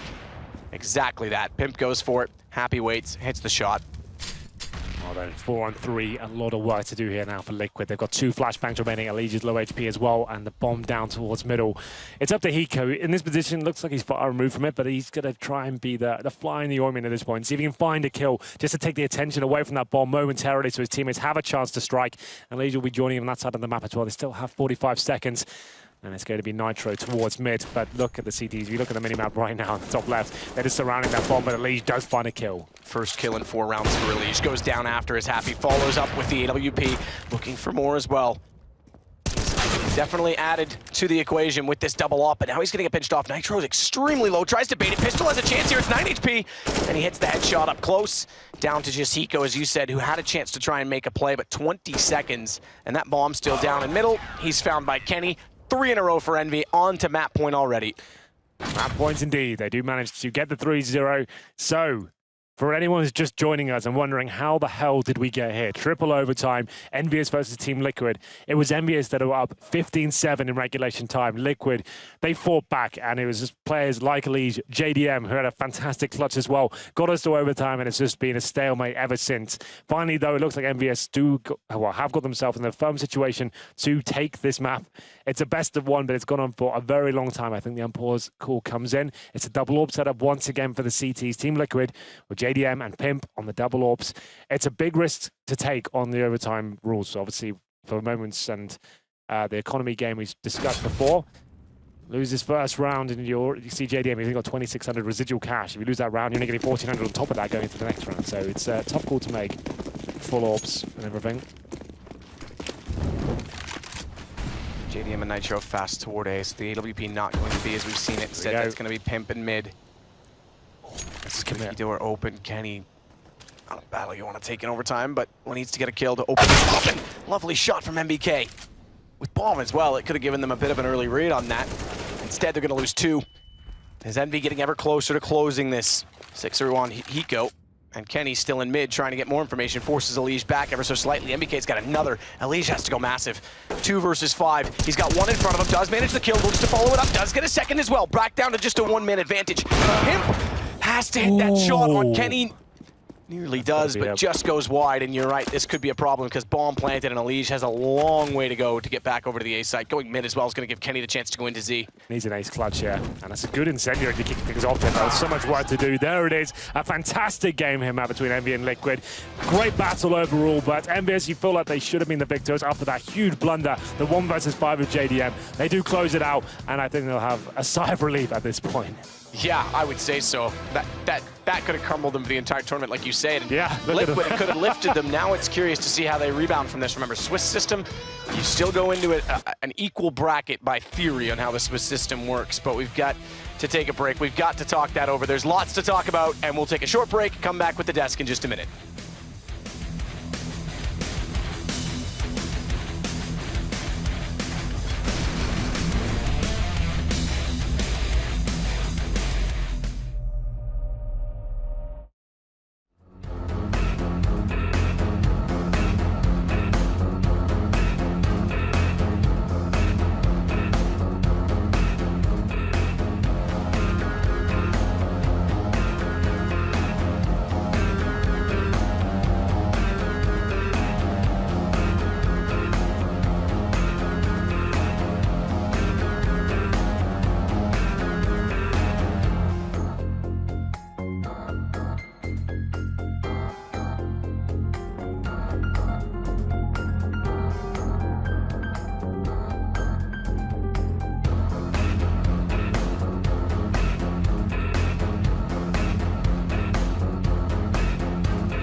So, in honor of that game, we probably should have played that tease another 3 times. Envious, they tried to lose it, but they did get there in the end. And now we're going to hear from MBK, who's over in the chicken coop with Sue. Thank you very much, Richard. First of all, congratulations, MBK. Must be a huge sigh of relief. Almost pulled a Liquid against Liquid. Tell us, how did it go from the score being 15-7 to triple overtime? I mean, I think everyone saw it. It was probably the highlight of the day, that's for sure. Yeah, JDM putting the 1-on-4, almost 1-on-5. But yeah, I mean, we just threw the game from there. It's that simple. We had it, and yeah, we just couldn't get it together until the end of the side. And yeah, then in overtime we were down. I think the first one like 18-16, and we managed to climb back. But I guess I just experienced talking here, where we could stay calm and collected until the very last moment. Well, last week you guys became champions at WESG, and despite the fact that it wasn't the most stacked tournament, that still must have been a boost of confidence headed into the major. Yeah, I mean, we beat the team we had to beat, and there were a lot of surprises there. I mean, dark horses for sure, but for instance, Space Soldiers individually played excellent, and we tied maps against VP in the group stage, and yeah, there were some solid teams. So us being able to again manage to do the comebacks in the needed games and all that, those small things obviously give you a little bit of confidence because it shows that you can play still pretty good as a team, and that we can show up both individually and with basic team play. So yeah, it definitely helped to come here more confident and more ready. And speaking of results overall, Envy has been slowly improving. You had the top 4 finish at the ECS Season 2 finals, and then, of course, the championship at WESG last week. But despite all that, Envy is still far from the world-class team that you guys once were. So I'm just wondering, how much would a strong performance here at the major mean for you and your teammates? It would mean a lot. I mean, we're here with the same mentality that we always were. It's just going to events and trying to win games one after the other until you don't have games to play anymore. And yeah, it would be great to grab it. Competition is very hard because CS is unpredictable, but now in that case it plays in our favor because we're the underdogs, and that's where we can play with no pressure and just play individually great and the surprise team. So I think now it's good for us, and we come here wanting to win every game. Doesn't matter who we play, and we don't look at who is against us. And yeah, that would be great to start the year with 2 wins. All right, well, thank you very much, MBK. Congratulations again on that crazy win. Richard, back to you. Thanks a lot for that. It was indeed a crazy win, and maybe Kenny S and Eleague are going to have a little hug backstage afterwards and talk about, Maybe shuffle Eleague in. might Put a little joker in that deck. Yeah, but look, I got to say, Envious were in control. It was looking very bad for Moses at one point. He'd gone sheepish, skulked off to the Moses corner of predictions, and then Team Liquid start coming back into it, and all of a sudden he starts getting vocal. But at the end, it did still look bad for Moses. Oh, he did. So, I mean, this is the thing. No matter what your kind of idea of Team Liquid is coming into this match, they're supposed to be they were billed as one of the weaker teams that was in this pool due to some of the issues they were having. If you make mistakes, if you lose focus like that, like Envy did, this is just what you're in store for. Like, no matter how weak they might be in the grand scheme of things, they're still very competitive on a professional scale, so they can't punish that. Obviously, they still have the players. This match for Liquid, all about Eleague. Another huge performance from him. He's become very, very consistent at the majors. For me, he's probably the best player in North America. I think he's probably, when we see him at majors, it's just incredible what he can do. And it's got to be heartbreaking that he wasn't able to pull it out. It just seemed like a game of almost individual efforts. You had JDM, you had Eleague, and then you had Sixer, and then you had Eleague, and then you had NBK, and then you had Eleague again. Yeah. It was just back and forth to Eleague the whole time. I mean, here's the whole point, Moses. Like, yeah, you could try and debate who's the best player in NA, but Eleague goes to majors, he drops 30, he drops 40. Stewie and Automatic are just hoping for drops on stream. I mean, he's woke up. Bad. Duncan's in the room. But no, I think, yeah, this is another exceptional performance from Eleague. But unfortunately, the recent trend has been he has these really good performances, but doesn't necessarily add up to Team Liquid wins. I mean, even at some of the tournaments they've had where they didn't really go that far, his stats are still looking great. So that's one of the problems, is integrating it into the team.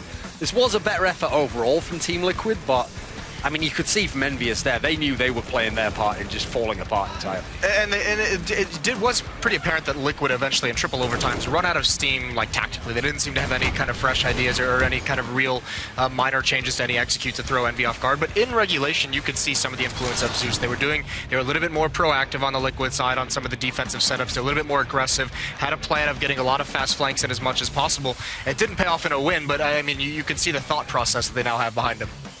Yeah, so I mean, you know, what do we make of these teams looking at it? I didn't have any strong feelings coming in about Team Liquid. I kind of felt they're going to be one of the also-rans at the tournament. I think losing that, I think there was a point in that game once they got to overtime. I think Envious are there for the taking. I think Team Liquid definitely regret that. But what about Envious? You know, they've had that big championship win in China. They come here. You know, could they beat Dark Horses for an overall? I don't think so. Like, here's the thing, maybe to get out of the group, but that's a possibility. It really depends on opponents, I think, though, and the randomizer. That's going to really have to help them out.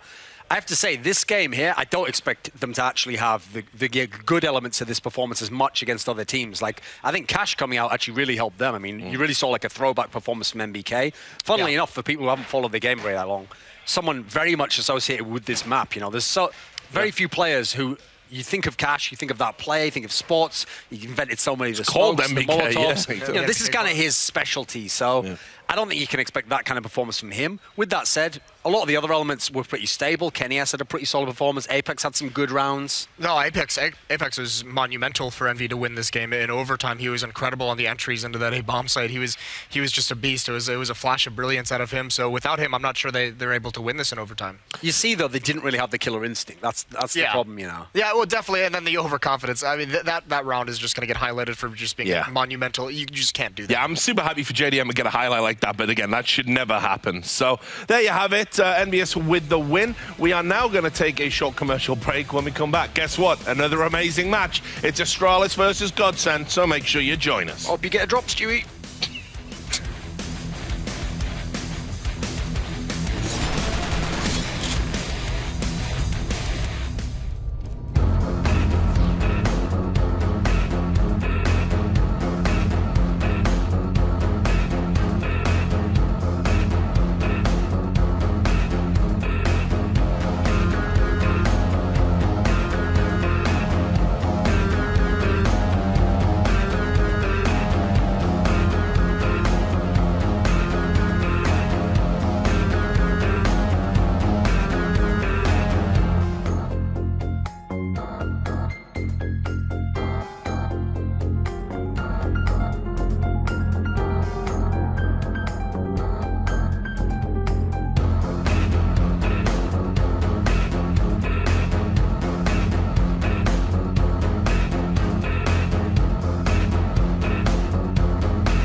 Yes, welcome back to the Eleague Major here in Atlanta. We are in the G Fuel Eleague Arena, and it's ready for another game, another epic one. It's going to be Astralis versus Godsend.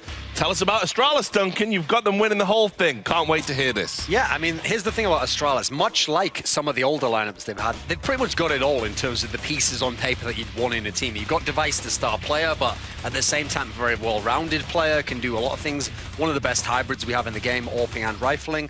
You've got Kirby, who's kind of the young blood, and actually Glaives, it seems like he's kind of activated him in this team. He's become a pretty legit player who's having big-time performances. Dupree, he's more become a consistent guy at this point in time. You know, maybe in this point in his career, he's not going to be a star player level guy. He's not really playing that entry role as much now, but he's contributing. Zipnix actually seems as sturdy as he ever was. You know, one of the better support players who seems pretty cool under pressure when you consider some of the flaws that some of his teammates have. And then as the new guy, Glaive, not only has he kind of revolutionized the terrorist side of the game for them and brought that back, but he's actually won surprisingly good as a fragger, actually, considering he is trying to be the mastermind role as an in-game leader. So on paper, they certainly have all the pieces. Now, the question, as ever for Astralis, is will it mentally hold together? You know, will they be able to survive under the pressure, or will they end up running out of steam like Team Liquid? Right, okay, well, we'll get it. Good. Just a burn on Team Liquid again, yeah. Crowbar that in, but no problem. Right, but now, Jason, why don't you tell us about Godsend? This is a test for Astralis, in my opinion, even though Godsend are playing terribly And you at did the say moment. they would win the major. No one said that. No, I mean, obviously, the legends, some of the Swedish legends who have won a bunch of majors. The big thing about this team is I mean, the worrying sign, obviously, is these guys were slated to go to WSG, and due to some bad performances online, which has been consistent with this Godsend team ever since they kind of created it, they said, we're going to back out of WSG at last minute. We want to just prepare entirely for the major. The big thing we saw from them in the qualifier to even get here was JW, that resurgent form from him. We saw like the old JW come back. They need him. They need him to have an early impact, because outside of him, they don't have a whole lot of options to open things up on a consistent basis. So his AWP has got to be absolutely on point in this if they want any chance of taking down Astralis. Well, good news. You'll be able to follow JW or any other player you like, really, over at the Eleague's Game Command, which we definitely want you to check out. It's an incredible feature. You can go to live.eleague.com, and basically you can be your own director. You can pick what you hear, what you look at. It really is awesome, and that game's going to be on there, so make sure you go and have a look at it. Now we're going to get into the vetoes. I think this is going to be an interesting one, Dunk, and there's been some vetoes, they don't really matter. I've got to say, I think this is going to be a crucial one. Yeah, and the thing is the Astralis guys have a pretty wide map pool, but I mean, in theory, we know at some point they're going to get Cobblestone out there.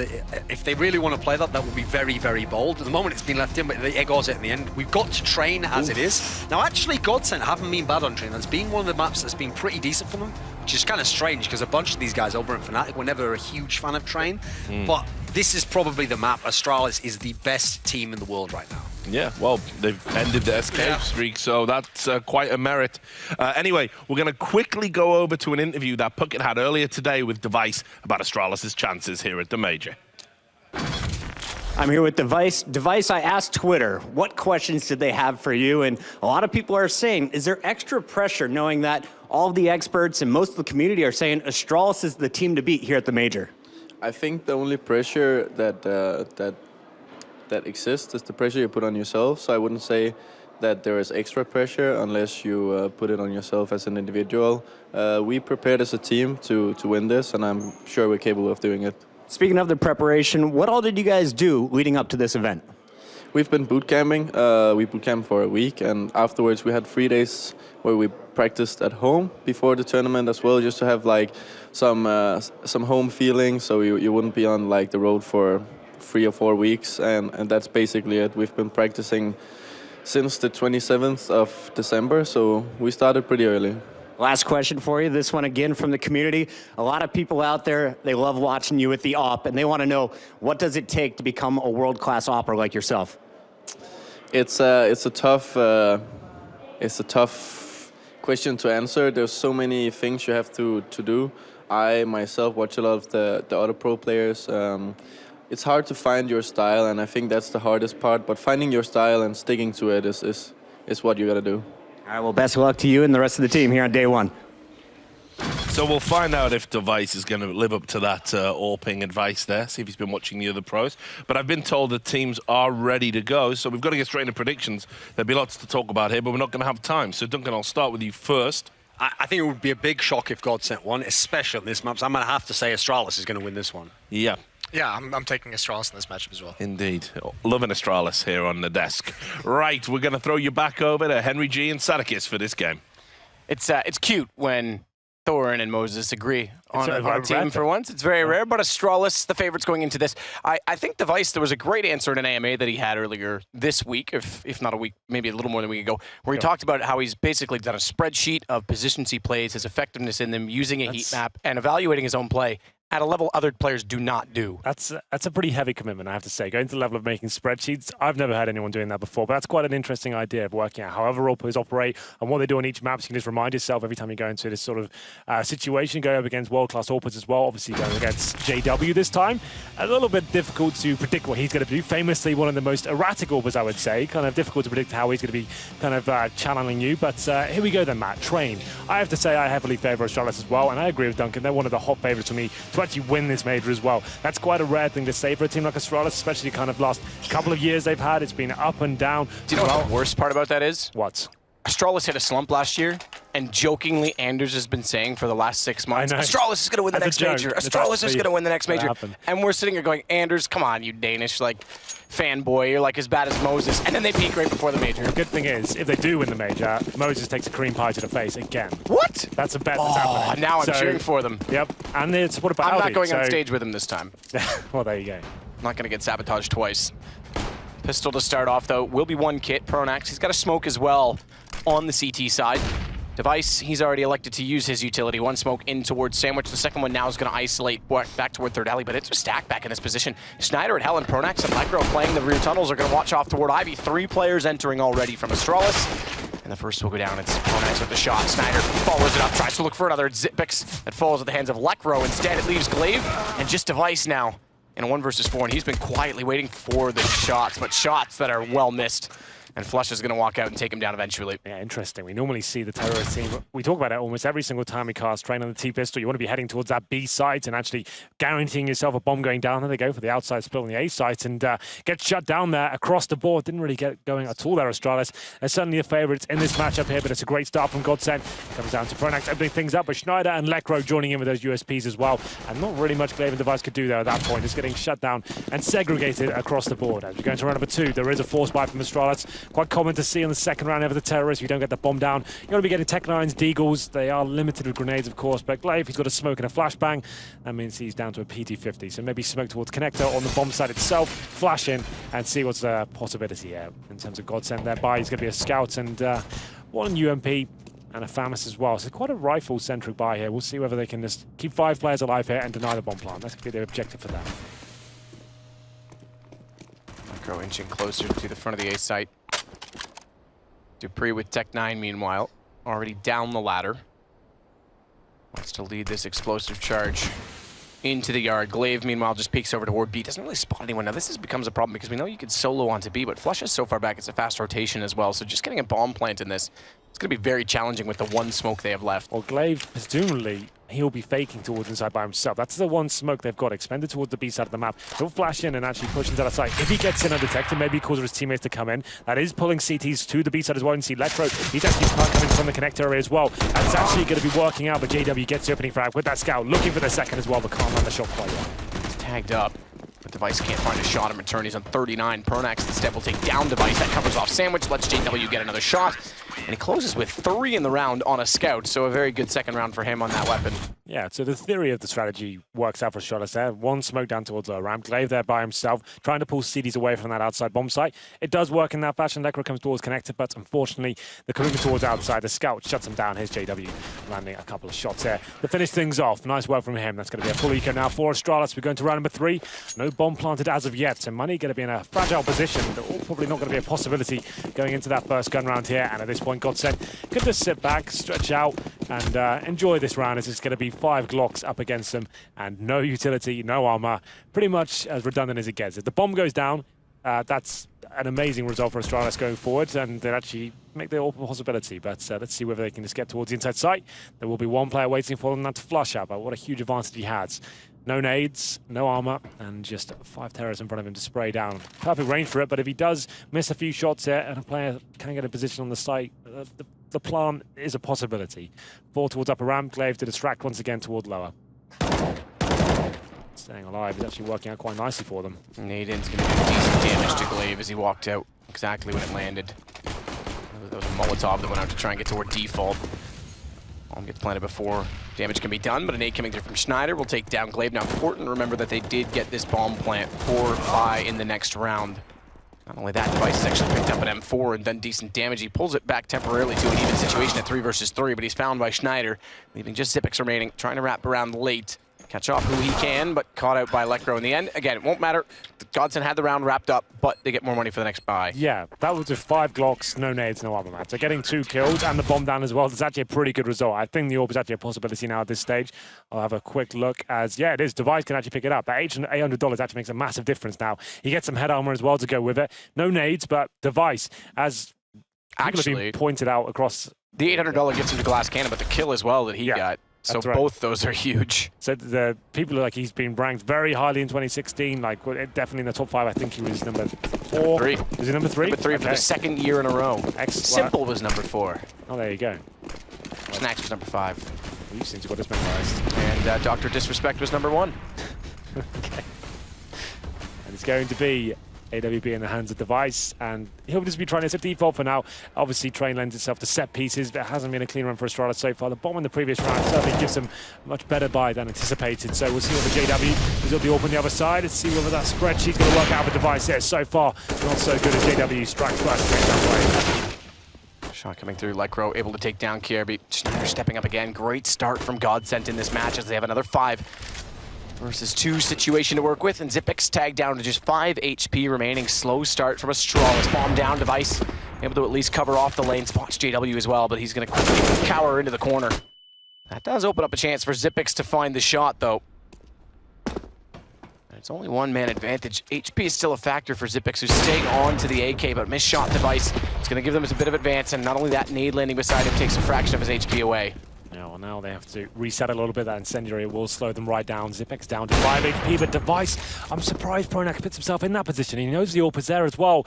A little bit of a blunder, I have to say, that brings it to a 2-on-2 and still a very winnable situation for Astralis. Device finds 2 kills. It's up to Lecro and JW now, and you can see JW's worried about the flank potential coming in as well. Xyp9x won't be in that area. He's actually coming from Ivy, and this could actually work out very nicely indeed. He's going to come down to this horrible timing. Lecro is up by the Ivy train. He will be going down as well. Xyp9x strikes. Now it's up to JW, 2-on-1. This is massive. That's such a smart rotation. Xyp9x all the way around the map to catch them off.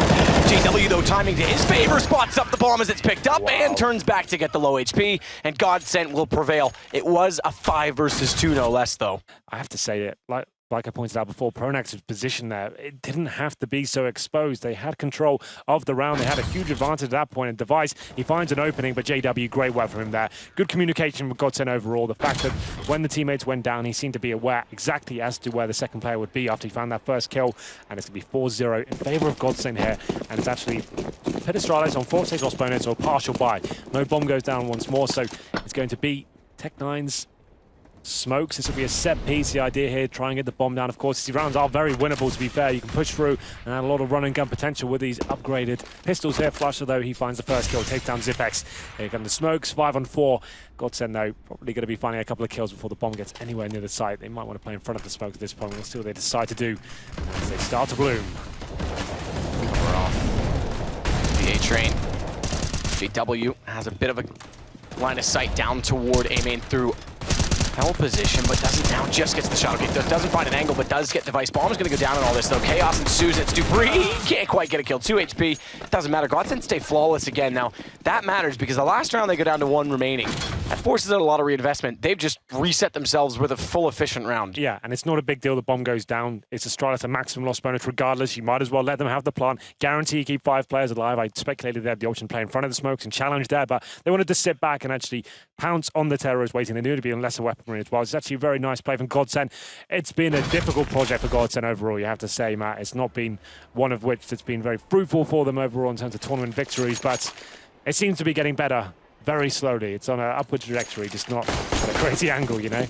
As we go into round number 6, we do have the AWP once again for Device. JW still on the AWP himself. It is arguably one of the most CD-sided maps in the game right now. Up there with Nuke, which seems to be balancing out a little bit. So this is a great start from Godsend. It's where you want to be at.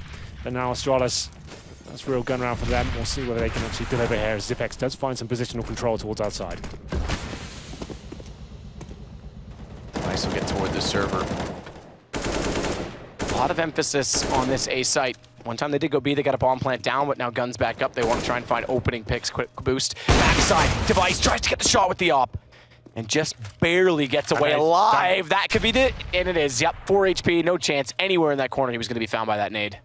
Okay, dupreeh, why not? He picks up the AWP himself, and that 5-on-4 advantage gets thrown away. 4-on-4, we spoke about it before, does actually give the terrorist an advantage, not necessarily on train. We'll see what happens here as Lecro strikes from the electric box, finds 2 headshots as well. The bomb is dropped, 4-on-2, Zipex and dupreeh now.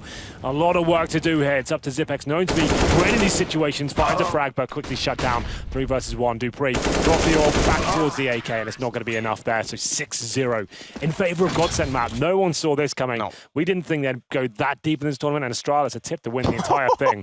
I did not see that. That is unreal.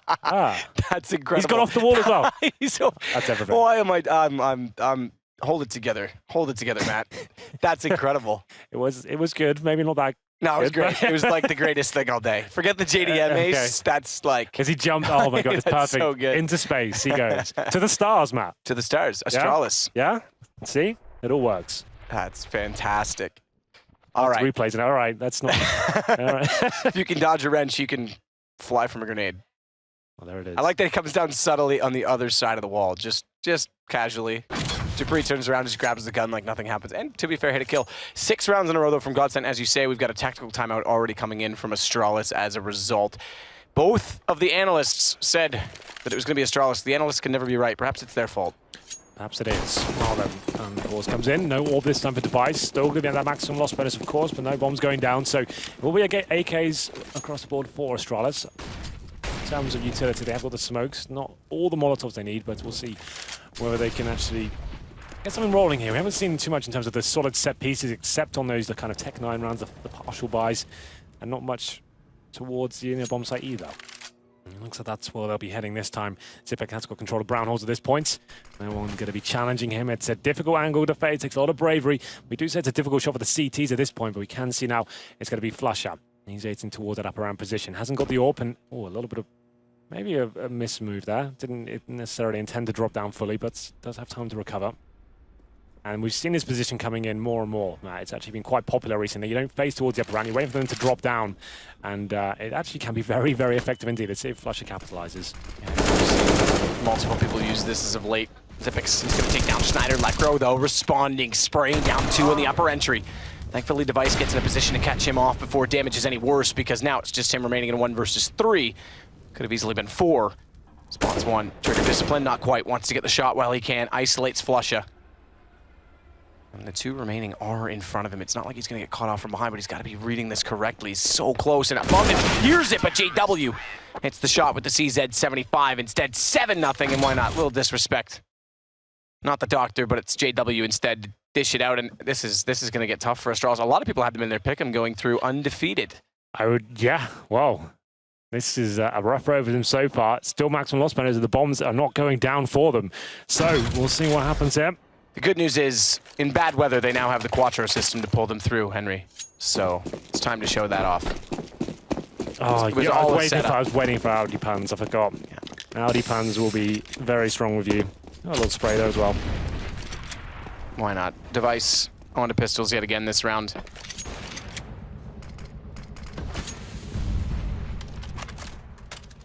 JW is going to try and spot down from Hitch and switch it up again from Hell. He's been playing this position a lot on the AWP, and we saw it with the Scout as well early on round 2. But he's got the angles definitely down pat. He's been finding a lot of kills in these positions. Lecro leads the way on 11. JW just behind on 9. Device, the only one really doing much on the Astralis side. In fact, 0 kills thus far from Glaive, and we're on round 8. Yeah, well, great performance so far. And Astralis clutching at straws slightly now. Another partial buy with the Deagles and PD50s. 1 smoke again. They tried to fake towards inside before, but JW aggressive this time. Can't nail the shot, but does spot a couple of players shotting across and gets the second. Okay, then Device. Showing it fast. JW's looking hot so far. Good shot from dupreeh. We know he's good on a Deagle, but KRB found by Schneider. JW goes to the CZ. Good flash through. And this round looking done as well. JW not quite closing it. I want to point something out as well. We've had 2 rounds that came to a defuse, but of the 7 rounds that have already gone by, and now about to be the 8th, Astralis has died every player in every single round, which means they're not even saving guns in dire situations. Yeah, as the scoreboard has pointed out, Glaive yet to post a frag on the board just yet. The new in-game leader was obviously brought in to replace Carrigan. More firepower, arguably, in terms of the raw skill he possesses, and that has been true up until this game, I'd say. 0-8 not going too well for him, to be fair. Kiabi, very low scoring game for him as well. 1 for 8. Dupree, one of the superstars of the team. He's only got 2 frags so far. No one from Astralis really delivering as of yet. It's only Device with anything close to a decent scoreline. He's on 7 kills. He gets the AWP out once again.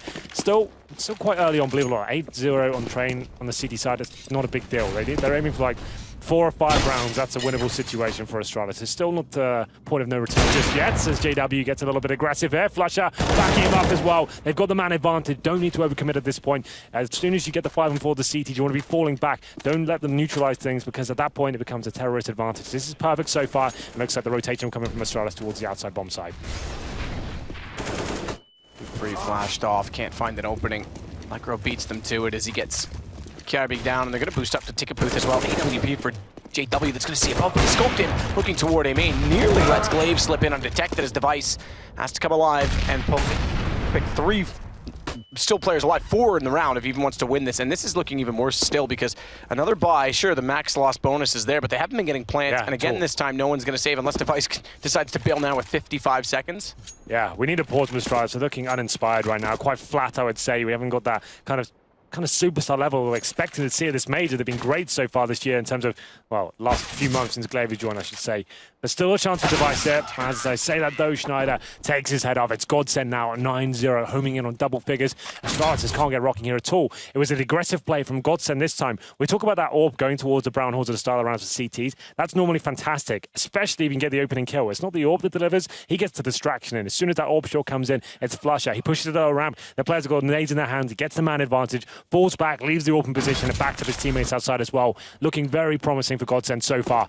As we're going to round number 10, look at this buy map. It's Max from Lost Banners, as you pointed out, no bombs going down. Glaive, yet to post a frag. He's only got a Tech 9 with 4 AKs around him. It's an outside rush. Why not? Nothing else is working. Let's go for it. Shot Kirby, finally they get an opening, but Lekro immediately there to trade it. They know he's in behind the bomb train, but they need to get the angles. Device, he's found 2, finally getting some kills going, but JW steps back up through the flash as well. The pistol finds the low HP of Device. And just like that, it turns, but it is still a 1 versus 1. It's the young gun versus Flusher, who always steps up in majors. Yeah, one of the highest rated players of all time at major events. Let's see whether he can deliver here in the 1v1 situation. You have to say, though, it does favor Kiabi on this kind of scenario. He's got the bomb, he's got time to work with him. Flusher has lost track of his position as well, and he's on the other side of the map for now. So Kiabi, although he is not aware of it, he has got a fully open bomb site now. And once he gets closer and closer, he'll realize that is the case. He might want to risk an open plan ahead, takes the safer bet, gets the bomb down. He has got a flashbang to work with, but Flusher with a smoke and a Molotov, he still has a chance to actually do something with this round. Kirby's going to back away, presumably clear corner and head to the high ground. But is that too predictable? The smoke on the low... Exactly, smoking Molotov. Smoke on lower ramp right now, that could secure the win. As he smokes lower ramp, Molotov towards upper, fake defuses, baits out wherever he is, but he needs to operate quickly now. He's wasting a lot of time here. Kirby hasn't moved much either, still top of the ramp. There's the Molotov you talked about for upper. Smoke's gonna go close. Not sure what he's trying to bait with that, perhaps just desperation as he knows time's low. Spots Kirby, and Kirby still gets the shot in return. There was time if the exchange went his way. The problem finally, Astralis get around. The problem is, I think we're trying to overthink that situation a little bit too much. Obviously, when you don't know where the player is in a 1v1, he could be pushed up right towards the connector, trying to double kind of bait it, but it wasn't the case, and he had to go a little bit quicker than that, unfortunately. Great round overall, though. Astralis with the outside rush. It finally gets one on the board for them, but a lot of reset potential here, Matt. They're only going to get $3,500 with the bomb exploding towards the end there, but it's going to be 3 AKs and 2 Tech 9s with a full buy of Godsend and a full reset potential as well. They're not out of the woods just yet, even though they win the previous round. Flusher tagging up Zipix as well. Nade's going to go in. That's going to do decent damage further onto Zipix and more so on Kirby. Gets a kill on Flusher himself before going down, and now they've got openings as Dupree. Nade again. Got 2 kills on the entry, and a Molotov's going to hold out JW, which means another bomb plant on the B site. Zipix is the one to fight forward. He's low, though, and Pronax gets to the lane fast enough to catch him off. He's getting information as well. JW still smoked off a connector, though, has to wait a little longer to get that AWP back in play. They both have kits. Well then, they can neutralize the upper ramp being a possibility here. The touch of the bomb as well. Comes out to the 2-on-1 up to Glaive. He's had a very quiet game so far, but if he can pull this one off, all will be forgiven.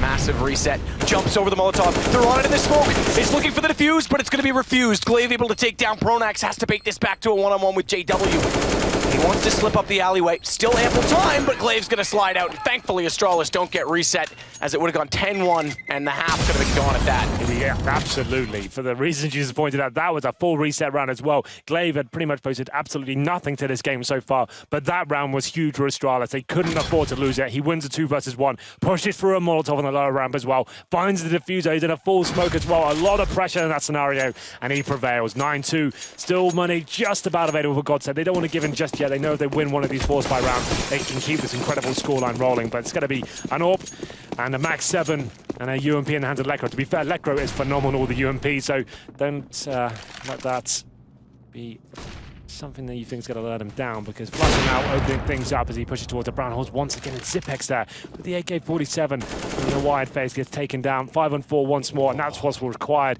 on these sort of force by rounds. I thought Schneider was going to go on that. Saw him just getting away from the top of the ladder, and knows his teammates already collected one at the corner with the AWP, but good response nonetheless. They do find 2 kills. Shotgun from JW, which we don't see as much on Train, especially not at Outer. It's a difficult towards Pop Dog normally. Yeah. That's where it's traditionally used, but yeah, Ivy, it can be another prevalent position for it. It does pay off this time. 4-on-2. We do have a minute remaining though, and make it a 4-on-1 as Schneider finds Kiabi. Just Device now. He has got all the nades, but only one minute remaining. You can see this lock in. Pronax pretty much guaranteed around. There's no way Device is going to pre-fire this sort of position, but if Pronax walks his crosshair, he could. There it is though. Pronax comes out on top and it takes the final player there, 10-2. And you can see a star ready from Lekro. Big round for them to pick up, all things considered. It's worth the force buy, I think, at that point when you have the possibility in the AWP on a map like Train, and it's so CT-sided as well. Those shotguns, if they find one kill, certainly can open up options. And now the pressure back in towards Astralis. We'll have a look at their money as well. It's looking pretty devastating. Nothing really purchased as of yet. Just a smoke, a PT-50, and a deagle. That's it. So it's very likely to be 11-2 in favor of Godsend. I don't think anyone would have called this at the start of the game. Definitely a team of like world-class players, former world champions, right? But in terms of this project, Godsend overall has been pretty disappointing. But Glaive somehow finds something with this.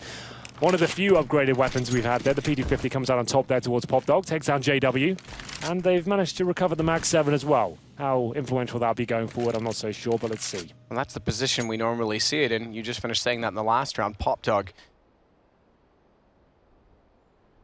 This time it comes up light. Glaive tagged by it, but got the kill. Starting to look inside of B, and Flusha again is going to be the one wielding the op. Tries to get the tag, doesn't quite, has to fall away from this, but Astralis don't want to commit either on this. They want to back away. They don't need to confront that AWP, especially with just pistols inside of a very open bomb site. Yeah, absolutely. Well, we have got Schneider now. He hears them. Yeah, he's got a very nice position. Backed up by Pronax, who sold a bit of a fake there, allowed him to push in as well. He's going to get a ton of information. He'll probably get 1, maybe 2 kills as they make their way towards Ivy as well. One's going to walk into his cross, I'm almost sure of it. As we wait. Oh, Device. Maybe saved by the flashbang that came in there. I thought trying to be guaranteed a kill at this point. Here it comes. Gun won't quite protrude beyond the wall. That's a good angle for it. Device anticipates, but how do you find that angle? There you go, exactly that. You can't check the corner. Schneider hits it. Device was trying to time it with the entry that came in from Ivy, though, because Glaive does make his way toward the bomb site. Schneider wants to go through smoke. It's Lekro instead that will find a kill. Bomb is not yet planted. 20 seconds, and Schneider spotted one more. But with smoke in front of him, can't find the angle. Leave it to Lekro, who's been quietly going about business to get his 17th kill. Leads the way. Flush has stepped up to find Dupree. It's all onto Zipex. 7 seconds. Bomb just gathered, but no time to plant. Lekro there to assassinate. Yeah, brutal. Last shot there to finish things off there. Astralis, to be fair, didn't really purchase too much into that round. Managed to get a couple of kills. Started off towards Pop Dog, but Lekro, pretty nice stuff from overall. He's against players that have no armor, but still he's been known as one of the breakout players of 2016. What a great year it was. We did a little documentary on him and shown how he went from absolutely no one on the scene to now being in one of the most prevalent teams as we go into round number 14 here. 11-2. And look at the buy mat. This is getting to the point of no return for Astralis. It's going to be a tech 9 for Zipex. Dupree on the Galil as well. Limited utility. this could actually end up being a 13-2 half. This is a very difficult round for them to pick up. And we'll see whether Godsend decide to go aggressive once again. It's been JW back to his usual ways of being aggressive with that orb, finding his opening picks towards the brown horse, etc. But towards inside we go. It's Astralis. It's a set piece. I'm almost certain of it. They haven't really got enough Molotovs to do a kind of a NIP style full execution with it. Flames all over the bomb site and smokes everywhere. But they have enough to actually smoke off the key choke points. But locked out for now, and that smoke on that ramp. They'll have to fall back. As we're still on a 5-on-5. Device looks like he may be given a different call here, but Pronax, this is fantastic from him. Backed up by JW as well. Doesn't even matter he's missed that shot, right? That's fine, because Pronax now, he can actually sit in this position we don't really see too often anymore. And they might just walk straight past him if they want to go for an execution at this point. They think the AWP has fallen back. This could get very interesting. That's if they don't go for the full execution outside. You've got to consider that the practice that Godsend has gone in, perhaps Train, is one of the maps, because I don't think Astralis would have expected this. Lovely name, JW. Schneider goes down as well to Device, but look at the HP that's already been bled away. And look at Pronax, you said it, he was in a good position, catches them off, he's there already. A pinch play, they're locked out. It's going to be Sandwich, where the last of which goes down, and Device gets found near the bomb train, 12-2, and this is incredible that Godsend, a team we thought was an upset potential in the qualifier, we weren't even sure that we were going to be in this tournament, are now taking down what is, by many people's account, the favorite. Well then, yeah, I absolutely agree. But that round, Matt, it all came down to that play towards Ivy. That's what I've been saying. They've been looking confident within themselves, actually believing they can make these frags. They've been quite a stagnant team recently, and now it seems like JW wants to be taking the aggressive angles. He's found his confidence once again. And like I said, regardless if he misses that shot, Pronax pushing up like that was fantastic. Then he'd go for a strong backstab or have players walk straight past him. It was the former, and he manages to deliver a couple of frags in the back there. Round number 15, 13-2, still a very real possibility. JW takes a risk in the flames there. Can't find a kill, but it's definitely worth it, I think. If he'd have found that frag and fallen back, could have been great for him. We'll look at the final buy here for Astralis. It will be 4 pistols and Device on the UMP. And yes, you're right. CJW actually not going to be committing to the actual wide face. He wants to wait for players to walk into his crosshair, but the box above him, that's the problem. You can actually see above that as a terrorist. And look at this angle. Oh my God. It's a risk to jump it because you get heard landing, but he's got the position. He's definitely got the angle on this Tech 9. He's given up the initial jump. Spots this time. Does he see it? He's spotted in turn. What? How does Zipix not see him in the corner? And the nade instead will do damage. Taking down that op would have been huge, especially as they don't have a lot of weapons to work with. They're going to try and force him well and truly back inside of the B site. There's a bit of a rotation coming over to support that as Flusha gets closer to JW. And Glaive thought about going down the lower ramp. That's quite tense. Difference between 13-2 and 12-3 perhaps is up for debate, but at this point, Astralis need every round that they can get. You pointed out the HP as well. They're very low from the Godsend side, and now with losing Schneider, it's going to be 4 HP for Pronax, 41 for JW. Lekro gone, Flusha on 1. There's a chance they can do this. Perhaps the best round of the half from Astralis, coming out of absolutely nowhere. Yeah. As they pick up 2 rifles and get a bomb plant as well. Well, 12-3. It might sound like a ridiculous thing to say. He is a lot better than 13-2. 12-3 means you actually have the comfort of maybe losing the pistol and still getting towards overtime. It's a possibility, and that's a really nice round for Astralis to pick things up. A lapse of concentration perhaps from Godsend there, looking like they're going to run away with it. 4 pistols and a UMP. That's what gets Astralis their third round here. Glaive, he's actually been, probably has very low frag rating overall on the scoreboard, but the rounds he actually has been fragging on, that's the ones they've picked up. He had that 1 versus 2, and now in that final round as well, managing to find 2 frags.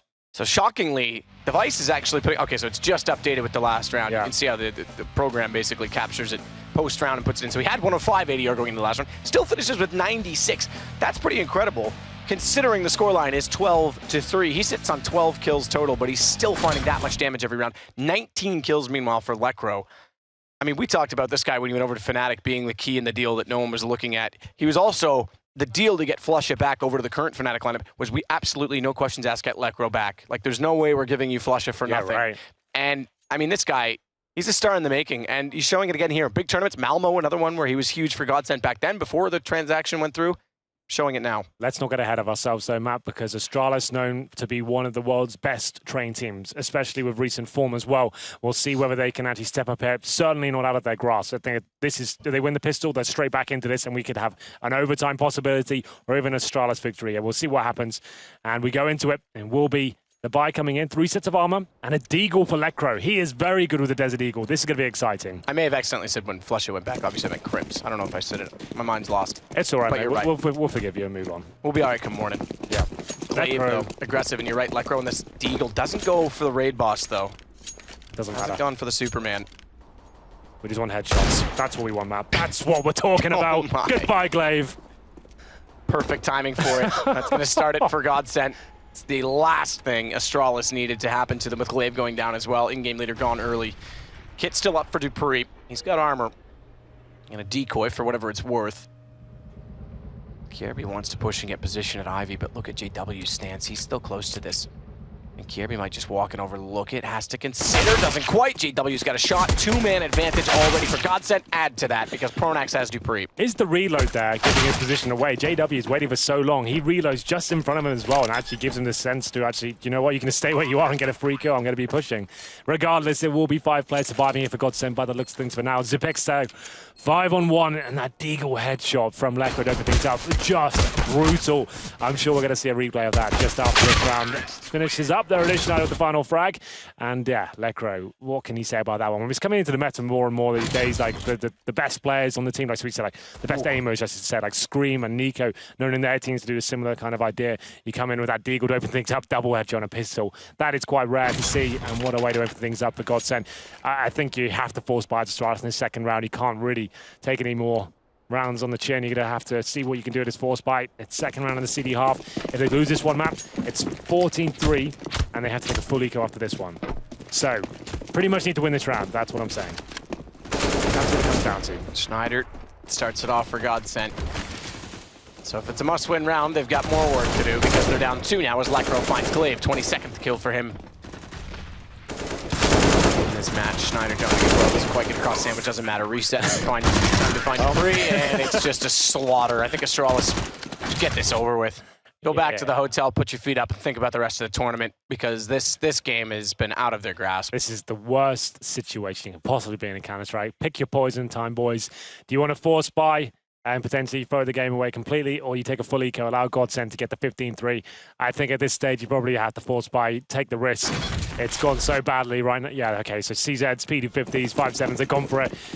Game pretty much can be over at this point right now. It will be match point, and I just don't see Astralis being able to string things together. Let's see whether they can do anything with these pistols. I don't think necessarily they'll be expecting a force buy here, Godsent, as they rush out for an taking a charge here, taking a lot of damage on those initial grenades as well. It could be dropped, but doing good work, and take down dupreeh. Unfortunately, it was low on HP when the exchange came at close range, so Device was able to get Pronax back. Man advantage still for Godsent. Double that now as JW takes down Kierby. It's on to Zip. Yeah, again, it seems like he's been in a lot of these situations by himself, but he's just completely outnumbered and with very limited options. As he comes in now, the bomb will be planted. Could get 1 kill out of this. I'd speculate that's probably all going to get. There's the first, and now he gives his position away. He's unable to actually pick up the AK right now. Can't actually touch the bomb either. Long range of 5-7 is not really going to do too much damage at that sort of length, but has a smoke to work with, but no kit. Smokes off correctly out toward Ivy. Those one's there. Where's the second? Wants to try and isolate him. Oh, gets the AK as well. Now this could change it a bit. The problem is, no kit. Armor's still in play. If he gets the 1-versus-1 and wins that, he could have made this work, but it's time gone, and they're pushing in, and you're right. He's got to get away, and AK is at least something in this, but it's going to be map point Godsent 15-3 over Astralis at this point. Yeah, well, like I said, there were 2 options there. You force buy and pretty much give the win towards Godsent, or you go full eco and try and push for overtime. And Zipex doesn't even save the remaining rifle there, so that's an absolute nightmare. They're going to be a third stage loss bonus, which means it's match points as well. What a disappointing game this has been. We tipped them to be favorites coming into this major. A lot of people have, like, especially like the analysts and the devs, like Thorin thinks this is their tournament to show us what they finally can do with this kind of lineup. Glaive moving in to kind of revitalize the spirit of the team as well, but a shocking way to kick things off here for the Danes. I'm still astonished in the way that Device's statistics are so consistent. Even when they were in the doldrums at the start of 2016, even now in this game, he's still finding numbers. Yeah. He's such a good player in that respect. He just needs the rest of the team to step up around him at times, and this being one of them. Yeah, this just seems like a bad day in the office for Astralis overall. Still a chance, of course. It's never over until it's over. Liquid showed us that earlier. After coming back from a 15-7, Astralis have to go 1 step further than that, though. More than 1 step further. Well, yeah, quite a lot of steps. 4 steps further. Yeah, doesn't sound as good, though, does it?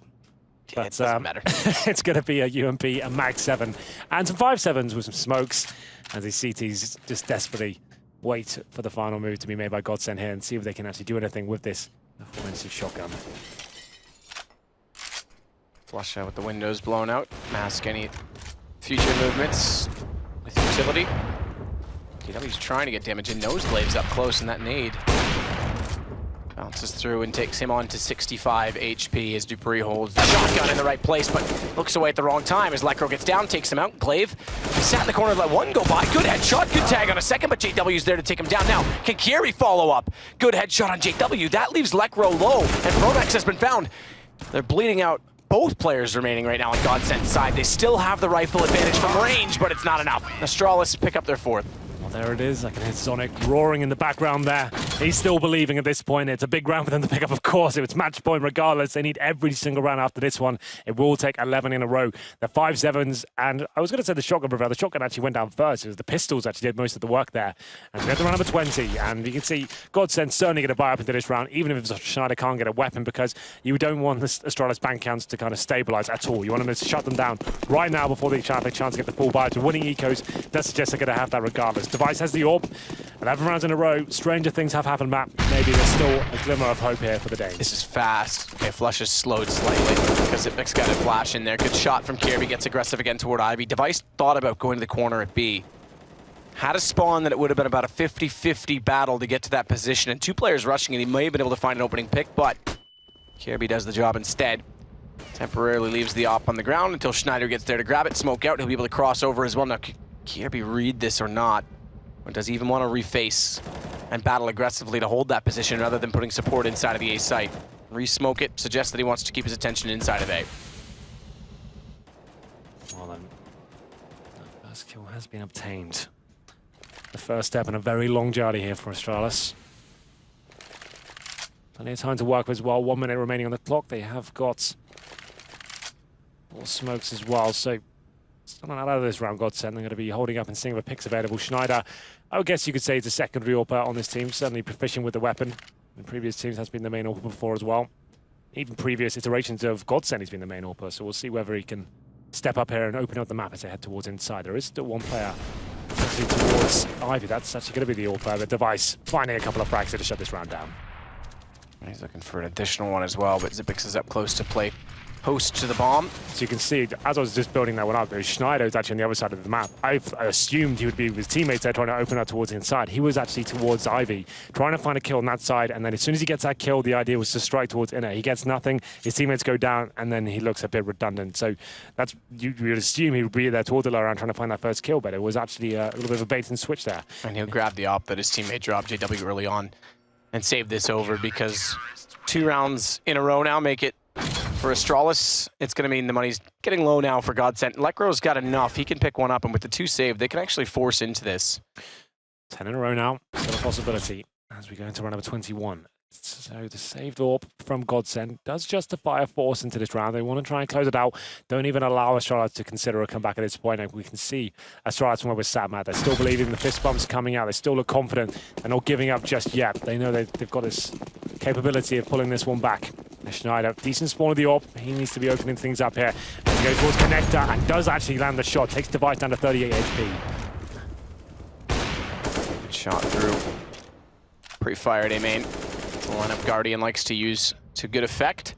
Doesn't land this time. Device tagged on 38 as well. Means he's got to be somewhat careful with the AWP, but it is, of course, the one and done wonder. 2 players putting presence on at Ivy this time as well. And Kirby's actually going to back away and give Device the lane, the shot.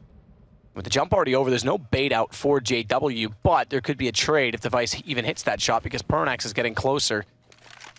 And he's not sure how he wants to face it. And with the hesitation and going to the nades, he gives himself up. JW peeks him at the right time. Down goes the CT side of AWP. And Godsend, with map point in their name, now have a 2-man advantage in the round to wrap this up potentially. We say potentially after seeing a 1v5 in the last map. Yeah, absolutely. I think we need to stop assuming at this point. Anything can happen in CSGO, it seems, as Kiabi does find another kill. And here we go then. Dupree with a second, but JW nails the shot. Yeah, JW snuck in from Ivy, and they had no idea he was there. It's on to Glaive and Kirby. Both of them over toward the B site. JW rotating in through Z. Glaive's going to give his position up early. That's Kirby's invitation to try and get more aggressive as they're distracted. And Glaive's going to get on top of it immediately, try and bait them out. He might even hold this. Lekro's going to wrap around. Kirby has to be in a position to cover that off, but he's gotten off of the defuse, and his teammate's gone down. Glaive's got to clutch this back. Another kill, and he's going to get on it. Pronax has a long way to run. He's still holding this, and I think he's got it. He does. Astralis will pick up 6. My God, Glaive, what a round that was from him. How many times did he go for the full defuse at that point?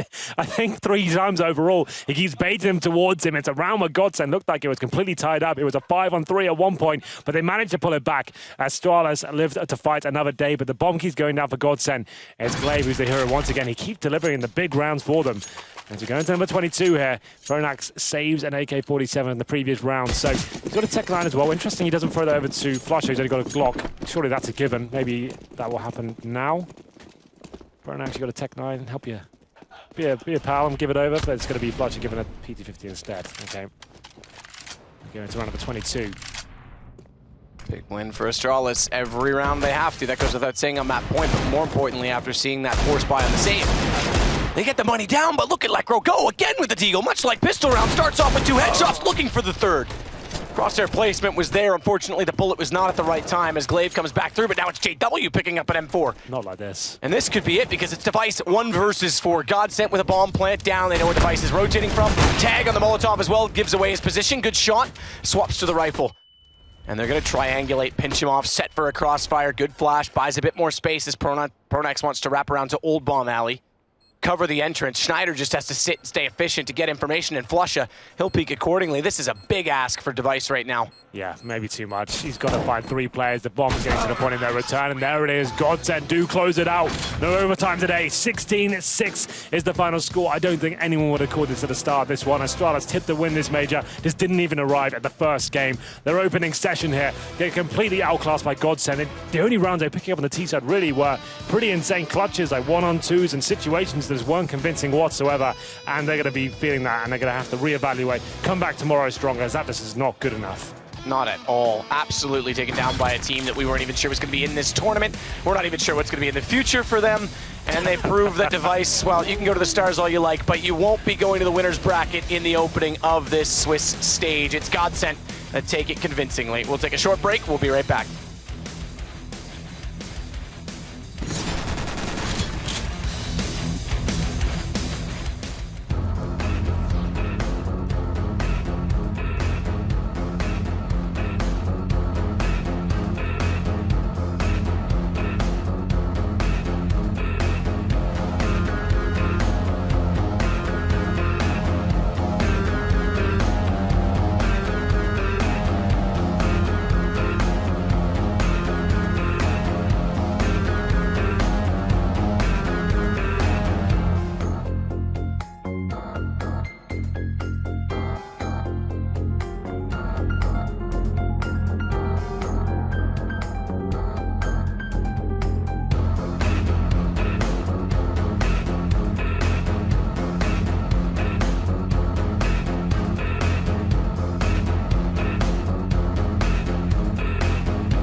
So there you have it, a hype train might have just been derailed. Godsend absolutely imperious against Astralis on a map they're meant to be one of the best in the world on. Crazy stuff happening here at the Major.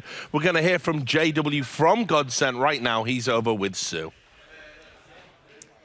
Thank you very much, Richard. First of all, congratulations, JW. A lot of people, when they looked at this match, they thought Astralis were the clear favorites. Because of this, coming into the match, was your team able to play a little bit more comfortably, especially since Train is your best map?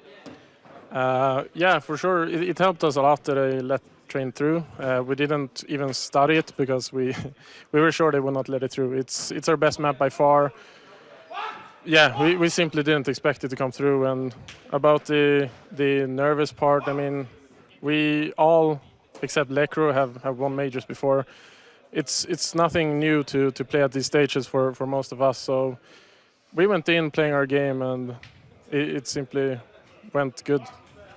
Now, speaking of having won majors before, you're one of the few with the record 3 major titles under your belt. So what is it like coming into this major, playing from the underdog angle?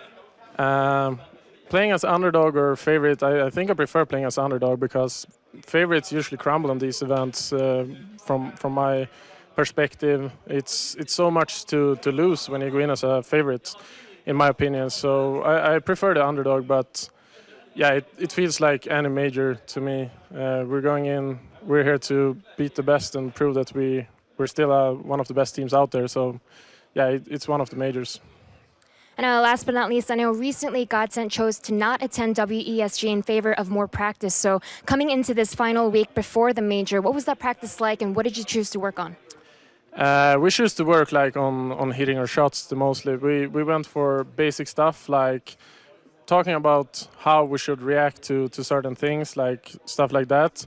But all weeks before, every tournament before, we've tried to play so much on the team play part and tactics and stuff like that. So we simply said, like, we're not gonna go there and beat them with better tactics. Like we need to like put in the time and be the best individual that we can be. So that was the main focus here. But we have been a team for quite some time now, so we still got like the fallback stuff in the back of our heads pretty much. So yeah, it was simply individual at this major, I guess. Well, thank you very much, JW. Best of luck. Let's hear what the analysts have to say about that one. All right, thanks a lot for that one. I think dodging WESG might be the best thing they've done. Certainly looking much improved. And obviously, Duncan, you know, you've been talking up Astralis. Okay. You know what, Rich? When you're wrong, you're wrong. And I realise now that I have badly estimated Astralis' chances of winning this major, because actually this is going to forge them as an even stronger team. They're going to win this major and they're going to go back-to-back and win the next major as well. All right, interesting. Double down. He's got full insight. Right, but I mean, the big thing when you look at this, when they started the T side Astralis, I mean, they just didn't have any, they had no front line to any of their attacks. They didn't have any success initially in these outer bump sites. Lekro was a monster. He's a factor we didn't really consider a whole lot. I mean, if someone outside of JW was going to step up in this, I figured it'd be Flusha, who's one of the best players historically at the majors, who's been really consistent. But then you look at the Astralis team and you look at how these players played. Dupree had 38 ADR. KRB had 49 ADR. I mean, that front line is just not getting you into bomb sites. You're not progressing to even plant the bomb to have any kind of success whatsoever. Godsent was able to sit back and just pick them apart. So you have to be able to have that success. Device still had a good game with the MVP, but he's not going to be the one opening up the site. He's going to be sitting back, covering your back as you attack the site. He's going to be going for an opening pick to kind of alleviate some of the pressure, but he can't actually get you into the bomb site with an AWP, so there has to be better frontline efforts on the Astralis side of things. Did you say AVP the first time?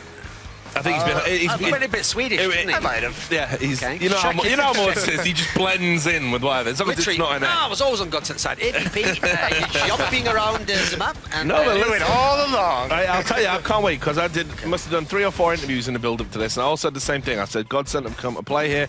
I think they'll show Astralis to actually being the favourites for a tournament. He said it was 1-2 back in the green room. I don't think we can believe this. Okay. No, this is true. They'll all come out. Go look on social media. I will tell you this, because there's one thing I know about Astralis, right? The mentality stuff has not been overblown. And actually, it's horrible coming into an event when everybody says you're the clear favourite. That's the secret. By losing now, everyone's going to say, now you won't win, and then they will win. Yeah, right, okay. The magic, it's real. Yeah, and the cycle. Prophecy of Keck. But we've got to just give mad props to Godsent there. Huge individual performance. Just a few final thoughts about that before we go to break. Yeah, and actually, I mean, JW maybe wasn't the most eloquent in explaining it. Like, it's not like you just go, well, the thing is, we've got to just be better than him individually and just work on hitting headshots and such. Like, obviously, that's like a little bit simplistic, but he's right. Like, that level of individual performance is not something we've seen from Godsend in any of the eras when they've had this lineup. So I actually think that is something that was much improved. I don't know how much further it can go in the tournament because Astralis definitely helped them out by a bunch of, in theory, star players not showing up. I have to say, yeah, obviously Device showed up stats-wise. I mean, we saw earlier when it showed the little graphic. Has some of the best numbers in the history of the majors, actually, across his whole career. But he was the only one for Astralis. So, great first game for Godsend. Let's see what they can do. I mean, certainly other teams are not going to allow Train through. That was because Astralis themselves feel like it's their strength. They've actually not done themselves a favor, really. Anyway, we're going to take a quick break. When we come back, we're going to bring you the final game of the day. Flipside versus FaZe. Make sure you join us.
Do you play Counter-Strike?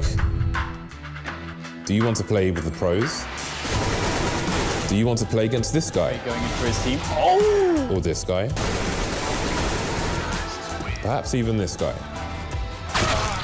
Okay, maybe not him. Sign up now to Faceit.com and take your game to the next level. Play against the pros only at Faceit.com. My name is Forrest. I'm Getright. Freiberg. Want to beat an old timer like me? Come try us at Faceit.com. The home of all the good stuff.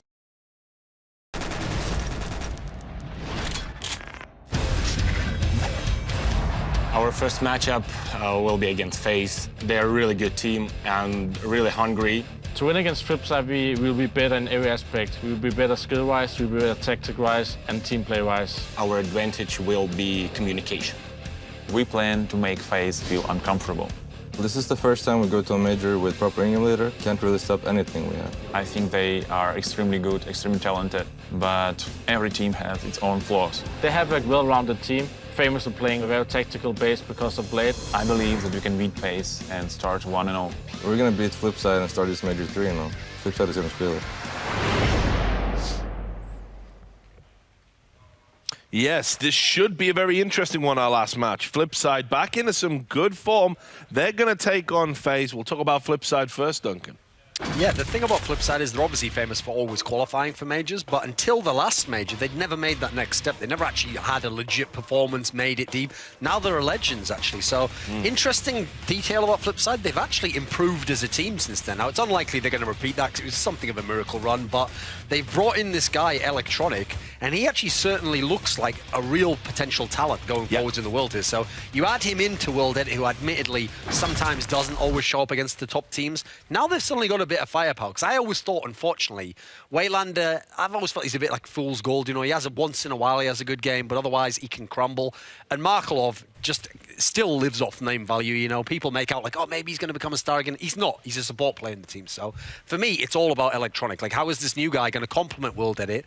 And now you've got the tactical base, you've got the veterans, you've got the prep, and maybe you're starting to get some firepower going as well. Yeah, and they're going to be taking on FaZe, and we know FaZe have been improved. We've seen them get some deep runs into tournaments under Carrigan's stewardship. Yeah, and there's a reason why every single interview you're going to see FaZe Clan give during the course of this major is going to mention the fact that they have Carrigan, they have an in-game leader finally, and we've seen what it's like just having that one consistent voice out of all these stars. And I think the cool thing as well, you want to talk about a leader who came in and make changes to make this team adapt to how he wants to play, dropping Jacob and bringing Kiyoshima, a role player who's not going to try and be a star, who he can actually I thought that was a crazy move. Yeah, I mean, it looks crazy on surface value when you just look at like the name brand, but I mean, it's something an in-game leader needs, someone who's going to do the role that no one else wants to have. And of course, for ages, back when they were like G2 and all those other to Kingwin, they didn't want an in-game leader, if you remember. They wanted a coach to do all the calling for 5-star players. So they're finding out the benefit of having an in-game leader right now.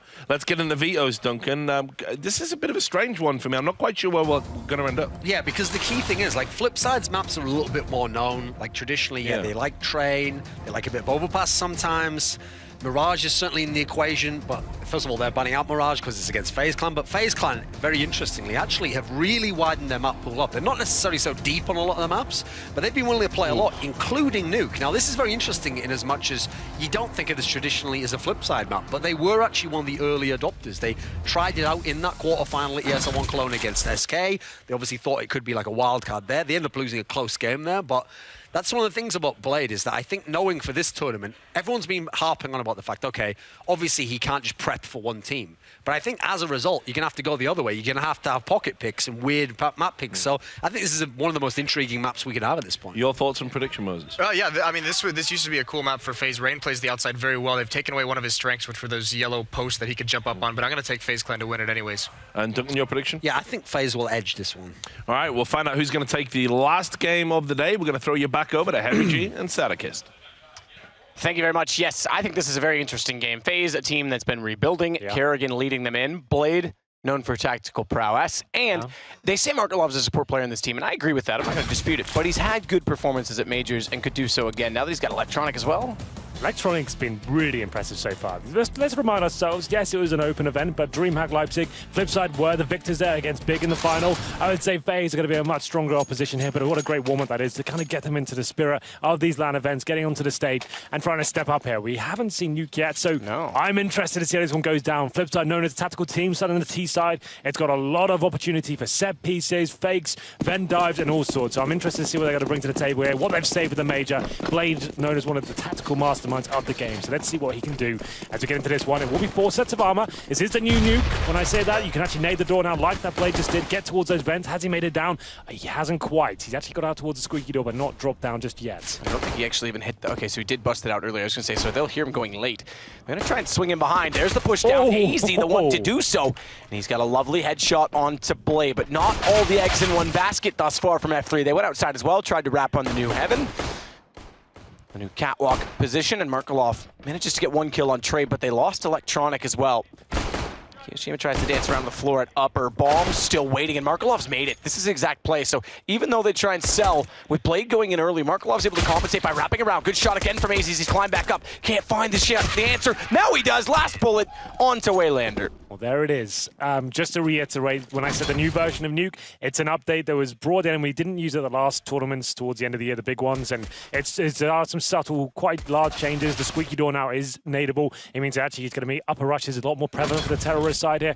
You could see Flipside trying that. Had Blade got down the vent successfully the first go, I think he could have had actually a bit of a better chance of staying alive. AZ followed him down after he got dropped in and got his head blown off there, but it's going to be FaZe picking up the pistol here. We did discuss it being a CT-sided map for sure. Now with the new update, we're not so sure it could actually prove that this major, especially to show that terrorists can have a real chance to actually win some of these halves. We'll see what happens here as we go into the force buy for Flipside. It's going to be a scout in the hands of Electronic.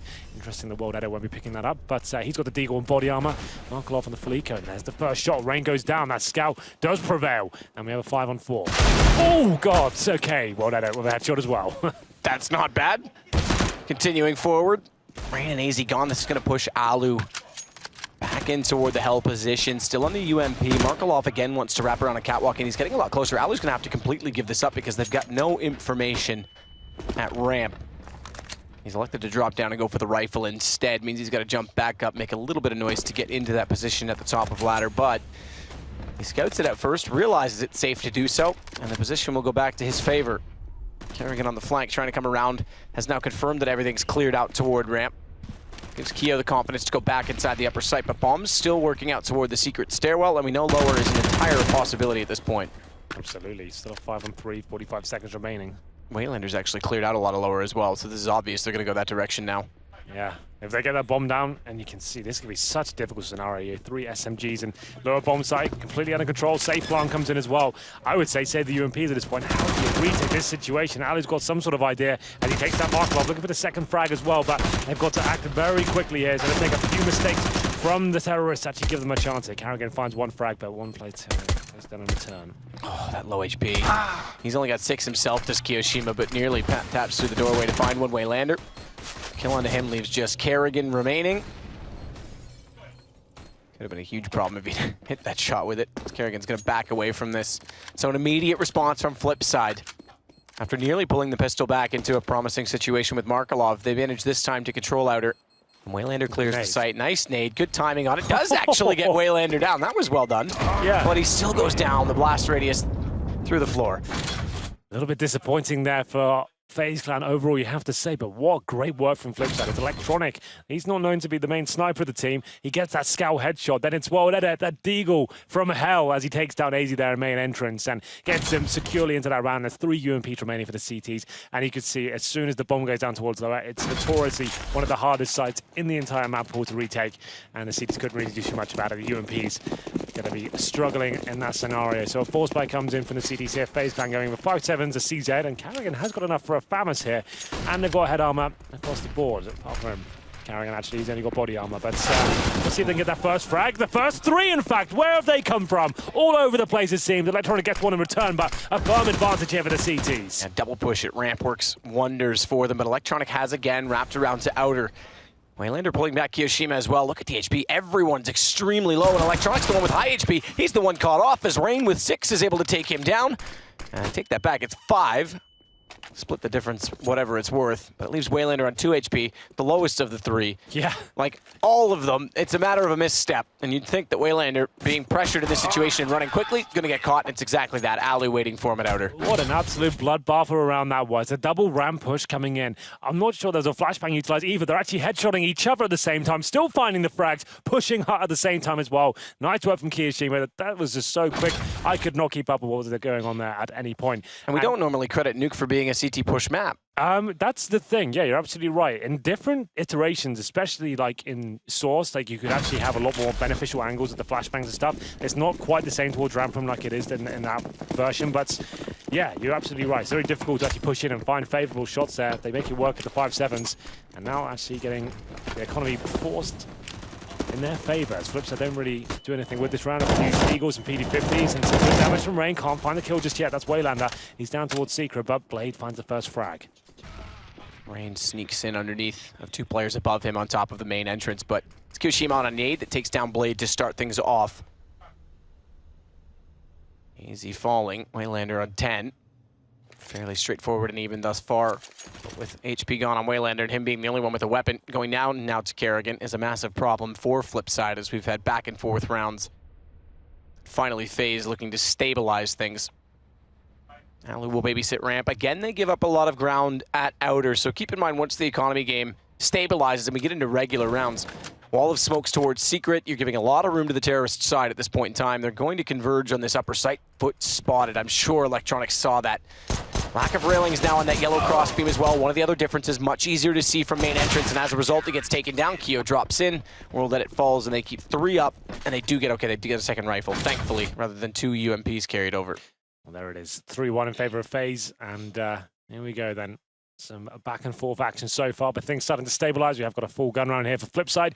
No warp for World Edit though, so It's not such a huge deal on Nuke. It's like one of those things. It's not a requirement on the T side for sure. If you want to go and actually go with that mentality towards outside and work for the picks, have some smokes going down, and the AWP tries to get one of the CDs down. It's actually be very viable, but at the same time, you can go for the full execution towards upper, split towards ramp, and it's better to have an AK across the board in those scenarios. That's the nade I'm talking about. Give you upper rush potential.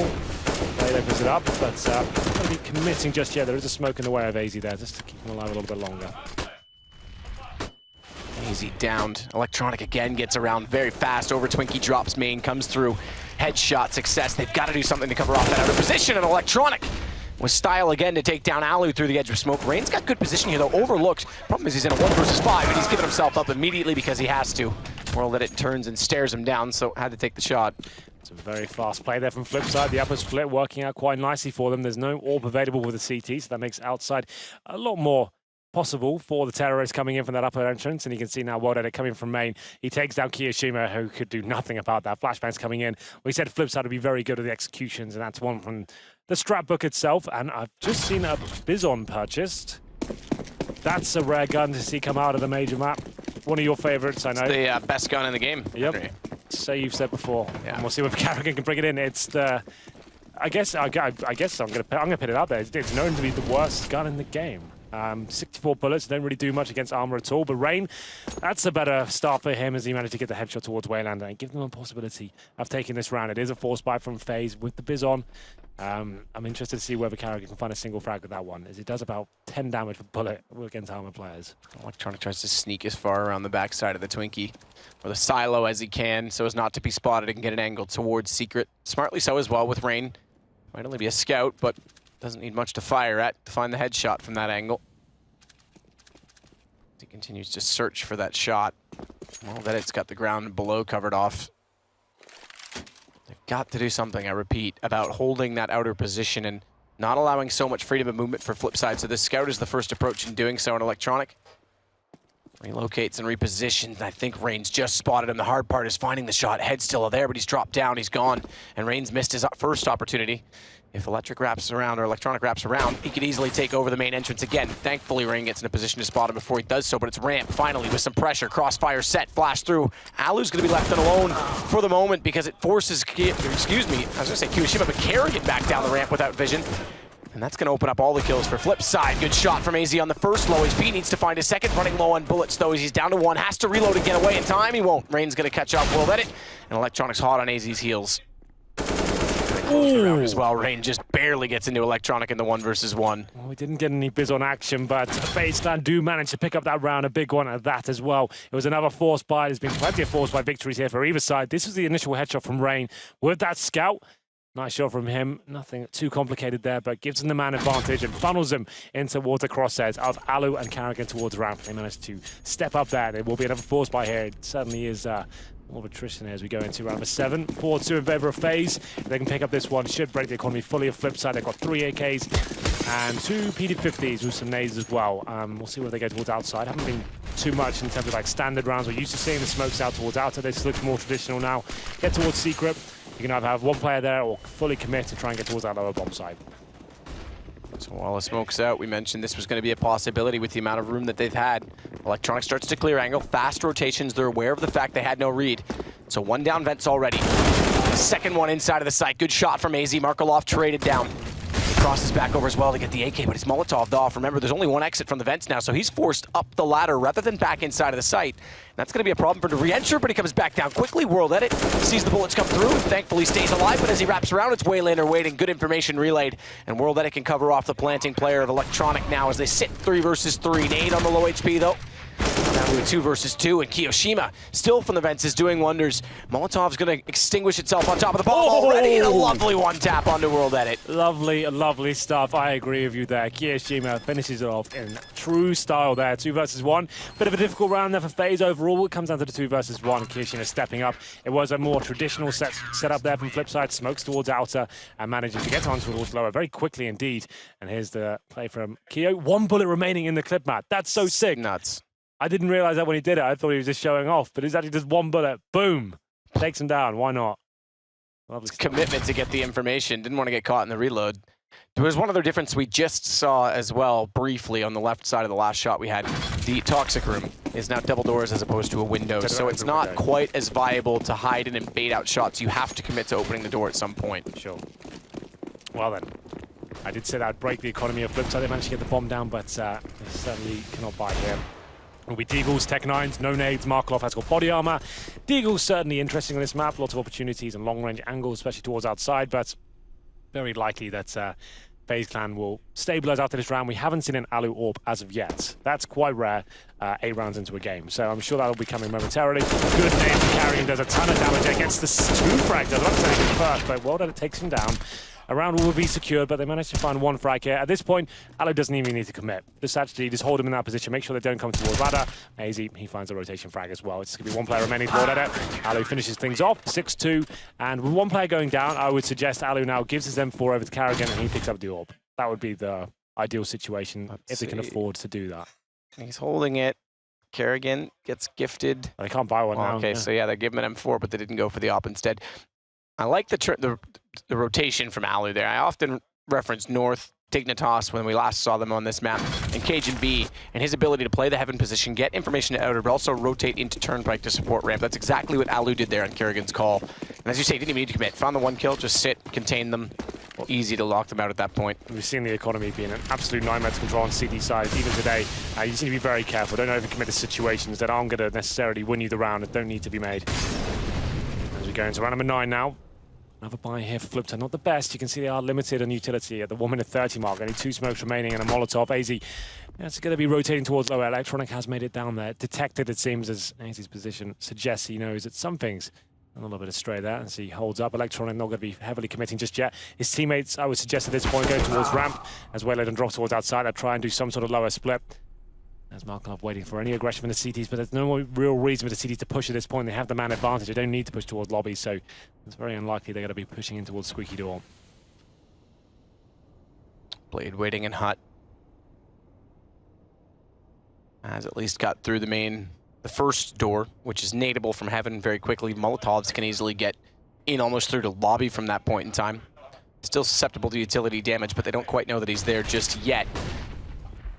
Flash is coming through, and Electronic once again wrapping around onto main. They're gonna have good position. That's the difference. You can see it. No more yellow cross beams. Much easier to get the shot up toward upper. Now it was Blade that hit it that time, but the vision was there. It's often we saw players previously get overlooked. Quick bomb plant.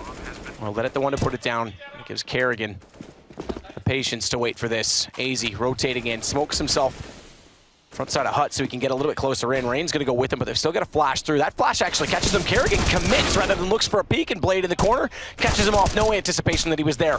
As Alu now has to follow up in these footsteps. Distractions coming in from the main doors. That could be the timing, and it is. Alu takes advantage. AZ's got another shot. It's on to just Markelov remaining in the hut, but he can play this off the bomb. First headshot presents itself. It's now his favor, but Alu, he got on this and he didn't hear it. He's gotten off it. If he had held the defuse, it happened as the bullets are being fired, and I don't think Markelov would have known.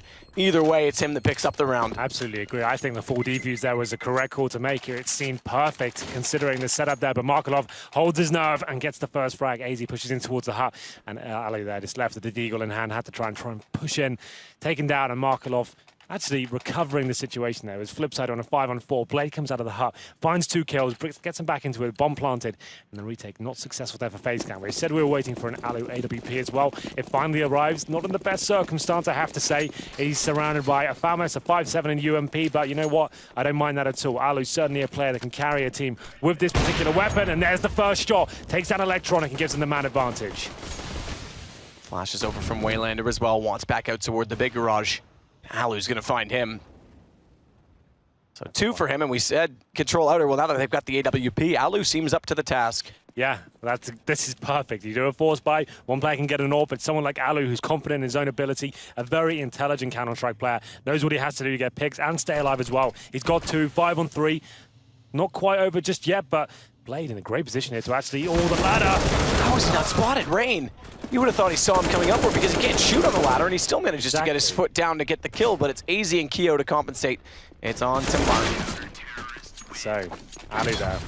We'll see how these frags came in to his favor. Nice work. We had said that he hadn't picked up the orbital, so maybe that's why Electronic is wide facing like that. He gets taken down. I think this looks like the more impressive shot. Headshot towards Waylander, and it is the 5-on-3 at that point. A nice force buy in the first showing of the AWP for the Finnish young man on your screen right now, and great work from him to bring the round in FaZe's favor as we go into round number 11 and have a full reset for Flipside. It looks like a force buy. Yes, it is. Down to about $50. Later, a little bit more, but it's Tech 9s and PD50s. They have got smokes, known as a tactical team. We discussed it in the pre-game, and we'll see if it's a set piece towards upper, or maybe it is a straight up default towards outside and get towards secret. So blowing out the skylights early. We've seen nades to take out all of them. Markelov at least going to ask a little bit here. Maybe he's going to use it as well because they haven't done that every single time, which is why we talk about perhaps doing it if you're not going to go for a fast play. Did it happen? I think the Molotov did go through. Yep, he's used it. So Molotov at the top of hut to try and distill the defense ever so slightly, and they want to push through smoke. They want to go down vents, but they're tripping over each other, and that gives Rain a lineup. He finds two. AZ's down below already. Doesn't quite world edit how he would have liked to have done so as Rain picks up his third, but they've gotten down with bomb. Question is, can they get the bomb plant in? As World Edit, he's just getting in position now, and he's got an M4 to work with. He's got armor, but Markelov doesn't have much to complement that, and he's still up at the red crate outer at this point in time. Well then, World Edit in a decent position with the bomb as well, but difficult to get that down. No real insight as to where the CTs are remaining at this point. Carrigan towards the ramp room. He'll be trolling that lower bomb side. So World Edit needs a distraction from his teammate right now. That will be Markelov. He's only got the P250 in hand as well.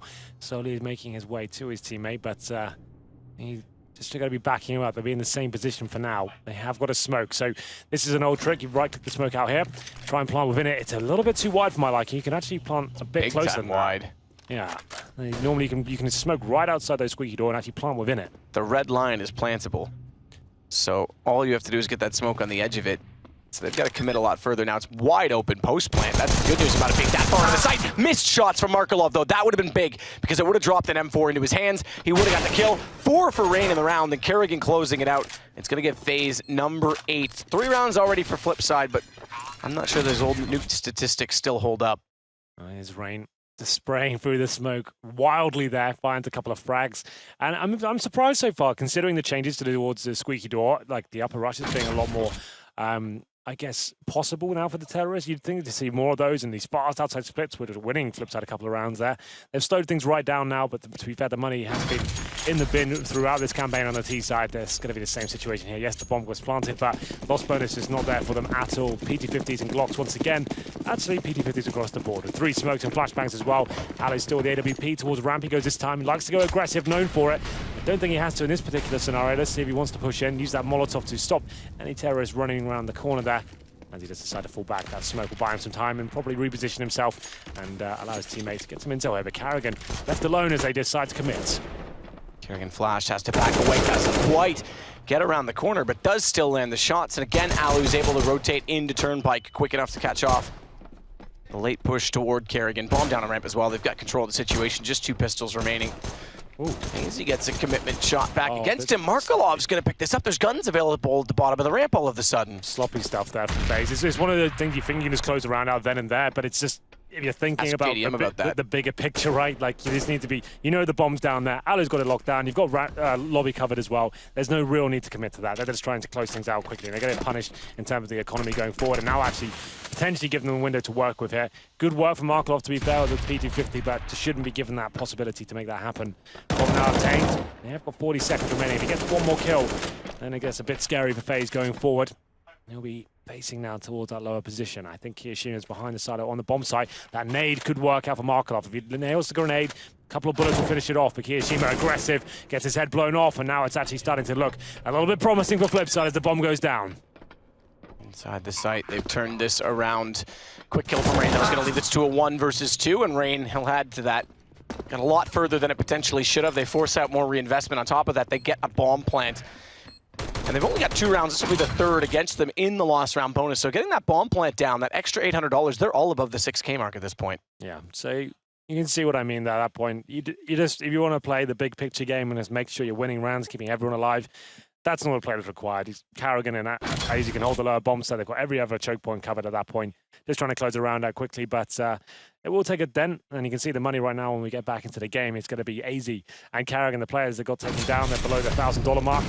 But it is 9-3 in favor of FaZe. The AWP coming out on the T side, I think for the first time so far. It's World Edits, known to either be absolutely spectacular as an AWP or quite quiet. He can be quite caged by the in-game leader Blade. Doesn't necessarily allow him to make the moves he wants to in terms of kind of being a dynamic player. But we'll see what he can deliver here on the T side of Nuke. World Edit posted up and waiting for a shot at Outer. No one's going to give him that. And this is the slight variation that is available on this map. So long as the timing works in your advantage. Alu goes all the way through with the AWP, gets to the secret stairs. They're not going to be expecting this now. He's got to play the angle right. He's still vulnerable from the top of Twinkie. Molotov out as well. Waylander shows himself, but it's going to force Alu back. 47 HP before he decides, yep, opportunity lost, and Electronic's going to get large garage outside because of that.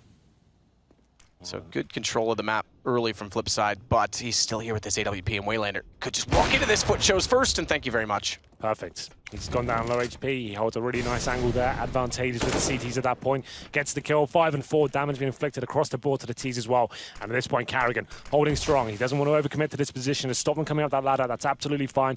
Ramp room, that is the portal of the map as well, but it's fine to actually allow them to have it as long as you're covering the lower and upper bomb side at the same time. Flash up top of heaven. They knew that ramp was given up, as you said, so they rotated down, but Kerrigan's got to play this on his own. Double flash. Watch for one more as Markelov has it primed and ready, and he's going to try and time it with those jumping up from the AC. It goes too deep, though. It goes behind him. He's got his vision, but they go together. And Blade's got the kill. It forces Kiyoshima to pull it back. Bomb goes down inside of the site. He's got a reload. Where's the kill coming in from Electronic?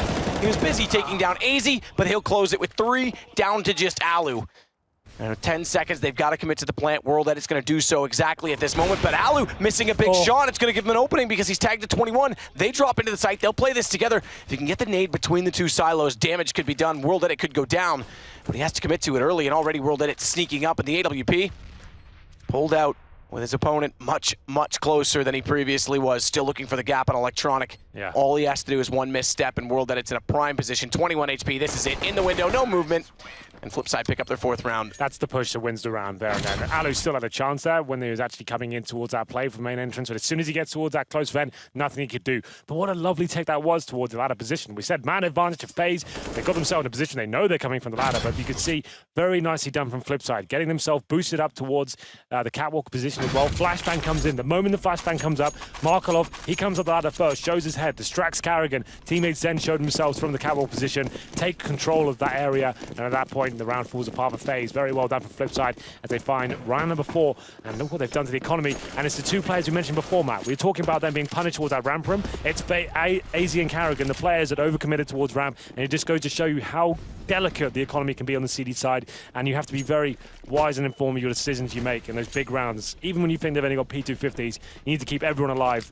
That's the aim of the game on Nuke, especially in this sort of matchup. You're in the majors, and FaZe not known for getting very deep in them. Truthfully, the same, again, they said it on the desk. Can we set a flip side? They always managed to qualify, but there was 2 straight majors where I think collectively in the 4 maps they played, they got about 9 rounds. And then the run that they had previously in Cologne to make themselves a major team, also putting NIP in the situation where they had to go to the qualifier, where a secondary CIS team wants to put the nail in the coffin for NIP this time around. Indeed. Molotov out from Electronic. Keo backs away from the position at the top of the ladder. He goes inside toward the rafters and actually jumps down. Rain's tagged to 6. With money dwindling, a 5th round for Flipside here on round 14 could be massive. Yeah, absolutely. It's looking positive at this point. Still a 5 and 5, but Reino 6 HP, Kiyoshima low as well. Only 3 rifles up, a 9-6 half. That's not bad at all for Flipside. If they win this round, that's actually a big possibility. Rain got a little bit anxious there as 6 HP, tried to get the pre-fire in. Had an angle that was an uncommon position. But he gave himself up and had to change his angle. Caught off on top of HUD as well is AZ, because once again they get Raptors control. They wrap around and Upper gets pinched. Their executions look very solid, Flipside. As Blade gets Alu, but there was 2 kills from him, 1 from Rain in the meantime, and it comes very close. Rain's got 6 HP. He's picked up an M4, but he's got to clutch this back, and Markelov's got positional advantage. Misses shots, drops down as well. Doesn't take as much damage as I might have thought from that, as he only goes down to 82, but Rain No kit. Yeah, and no nades and 5 HP. It's not looking too promising for him, but still, this was the force bite. He'll go for it. Still fancies his chances. Time ticking away, though. Needs a kill to be coming in right about now, but so many angles to check out. He has no information that both terrorists are behind that, and it's going to be another round for Flipside. There it is. It's actually looking pretty good for them now. That force bite in round number 14 is going to be very low money in the final round here. 9-6, actually not a bad half at all on the T side of Nuke. From what we know of right now, the information we have on this new version of Nuke, that's a good score. I'm still waiting for it to develop. Like, Nuke seems to be one of those maps that are constantly developing in terms of the way people are approaching it and the new tactics and kind of executions they're bringing to the table. But certainly balancing out. It's not so much the CD side of the affair, like 14-1, like it kind of used to be when the map first came out, you know? So Keo quick to top rafters. Nade, I would have anticipated actually to go into the hut. He bounces that 2 towards Squeaky instead. Now they'll blow out the vents. Now Mark did this last time on the right side, and they elected to Molotov off on top of the hut. This time he blows out the left one, which opens up some possibilities in toward heaven, but Electronic outside. It's a little bit closer with the wall of smokes down to try and wrap once more for the upper take. They've lost a man, but they've pulled it back now as Alu gets found by World Edit. That's going to put a lot of pressure on Rain as well, as he has to rotate down vents already and cover off this secret position. He's found 1 kill already. Can he make it a double? That'd be absolutely fantastic. He made his lower position work for himself. But at this point, Blade knows that they've got control of outside right now. There's only pistols available for FaZe Clan. They don't need to overcommit. Just bide their time. Make sure they're going as a unit and refragging together. They're going to have such a huge advantage in all of these duels. They need to make sure there's refrags every single time. And World Edit almost gets taken down. There he does in the end. Carrigan finds a shot there, but he's going to be found out. Presumably taken down. The perfect Molotov to shut it down.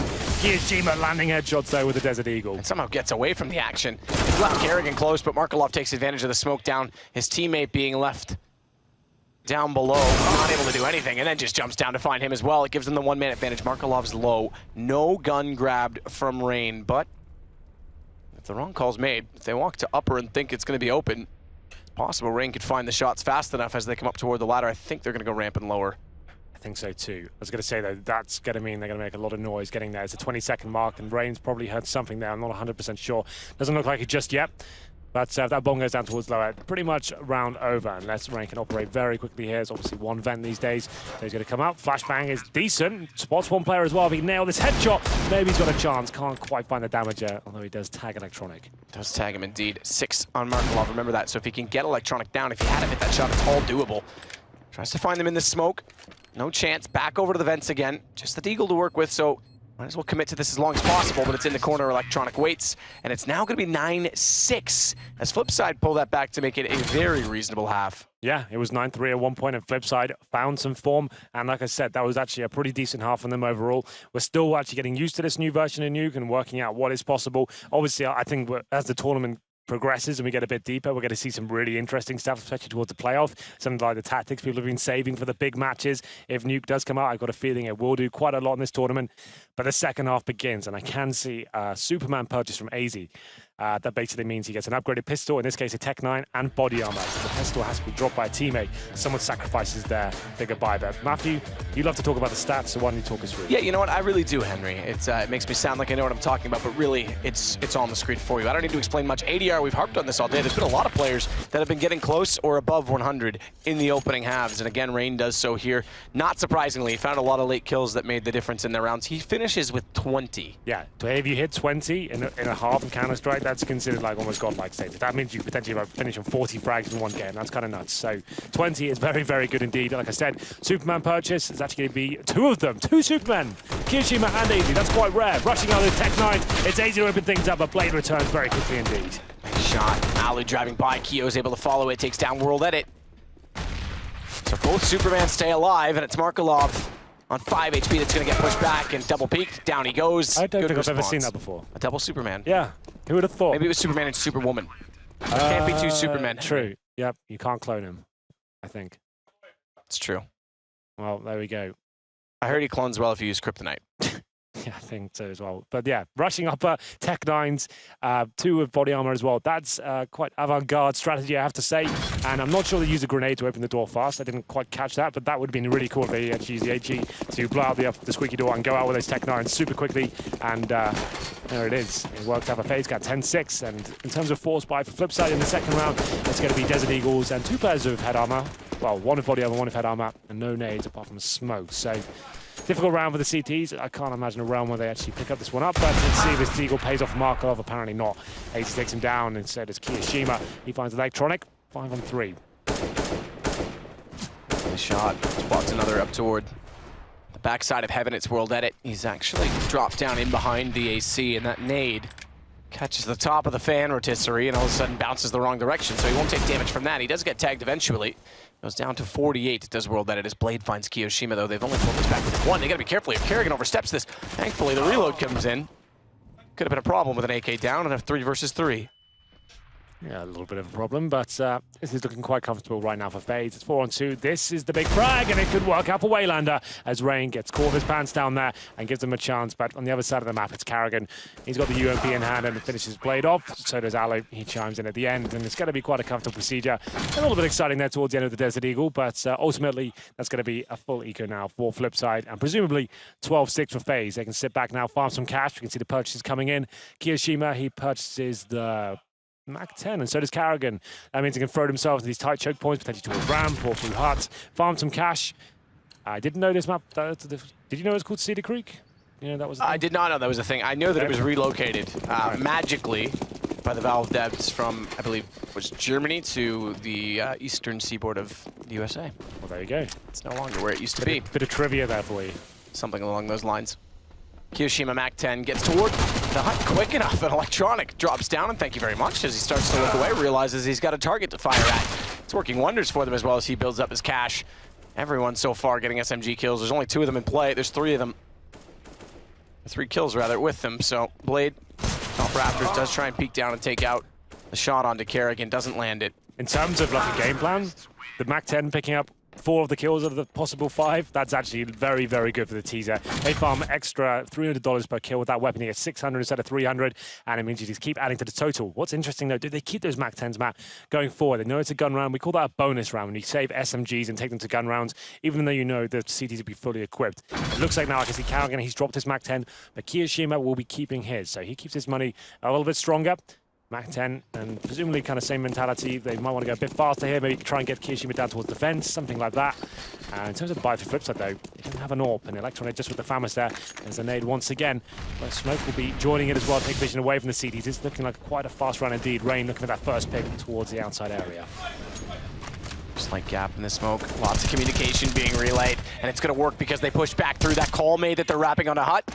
And in through main, well, it's spotted. Electronic comes out with 2, Waylander finds 1 on Alu, and it's Kiyoshima. 1 versus 4, does spot up 1 with the Tech 9, but can't close it. I have to say, Blade's one of the most passionate in-game leaders. When you see like the intensity in his eyes, like I don't know if I could play with him. He's so intense. He is very intense, but I guess you call that Iron Fist leadership. Like, he knows what he wants, and if he doesn't get it, he's going to let you know. A man after my own heart, I guess. That's a little bit what I used to be like. The only man after your heart? Well, you know, 12-7. Let's move on. Back to, what's the catchphrase? What's the usual one? Back to the game. Back to the game. Now, Matt, back to the game. Let's see what happens here. Round number 20. We do have money available now for Flipside. It's going to be AKs and M4s, of course. I don't know to warm back. It's going to be Alu AWP, though, looking strong in the first half. Let's see if we can continue that form. A little bit of a set piece here, potentially from FaZe. And as Rain sets up a smoke towards the garage area. Markov, though, he'll be challenging with the AK. They're not available for him just yet. Love again wants to try and control this outer push with just the AK. Lots of smokes down. It's not quite a full wall. They put the one in the corner so you can wrap around, and then they put it in front of the big garage. This is going to force Blade to rotate from lower. He's at secret.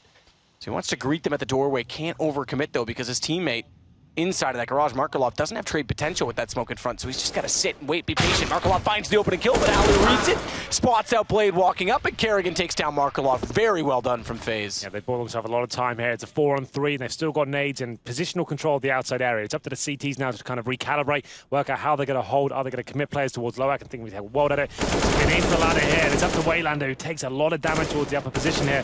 Rain, if he takes him down, could be round secure, but not meant to be. As 2 come back, make it 3 for Electronic, as he steps up there and finds the round for Flipside, which looks so promising for FaZe. He shuts them down. We talked about this guy being a world-class talent, and so far he's stepping up to the occasion here at the Major. Great round from Electronic, and a much-needed one for Flipside as well. This game was starting to run away from them, and that's broken the economy of FaZe as well. Great stuff from Electronic. It's broken the economy, and it's the 3 rounds post-pistol. or including pistol, that they get to start off the half.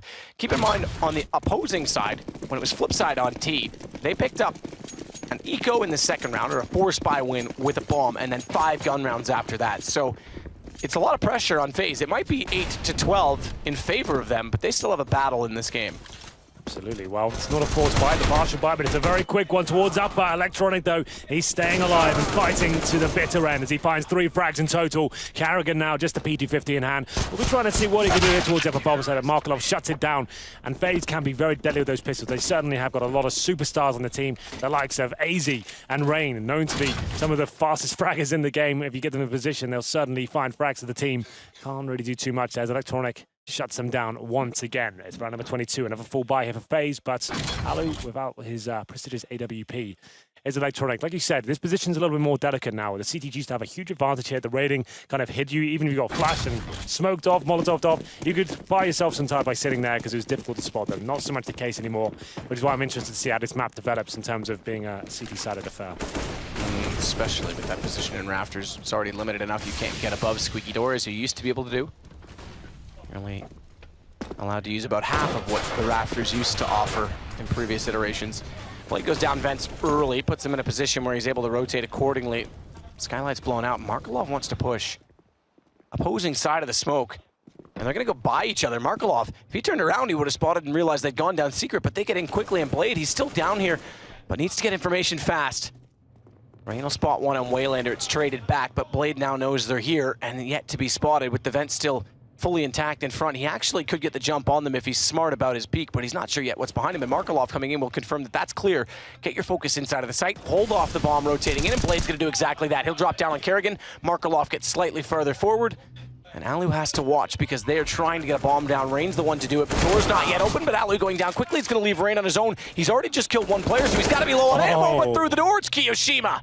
And it's going to be FaZe to pick up round 13. That's really smart for Kiyoshima. Yes, you don't have a window there anymore, but you can shoot holes in it like that, and he shows us what is possible. That's actually really, really cool. I didn't know that was a feature. We haven't casted a game on this nuke yet, so that's actually kind of fun to see. Round number 23. Does go in favor of FaZe Clan, and it will be a little bit of a force buy here. There's still decent money available for flip side, but it's going to be 1 player, Electronic. He's on towards a Mag 7, the limited slightly of utility, but while at it, he does have the AWP. I'm yet to see him do anything really fantastic with the weapon just yet, but this could be the round he steps up. Carrigan will be limited on the T side as well. This is a big round for either side. Whoever wins this potentially breaks the economy of the opposing team and potentially gets himself right back into this. If we can get flip side this round, we have got a very close affair going forward. Door blown out by Nade. Drop down, reverse peek. The player that was on top of the hut, I believe it was Electronic. He's since rotated himself outside. Or am I being misled by the overlay? I am. He's actually down below with the shotgun, waiting for them to enter into secret. Slow passive play at the outer point time from AZ, but Waylander's gone through ramp. He's gone fast, and from radio, he's going to pick up 1 on Kiyoshima and maybe get away with this as well as he starts to back up. Instead goes for the repeak, and that's not advised. We've discussed this before, especially when you get that advantage. Carrigan and Rain and Alu chiming in. Looks like the round's secure, but it's no HP on 2 of the players here. Not meant to be, though, for flip side. But Electronic could actually do something this. You're absolutely right. 2 on 1 now. That shotgun in perfect position as he goes under 30 HP.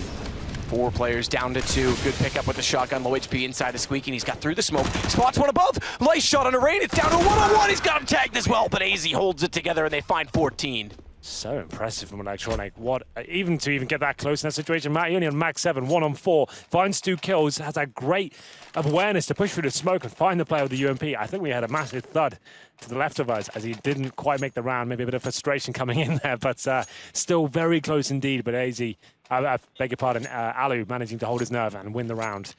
And that was a big one. Like I said, whoever wins that round pretty much breaks the economy of the opposition. And in this case, it's FaZe Clan 14-9. A force buy from Flipside. Scouts, UMPs, and Mag 7s, and a couple of pistols thrown into the mix as well. And a little bit of a commitment towards round 2 players at the start. And the Scout fires off its first shot, but can't land anything just yet. In this buy, when they're on 14 rounds, only 2 lost round bonus rounds built up against them.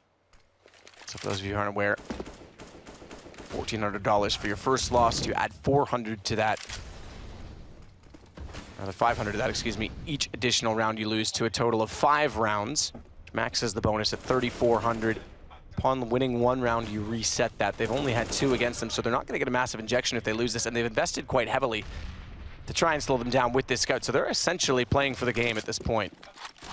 He's going to wrap their big garage as well. Smoke and flash to cover it off, and they find Markelov completely unaware. Absolutely. Well, 5-4 now, and that was one of the biggest scalps to take, considering that was the scout player as well. It's going to be a commitment towards the upper side from the CTs, but Rain, he's coming in from upper. He's got a huge advantage here, can just rain down from above. AZ's going to find Waylander quickly as well. Good check on the tight corner because it's quite easy to overlook such positions. And then before we can even follow up on that, Rain walks up, ladder takes down 2. We've got the map point for FaZe. And we've got very little weaponry and very little money to even force up weaponry from the flip side. I hate when they do that, flip side. Yeah, that's one of the worst ones. I did that. Flip side tactics side. Yeah. We'll go with that. Well then, you're absolutely right. It's match point for FaZe, and in terms of weaponry, we have a Deagle with CZ, a couple of 5.7s, and a UMP, some nades. This Blade, like we said, a very passionate in-game leader, will be trying to work out what they can do to even have a possibility of winning this round. It's very unlikely, but certainly possible, I guess. If you find a quick CZ kill, the UMP can start getting stuck in there. Maybe they can get something strong together here, but it would take a massive mistake from FaZe. They can hold up here. They know the money is in complete disarray for the CTs. Hold back, use the buddy system, make sure every frag that goes against you is answered straight back there. Always have someone by his side. Oh, a misthrown smoke from Waylander as well. That's going to be really frustrating for him. That's designed to hold off the terrorists for 15 seconds and actually allow him to play that position by himself. A misthrow actually gives him a chance to walk in. Shot potential, though. Still behind this box for Waylander's Electronic wants to get ever closer onto the hut. Flashback through from Waylander as well. He's got the UMP. And they're going to go. He's kept himself low. He's kept himself quiet. Drops away fast. Gets down toward the bottom bomb site. It's going to bring World Edit with a rotation onto Turnpike and Blade. He finds the opening pick.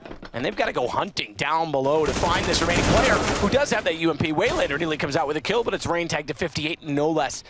So does survive in good arms, good attack, and good defense, because now it's Kerrigan to go in against Blade. Bomb's going to get planted in behind the silo, and once again, Alu sits in the control window, has the information they're coming down from ramp. Down goes Markelov, down goes Electronic, and World Edit versus 4. FaZe Clan looking to go 1-0 to start off the major and close out day 1. It's been a pretty incredible day, I have to say, with the amount of action we've had to start off the first major of 2017, first big tournament of 2017, and Alu does exactly that for FaZe. 1-0 for them, side end on 9 rounds. Yeah, we have to say going into this one, FaZe was certainly the favored team. I think across the board in terms of firepower, you'd always favor them. It was a close game overall. Some big clutches going in favor of FaZe, but flip side didn't really go toe-to-toe that well with FaZe. They're looking quite confident. They famously don't get very deep in these majors, don't normally get out of the group, so that's a great start. 1-0 to kick things off. It's not going to be a complete disappointment on day 1, so that's good news for these boys. Yeah, I mean, completely true, and given that we did see a couple of upsets today, I think you could argue that the North game potentially was an upset. Obviously, the Astralis one was. You go 1-0 early, you're putting yourself in a very good position, and that's exactly what FaZe done. Day 1 done. We'll take a very short break. Join in. We've got lots to talk about and lots to look forward to at the Eleague Major in Atlanta 2017.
So there you have it. FaZe comfortable in the end on New. Kind of as we expected. Wasn't a lot of strong vocalization of support for Flipside in the room and certainly on the desk. But FaZe continued this upswing since they've added Carrigan. And, you know, a lot of people have been saying to me that they're kind of dark horses for this major. I'm definitely not really feeling that. But they could certainly go deep in the tournament. I'll just give you a death stare. Yeah, I mean, I think there's certainly teams that a team that I think there's going to be upset potential in these BO1s, definitely. And then I think once they get to the quarterfinals, they can still be a pretty tough team to beat overall. What I see in this match is I mean, they just had some very good trading as this went on. Rain had a very good game. He's always been a pretty consistent star throughout every iteration of this team.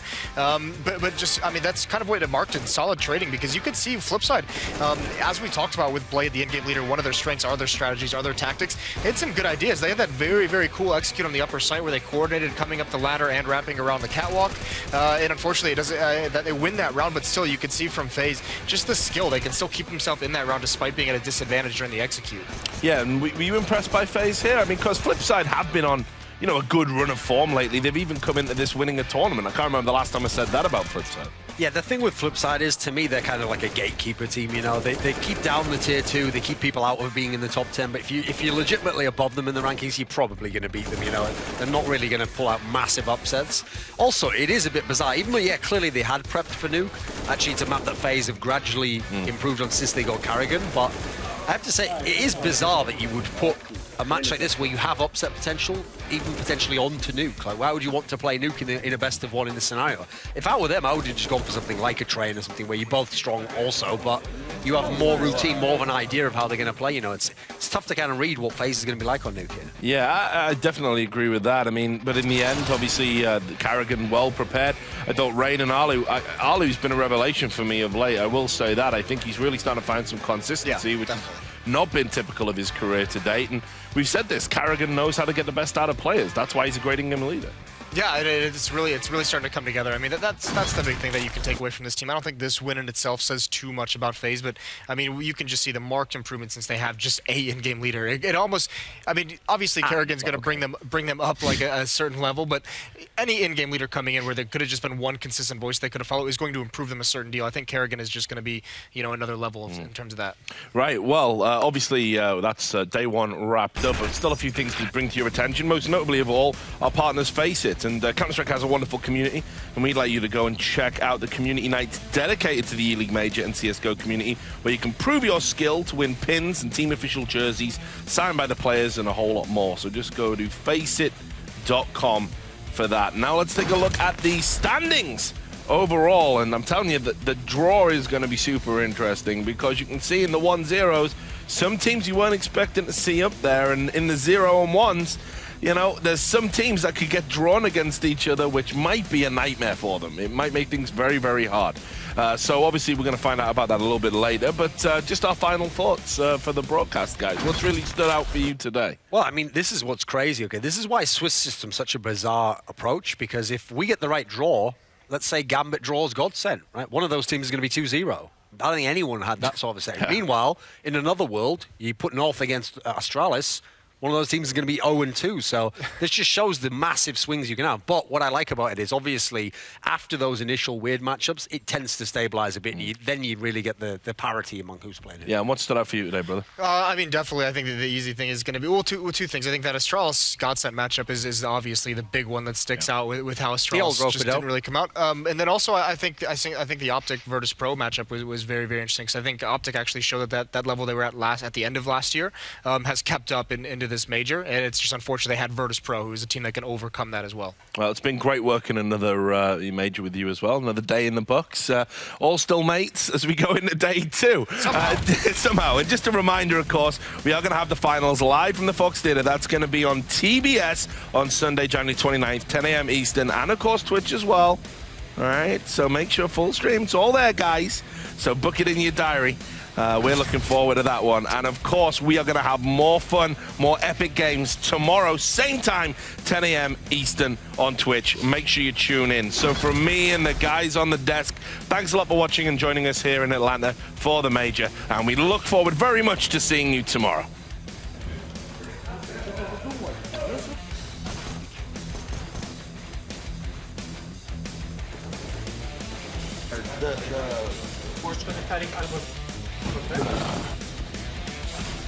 Tomorrow.